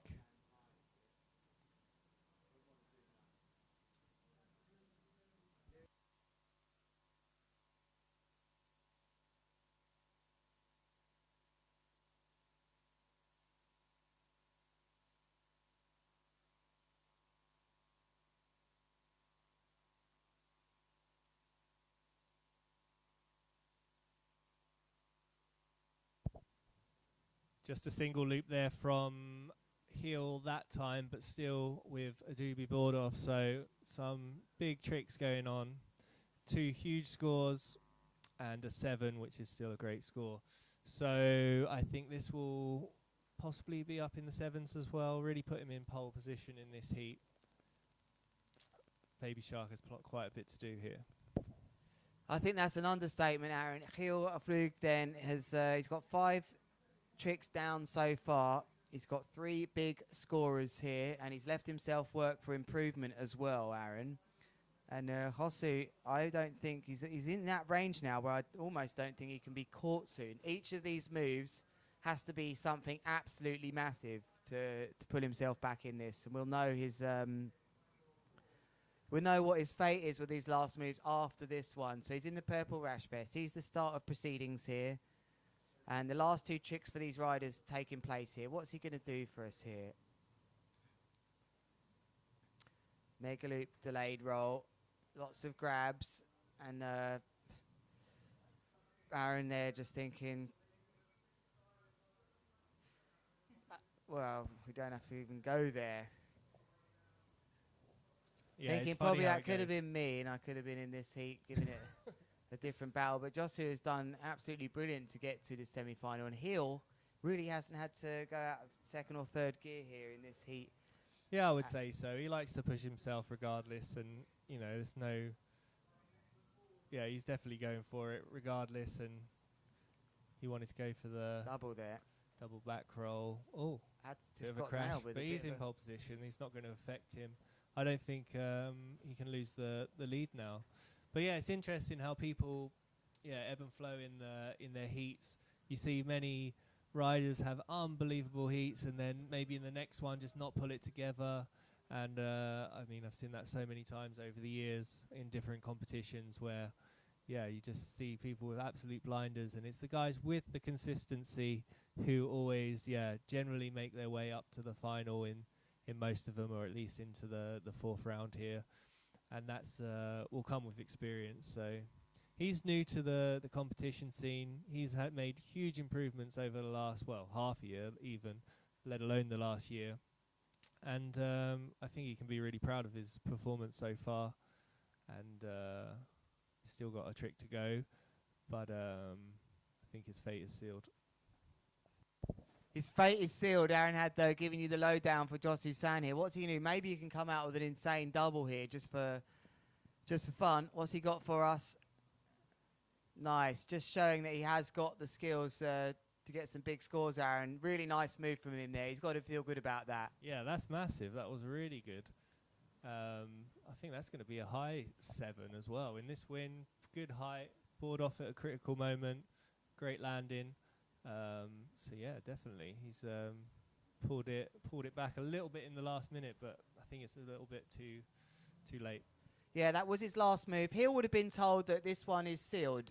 You don't have to worry too much, Hill, but he's trying to build the crowd. Is this going to be a bit of fun for the crowd, or is he going to lose the plot here, Aaron? Yeah. Classic.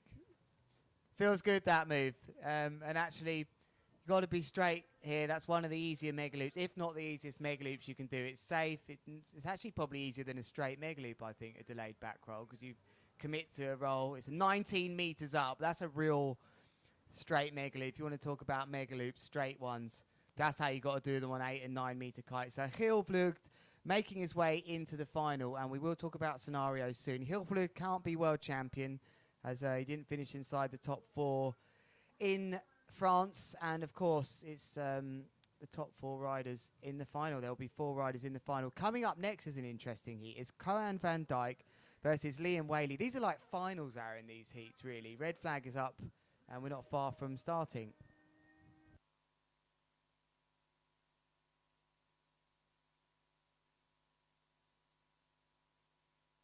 On a 6-metre kite then, Aaron, so there's no messing around with kite choices here.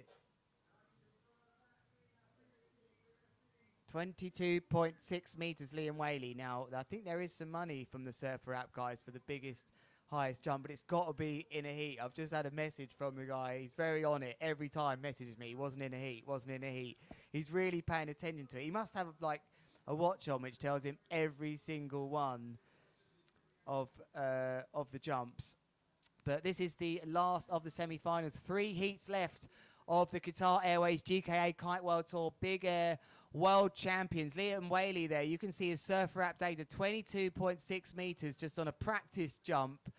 Red flag going in here, and it will be Cohen van Dijk who will be performing first. So Liam will get the advantage of watching that last move, the 7th trick attempt, and he's just having a laugh on the water right now. I wonder what size Cohen's on. He's on a 7 actually, Aaron. Do you think he's going to double that? There they are on your screens. I don't think so. I think he will drop down to the 6 for double loops. I think he's taken the 7 as a big single loop trick option, and we know he's got some big single loop tricks up his sleeve as well. But I know when the conditions are good for a 6, then Liam has some great scores in his bag, some great tricks that he knows he'll get huge scores. So I think that's why he's just gone straight for the 6, to be honest. It did him very well in Lords of Tram, got him the win, and I think if he's gonna get the highest scores that he can, I think this is the right way to go for him. So expect Cohen to start off with some big moves and then possibly do a kite change and try and get a few big doubles of his own. I've seen some huge ones from him. Lords of Tram, one of the biggest, most powered, with the kite down in the most critical part, double loop board offs I've ever seen. So we know he's got it in his locker. Looked to me like some of the strapless big air riders already with their kites in the air waiting for their final. And unless they're the spare kites of these riders, perhaps they are the caddies. There's the green flag. Cohen van Dijk then. Here he goes, Aaron. Lovely takeoff into this first one. Oh, my word. It's absolutely massive, Aaron. Is it the double booby? Yeah, I got that wrong. I didn't know he was doing that on the 7, so that's a great start in this wind. He got the perfect kicker, huge commitment, kite low. Interesting. This is going to be, could be a tight heat, so let's see what Liam's got. We know he's got the consistency. We know he's got some huge tricks. He did have that big crash earlier on, though, but then he went straight into that next trick and landed that double. I think it was a doobie double loop. Liam. Yeah, and Cohen having one of the biggest crashes I ever seen here last year when he sent that back roll mega loop 1.5 in. Liam Whaley then starting off definitely with a double. Oh, it's lovely. That's huge double with a delayed back roll. Aaron, the delayed back roll's on the 2nd loop, I think, there, as you were talking about earlier. So you don't think it'll score quite actually sounds ridiculous what we're saying. We don't think it's going to score as high as when it's on the first one, but that was still pretty epic. Yeah, Liam has slightly different style. I think he goes as early as he kind of can, so it's actually like midway through. So I think they will score that. It's fairly critical. Often people do the 2 loops and then they kind of send it on the way down. So I think this will be pretty tight. It'll be interesting to see the scores come through here because Liam got his kite quite low down, but Cohen also went a little bit bigger, I think. So let's see what comes through on the scores. You make here. a good point there, Aaron. It just looks a bit more dangly when you see that one done after the 2nd loop, and it didn't look like that at all from any of these two. Oh, that thing deformed a little bit. I didn't like the look of that on the way up, Aaron. I thought I saw the tip not too happy, but he lands it anyway. It's a massive move for Cohen van Dijk. Did you notice that in the kite on the way up, Aaron? I was a bit worried there. Yeah. On the way, maybe a super gust hit it, but he had full control there, did Cohen van Dijk, and goes into his 2nd double with confidence, and it's a big scorer. Yeah, definitely. There was a little bit of collapse on the tips on the way up, but often you don't even feel that, and it will release straight away, and it will just give you that boost up. And now we got Liam. He didn't feel that one. He didn't get the takeoff that he wanted. Didn't get the height. So maybe there was a bit of a strange gust coming into the event area there after what we saw with Kohan with his kite, but he committed to anyway. You know, Liam doesn't usually pull out moves like that. Maybe the conditions just going a bit strange for just a few minutes here in this semi-final. It's the final semi-final, the last semi-final, and he's coming in to get some scores there. You can see Kohan as a kite switch. Kite switch.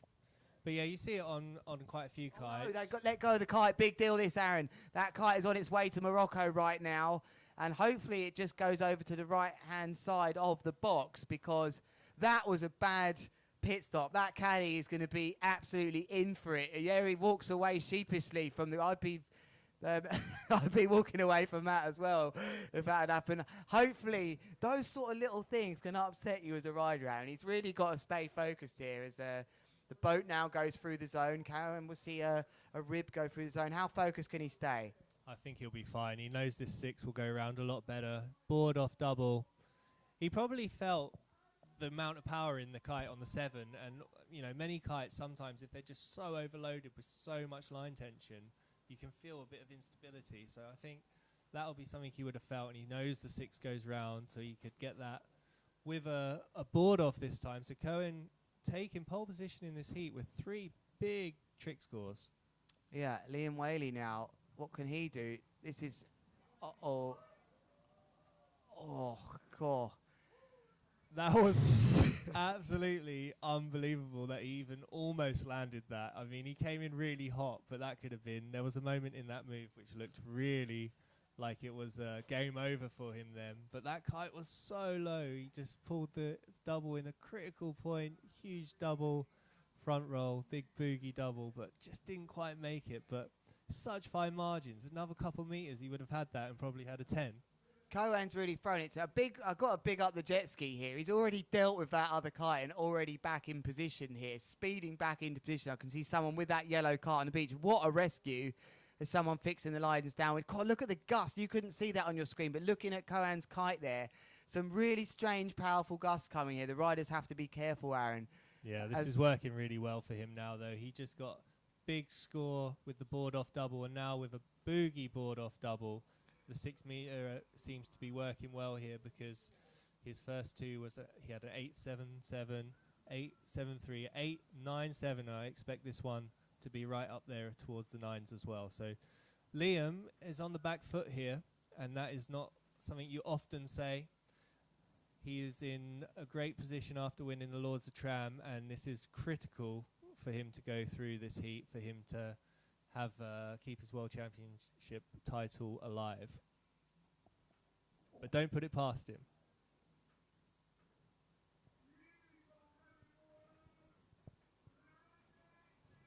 Amazing move then for Liam Whaley, but I can't believe I'm saying this, but I don't think those moves are enough now, you know, with the rotational board off double loops that we're seeing. I think he'll bring it back still. I think this is going to still be closer than people might think at the moment. Cohen, got another 8.83, so he's got a huge trick score, almost 26 and a half almost already. So it must be the board off they really liked about that, Aaron, because we are seeing lots of double loops, but not necessarily with board off. So I have to correct that we haven't seen so many board offs just yet. You know, Liam has such great style and consistency, and I think when he nails the move correctly, he will get a slightly higher score.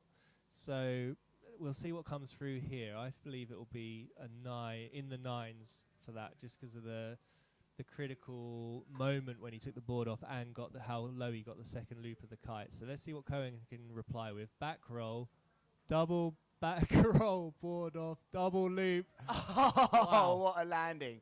Are the judges going to penalise that, you think, Aaron? It's one of those ones you see where he's actually lifted off. He's landed. He's actually had to land twice in that move. How harsh is that? Unbelievable. So, I don't think that will have any implications on his score, to be honest. No, that was just one of them moves where you just think, you know, how has he landed that? And during he committed, that was absolute commitment there for a stage there, Aaron, as Liam Whaley looks like he's changing kite. There was a stage there, Aaron, where it looked like he wouldn't make that. He didn't entertain that. He's still focused on getting the board on rather than kicking it off. He actually was so committed to that. The kite had to save him there. He's ended up, that's how close it was that he actually ended up in a second lift. The kite was still going back up to 12, so he took a lot of energy there. God, he come out that board hard on the sand. That can really hurt. So what is happening here? Is there another switch going on? Does he want that? Wow, the caddy's done a blooming great job. He's going for the triple, Lewis. Wow. That's all he can be doing here. What's he changed down to, Aaron? A 5? That's a 5 meter that we've been developing. So all I can think is that he's going for the triple. There's no reason why he has his double so good on the 6. He loves that 6 meter. I don't know if he's even flown this before.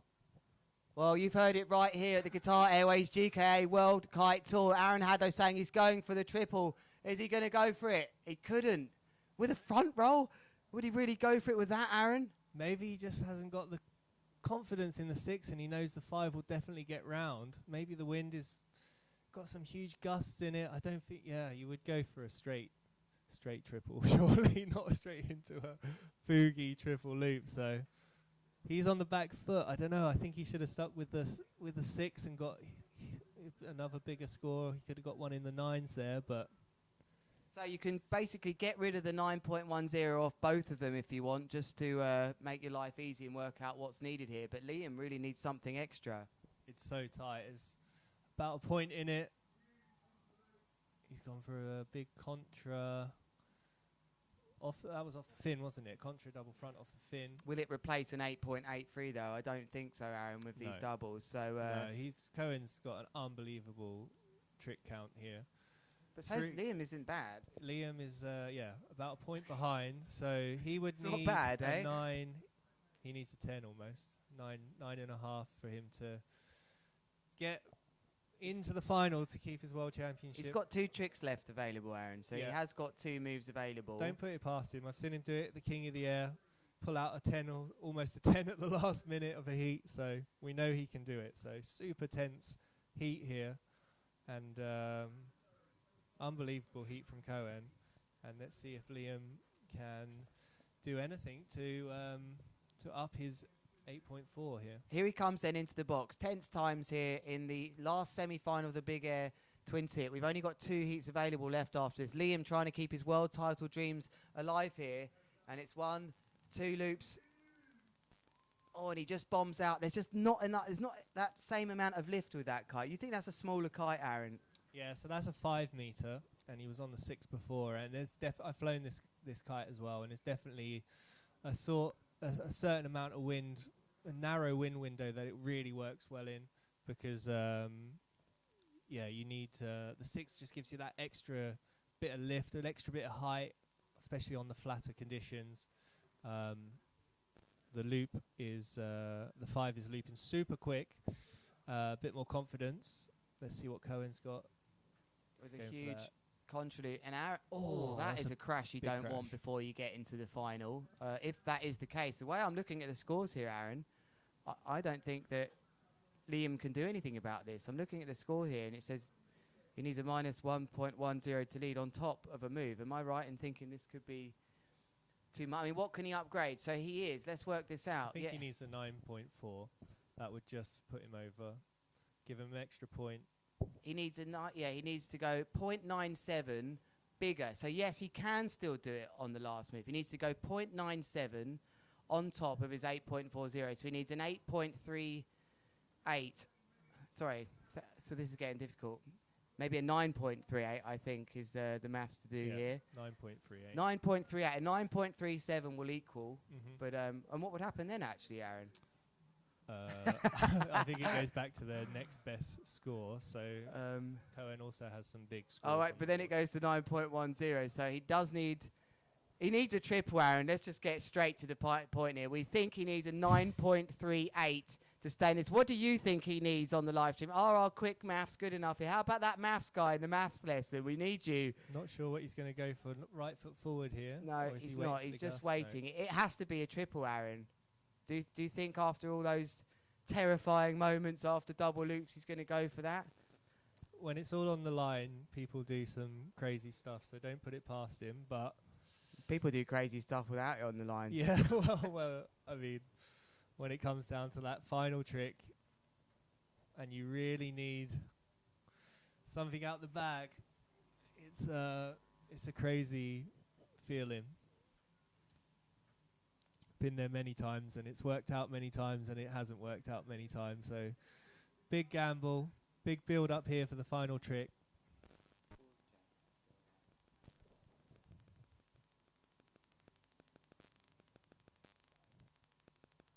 Time. Oh, he went for the late backboard off double. So Coam goes through and he makes it to the final. Unbelievable upset here. Huge jump just to claim it to the crowds there. Watch out. Incredible scenes here then in that semi-final, and it looks to be that Liam Whaley hasn't been able to oust Cohen van Dijk, having an outrageous heat to get to the final. We're absolutely lost for words here in the commentary booth. I'm Lewis Craft and Aaron Hadlow joining me to the left-hand side. Aaron, you look lost for words too, and the scenarios for the twin-tip big air, it's time to actually go through them now, because the ones I have for Liam are going to be removed here. So it's Andrea Principi and Lorenzo Casati that have the chance here to deal with it. So I almost can't believe it that it's happening. So those two are the only ones that have a chance here, Andrea Principi and Lorenzo Casati. So interesting, Lorenzo, if he wins, Andrea comes third. Lorenzo would still be world champion. But Andrea, I think, can come second and be okay. Yeah, so Andrea has a second place already, and Lorenzo would have a fourth. So, yeah, I'm not sure the exact implications there, but Andrea is in pole position here, especially how he's been riding. But we saw Lorenzo having an amazing heat as well with some huge scores. So I think they're just going to be, Andrea's going to be looking for that first place regardless. But second would be enough. But yeah, I believe second, definitely would be enough. But enough. third wouldn't be interesting. So what does Liam Whaley have to do to be a world champion in this big air? I mean, he's come up, that's probably the highest scoring heat, perhaps, of two riders there.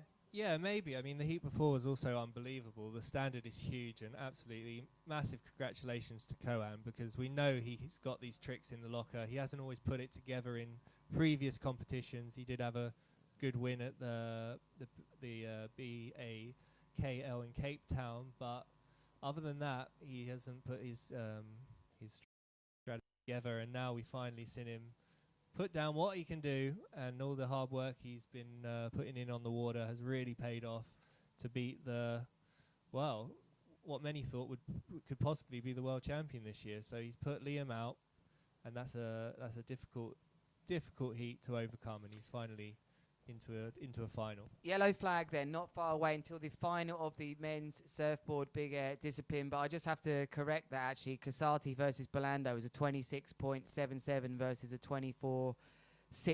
Principi 27.33, all in the nines, against Mark Jacobs, who also managed a 25.33. Hill's heat wasn't the biggest scoring. Perhaps he didn't need it to be, with a 23.74 advancing. Coan and Liam was a hugely scoring heat, and unfortunately for Liam Whaley, the crowd local favourite, he has not made it to the final, and his Big Air World Championship dream is over. But let's talk about these four then. Interestingly, James Carew going first in the final here, Aaron, looking to be Big Air World Champion, and this doesn't look like a bad start. Nice landing. Yeah, we've seen James really stepping it up in these crazy conditions. He just hopes for the strongest winds possible. Double loops on a surfboard, all sorts. So we know he's thriving in these conditions. But we got here Kiko as well. He's got his front roll. I'm not so up on the surfboard names, I have to admit, but there's definitely some solid tricks to be going on in this heat, and that's a solid start for Kiko as well. Get some scores on the board. We got. That's a bad start, unfortunately. Lands on the beach, actually. That's a Ruben Lenton classic, I believe. Those of you that saw that video, the biggest beach landing you've ever seen. Now,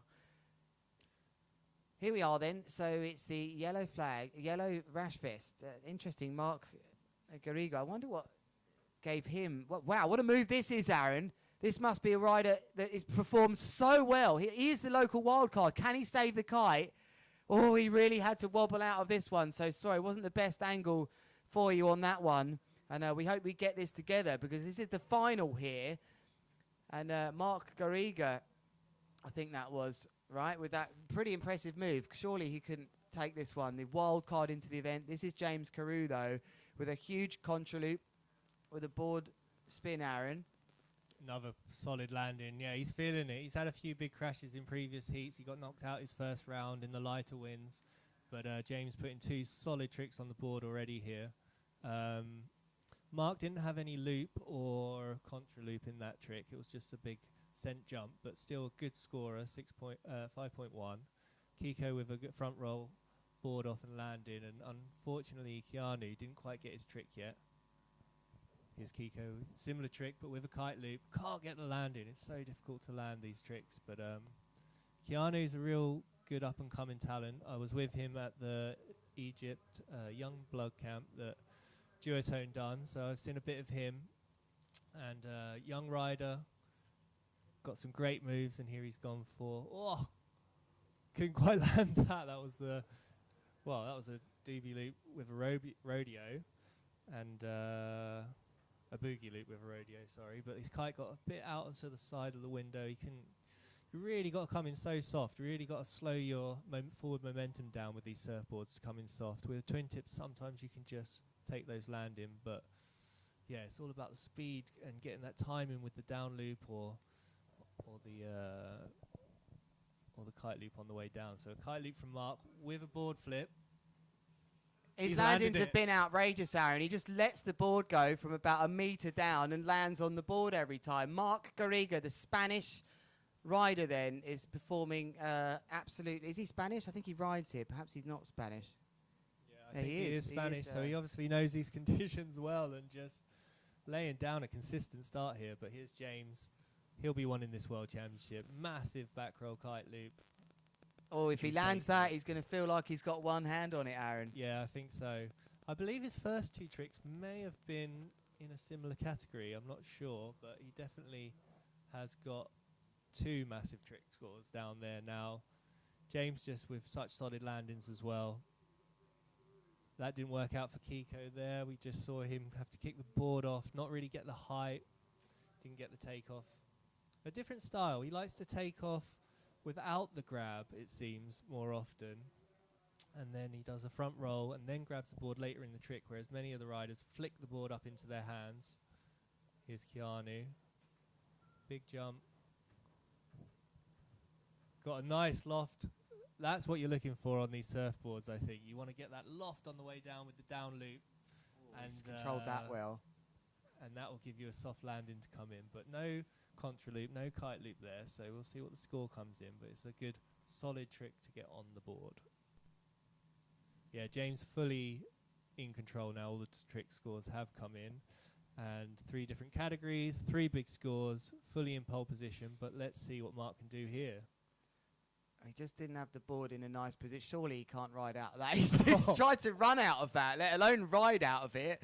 What a replay that would have been. He actually ran across the water, so he looks like he's having a bit of fun as well. But these 2 really look like they're in a class of their own, Aaron, in this final. And this apparently is the wild card, I believe, Mark Garriga. I'm pretty sure he was the wild card here. He's up and next with a massive double back roll contra loop.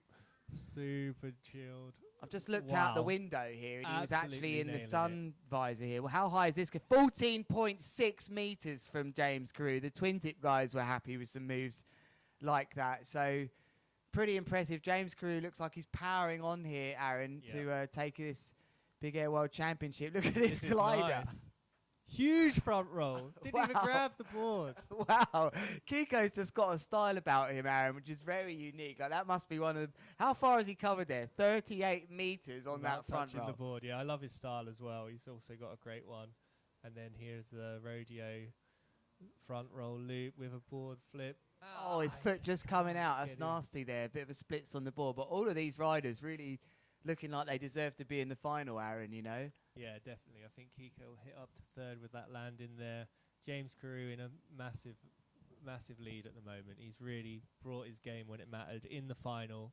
He wants that World Championship again. And yeah, he's putting in a solid performance. Hopefully he watches this one back, especially the final, so you can hear my apology about the heat earlier where the scores went a bit funny in here and I thought he lost by 0.10. I was talking about what I saw on screen, James, so apologies. Actually, you had it in the bag, that heat, and you look very much like you're in control here. Future James Carew that might listen back to this final. This is current Lewis saying sorry. And this rider here, though, donning the yellow rash vest, which is considered like in cycling. Why has he got to wear this in the final? Biggest score into the final, maybe? Who knows? He just happened to get the special yellow rash vest. The only rider that gets to wear it is in the final once. And we go back to him. It's over to this man. Can Mark Garriga throw an upset here? He can get 7.3s. He's only on his 4th trick attempt, Aaron. Could we see the unthinkable here with Mark Garriga being the Surfboard Big Air World Champion? He's got a lot to do, let's be honest, because James has put down 4 solid tricks, stomped them, but he has got some good tricks and he's landing consistently. Another great move there. He's still trying to ride this one out. This ain't over yet. He's still trying to ride this out. His feet are not in a nice position. He's still going to the right-hand side of the box here. How long these riders have to go where their toes are just on the board. It reminds me of me just trying to go along on a surfboard. That's how it is like all the time. But waiting for that time, hoping the judges just take their minds off what he's doing. But Mark Garriga with another nice score. James Carew then. Surely we're not going to see a double mega loop for him, are we, Aaron? Oh, he would have done well to land that. He didn't flip the board and catch it in the way he wanted to, but he still got it under his feet and somewhat rode away from it. So Mark Garriga then with 2 big 7s on the scoreboard here. So is James Carew. If Mark Garriga could upgrade that 5.10 to something big, this might get a bit closer, Aaron, but does he have that in the locker? Nice move from Kiko. Just back slaps, but rides out of it. That is going to score, but not so heavily with that butt check. Looked like that was a front roll with something.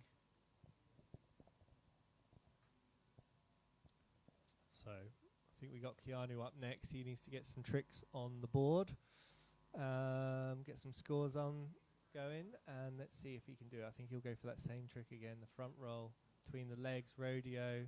Just a straight jump this time. Sent the kite really far forward. Cannot get the landing again. Yeah, it's difficult conditions out there, and it's a fine line between getting that perfect gust, getting that perfect timing with the kite, and ever more so when you're on a strapless surfboard. I can imagine that is absolutely unbelievably difficult. Even with straps, when you're coming in hot in a twin tip, it's difficult to keep that balance and the concentration to come and land that. So these guys doing an unbelievable job in these conditions. We've still got some big kites out there. I think we've got a 6 Rebel for Keanu, one of the smaller riders. Got Mark here on an 8 Rebel, Kiko on a 7 lift. This is a good uplift. Let's see if he gets that kite round. No, it's just, he just wouldn't save him. You see there, he just couldn't get the kite back far enough to slow you down. Common question for many riders, how to come in soft, even twin tip riders, how to get that time in for the down loop, and that's the critical thing here, especially with these strapless guys. They really have to get a second lift, let's say, on the way down just to come in softly. 5 trick attempts from all these riders then. What colour is that flag? It's the purple rash. The last 2 trick attempts for these riders here. James Carew in the lead then in this Qatar Airways GKA Kite World Tour final of the Surfboard Big Air department. He is going for quite a bit move here, Aaron. He just can't stick it. That board goes flying out conveniently downwind for him. So that is going to score as a crash. Can Kiko Roig do anything? Roig do anything. He wants to upgrade his 2.40, Aaron, and that is a kite loop front roll board off. I think he had quite a big butt check on that one. Yeah, I think he can get a bigger score here and start to trouble second place. But that fin really smashing his foot there. That was a crazy gust it looked like there. He really struggled. Launched. Was even a tough landing without anything. So let's see, he's not too happy with that. Still on a 7 meter. I think you need a bit of a bigger kite here just to try and get the softer landing. So small kites really do drop you out the sky quickly. So could be a factor to why the guys stick with the bigger kites. So Starting to look like we've got here of how things might end up if things weren't to change big time in this heat. This man here, Keanu Matt, with a contra loop, bit delayed on that loop. Cool, he nearly got an extra gust out of that, Aaron, and managed to put the board back on. But he goes down. It's a crash for Keanu Matt, who looks like he's going to have to settle for 4th at the moment. yeah, he's a local lad. He knows the conditions, but I've definitely seen his better tricks in some of the lighter conditions. This is quite hectic conditions, small kites. Your timing has to be perfect. But again, young, up-and-coming rider, great experience out there to be up against the likes of James Carew and other riders. So, yeah, let's see if he can get a New few board. more. New boards, please. Oh, no, I thought that was a new board coming to him running up. The yellow rash vest here then for Mark Doriga. If he could land a big 8 here, Aaron, if he could just land something crazy. Is someone telling him on the beach, look, one big 8 here. Has he got in his locker? This could be one of the biggest upsets in history in kiteboarding. Well, we saw a big score from him on his last trick last time out. In the last heat, I believe it was up there in the 8 somewhere. So this is a big jump. Is he going to do anything with the kite here? No, just a floaty jump, but it was big. And he lands you can't land that. No.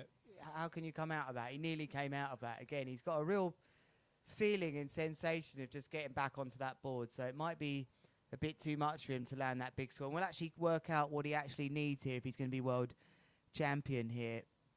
He needs a 3.55 on top of his 5.10. So I think it's an 8.65 that he needs maybe here, Aaron, if he's going to... Last chance saloon, He's possibly. got a chance. Now, is someone telling him on the beach? No, I don't think he's even come to the beach. I think he's just we'll gone see with something it. big from James here. Oh, Did that go through the legs? he's got it. What a move, Aaron, to finish things off and guarantee yourself as big air world champion in the surfboard discipline. Aaron, what must be going through his mind right now? You must have landed a move before and thought to yourself, that's the one, I'm champion, I'm world champion. Yeah, definitely. He knows what he's had to do, and he's put down an unbelievable, flawless round almost in the final. He's brought his game when he had to, and yeah, I think that will definitely could put it to bed, to be honest, I think. So let's see what the battle would be here for second. Can he get any extra? It's a bit of a butt check, isn't it? I'm not sure. Yeah, if no. that will improve any of his scores. Maybe the 2.4. It was quite a big trick as well. It was quite an ask, Aaron, if he was going to get into second position, because Mark's had this great heat. Here is Keanu Matt, who hasn't put it together. This kite's gone right out the side here. Very well controlled there. Maybe that helped him. It really accelerated forwards out the side, and he timed that lift back up to 12 again to give him that second landing. So I don't think he's going to be able to do anything about the order here, Aaron, as I think we go to our last move then of the strapless big air here, the Qatar Airways GKA Kite World Tour. What these guys and girls have done on surfboards is pretty special here, as Mark Garriga just launches up into the sky. It's one for the crowds and touches down, which very much looks like a second place finish for the wild card into this competition. There is Kiko, who looks like he's landed the 3rd spot on the podium. So well done to him. Red flag on the beach. And what is going on there, Kiko? He's on a bit of ski. Stole his board. You can't do that. Oh, go on, don't give it back. Can't you do a move there? Oh, I thought he was going to steal it.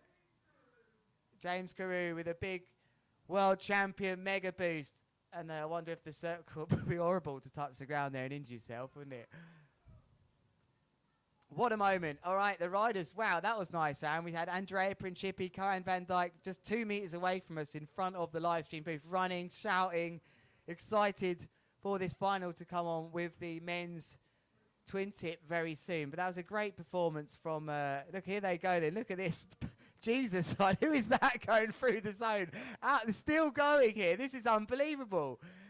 Unbelievable. Wow, where was that move in the final? Pretty impressive stuff there. Keanu Matt with a... I wonder if that comes up on the surfer data. 15 meters, James Carew jumping. Lovely scenes. Watching them just play around there in the surfboard big air. They've been really impressive. And hugged on the beach there is our wild card. Oh, this is big. Something snapped. Oh, it looks like he might have knocked. He's waving to the beach, so we need meanwhile on the beach here.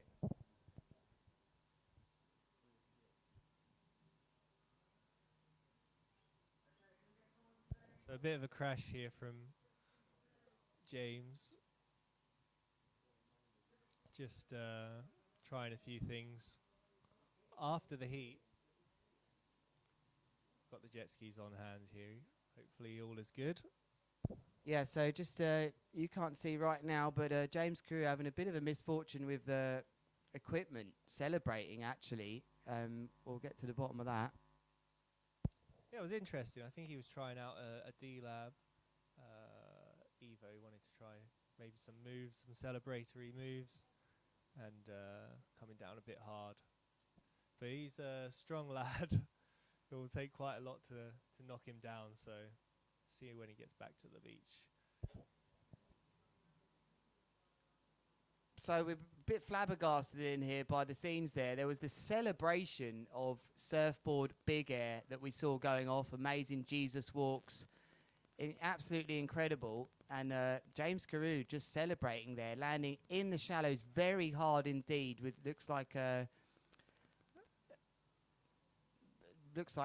maybe he just released the bar. I'm not quite sure, Aaron, but he landed without much support of the kite, very shallow. So they're just dealing with him right now, the medical team. It's big air, these things can happen.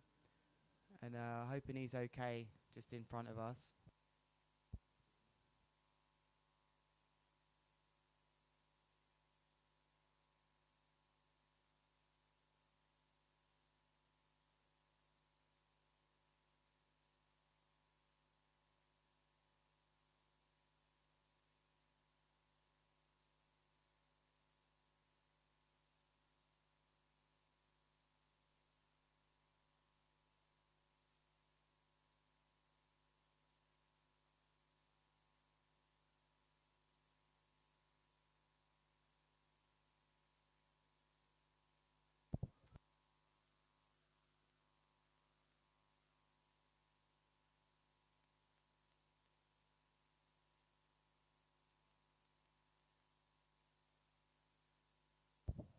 So we are at the final stages then of the Qatar Airways GKA Kite World Tour. James Crew taking a bit of a crash just there.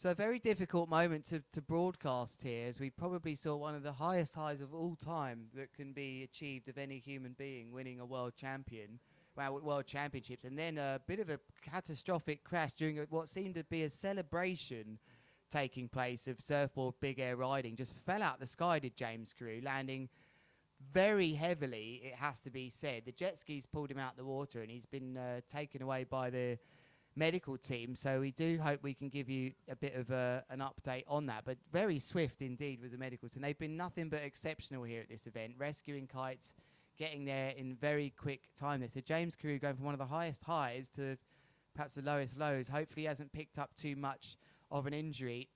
And we just go on hold here as the Twintip. I wonder, Aaron, what will be going through the mind of the Twintip riders here now, really having to stay focused after seeing that big crash?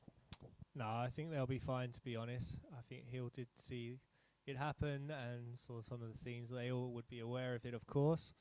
But, yeah, it's a strange thing. Of course, like, no one wants to see that. But these guys will be fully focused on their job. They don't want themselves to be any lapse of concentration out there. It is risky moves in these crazy conditions. I've definitely been in that situation with someone before. At the King of the Air, where saw probably the worst crash of my life and then had to deal with a final straight after. But it gives you some good motivation in some ways. You know, you want to get your concentration going, you want to do well, especially if you're everyone knows James. He's a good lad. Wish him well. And then, yeah, he's strong as a ox, so sure he'll bounce back. Whatever has happened there.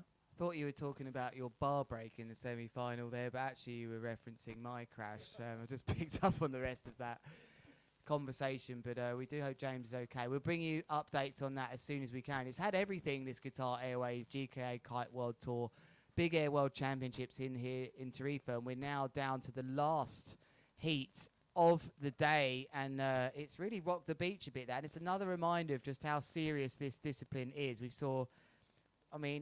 I could count on two hands about some of the most extreme crashes I've seen here. The ones that come to mind already are Liam Whaley's had a big one, Michaeli Sol's had a big one, I think it was Martina, the Polish rider, she's had a big one. It's big air kiteboarding and it's super extreme right now, so the riders, when things, it reminds us actually that we didn't have injuries for quite a few years, and then it's just gone through the roof. The heights now, the double loops that are going on, and just a reminder of just how much risk these riders are putting on the line for us for this show and their careers.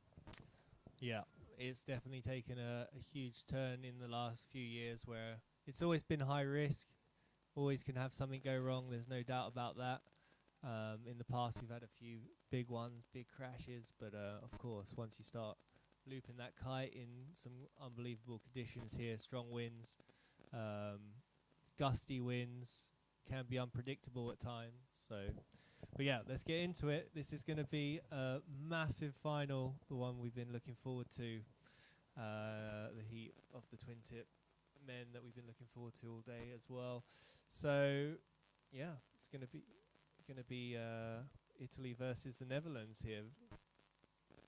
Very good point there. Italy versus the Netherlands, being made out to us by someone in the studio here, and let's talk a little bit about these scenarios here, Aaron, that I can see in front have been made a bit easier by with Liam not being in this final, and so it's Andrea and Lorenzo that are the riders that still can be world champion here. Yeah, we got Lorenzo, who is the King of the Air champion. He would love to get a GKA championship as well, world champion on top of that crown, but I don't know. I think if I get in the head of Andrea, I think he saw Liam as his biggest rival here. I think he will go into this quite confident, even though it's his mate Lorenzo. He knows him very well. He knows he's got some big scores.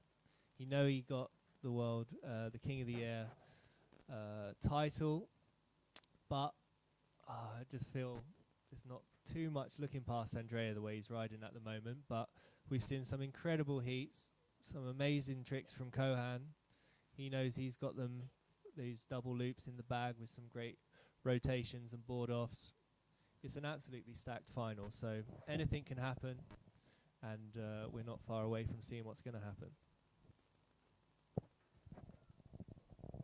Right, I think we've got two scenarios here, really, Aaron, that I do want to 100% correct with my head judge, but I think I've got this right because he prepared these stats for me. I've just deleted Jamie. So it's Jamie Overbeek and Liam Whaley that were the ones that could have also been world champion. Remember, we've had another event in France, the Lords of Tram, that all of those four riders, so that was Liam Whaley winning the event, Andrea Principi coming second, Jamie Overbeek, I think, fourth place perhaps, and Lorenzo coming third. So there's only four riders that can get in a final, so they had to get to a final really to keep those chances alive. Two of those riders aren't in the final, so the way I see this, Andrea could just finish second, that would be enough to be world champion, even if Lorenzo won. It's only between them two to be world champion.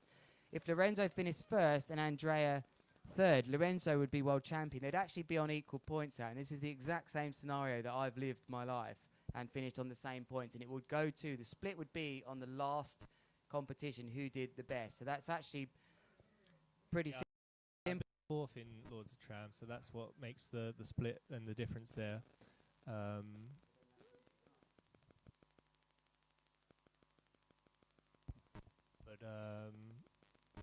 Either way, these guys are going for the win. I'm sure they have it in the back of their mind, but they just know that this is the heat for this event. For that step. We got Lorenzo just practicing with a late back roll. Double loop casually in the warm-up area. We got a bit of a break until we get into the final. So the boys are just warming up there, making sure their kit's in tune, checking on the wind. We'll have a little bit of a postponement until we're sure we got the medical team back on site and ready for this final. Obviously, this is going to be the boys putting the biggest risk on the line out there. It's a nasty day in here in Tarifa. The wind is strong, it's gusty, the clouds are looming. It's not your typical Balneario session where the sun's shining, feels nice and warm out there. No, it's the clouds are gathered and it's going to be a tough heat. But these guys know this spot very well. All of them training here very often. Whenever there's a forecast, you can be sure that they're flying in for it, even if it's for a day or two. We haven't had the strongest of Levantes recently, and finally we got a big day coming today. So as we wait for the AP flag to come down, like I say, the medical team get back in position. We're going to be starting this final off shortly. Yes, thank you very much, Stan, and many of you others correcting me. Aaron also corrected me here. He did actually come fourth, Lorenzo. So I'm still not entirely sure how that would work in the notes that I've been given, that Lorenzo could come first and Andrea third, and Lorenzo being world champion. That doesn't make sense to me because... Ah, there we go. Yeah, so that's why it could be. All right, that makes total sense now. So I think we can stand by that then, Aaron. Lorenzo would be world champion if Andrea finishes third. But like you said, they're both going to be going for it, that's for sure. The easiest way to talk about it. But we like to know our scenarios here. And yeah, thank you to you all listening as well, checking up on us. And you've been great today. We need a bit more volume, we've been told. You need this to be a bit more louder. Tell us exactly what you want to hear. We're in our last heat, and I like it. You're all having a little guess at what you think's going to happen here.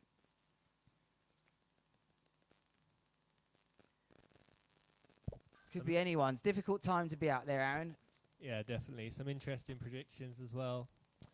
Yeah, let's see how Cohen gets on. I think he's a bit of a dark horse in this. He's proved now in that last heat he's got what it takes to be in the final here, and if he can put down something similar, I've seen him do some pretty radical moves, especially on these strong winds with double back roll, late back board offs with a double loop, things like that. That he's one of few to do in the sport. So he's got some tricks up his sleeve. I know Cohen puts it on the line. He's not afraid to crash and improve. So he's definitely got some. He could cause some upsets for sure. But everyone in this heat has got some solid moves. So yeah. Let's see what happens.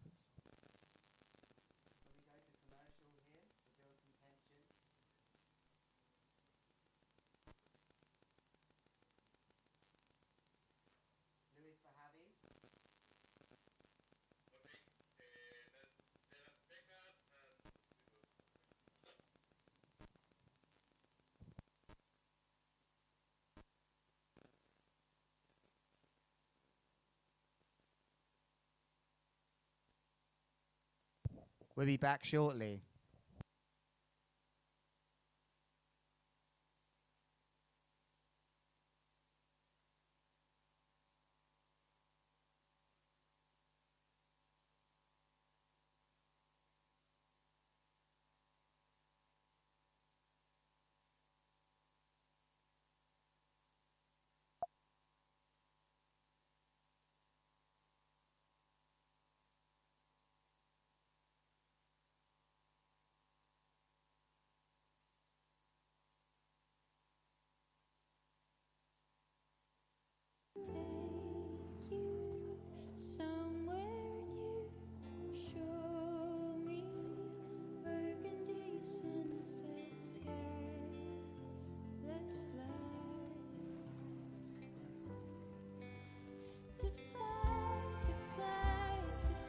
Wherever you go in the world, one airline goes further to make it feel exceptional.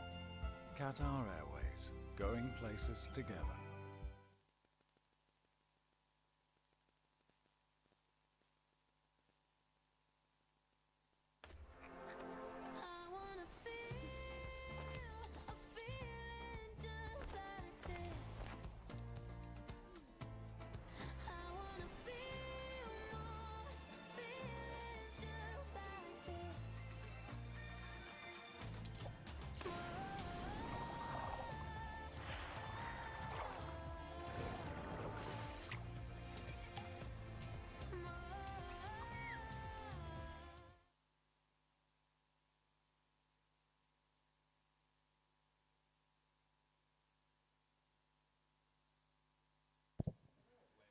Welcome back then to the Qatar Airways GKA Kite World Tour. It's the event where we've had absolutely everything here. We really have had everything. We've had an emotional awards ceremony where we've had an incredible time at the gala evening. The Oscars, it's being told, Saturday night. We've had the surfboard big air male and female disciplines.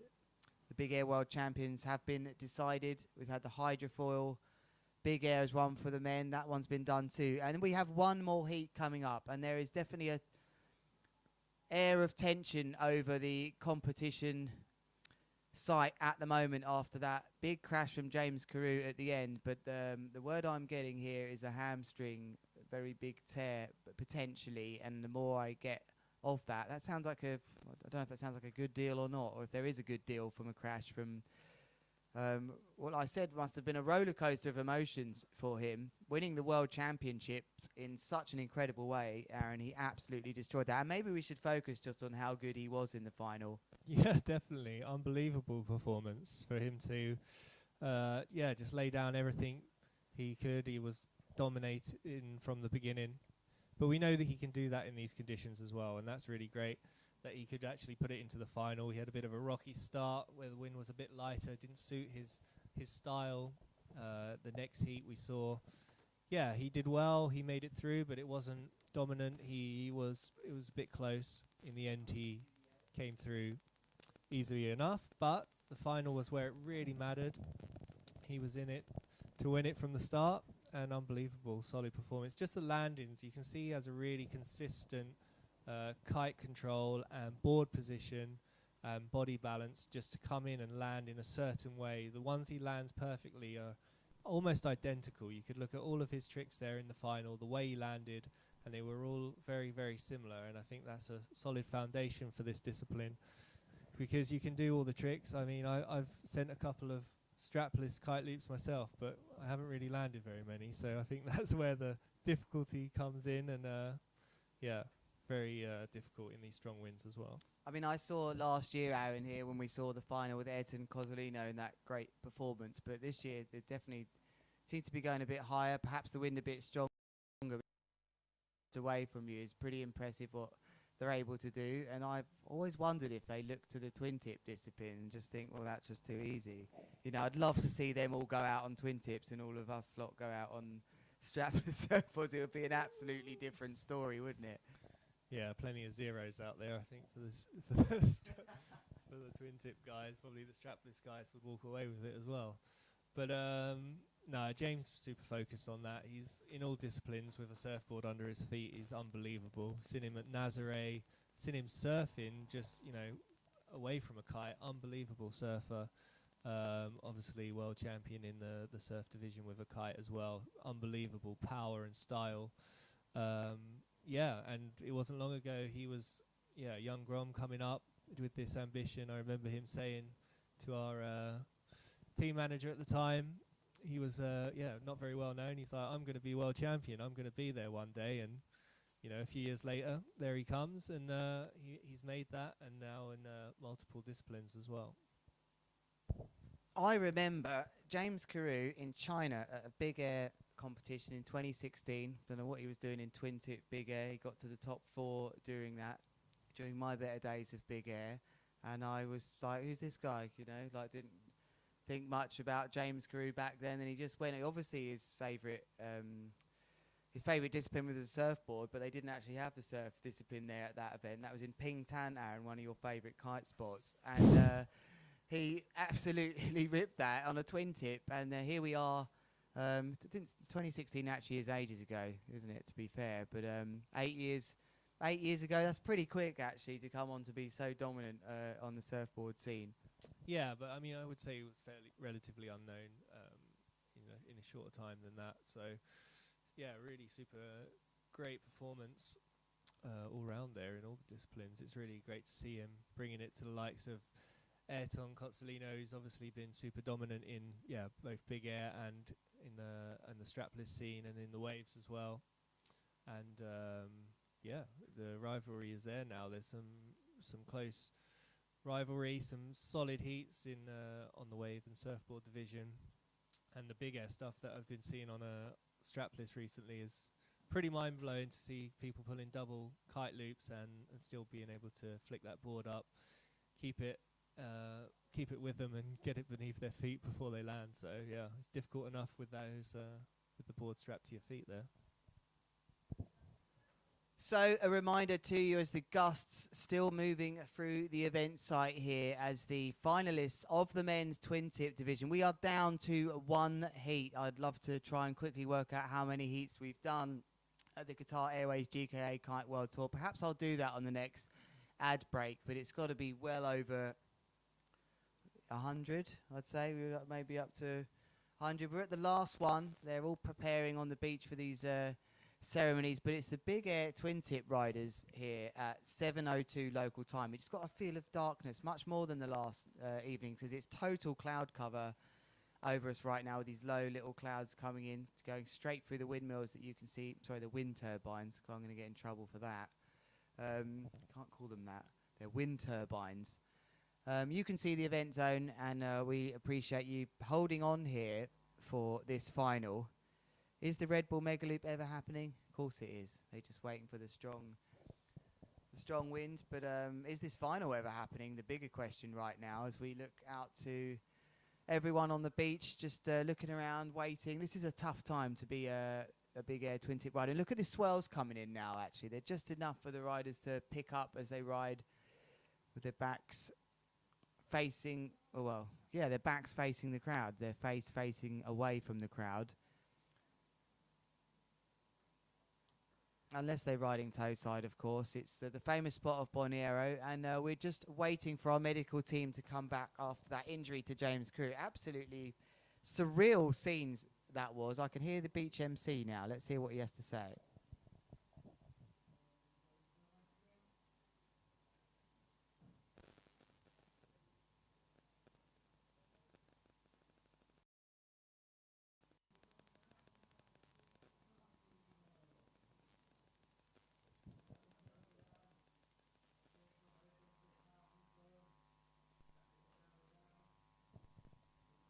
You think a joint first for everyone here, Aaron? What about that for an absolute devastator? No, that's not going to happen, by the way. I've just said the worst scenario that could ever happen here. The downer of all downers at World Championships events. Oh, they're running around on the beach, actually. I can see Lorenzo Casati with his very well painted... what's that colour? What do you call that? Luminous green. Yeah, luminous No, I green. think there's another name for it. What, you got a marker pen, pink, yellow, some people call it yellow. You say it's green, a luminous green. No, it's not a luminous green. There's a name for that colour. Come on, tell me on the live stream, what colour is that? Just think of the marker pens. You've got blue, pink and yellow. Fluorescent yellow, I'm going with. A luminous green. Do I have to Google what a luminous green comes up with? I would say you got that right. I have got that right. What's a luminous green? That's like something out The Simpsons. That green. It's not far off. Let's have a bit of fun there. Have a little search of a luminous green. Aaron had, though, not far off. But what about my shout of... But maybe we can actually show you this when he's riding around. We'll rediscuss this. But I can tell you now, all flags are down. We are going to get on with this very shortly now. Fluorescent yellow. It's like the high vis colour is what I was after. That, yeah, I think I've definitely got that in the bag. You could argue it's more of a green, Aaron. But there is the flagman for the very final time, lowering all flags. He will raise the red flag, Aaron, which will indicate to the riders that they are in sequence. So thank you for staying with us during this whole event. It's been a roller coaster ride of emotions, certainly on a broadcasting front, an internet speed front, and stability, and for the riders as well. There we go, red flag. This is Gil Vloot, who won't be tricky. He wants to get the crowd up for this now. He considers this place home. We can see the beach crowd then really getting up for it. He's got through to the final. What's he doing there? Just jumping, building them up. Interestingly, Aaron, Lorenzo Casati will be tricking first with that purple rash vest. Do you think there's an advantage, for that last rider to be watching the rest of it and last in sequence? Yeah, I think it's actually quite beneficial to be at the end. I would have liked to have been second in my heat for sure. Just gives you that chance to see what's going on. You plan and do your heat at the beginning, regardless of your position. But when it comes down to the final crucial couple of tricks, it's really nice to know what you have to do, if you've got it sealed, if you have to pull something crazy out the bag, and that's a nice position to be in. So being last rider on the go is a good position to be, but all these guys are in a final. They're not going to be holding back. If it's their last go, they're going to be putting down their hardest trick, regardless of their position in the lineup. So pretty solid heat coming up. Pretty excited about this one, got to say. Lorenzo, Andrea, Heel and Cohen, for the best riders in discipline at the moment, and ready to go in some very strong wins here. And I think we're going to see lots of double loops, plenty of height, plenty of rotations, board offs. These boys have got it all, so who can put it together in the upcoming few minutes?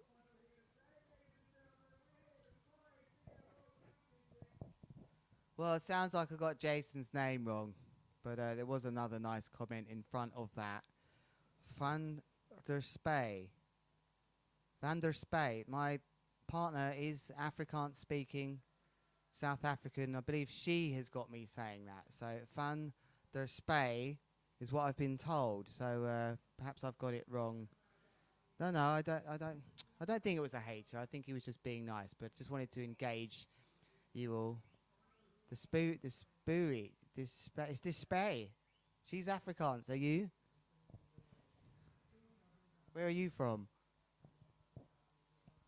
We love to know where you're all from. Let's be fun here. Last heat of the day. Aaron, tell me something. Kite sizes. Cohen's on a 7. Heels, interestingly, on a 7. And then we got Andrea on a 6. And Lorenzo's on his 5. So quite an array of kite sizes for guys that we're pretty sure are going to be pulling double loops from the beginning here. So, yeah, I think, I don't know, I just think Hill has a bit more confidence in his 7. And in these conditions, you just need that little extra bit of speed in the kite. Here is the green flag. Let's end this on the YouTube channel. You want to test my Afrikaans? Goeiemond. How's that for Afrikaans? Anyway, left foot forwards coming in here in the purple rash vest. Turning around. I didn't fancy that left foot forwards. The music is pumping again. The adrenaline starts to run through us here, Aaron, in the live stream booth. You like that one, JJ? Interesting that Andrea is sat on the left-hand side of the box here.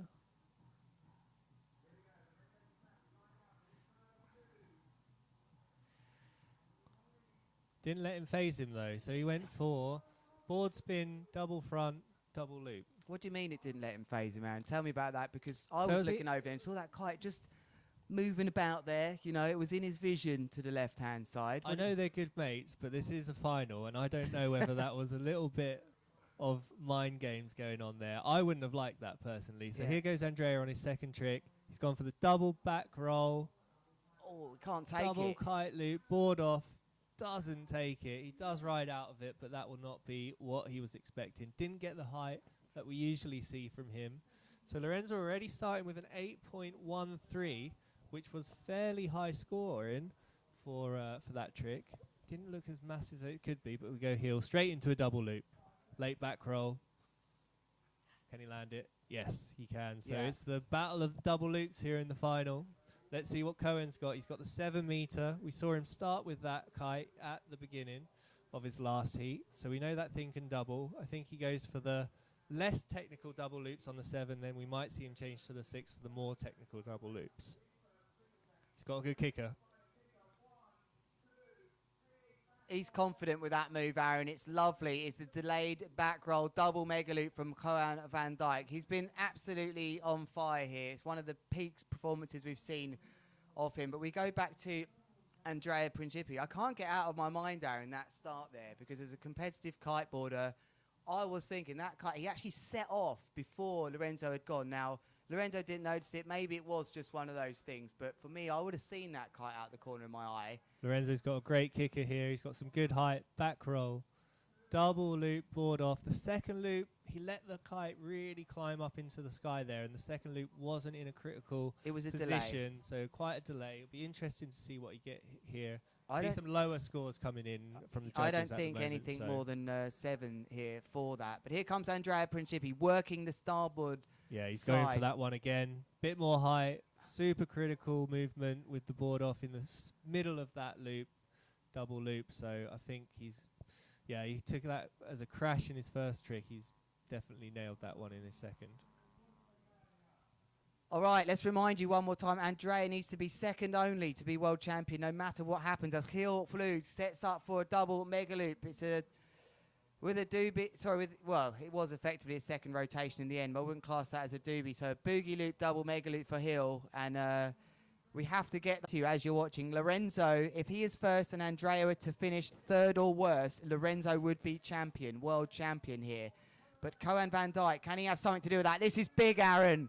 Super slow on the second rotation with the double loop there. Doobie double loop, unbelievable move here. So he's got that, he's loving that on the 7 meter. You see the 7's getting a little bit of height, a little bit more height, and a slower second loop. So it kind of looks like it's all about to fall out the sky, all about to go wrong, and then it catches you at the last minute and the crowd go wild. Does look a bit green, that helmet on that screen. Oh, this is nice. Didn't quite have the height. I think that 5 just affects the amount of height you can get, but the move was super technical. Double back roll, board off, double loop. A luminous green or fluorescent yellow? Tell us on the comments, please. That's what me and Aaron think about the helmet. This is definitely a yellow helmet of Andrea Principi. Lining up this kicker, I think, here, Aaron. It's a lovely timing into the front roll. Yep. Contra loop, board off, double front roll. And he's binned the board there. He just didn't have good contact with maybe the board or the kite. What happened there, Aaron? It looked good on the takeoff. Yeah, he sent the kite a little earlier than what I've been seeing him recently. So I think he just, he had not quite the bigger heights that he's been getting recently, which give him the confidence to land them. Coming in a bit too hot, so maybe a gust on that first loop. So he's dragging for his board downwind and just waiting for heel. Heel's claiming some sort of infringement here, but there's not much really Andrea can do rather than get his board and get out the way now. So heel's time to go. So interesting how the scores are lining up here. Let's see what heel's got. He's going to have some sort of double loop, maybe with a board off. Oh, he's gone for the S loop. Oh, pumping that kite there, really trying to get those outside steering lines in contact and that trailing edge to find some wind to just help your kite up. It's never nice when you see a rider pumping that. We're still pulling the central lines from a kite score. Here's Cohen van Dijk, meanwhile. Yeah, he's sticking with the 7 as well. So he's gone for the board off double loop with the 7, and he's nailed it as well. So unbelievable scores coming in here. All these guys nailing some massive tricks to start their heats off. Cohen has a really consistent start. Heel as well, but not quite getting as bigger scores for his double loops. Lorenzo's got a couple of big ones, but needs another trick here with a bit more height. Let's see if he can get that. He's going for that same trick again. Not quite as high, but I think he's going to make this one. Yeah, he gets the kite round quickly. It looks very different when you've got long lines and a smaller kite. It does loop in a different way. Clearly, this kite to me with Andreas just looks a bit bigger. The lines don't... How long are these lines, Aaron, actually? So Andrea will be on 24-meter lines, and although he's crashed 2 tricks, he's still got one huge high scoring trick of the heat so far, and now he's gone for the double contra with the double front roll board off and landing that. That's one of his signature moves. So I think that will be another one up in the mid-8s, and yeah, although he's in the last position, expect him to be climbing through that leaderboard as he nails a few more tricks. So yeah, very interesting as the scores come through here. We're starting to get a bit of a picture of what's going on. Cohen in a very, very good position. Yeah, double contra then from Andrea. The contra loop. Yannick, you brought that to us. It must be amazing seeing what's going on here. Don't think we're going to see a double there from heel. So wind speed 31 knots. We have seen stronger winds during the event. So the wind just come down slightly here, but no problem for these riders. And as things stand, if they stay like this, Andrea Principi would be world champion, but I'm pretty sure they're going to mix around a lot more than this right now. Cohen's gone for the 6-meter kite change, and now he's gone for a doobie board off double loop. So unbelievable scenes here. Cohen's pulling out the heat of his life right now with some massive scores. And I'm not sure. I saw Hill possibly, I don't know if he started on the 8 or he's changed. I think he might have gone up to a bigger kite as well. The boys still sticking on their 5 and 6s. So some changeable conditions and changes of mindset, of course, as you see where you stand in this heat. And it looks like Hill's only getting the mid-7s. Yeah, and maybe he's had a thought to try and get a bit higher, maybe a bit more of a lower loop on the bigger kite. Some of you feeling online he's being not scored as highly. That's okay, that's your opinions. And a bit lower this time round. Oh, he has to bin out of this one. I think he was thinking double there, Aaron, and just got caught in 2 mines there. So a bit of a big crash for Lorenzo Casati. And reminder to you, he has to win this final here if he's got any chance of being world champion, and hope that Andrea finishes 3rd or worse. So it's all for him to do. There's some interesting scenarios we've had throughout the day, but with Liam Whaley winning the French first round, the Lords of Tram, the GKA Big Air event there, but exiting the competition, he's out of the running now. Only Andrea Principi or Lorenzo Casati can be Big Air world champion here within the next 20 minutes. So we got Andrea coming here now, gone pretty big S loop board off. We scored big in the last heat. Lands it soft, this could be huge. So expect Andrea here to pop up into the top 2. And let's see, these guys are going to start to even up in the scores here as they land their 3rd trick attempts, Lorenzo and Andrea. So he will probably jump up into 1st or 2nd place there with that trick. And now we got Heel coming in, left foot forward. He's only got doubles on the mine too. It's, no, he had to bail the board as well. I think he must have switched up a kite size here to go a bit bigger. He went for the doobie double loop on the 8 to try and get the kite a bit lower. He saw that his scores probably weren't going to improve much, or unless he made a change here. And yeah, Andrea with a massive 9.07 to take the lead there. Still all could change here with Andrea Principi with one hand on the trophy. What a nice guy he is. And he's on exactly the same points. Very well said, Aaron. If things stayed like this, Aaron, who would actually win this event? Not the Big Air World Championship. Would it go down to the last biggest score? Yeah, so I think Andrea with the biggest score there. That's why he's gone into 1st place. But Cohen, he's got it. This is one of the tricks I was talking about. Oh, how he nearly rode out of that. I think, yeah, that was close. He just didn't quite have the height there. But that's the trick I was talking about earlier that I saw him, one of the first guys to be doing. It's the double backboard off with a very low double loop. He didn't quite have the height to make it, but that could be the difference. If he can land one of them, let's see if he can up one of his scores and maybe bring it to Andrea here, because this is as tight as it can be with a draw here at the minute. I think Andrea's still got a little bit left in his locker to upgrade some of his tricks. Lorenzo's still waiting for a 3rd big score, so expect him to land. I think he's going to go for that same trick as well, the double backboard off double loop. See if he can get the height there on the 5 meter. This is the final of the Qatar Airways Big Air World Championships. A double loop's not going to be... Oh, how does he get away with those, Aaron? It's those long lines and small kite, because I think with a bigger kite there, you're in trouble with just that sort of height. Only 7.5 meter doubles. Lorenzo Casati feeling the pressure of this big chance to become Big Air World Champion. Andrea Principi, currently the only rider in this final with a 9. And he really came back well, Andrea Principi. He had to stay calm. He had that big crash at the start. He's looking good to be a Big Air World Champion, Aaron. Here he goes. Oh, he couldn't do the double loop there. He just looped the kite super early, gave him too much pull, and he just wasn't at the right moment there. Too much forward momentum to pull the 2nd loop. Still a pretty sick trick, I have to say. But, you know, these boys are on another level. It's all about double loops here with all the rotations, and let's see if Heel can do something here. He's gone for the double. He's got stuck backwards there. But he always manages to land so soft. We don't talk about that enough, of how much skill is involved in crashing well. Really nice light landing on his back here. Hill hasn't managed to get it together here, and it looks to me that we're almost at a cut-off point for Lorenzo, Aaron, because Lorenzo has had 6 tricks. He's got 1 more trick left. So what does he need to go into first place here? He needs 2.78 on top of his 6.60. Almost 10. Yeah, he needs a big score here, and I just don't think he might be able to get it if he stays on this 5. He's just missing a little bit of height. He needs a few more knots for that thing to work.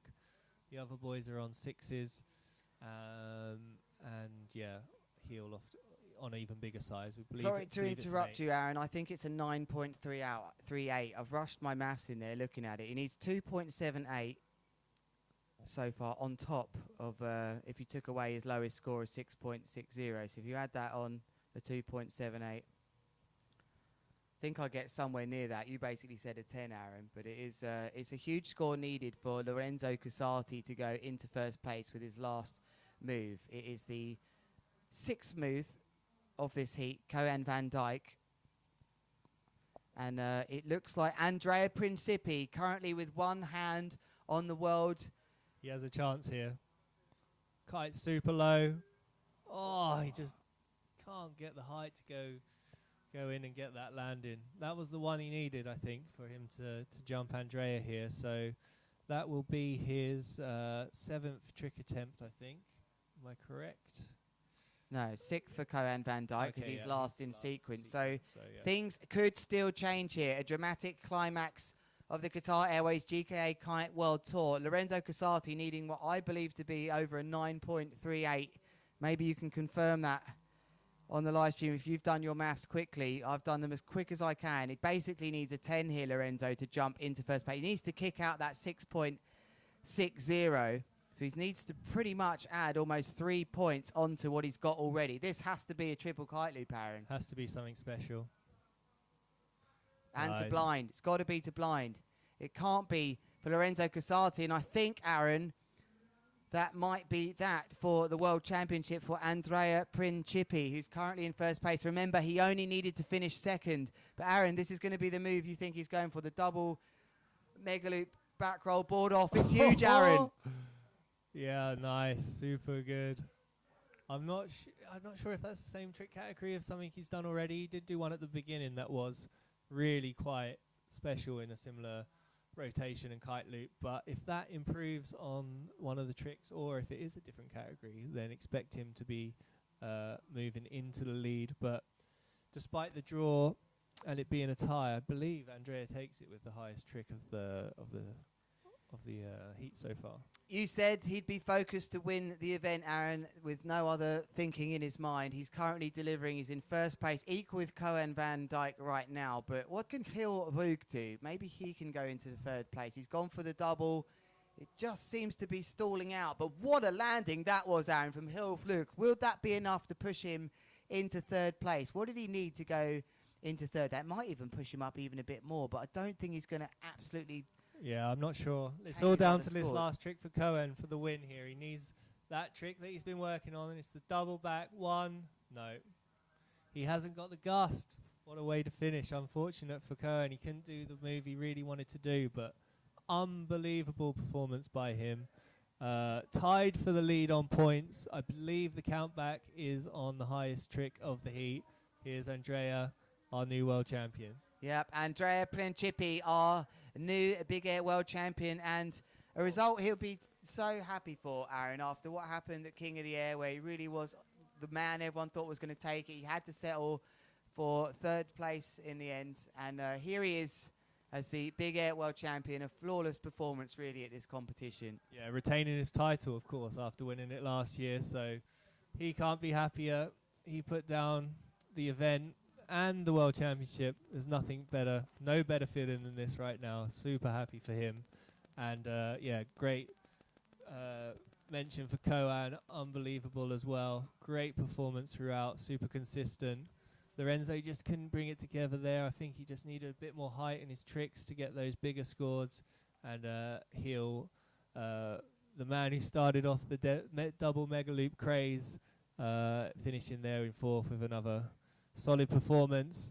But yeah, these young boys really pushing the limits here, and yeah, super unbelievable final. Really great to watch. Lovely to see these riders embracing then. That was Kohan van Dijk, I believe, with a nice big hug for Andrea Principi. And now the scene is set on the beach as all the crowd gather around the riders. We're going to carry on talking to you here as riders drop their kites and get ready. What a moment that must be. And the latest update I actually have for James Carew, actually broken leg, I've been told, after that big two-footed tomahawk, which really you have to feel from me. He literally just realised he'd become world champion, and then 2 minutes later, they're all ducking as they walk past our live stream booth here. They don't have to worry. We're watching a nice big screen. We've seen enough action on the water now for a lifetime of that. But the update is that James Carew has a broken leg, so he won't be on the on the podium. Did I really nearly say that?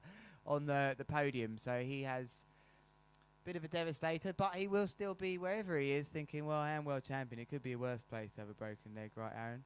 Yeah, definitely. It sounds very unfortunate, but he got the job done before that happened, luckily. And yeah, James, absolute beast. He'll be back in no time and back on it as soon as he can. So, yeah, bit of a harsh one for him, no doubt about that. But he sealed the deal before that, and so much.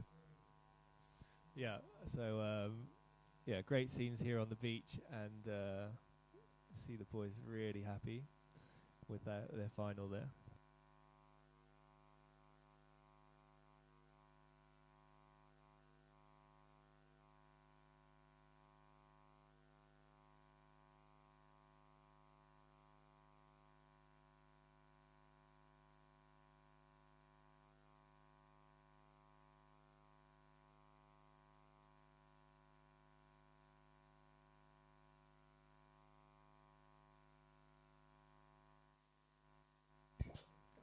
Come on, that was a quick cut to the studio. I wasn't even ready there. So it's Lewis Craffen here, Aaron Hadlow to my side.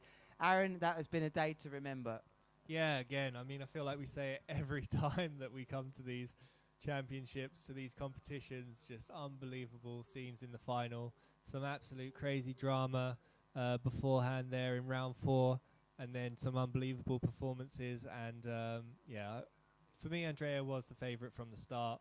I thought he was going to do it. With Liam in there, it would have been a different story. It was a different dynamic with the World Championship on the line. And then, but yeah, with Andrea in the final, I feel like he was always going to get that World Championship.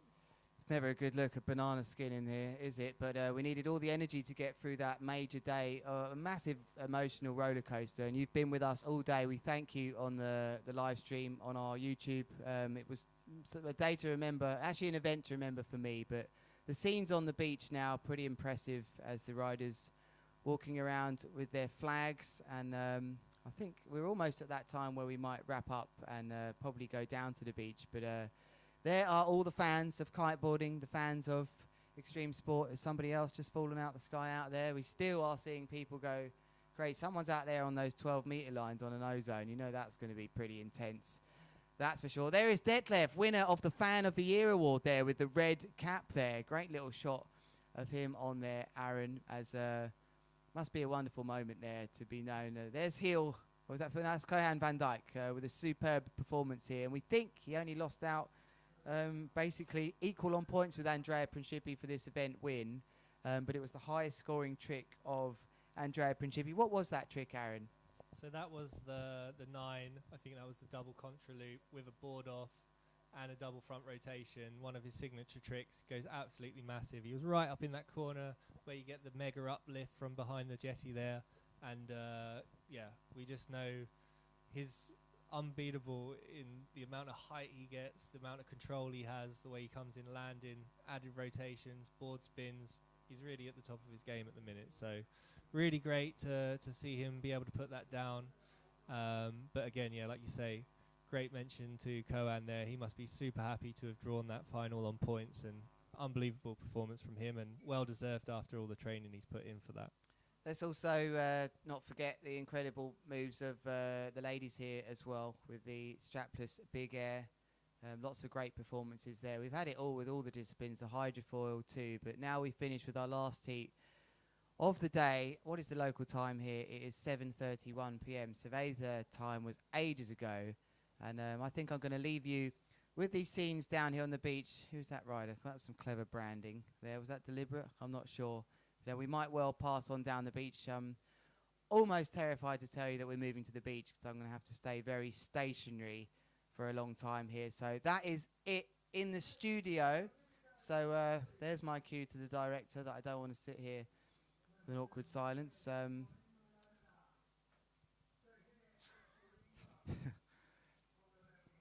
But if I stay still enough, you'll think we're frozen, and that's not so bad.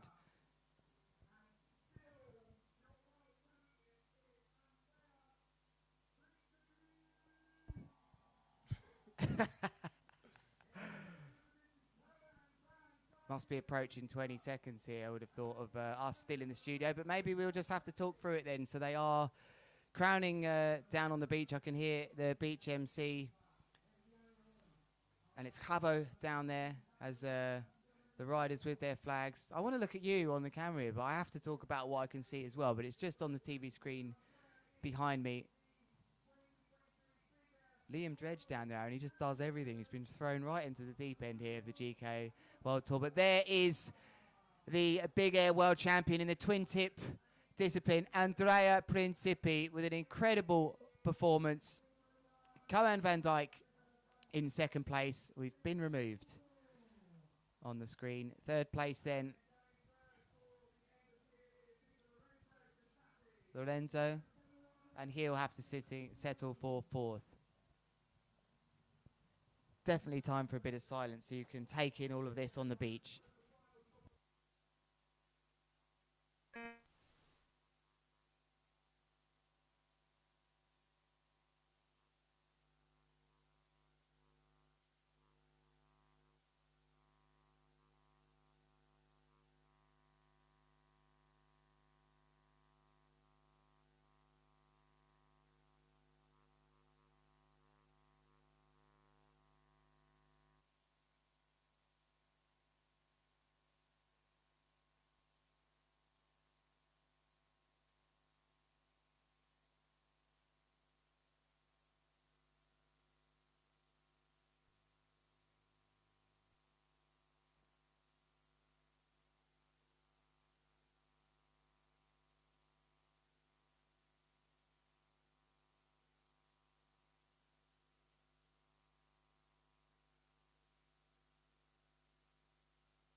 And here I am again on my own in the live stream booth. I've had so many guests join me here for this incredible event. It's been the Qatar Airways GKA Kite World Tour. There are still people riding in the background in Europe's home of kiteboarding, and some would argue it is the world's home of kiteboarding in Tarifa, delivering once again with an incredible action-packed 5 or 6 days really it was, as we started with the hydrofoil discipline. We saw some incredible riding in the ladies' surfboard big air, the men's surfboard big air, and there hopefully you've just seen this incredible action from the Twintip this morning with the ladies, and finally the men. For me, it's going to go down as one of the events that I'll never forget. The emotional roller coaster that I have been through, not just today, as someone just sent, blimey, someone else has just sent a double mega loop out there and hit the deck bad, gone through the water.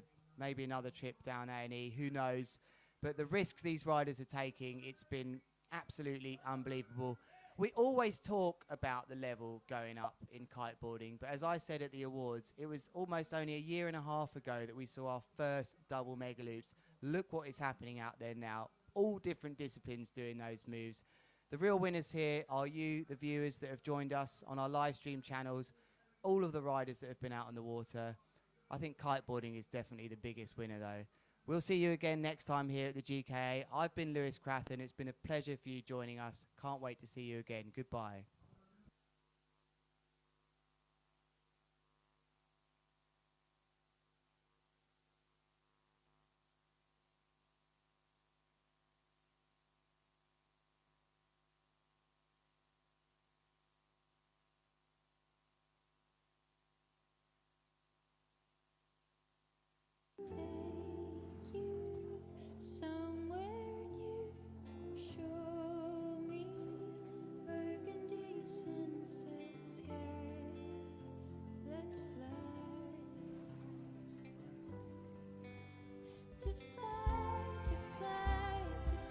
Wherever you go in the world, one airline goes further to make it feel exceptional.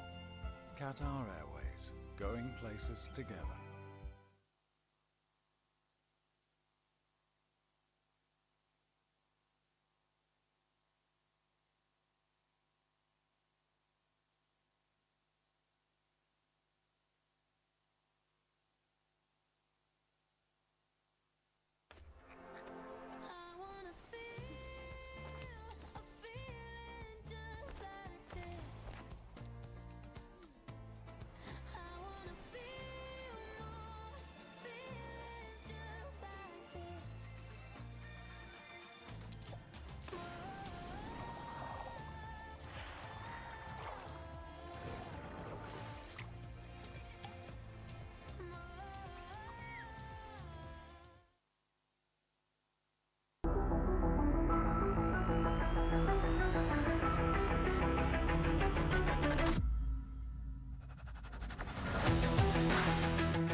Here we are in the mecca of kitesurfing, Tarifa, for the Qatar Airways GKA Awards for the second year in a row. Everyone from the industry is here, all the brands, all the riders, and it's time to start the show.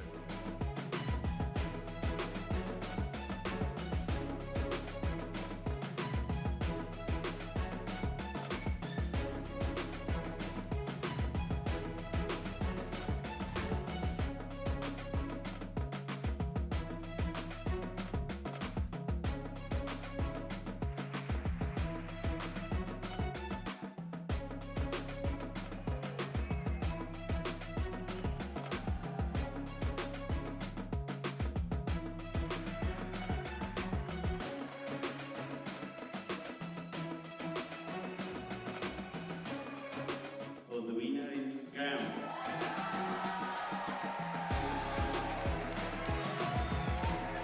And the winner is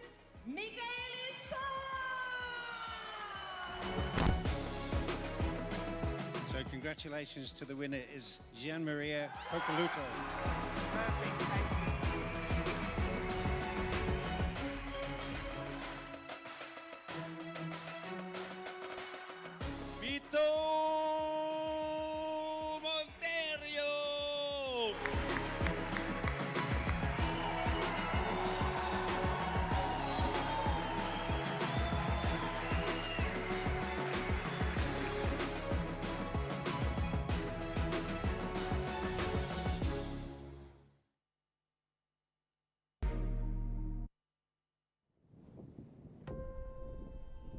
welcome everybody to the Qatar Airways GKA Kite World Tour.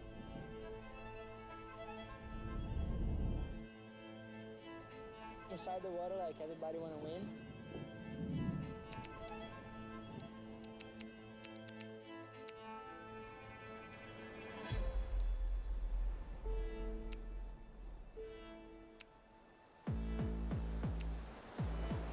It's gonna be a good show.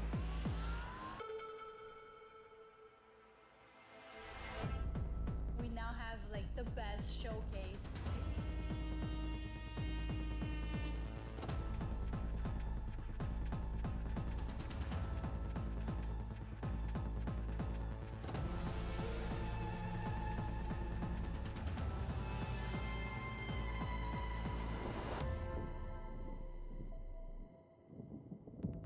I'm here to win.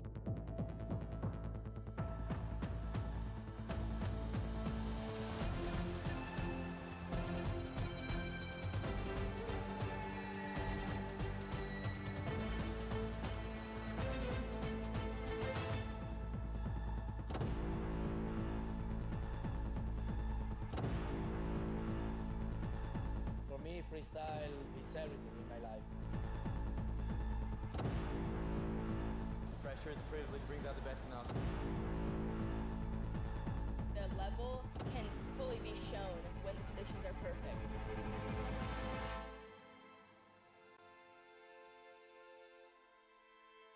It's time to show it.